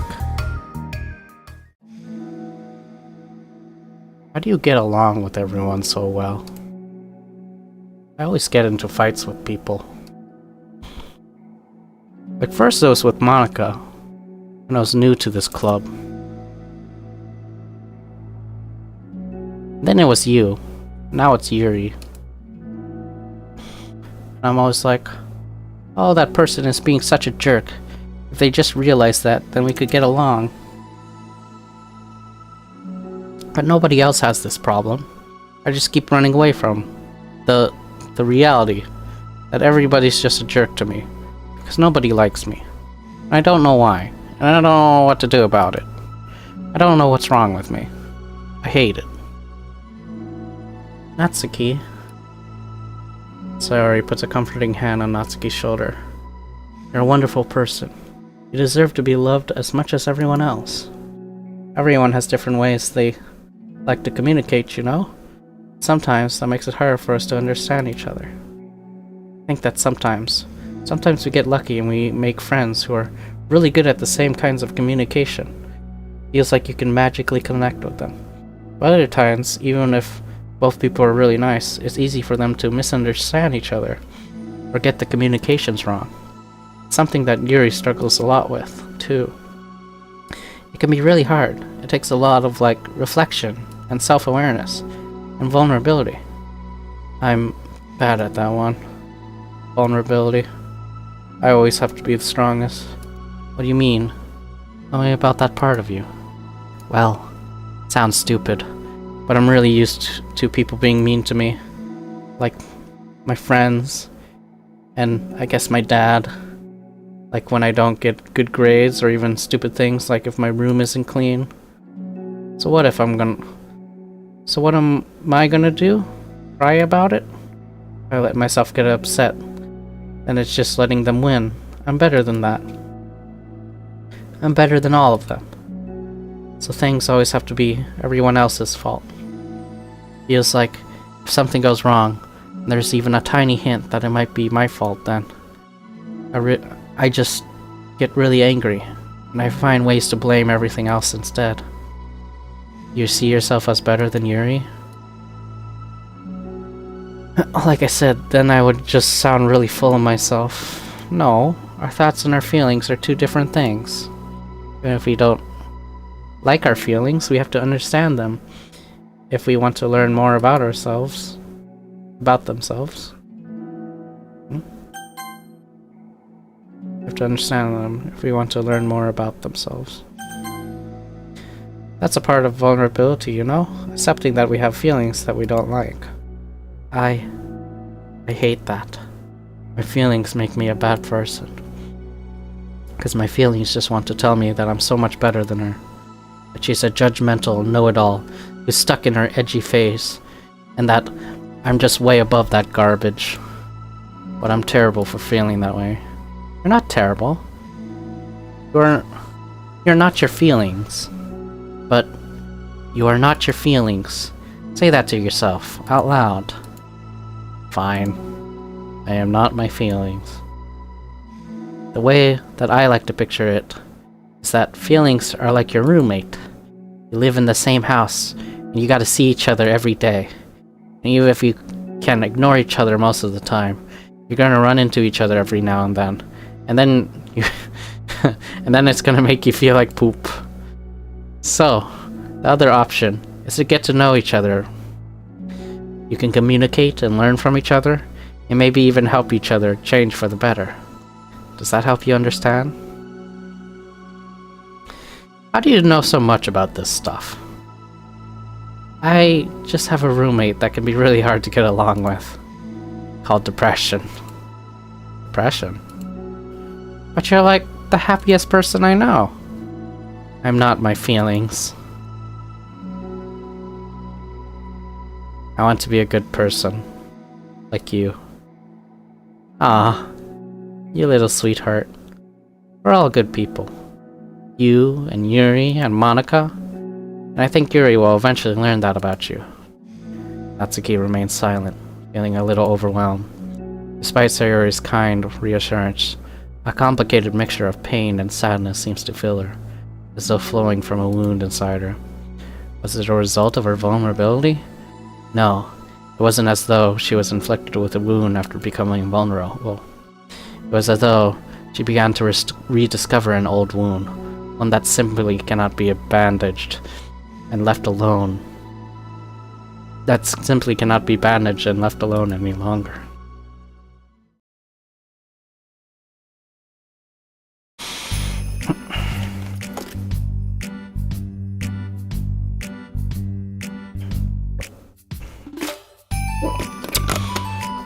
Yuri, what are you doing all the way out here? All the way over here. I was looking for you. Please don't yell at me. Oh no, I'm not gonna yell at you. Hold on. My arms are getting cold. Ugh.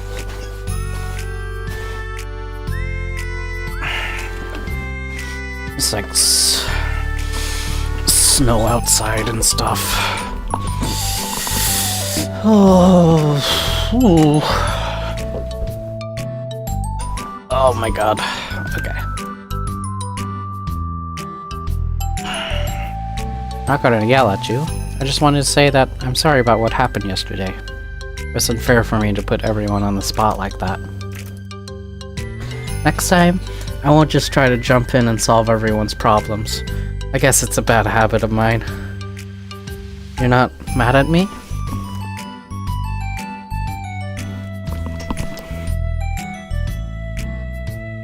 I thought you were the one mad at me. It was so awful yesterday. Yuri curls up, recalling the details of the argument. I can't even have a normal conversation without saying something wrong and making everyone upset. Hold on, that's not what happened at all. Let's talk about this, okay? Yuri pauses for a second, then manages a nod. Monica takes a seat next to her on the staircase. I have a lot of negative thought patterns, and I still can't get away from them. What kind of negative thought patterns? Like everyone hates me, especially Natsuki. Aw, that's terrible. I don't think Natsuki hates you. How do you know? Well, because Monica thinks back to the time she herself found herself in an altercation with Natsuki. Altercation?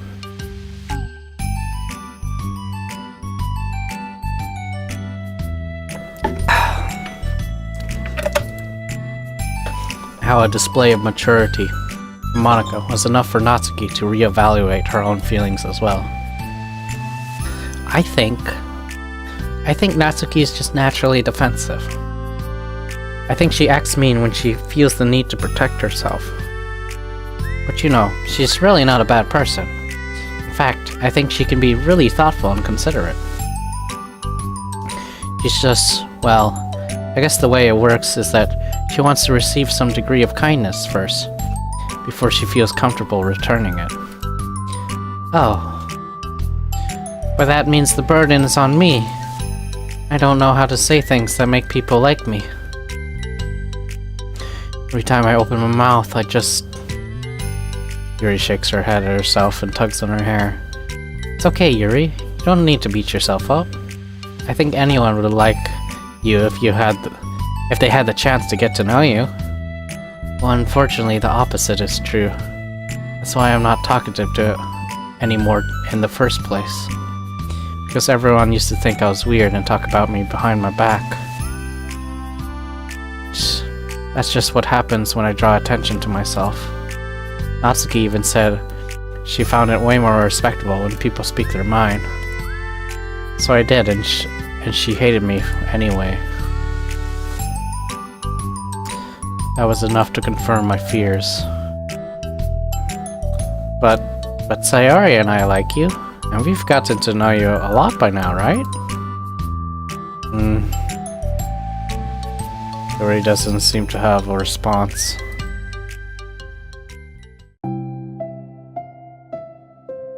Hey, what do you think of Natsuki? I don't think about her. That's not what I meant, really. I was just wondering if you have an opinion of her. I do. What is it? Natsuki seems to bring out the worst in me, and I feel really ashamed of it. I like to think of myself as a fairly sophisticated person. So for someone to just treat me like I'm inferior despite my tastes, that's just like the worst kind of insult coming from someone like her. It makes me think bad things about her. But everyone else seems to like her. So the only explanation is that it's me who's doing this something wrong. My feelings about her are wrong. And I'm wrong to get upset over something so childish and inconsequential. No, Yuri, feelings are never wrong. Well, they're not right. That's the thing. Feelings are never right or wrong, you know? They're just a state of being that we don't always have control over. But that doesn't mean they have to control us. I feel like that's something I learned around when I first started the club. We can hate ourselves for feeling a certain way about things, or we can, just acknowledge that they exist, try to understand them better. I can never be mad at you for just feeling a certain way. It's about how you handle them. I think working through feelings is a great opportunity for teamwork. Yuri wears a dejected expression. You make it sound so easy, so mature, so good with people. I feel like a child in comparison. Oh, Yuri. I'm far from perfect. But these are learned skills. They didn't come naturally to me either. It's really hard to, reflect on yourself and separate your feelings from your thoughts. I just want to be a good person. Well, I think it's a good person. It takes a good person to get this far. It's not good enough. I want to be able to communicate it to her. Communicate what? How I feel. How it makes me to feel frustrated and upset when she's so negative and dismissive of the things that mean so much to me. And how it reminds me of me, because I know what it's like to feel misunderstood and angry at everyone. I know that telling yourself you're better than everyone else is just a defense mechanism. We're just people. We're fragile and unstable. But I'm just tired of that getting in the way. I can't stand it when the peace is disturbed like this. Yeah, you can't focus on your reading when the peace is disturbed, right? Because the literature club should be happy for everyone. Monika looks at Yuri in adoration. I feel like Sayori must be rubbing off on me, because I really want to hug you now. Sorry, I didn't mean to make you uncomfortable. No, I mean, if you wanted to, then I wouldn't really mind, so... Monika pulls Yuri into a short embrace. You're so gentle, and I love when you communicate your feelings. I feel lucky to get to see that side of you. I'm sure Natsuki will too. I'm going to write her a letter. Oh, a letter! What a great idea. Just because I'm not good at talking, especially under pressure. I always let my feelings get the best of me. I never get to say all the important things, and I say things I don't mean. Well, I think a letter would be wonderful. Such a nice way to communicate. Yuri's face hardens with determination. People don't naturally gravitate towards me like they do for you, Sayori. You and Sayori. My personality just isn't suited for that, and I wouldn't want it to be. But something I've learned is that friendship don't always just magically appear out of thin air. For instance, I would never have seen myself making friends with someone like Sayori. We're opposite in a lot of ways. But we're friends with... but I'm friends with her because she puts so much effort into understanding me so that we can get along. I think it was the same with you. You both give me a lot of time and patience. And I wonder if she feels the same way. Natsuki. Yuri nods. I always thought if I wanted to make more friends, I had to be somebody that I'm not. That there's a type of person or a magical formula I have to follow in order to make someone like me.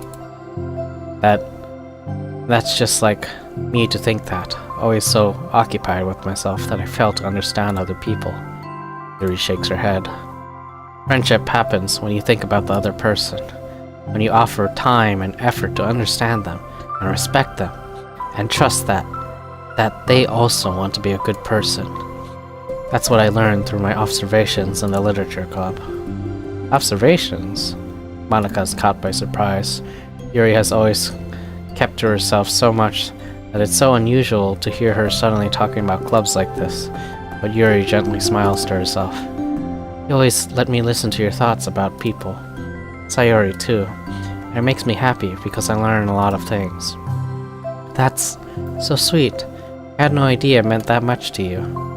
Monika never thought much of it, but in the past weeks, Yuri always seemed to be especially attentive when it came to the problems and concerns of others, always wanting to listen and learn more about her friends in the club. It's true, Sayori and Monika are naturally more comfortable with other people, can more easily work through situations of conflict, but that doesn't make them better people. Everyone has strengths and weaknesses, and the capacity to improve. And the first step towards improving oneself is reflection and self-awareness. It's something that Yuri never gave herself enough credit for, but that Monika can recognize as an incredible trait. And with that, her confidence in the club is restored. A very shy girl with long pretty hair is wandering the bustling lunchtime hallways, her fist pressed into her collarbone. When she finds the literature club president's classroom, she stands at the door, glancing all around her before peering inside.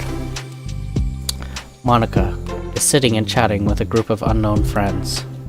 Yeah, as expected, this was a bad idea after all. Suddenly, Monika glances towards the door, making the girl panic and duck out of sight. Before she can regain composure and decide for sure to leave, the classroom door gently opens. Yuri, what a surprise to see you during lunch. Yuri squeaks a response. Please help me. What? Is everything okay? Yuri shakes her hand. I don't know how to write letters. Thank goodness, I thought it was some kind of emergency. Monika briefly glances over her shoulder at her other friends. You want some help? We can go find an empty classroom or something. Is that okay? I feel bad taking you away from your friends. Totally fine, I promise. You weren't really doing anything. One sec. Monika trots back into her classroom, saying something like, I gotta go, to her friends, and grabs a pen off her desk before returning to Yuri.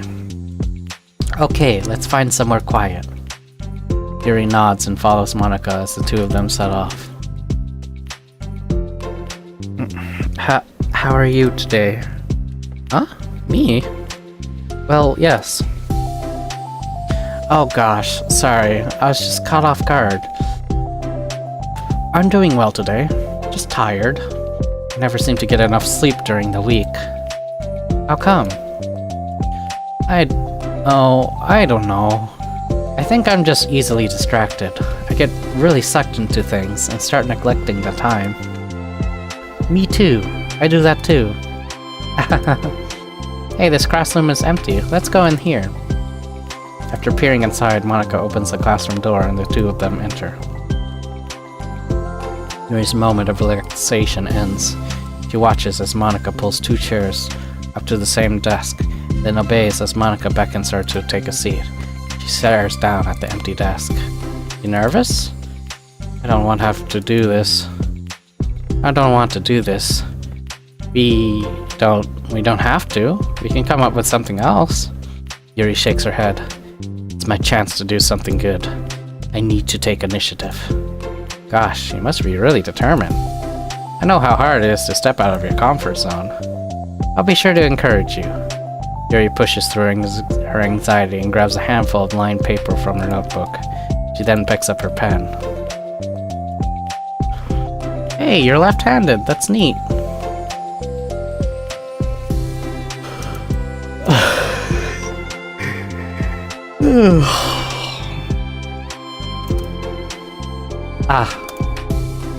Yeah.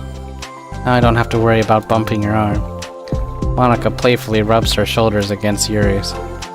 Sorry, I'm just being silly, I guess. Anyway, how about we start by listening to the different things you want to say here to her? Yuri thinks. I feel embarrassed all of a sudden. It's okay. How about some of the things you said to me yesterday? But, never mind. I guess I'll try. Yuri thinks for a moment longer, her tension evident. She then writes the word reflection. This is about my reflection on our behavior. The key question is why we act like this towards each other, whether we have been able to separately be friends with Sayori and Monica. That's me. Yes, it is. So, Yuri thinks. I have been able to befriend the two of you because you've taken the time to understand my needs and respect my interests. Same goes for Natsuki too. We started off as pretty hostile to each other because I was so worried about getting what I wanted. But she just wanted to be respected more than anything else. Once I stopped making it all about me, she was able to do the same. I want to do that too. So what kind of things do you want to do for her? I want to do the same things for her that I like to receive. I like it when people respond positively to the things I talk about, and not just brush me off. I like it when my feelings are taken seriously. I like it when you and Sayori trust that I want to be a good person, even when I'm not doing a good job at it. Let's write those things down. Okay. Yuri writes some things down.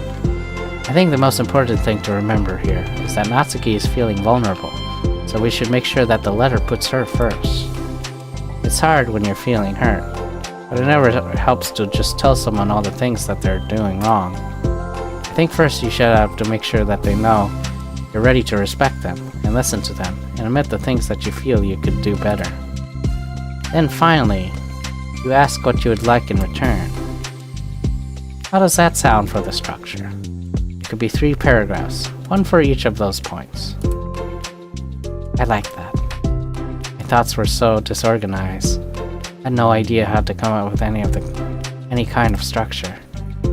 You're amazing at these things. Oh, stop. You've done so much more than I have, you know? You spent so much time reflecting and being open-minded. That's the hardest thing for anyone to do. All I'm doing is helping you put it on a piece of paper. So I think you're the amazing one. Monica gives Yuri's hand a quick squeeze. But as she lets go, she's caught up by surprise when Yuri curls her fingers to hook Monica's hand in place. For a while, they sit like that in silence, save for the occasional scratching of Yuri's pen against the paper. Yesterday, you told me something that I'm thinking about a lot. What was that? The thing about how feelings aren't right or wrong, and that they're just a state of being we need to come to terms with. It made me think about how a person's behavior isn't always just how they decide to be. It's also made up for the past experiences and their insecurities. I think that helps me see other people as actual people, rather than as insignificant side characters, who are out to get me somehow. Is that how you felt about Natsuki? Yuri nods. But in reality, everyone is always trying their best, and everyone wants to be happy. Monica peers at Yuri's paper, But to her surprise, Yuri pulls it in closer, partially covering it with her arm. I have to be able to read it to help you out, you know. It's okay. My thoughts are a lot more organized now, for being able to talk to you about it. Now that I'm actually putting it on paper, I realize I'd really prefer others not to read it. Yuri laughed softly to herself, a rare expression. Kinda glad to hear that, actually. I somehow keep finding ways to butt into this whole thing. I've done enough damage.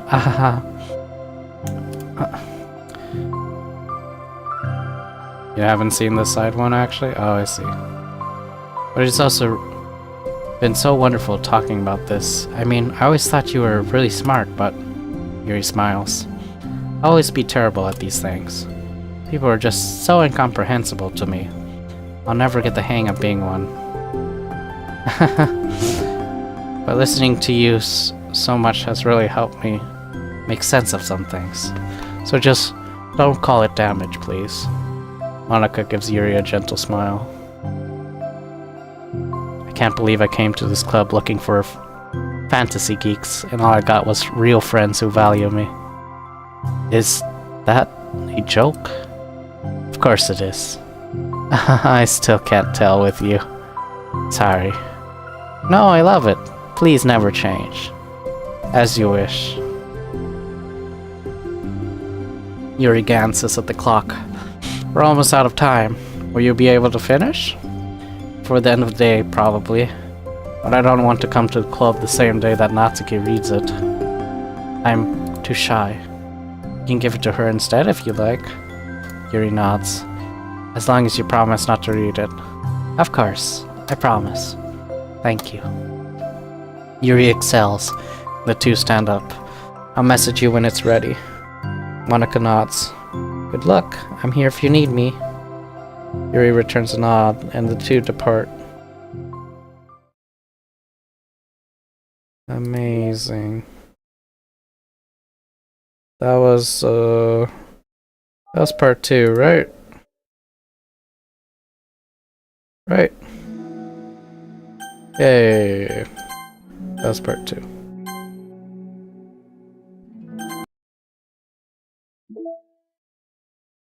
We're almost through all the side stories. It's only been one day since Yuri's letter was delivered to Natsuki, with Monika's help. Because Yuri chose not to attend the club meeting that day, she and Natsuki haven't faced each other since.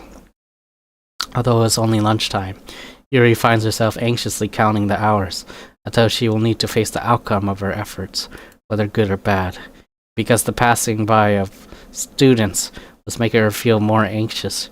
Yuri picked out the most secluded spot she could find to spend her lunch. Because the staircase is under maintenance, no student would have any reason for coming here. Such a relaxing feeling to have a moment of solitude in the middle of a frantic school day. Dash! Exclamation. Eep! What are you doing here? I just... Yuri grips her book with enough force to wrinkle the pages beneath the pressure of her thumbs. Well, what are you doing here? I just came to get a drink from a vending machine. The other one is out of the drink I like. Yuri notices Natsuki fidgeting with a few coins between her fingers. She nods, avoiding eye contact. Natsuki also looks away, shuffling over to the vending machine. It's so quiet that every one of her movements seem to reverberate through the entire stairwell. After far too long, she finally receives her beverage, which she then fidgets with in the place of the coins. It's some kind of iced tea, but instead of leaving right away, Natsuki just stands in place. She glances all around her. It's like way too quiet back here. It's creepy. Oops. I mean, that's not what I meant. Really. I mean, it's totally cool that it's your thing, or whatever. Like, I can see how it suits you, so...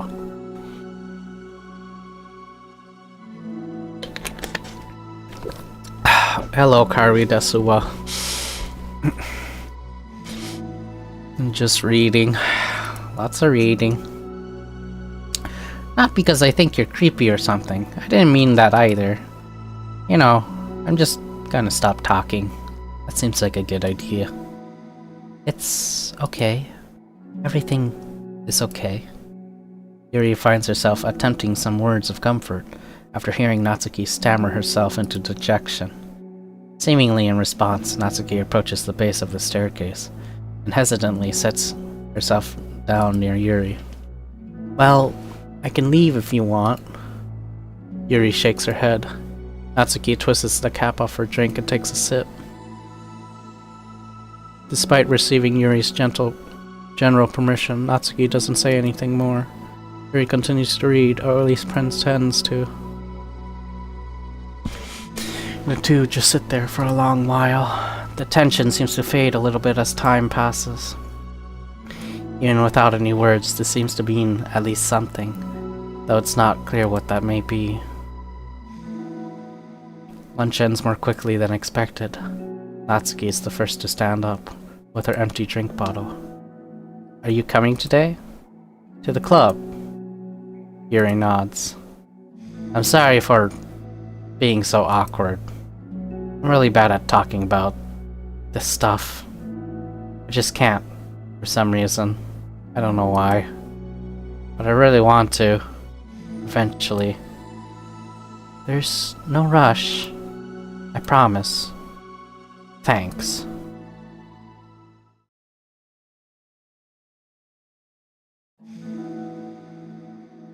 It's the next day. Natsuki appears from around the corner, steps up to the vending machine, glancing at Yuri as she does so. Today, she seems to be holding some kind of book as well. Oh, you're here again. Well, I just came here to read this, because there aren't any people around here. Oh, I thought you didn't like how quiet it was. Well, I don't, but there's no people here. I see. Natsuki sits down. The mood feels much different today than it did yesterday. Could it be the music? Okay. After yesterday's lunch and the club meeting that followed, Natsuki and Yuri are beginning to feel more relaxed around each other again. Although Yuri's letter is still lingering in the back of Natsuki's mind, she continues to detour around it. But it's okay that I'm here? Yeah, I don't care. I mostly just don't feel like dealing with the crap I get from my friends about it. Especially since, like, they're all just assumed I stopped reading manga after I joined the literature club. Not that I'm trying to hide it from them exactly. But I just don't want it to come up again now, after I've waited so long for this new volume to come out. Literally months at this point. You don't have other friends who are into manga? Not unless online friends count. First time playing DDLC. I've already played Doki Doki, but I haven't played the Plus version. This is the Plus version. And I came into this thinking it would be a different game, but it's literally just the same game, but with more content. I'm literally playing the same goddamn game.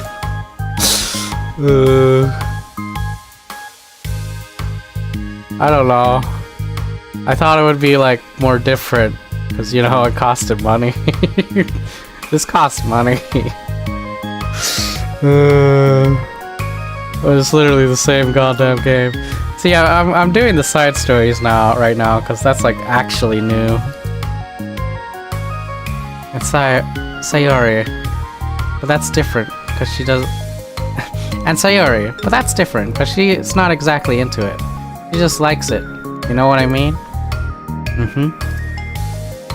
Honestly, you're lucky that books you're into at least just looks like books, so you don't have to feel like everyone's constantly judging you by what you're reading. That would be so awful, especially since I already hate attention so much. Well, it's a good thing I have a thick skin, I guess. By the way, I would totally recommend finding some friends online if you haven't already. you're like me and have no one to share your hobbies with. Oh, I have online friends. Since middle school, actually. I was especially desperate back then. Which girl do I like the most? Obviously, Monica. Hey, Monica. Hey, Monica.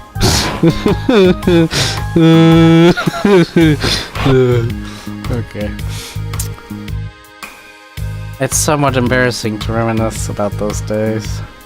Sometimes I feel like the me from years ago would have benefited from a good smack across the face. Oh, whatever. We're all just stupid kids back then anyway.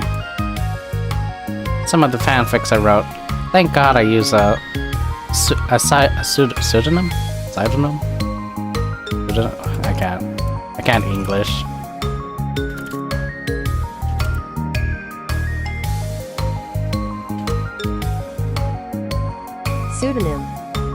Pseudonym. Pseudonym. Some of the fanfics I wrote, thank God I used a pseudonym. But I liked it at the time. I got a lot of fulfillment out of it.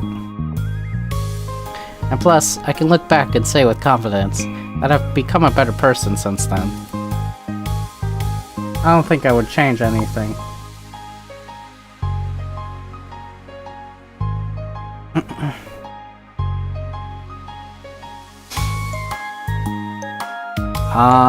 I like Monica and Natsuki.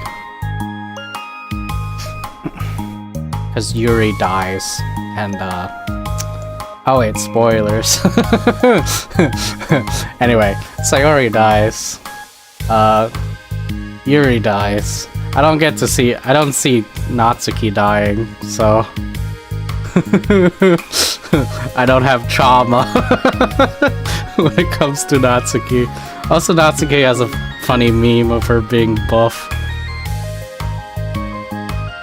And I like Monica because she's the least generic.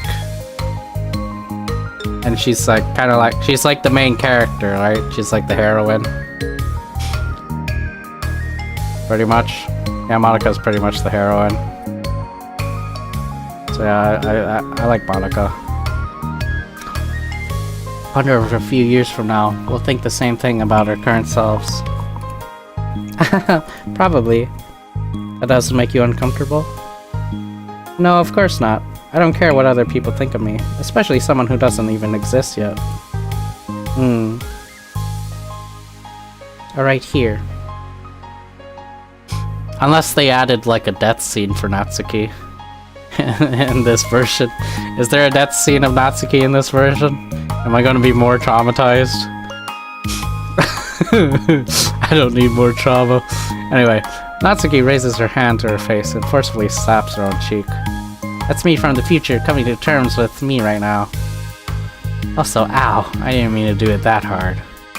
Yuri doesn't seem to react.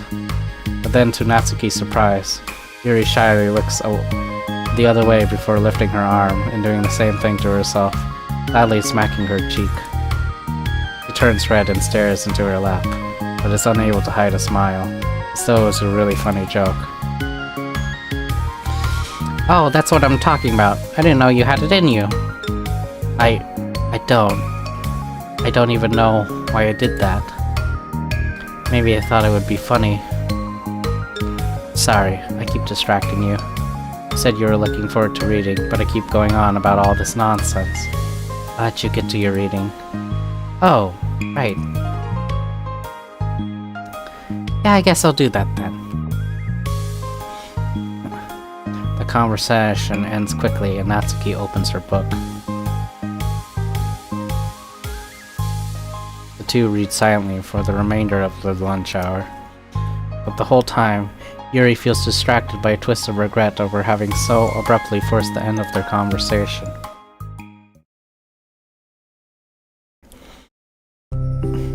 You're back. Yeah.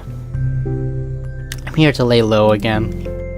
Another day has passed. During lunchtime, Natsuki finds herself having wandered to the stairwell once more.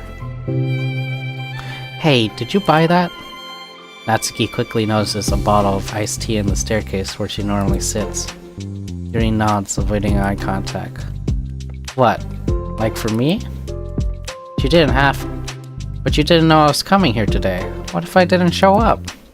Well, I would have drank it myself, I guess. That was a stupid thing to do. It was a stupid thing to do. No, it wasn't stupid. I just thought... Never mind. What I meant to say is thank you. That is a really nice gesture. It's okay if you don't feel that way. I do. The other things that I didn't mean. I swear, please believe me. He pauses and nods. Talking is hard. I get it wrong a lot too. So I believe you. Natsuki excels in relief, then sits down next to Yuri and takes the drink. Ignoring Yuri, she was probably overthinking it so much that Natsuki's tepid response filled her with self-doubt. I'll do something nice for you next time. Please don't feel obligated. I want to. I want to do nice things too. Okay. Thank you. You can thank me after I figure out how to do something nice. I'll do it then too. Natsuki sighs. Nothing. This reminds me how I haven't been getting along with my friends lately. Is that why you've been coming here? No, not exactly. I haven't been avoiding them on purpose or anything. There are just other things I'd rather be doing during lunch lately. I like being around them when we're all just having fun, but they also just can't take anything seriously. So when I'm, I don't know, feeling serious, then their attitudes just really get on my nerves. It's only gotten worse ever since I joined the literature club. How come? I don't know. I feel like I used to be really good with just putting up with it, because it would be so stupid to cause drama over a joke I didn't like or something. But I just have a hard time doing that lately. But it's my fault for being overly sensitive. If I have a problem, I'm not gonna demand for everyone around me to change. But, yeah, I know. Monika and Sayori really don't agree with that kind of thing. But they're not in my position, so it's easy for them to say that you should just communicate your feelings or whatever. It's not like my friend group does that kind of thing. I would just be making an embarrassment of myself. Sorry, I don't know if this has to do anything with you. I don't know why I'm talking about it. It's okay. I like listening. What? Listening to other people's problems? Yes. That's weird. Sorry. I just like learning about people. Do you think it's weird? No, that's not weird. I probably just misunderstood, so... I don't know. Does that mean I should keep going? If you'd like. Okay. I don't know what to talk about now. What are some things that you like about your friends? A lot of things. I mean, they're really fun to hang out with. Like after school and on the weekends. And they really like my baking. And it's fun to complain about school together. They make me laugh a lot. And we have a lot of good memories and inside jokes.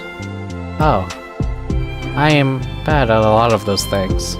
So? Are those all things that are important to you? Well, kind of, but they're not things I need to get out of everybody. Everyone in the club is really different from that. I'm still friends with them too. Well, Sayori really likes your baking. She makes you laugh, and she complains a lot. That doesn't mean she's anything like my other friends. Unlike them, she's a nice person who cares about your feelings. Excuse me? How about you don't talk that way about my friends when you don't know anything about? About my friends you don't know anything about. Natsuki stands up. No, wait. I'm sorry, I didn't mean it. I didn't want to say something bad. Please don't leave. Natsuki sighs and shakes her head. It's fine. As long as you understand, you can't just judge people like that. I'm sorry. Natsuki sits back down.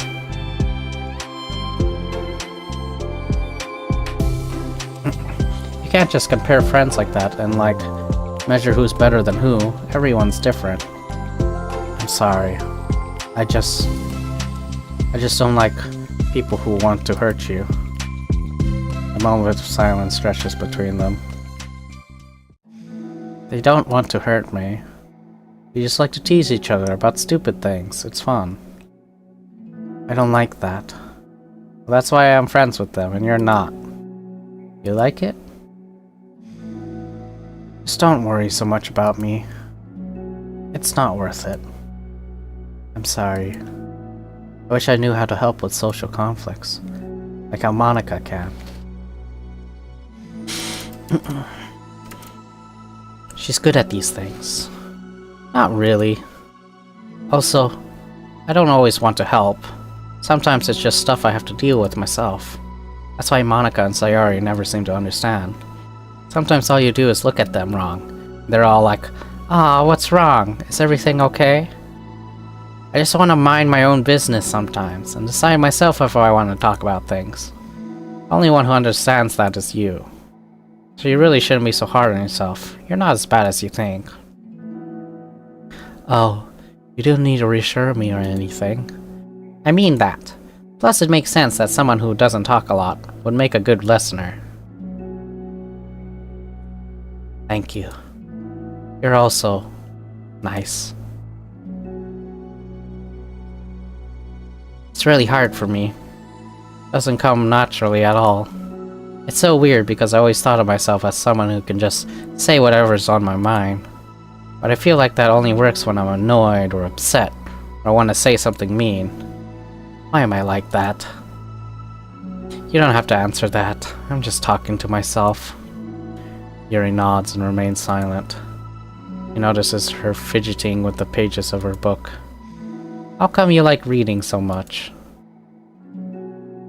Oh, well, a lot of reasons. But I just get sucked into it so easily. It's so immersive. Like I want to be part of it.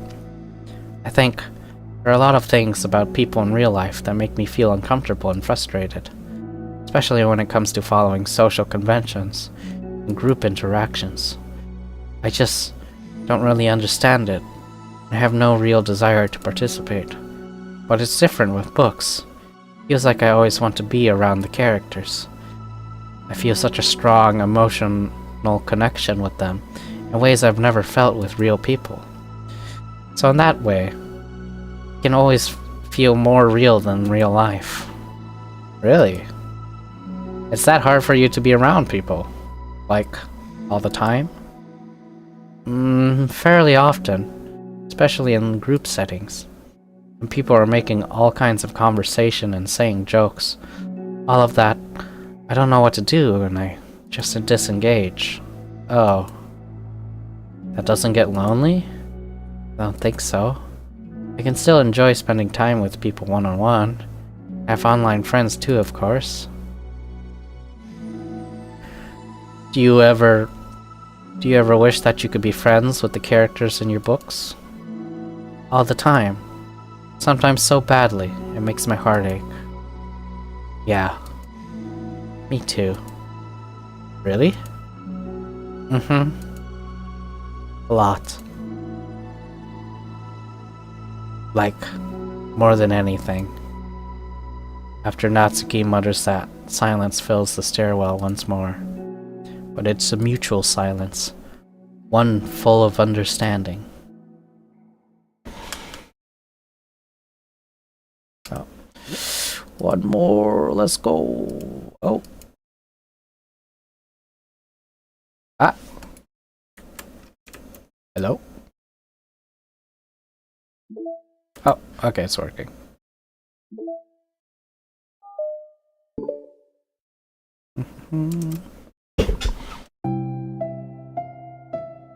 Hey. Oh, hello. I almost thought you weren't coming today. Yeah, well, lunch is already more than halfway over. Those are only side stories? Yep, they're only side stories.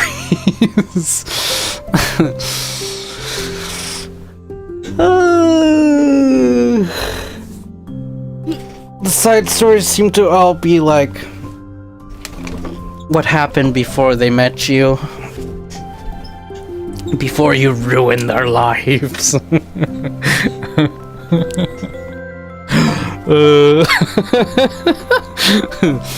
Lunch is already more than halfway over.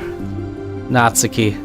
I'd typically been meeting Yuri in the stairwell much earlier, since it had been a good way of dodging her friends when she didn't feel like seeing them. Today she's holding a large plastic container in both hands. I ran into my friends, so I hung out with them for a while. Is that so? Yeah. I was in a good mood today, so I figured I should. I hadn't seen them in a while, which I had to come up with an excuse for, but I expected that. Plus, I have way more of these than I know what to do with, so I figured I would share with them too. As she sits down, Natsuki opens the lid of her container. You make cupcakes.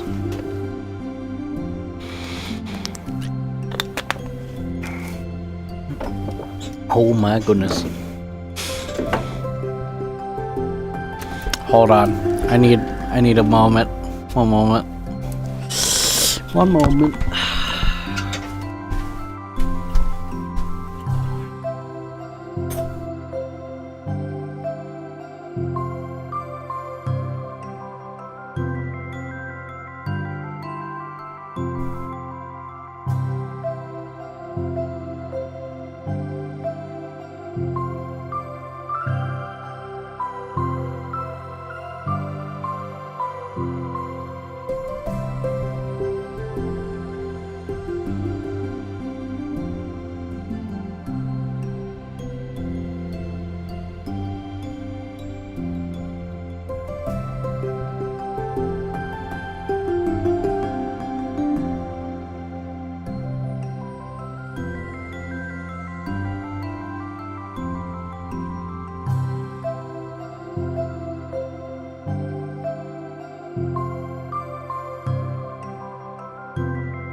Okay. Oh, I'm here. You make cupcakes. You know it. Happy day of friendship and love. Thanks. Happy Valentine's. Such a lovely, lovely day. Yes.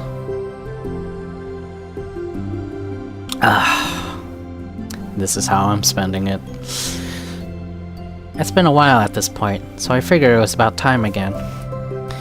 You can take one if you want. Yuri takes a cupcake and carefully twirls it around between her fingers. It's brown, with dark green frosting, immaculately shaped into a floral pattern, and topped with some kind of glittery powder. How pretty. I just ate, so I may not be able to finish it. Are they for the club? Yeah, I guess so. I didn't really think about it, I just made them. I just thought that because green is Monika's favorite color, right? Well, yeah, that's not really... Yuri takes a small bite. This green tea flavored. I love green tea. Oh, do you? It was just a random idea I wanted to try, so... Don't laugh at me. I'm not. I just felt happy. Oh. Sorry. Usually when... Never mind. What I mean is that I'm glad. Sorry for saying dumb things again. I just wanted to do something nice. This is something I happen to be good at. And I do know what you like, from past experience. Yuri turns red, recalling the time she treated herself rather generously to Natsuki's cupcakes. Unironically, her mouth is too full of cupcakes for her to stammer an excuse, so she just settles for a disapproving look. How did you get into baking? Oh, well, I don't know. It kinda just always appealed to me. Well, a few years ago, I opened this one manga with lots of baking, so I got super into it for a while. I was probably making stuff almost every day. But it's something that I always knew I liked anyway. It's like, baking is like art. But when you get good at it, it gets more delicious too. I'm struggling to imagine myself putting my heart into something so artistic, knowing that it would just be eaten afterwards. Yeah, maybe you're too practical for it. I think I prefer to be on the receiving end. That's my other favorite part about it. It's something I can do that makes a lot of people happy, like unconditionally. Everyone is always so thankful, and in that moment, you get to be like the bringer of joy. I don't know, it just makes me feel valued? Yeah, I guess that. So, you were able to make up with your friends today? There wasn't anything really to make up about. There wasn't really anything to make up with them about. We weren't fighting or anything. You weren't? Maybe I misunderstood. It only turns into a fight if I lose my cool, and that's just unnecessary drama. It only makes things worse. So, they're not going to stop? I mean, it only happens sometimes anyway. It's just the way they are. I'm the only one who ever has a problem with it. It's not worth it. Especially since I have somewhere to go now, when I don't feel like hanging out with them. Oh? I see. The cupcake's empty foil wrapper audibly crinkles as Yuri clenches a fist. I'm glad that the situation is resolved. That you don't have to avoid them anymore. Yeah, me too. And I don't have to bother you during your alone time anymore. I'm sure you have a lot of reading to catch up on. Yeah. I know that cupcakes are basically nothing compared to all the stuff you've done for me. But it's the best I can do. So you can have the rest of them. Natsuki grabs the box and slides it over to Yuri's feet. Yuri stares at the box. Then she shakes her head and slides them back. You should save them for your other friends. But I made them for you. Natsuki's voice whines as she protests. I know. And I like them very much. Exactly as you thought. You succeeded. But I know you care about making your other friends happy too. And if this is the way you know how to make that happen, then I'm not gonna take it away from you. No, they were for making you happy. You make me happy. You're worth more than cupcakes to some... Huh? You're worth more than cupcakes to some people. That's why they want to spend time with you. And be your friend. Without warning, tears pour from Natsuki's eyes. She pulls her knees to her chest and starts sobbing into her arms. Natsuki? I'm such a bad person. Yumi stammers, feeling panicked. I didn't mean to say something bad. Natsuki shakes her head and wipes her eyes. You didn't. Natsuki tries to choke back her sobs, but struggles to speak through them. I just really hate myself sometimes. It feels so wrong when you say those nice things to me. Like I don't deserve it. I'm sorry. No, I am. I'm so difficult. And I can't think of even a single thing about myself that somebody would like. I hated myself for bothering you during lunch. I just thought it was a chance to be a good person. Like to be nice and do the things you wrote about in the letter.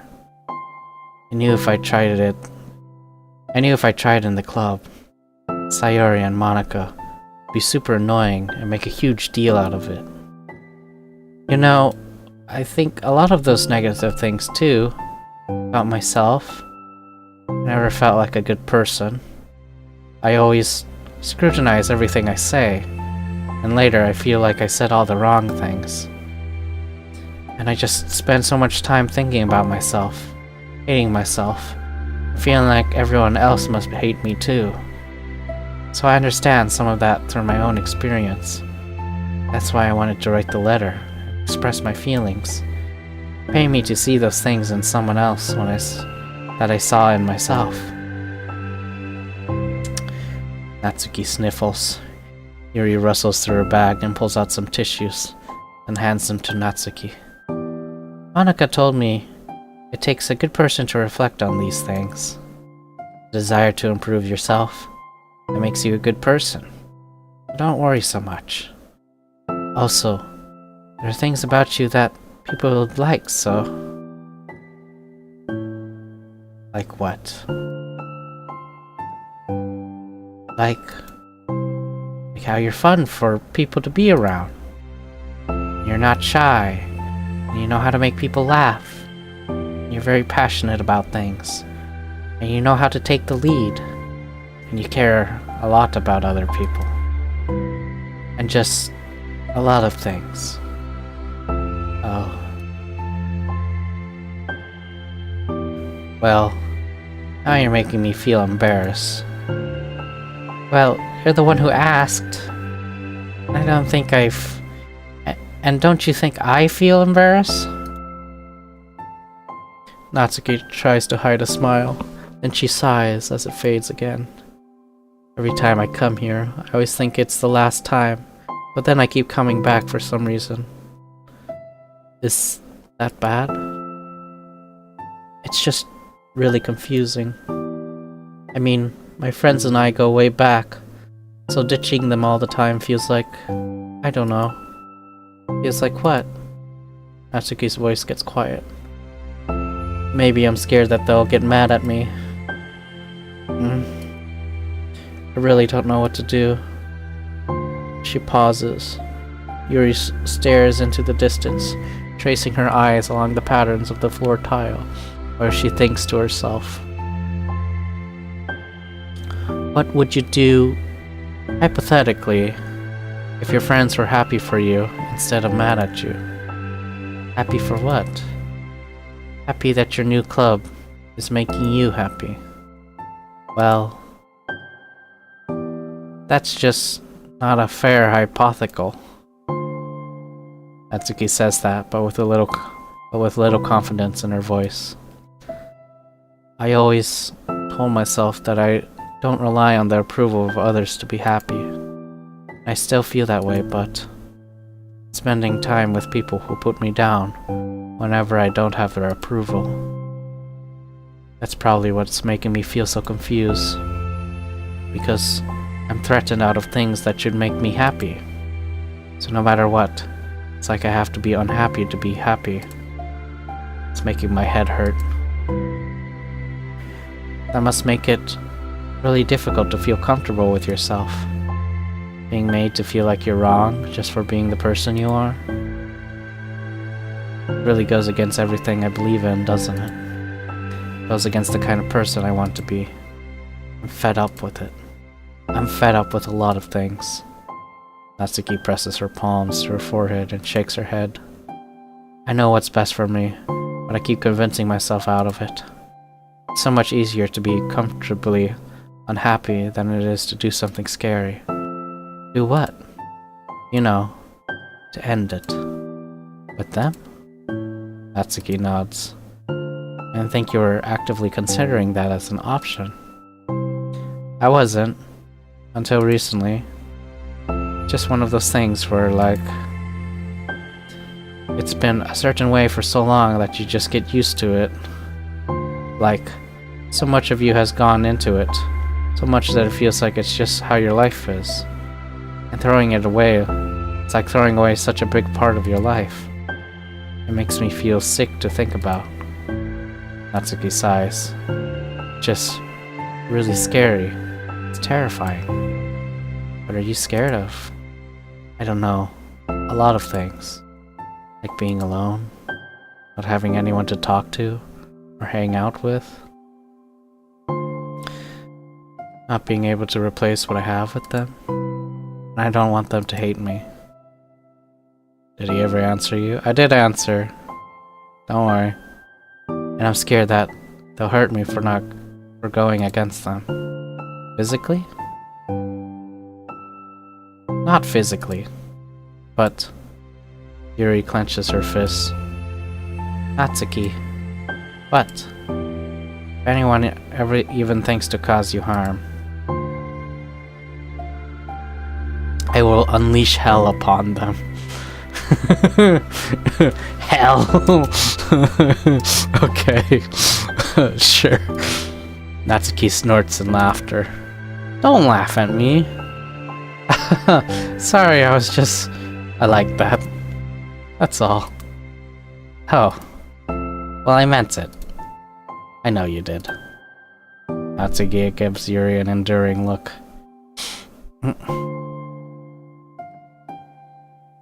I needed it.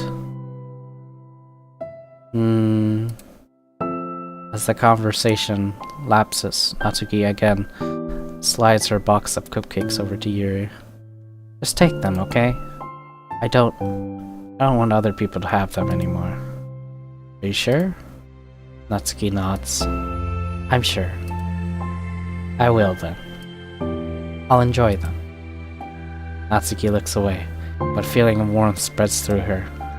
She holds on to that feeling, knowing it would give her courage.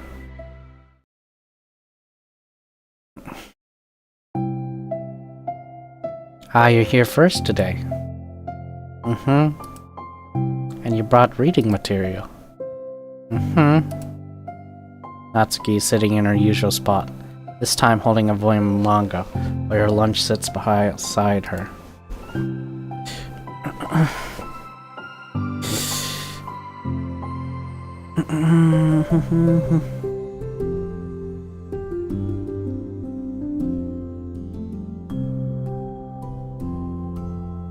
Is it more like care or car?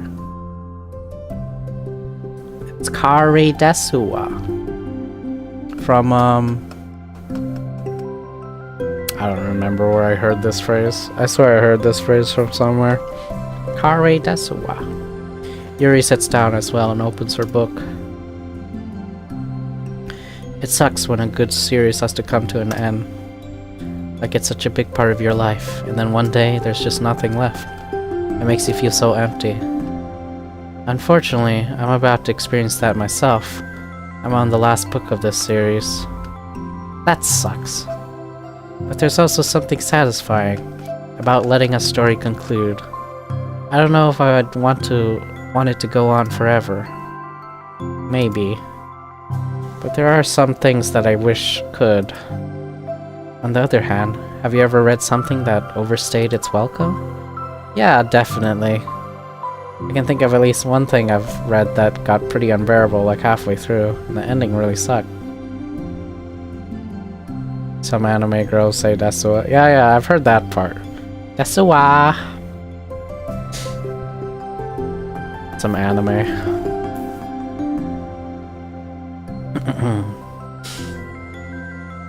So it sucks when something good has to end, but it also sucks when they just keep inventing more plot until you don't like it anymore. Guess it sucks either way. Well, that's the nature of all things. They come to an end.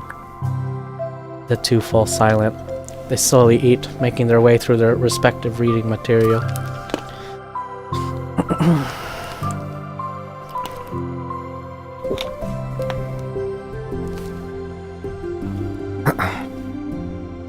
Except Natsuki doesn't seem to be touching her food at all.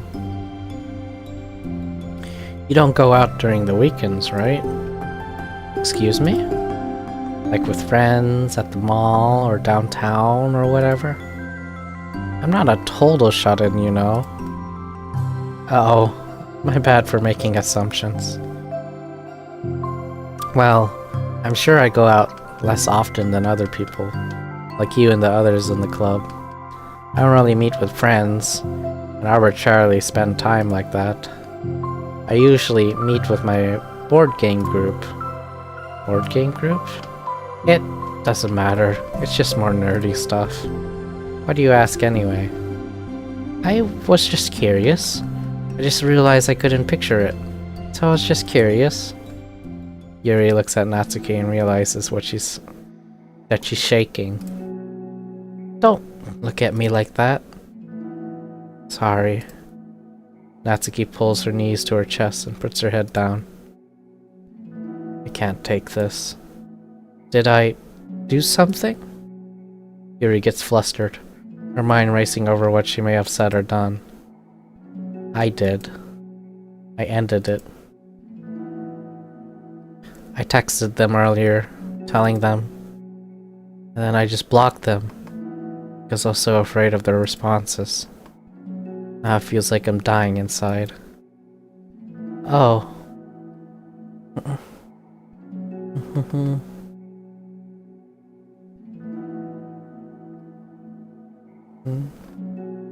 Feel like speaking live because it feels genuine. That should add a quick rush of entertainment for no longer feeling. Oh, I see.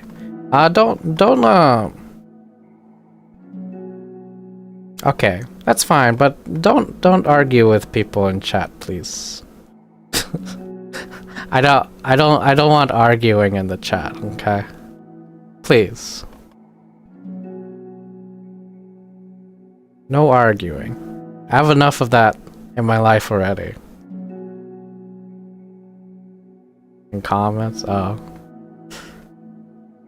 But yeah, I prefer for people to just not argue. Okay? I have enough of that in my life.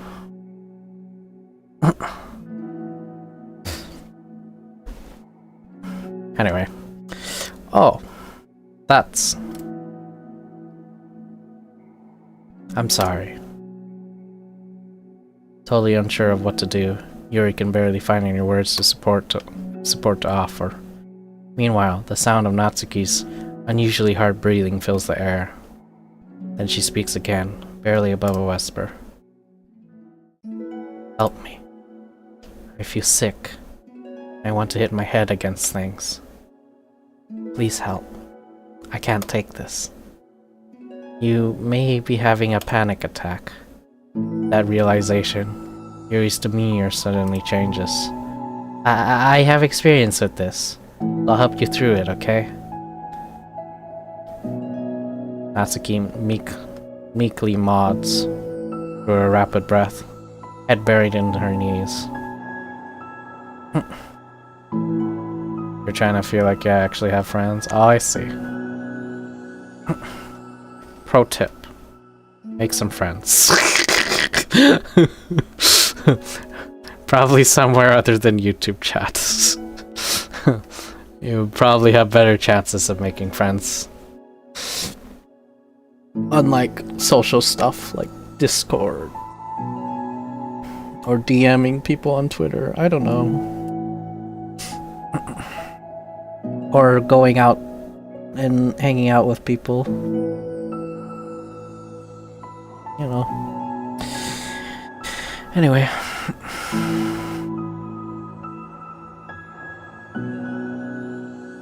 Yuri slides herself over to Natsuki and sits on the step beside her. And she puts her hands on Natsuki's shoulder. Can you feel my hands?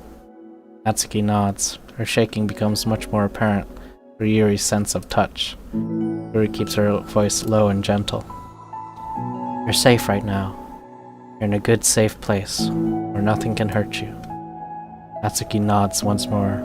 Although Yuri's only touching Natsuki's shoulder, you can practically feel her racing pulse through the base of her neck. We'll do a breathing exercise together. All you have to do is listen to my breaths and breathe along with me. Let's breathe in now.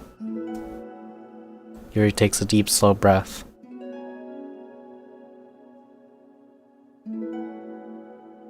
Beneath her hands, feels Natsuki's shoulders rise as Natsuki takes a breath of her own, trying to mimic Yuri. They exhale together, although Natsuki's breath shakes on the way out. That's good. Let's keep going. Yuri breathes in once more, and Natsuki joins her. I continue like this for a few more cycles, while Yuri closely monitors. Eventually, Yuri feels Natsuki rest more of her weight into Yuri's palms. Let's focus on the physical world.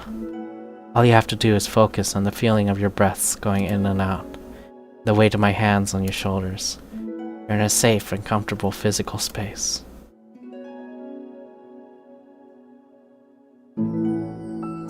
Minutes pass in silence. By now, the worst of it has passed, but Yuri's determined not to move away until Natsuki prompts her to. Meanwhile, Natsuki has lifted her head off her knees, and her breathing has mostly steadied. Then, she takes a final deep breath, and slowly pulls herself to her feet, causing Yuri to let go. She stretches her arms. I'm sorry. I didn't mean to freak out. I don't know what my deal is. You don't have to apologize. This must be enormously stressful for you. Is that going to keep happening? It may or may not. We can take measures to help prevent it in the future, but I think it will naturally get better over time. Natsuki motions to sit back down again, so Yuri moves over. Yuri turns away to pick up her open book from the dusty floor, which he had hastily set down earlier. He brushes the dust off the cover. I don't think I could have gotten through that alone. You're not alone. You like the wholesome part of DDLC. Yeah, it's good. It's a psychological horror game, by the way. Anyway, yeah, it's good. It's good. Feeling shy again, Yuri speaks into her own lap. I like this side story stuff. I feel like the writing's better in the side story. I mean, it's new compared to the main game. But, yeah. And they got better at writing, I feel like. Anyway. From now on, you don't have to do anything alone. As she says that, Yuri tenses up. It's rare for her to so openly share her thoughts. But something about Natsuki, of all people, makes it feel so much more natural to do so. Perhaps because, like Yuri, Natsuki is so timid and uncertain of herself. Natsuki does such a good job at hiding it that it's taken a long time for Yuri to finally realize it.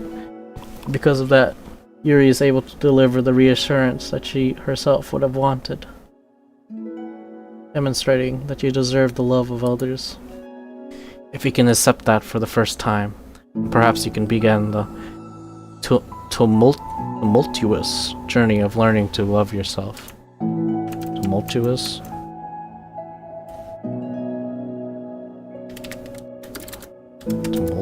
Tumultuous. Tumultuous.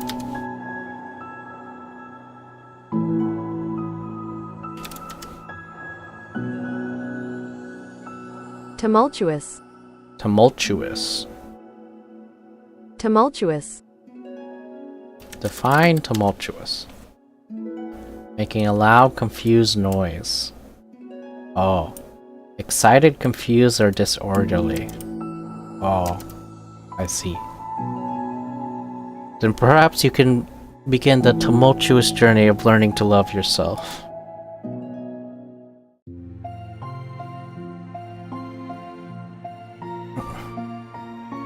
You really mean that?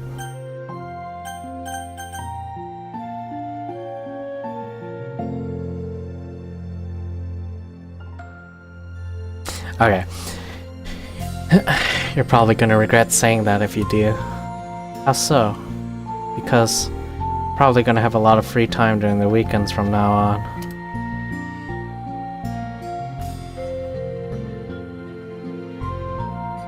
So you're giving me permission to be as annoying as I want and drag you around to a lot of places. I see.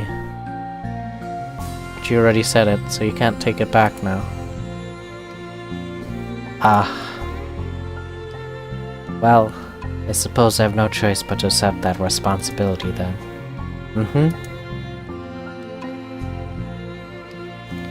No, I know a good ice cream place. Oh? That means you finally figured out my favorite ice cream flavor? Huh? What are you talking about? Oh, don't remember? The first day you came to the club, you guessed everyone's favorite ice cream flavor. But for me, you said you had no idea. Seriously? I don't remember that at all. Oh wait, yes I do. I said it was probably green tea. Yuri shakes her head. It's a good guess. My favorite is usually to get chocolate and raspberry together. Chocolate and raspberry? How fancy. How is that fancy? Oh, I don't know. I feel like I should have guessed something like that. Well, maybe next time I'll try chocolate and strawberry. Hey, strawberry is my favorite. What a coincidence. I think it helps to have something to look forward to. I still have the sick feeling in my stomach.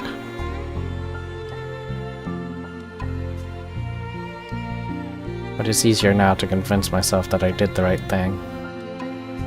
Is there anything better I could be doing? Not that I know of. There's nothing that will make this easy for me. And you already did more than I thought anyone could. Come to think of it, we never talked about the letter you wrote. But I feel like we're way past that at this point. I don't even know what to talk about. Except that I think it helped me understand my needs a little bit better. The way I like to be treated. The kinds of friends that I want to have. That's why I want to start coming here in the That's why I wanted to start coming here in the first place. Even though I was so scared of causing more problems. I thought it was a coincidence that you ran into me here initially. Oh, well, not exactly. What do you mean? Nothing. I may have tracked you down first. With the help of Sayori. That's... But you said... I was shy, okay? I wasn't ready to like... Whatever. You know what I'm saying. Well... I guess I'm glad that you worked up the courage. Even if it was in your own way. I can tell that you've been making a lot of difficult decisions.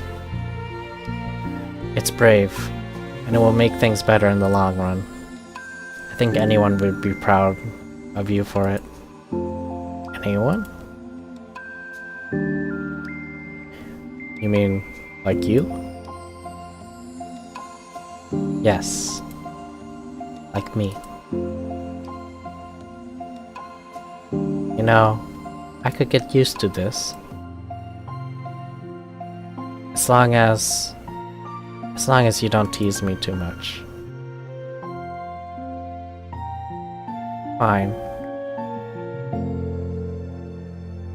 Just a little then. That's fine. I know how uncertain everything feels to you right now.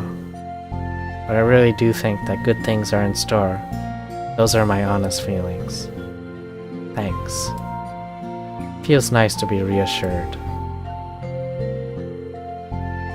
Two girls continue their conversation through the remainder of lunch. But a new feeling hangs in the air, a feeling of greater certainty in their path forward. In just a few hours, there will be another literature club meeting, where the 4 club members will happily spend time together. Each of them, all with their own special qualities, have something unique that they can deliver to one another. Through friendship and literature, the club members will continue to grow and find new happiness together.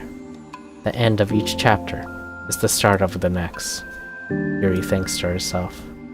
Since she's about to finish her long-running series, it would be best to have a new book lined up. Perhaps this weekend would be a good time to visit the bookstore. Together. Amazing. We've done it. Did I do it? Is that all the side stories? Oh. Did it break again?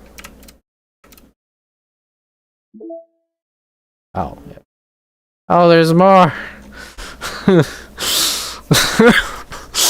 Oh my god, I thought it was done. There's more! Okay. Do I have time for this? I have like 2 hours. Okay, you know what? I'll take a break after this one. That's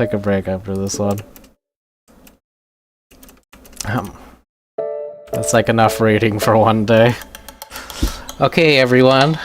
We're gonna be taking a break from the usual activities today. I can read longer, it's just... I've been reading it out loud, you know? So like my... my voice is like dead. Anyway, we're gonna take a break from the usual activities today.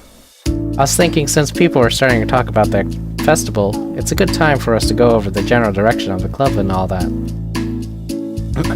I think it'll help us figure out what to do for the festival, you know? Oh, Sayori and I already came up with a good plan. Really? For the festival?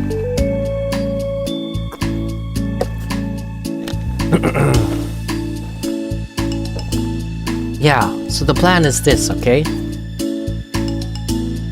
You and Yuri collect information ahead of time which clubs and classes are doing food booths.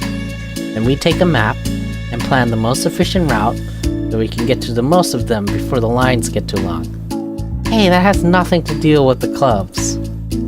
Well, you have to let me finish. Alright, fine, go ahead. Right, so basically, we get all the food we can, then we come back here, and we all eat together. That's all. Wow, I got tricked by the same joke.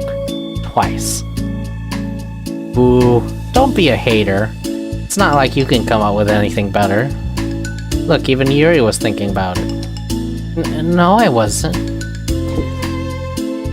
I would really prefer to do something literature related. We can eat together anytime. The festival is a unique opportunity. Besides, it's been quite a while since we've seen any new interest in the club. Yeah, I was thinking about the same thing. We really get a shot at showing people what the literature club is about. I'll tell you what, we can do both, right? We'll make time for your food mission and still put together a public event. Oh my gosh, yes! I was just joking, but that's a really good idea. Aha, well, I'm glad that's settled. I think the question is how to come up with an event that demonstrates everything you can get out of the literature club. Well, that's kind of tough, because everyone gets something different out of the club. Okay, how about this? Let's go around and have each of us talk about what we've gotten out of the club so far. That could really help us figure out what kind of reputation we want to build. Yeah! That's too embarrassing. Ah, but you'd have so much to talk about. That's exactly why. I'm sure Natsuki feels the same way. Well, maybe, but I didn't plan on arguing against it or anything. I mean, it's a literature club. we talk about that stuff together, right? And the only way to get more comfortable with it is to suck it up and do it. Oh. You're not wrong. I'm sorry for being resistant. It's not good to say suck it up because it sounds like their feelings don't matter. Right, my bad. It's just a habit I need to break. Anyway, who's gonna start? I'll start. I was the first one to join after all. Wouldn't that be me? No, I want to go first. Fine, fine. You can start. I don't mind. Yay! So. Gosh, it feels like so long ago. I think I joined because I wanted to have fun sharing poems with people. It seemed like it would be a safe way to express myself, you know? Like, if it's just a poem, then I can share it without feeling like I'm a burden to everyone with my problems. And I thought it would be a really good way to get to know other people too. So yeah, I was really surprised when I walked in and it was just Monica. And she was sleeping. Don't remind me of that. Oh gosh. Yeah, but it seemed like so much fun to help start a new club. Especially since writing helped me so much. I wanted to see if it helped other people too. But then in the end... But it ended up being me who was inspired. Because I remember feeling like Monica was just so sweet and mature that I could trust her with anything. It made me feel a lot less alone, having someone who knew even the bad things about me. And at that point, I knew the literature club was going to be special for a lot of people. Yeah, I felt the same way. It really helped to give the club a more cohesive vision. Yeah, and then Yuri joined, but she was so different from us, and Natsuki too. I think for Yuri, it really helped for me to take the lead before she was able to open up a little. But Natsuki was kind of the opposite, where she wasn't ready to get really close to someone really quickly. I never really thought about that sort of thing. I really feel like I've gotten better at understanding people's different needs, and that makes me really happy, because my friends are just the most important thing to me. And whatever new members we get, I want to help them in those ways too. I don't know if I could have continued coming to the club if it weren't for you. Really? Mm-hmm. I know it wasn't too long ago, but it hurts to think about my behavior back then. I was really short-sighted. The only reason I came was to find others who were into fantasy. I suppose that was my idea of making friends with people. And I remember feeling uncomfortable because you and I have such different energies. I had such a specific idea of the kind of person I could be friends with, so when Sayori tried so hard to get to know me, I felt like I was just wasting her time. I think I was naive to assume that the similar interests were the key components of friendship.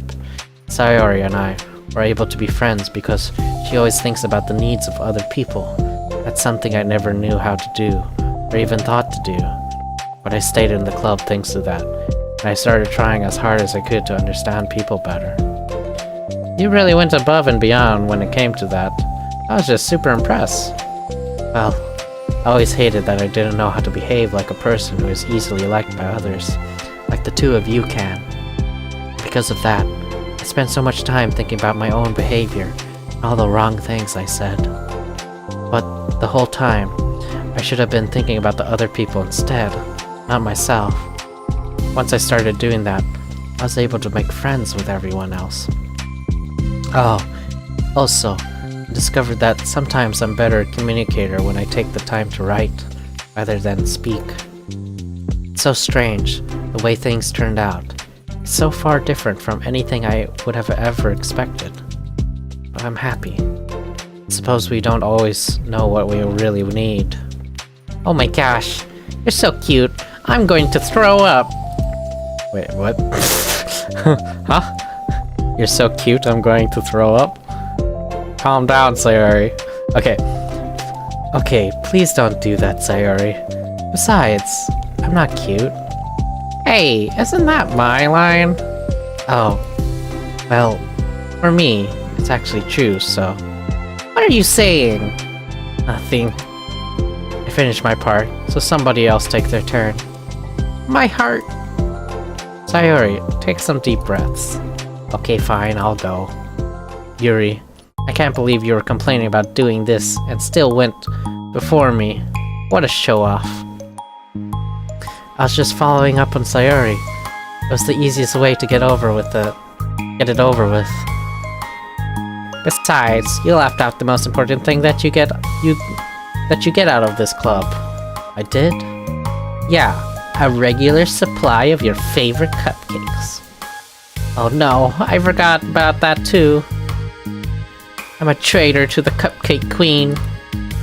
Neither of you are forgiven. Looks like only Monica will be getting cupcakes next time. No! I can't eat that many cupcakes. Yeah, true. Only Yuri can. Hey! Well, anyway, I'm just putting off talking. It's kind of hard to talk about this stuff. But I guess what it comes down to...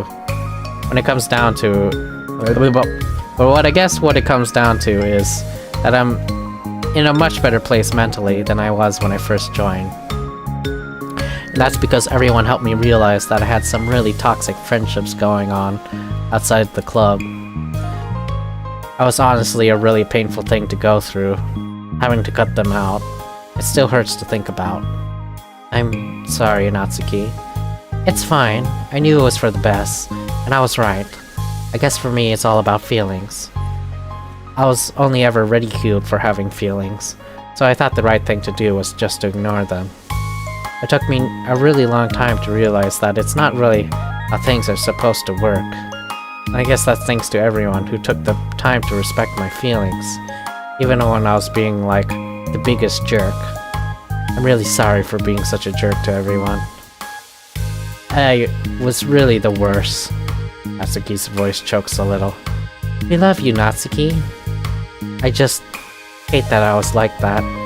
Everyone did so much for me, and I could never do anything in return. That's not true. Natsuki, you've done a lot more than you think. This club really wouldn't have been the same without you. I mean that. Remember how judgmental I was when you first showed up?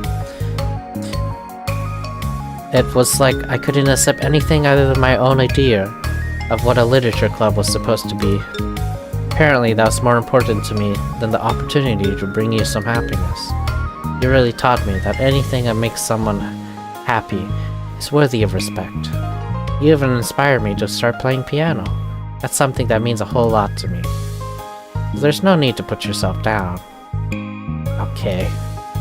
Natsuki wipes her eyes. You helped me a lot too. It's so much fun to have you around, and you helped me become a better person. Having a problem doesn't make you needy or inconvenient. It means that there's something that needs to be better for you, and you always deserve that. I agree. Seeing us have some of the same struggles made me a better person as well. I wouldn't want to change anything about our time here. I don't think any of us would.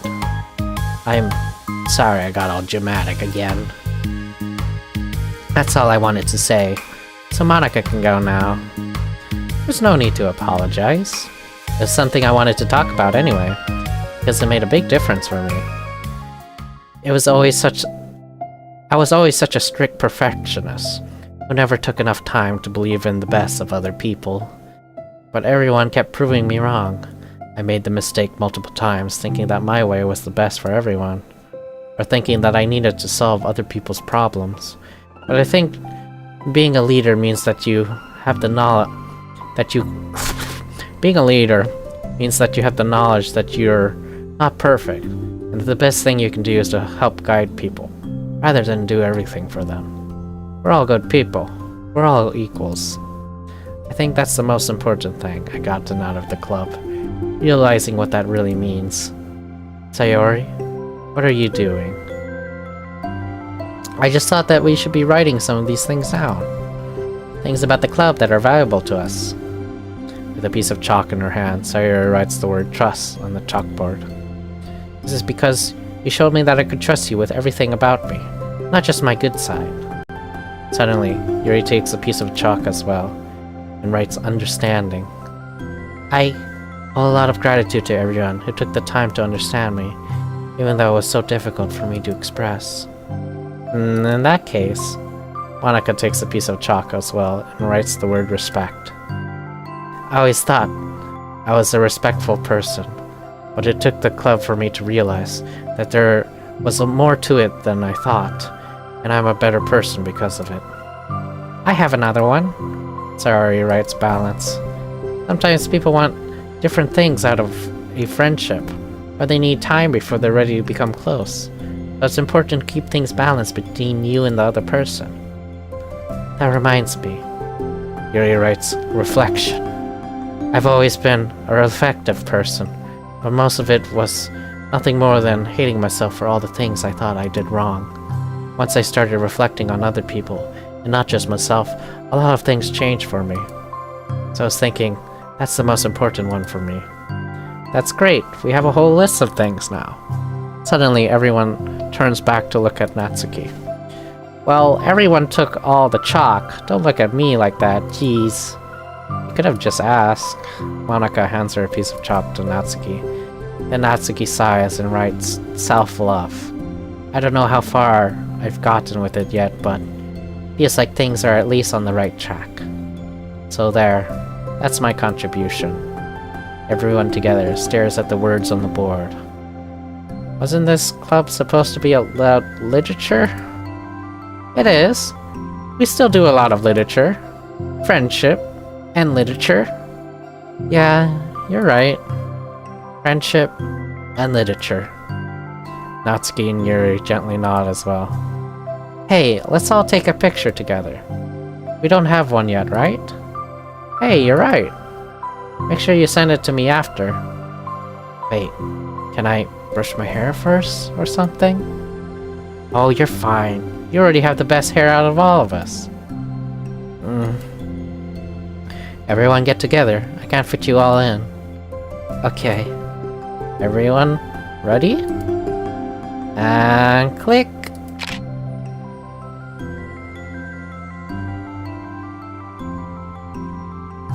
I'm really glad we talked about this stuff. It's easy to forget how far we've come with only 4 members. Yeah.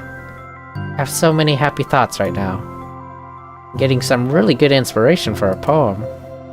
I know, I feel the same way. Kinda want to get some writing done. Me too. Think I would like that as well. Everyone's looking at me again. I'll do it too, but I might not feel like sharing it. That's okay. The 4 members of the literature club disperse and return to their desks, each equipping themselves with a pen. Natsuki and Yuri give each other a quick glance, then start writing immediately.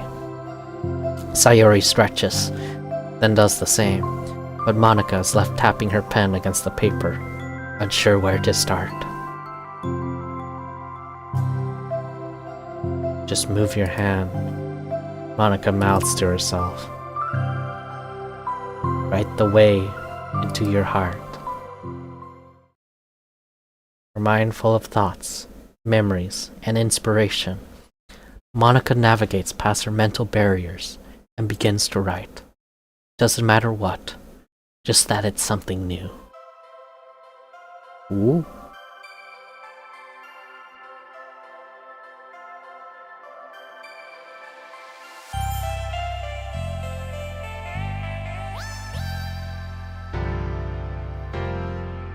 Doki Doki Literature Club Plus. Oh my god. There's credits for the side story. Holy. There's credits for the side story. Oh my god. I mean, this is what I came for. This is the content I was looking for, the new stuff. It's so silly there's credits for the... Okay. But yeah, that was like the new stuff, right? Like the main new stuff? Do I play this again to like look for the other things? Like the endings maybe? I don't know.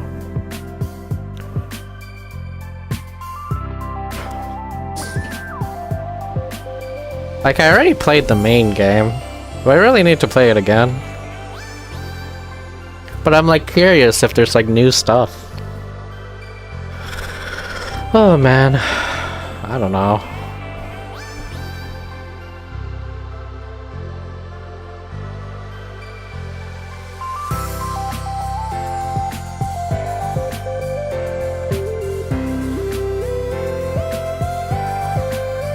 Right, it's for the side story.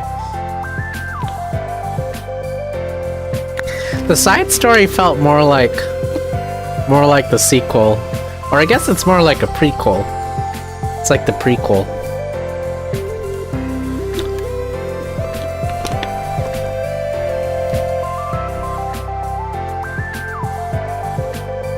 Thank you, dear player, for enjoying our story of friendship and literature.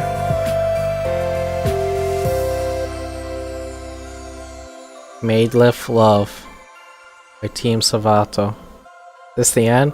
This is the end of the side story. There's credits for the side story. That's kind of funny. But I mean, the side story felt like what I paid for.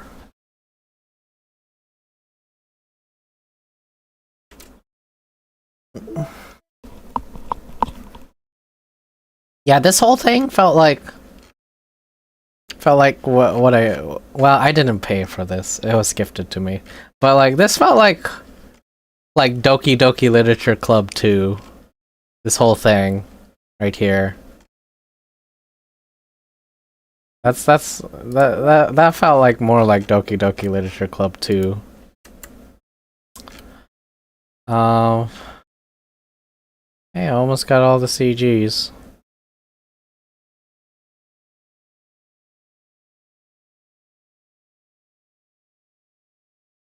Okay, so this one should be day 3. Day 3. And this one right here at the should be the depressing one.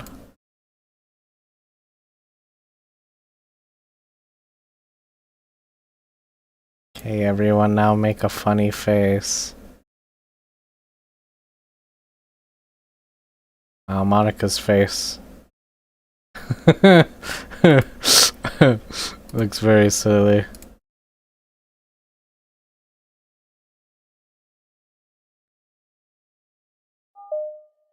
This is my new wallpaper. Boom. Oh, what was that? Oh, fan art. Finish all of the side stories.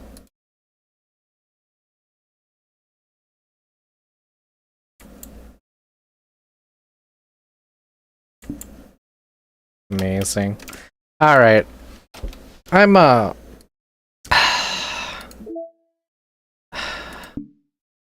52%. Oh, there's no way I'll finish this in 2 hours, right? If I want to do everything. You have to 100% the game. I feel like, I mean, like I'm almost done. Like how hard can it be? The only like achievement I don't know is there's a Paula's project pan and find Dan's special note. But I guess that would be like ruin the game. I'm assuming you just play the game normally to get to that point. It's funny how it's only 50% of people. Meaning only half of the people got to like the horror part of the game.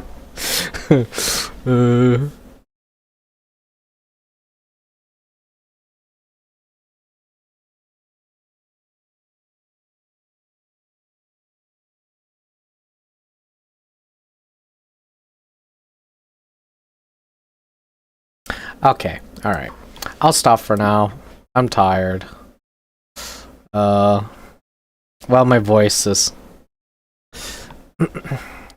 my voice is cooked, man. It needs a break.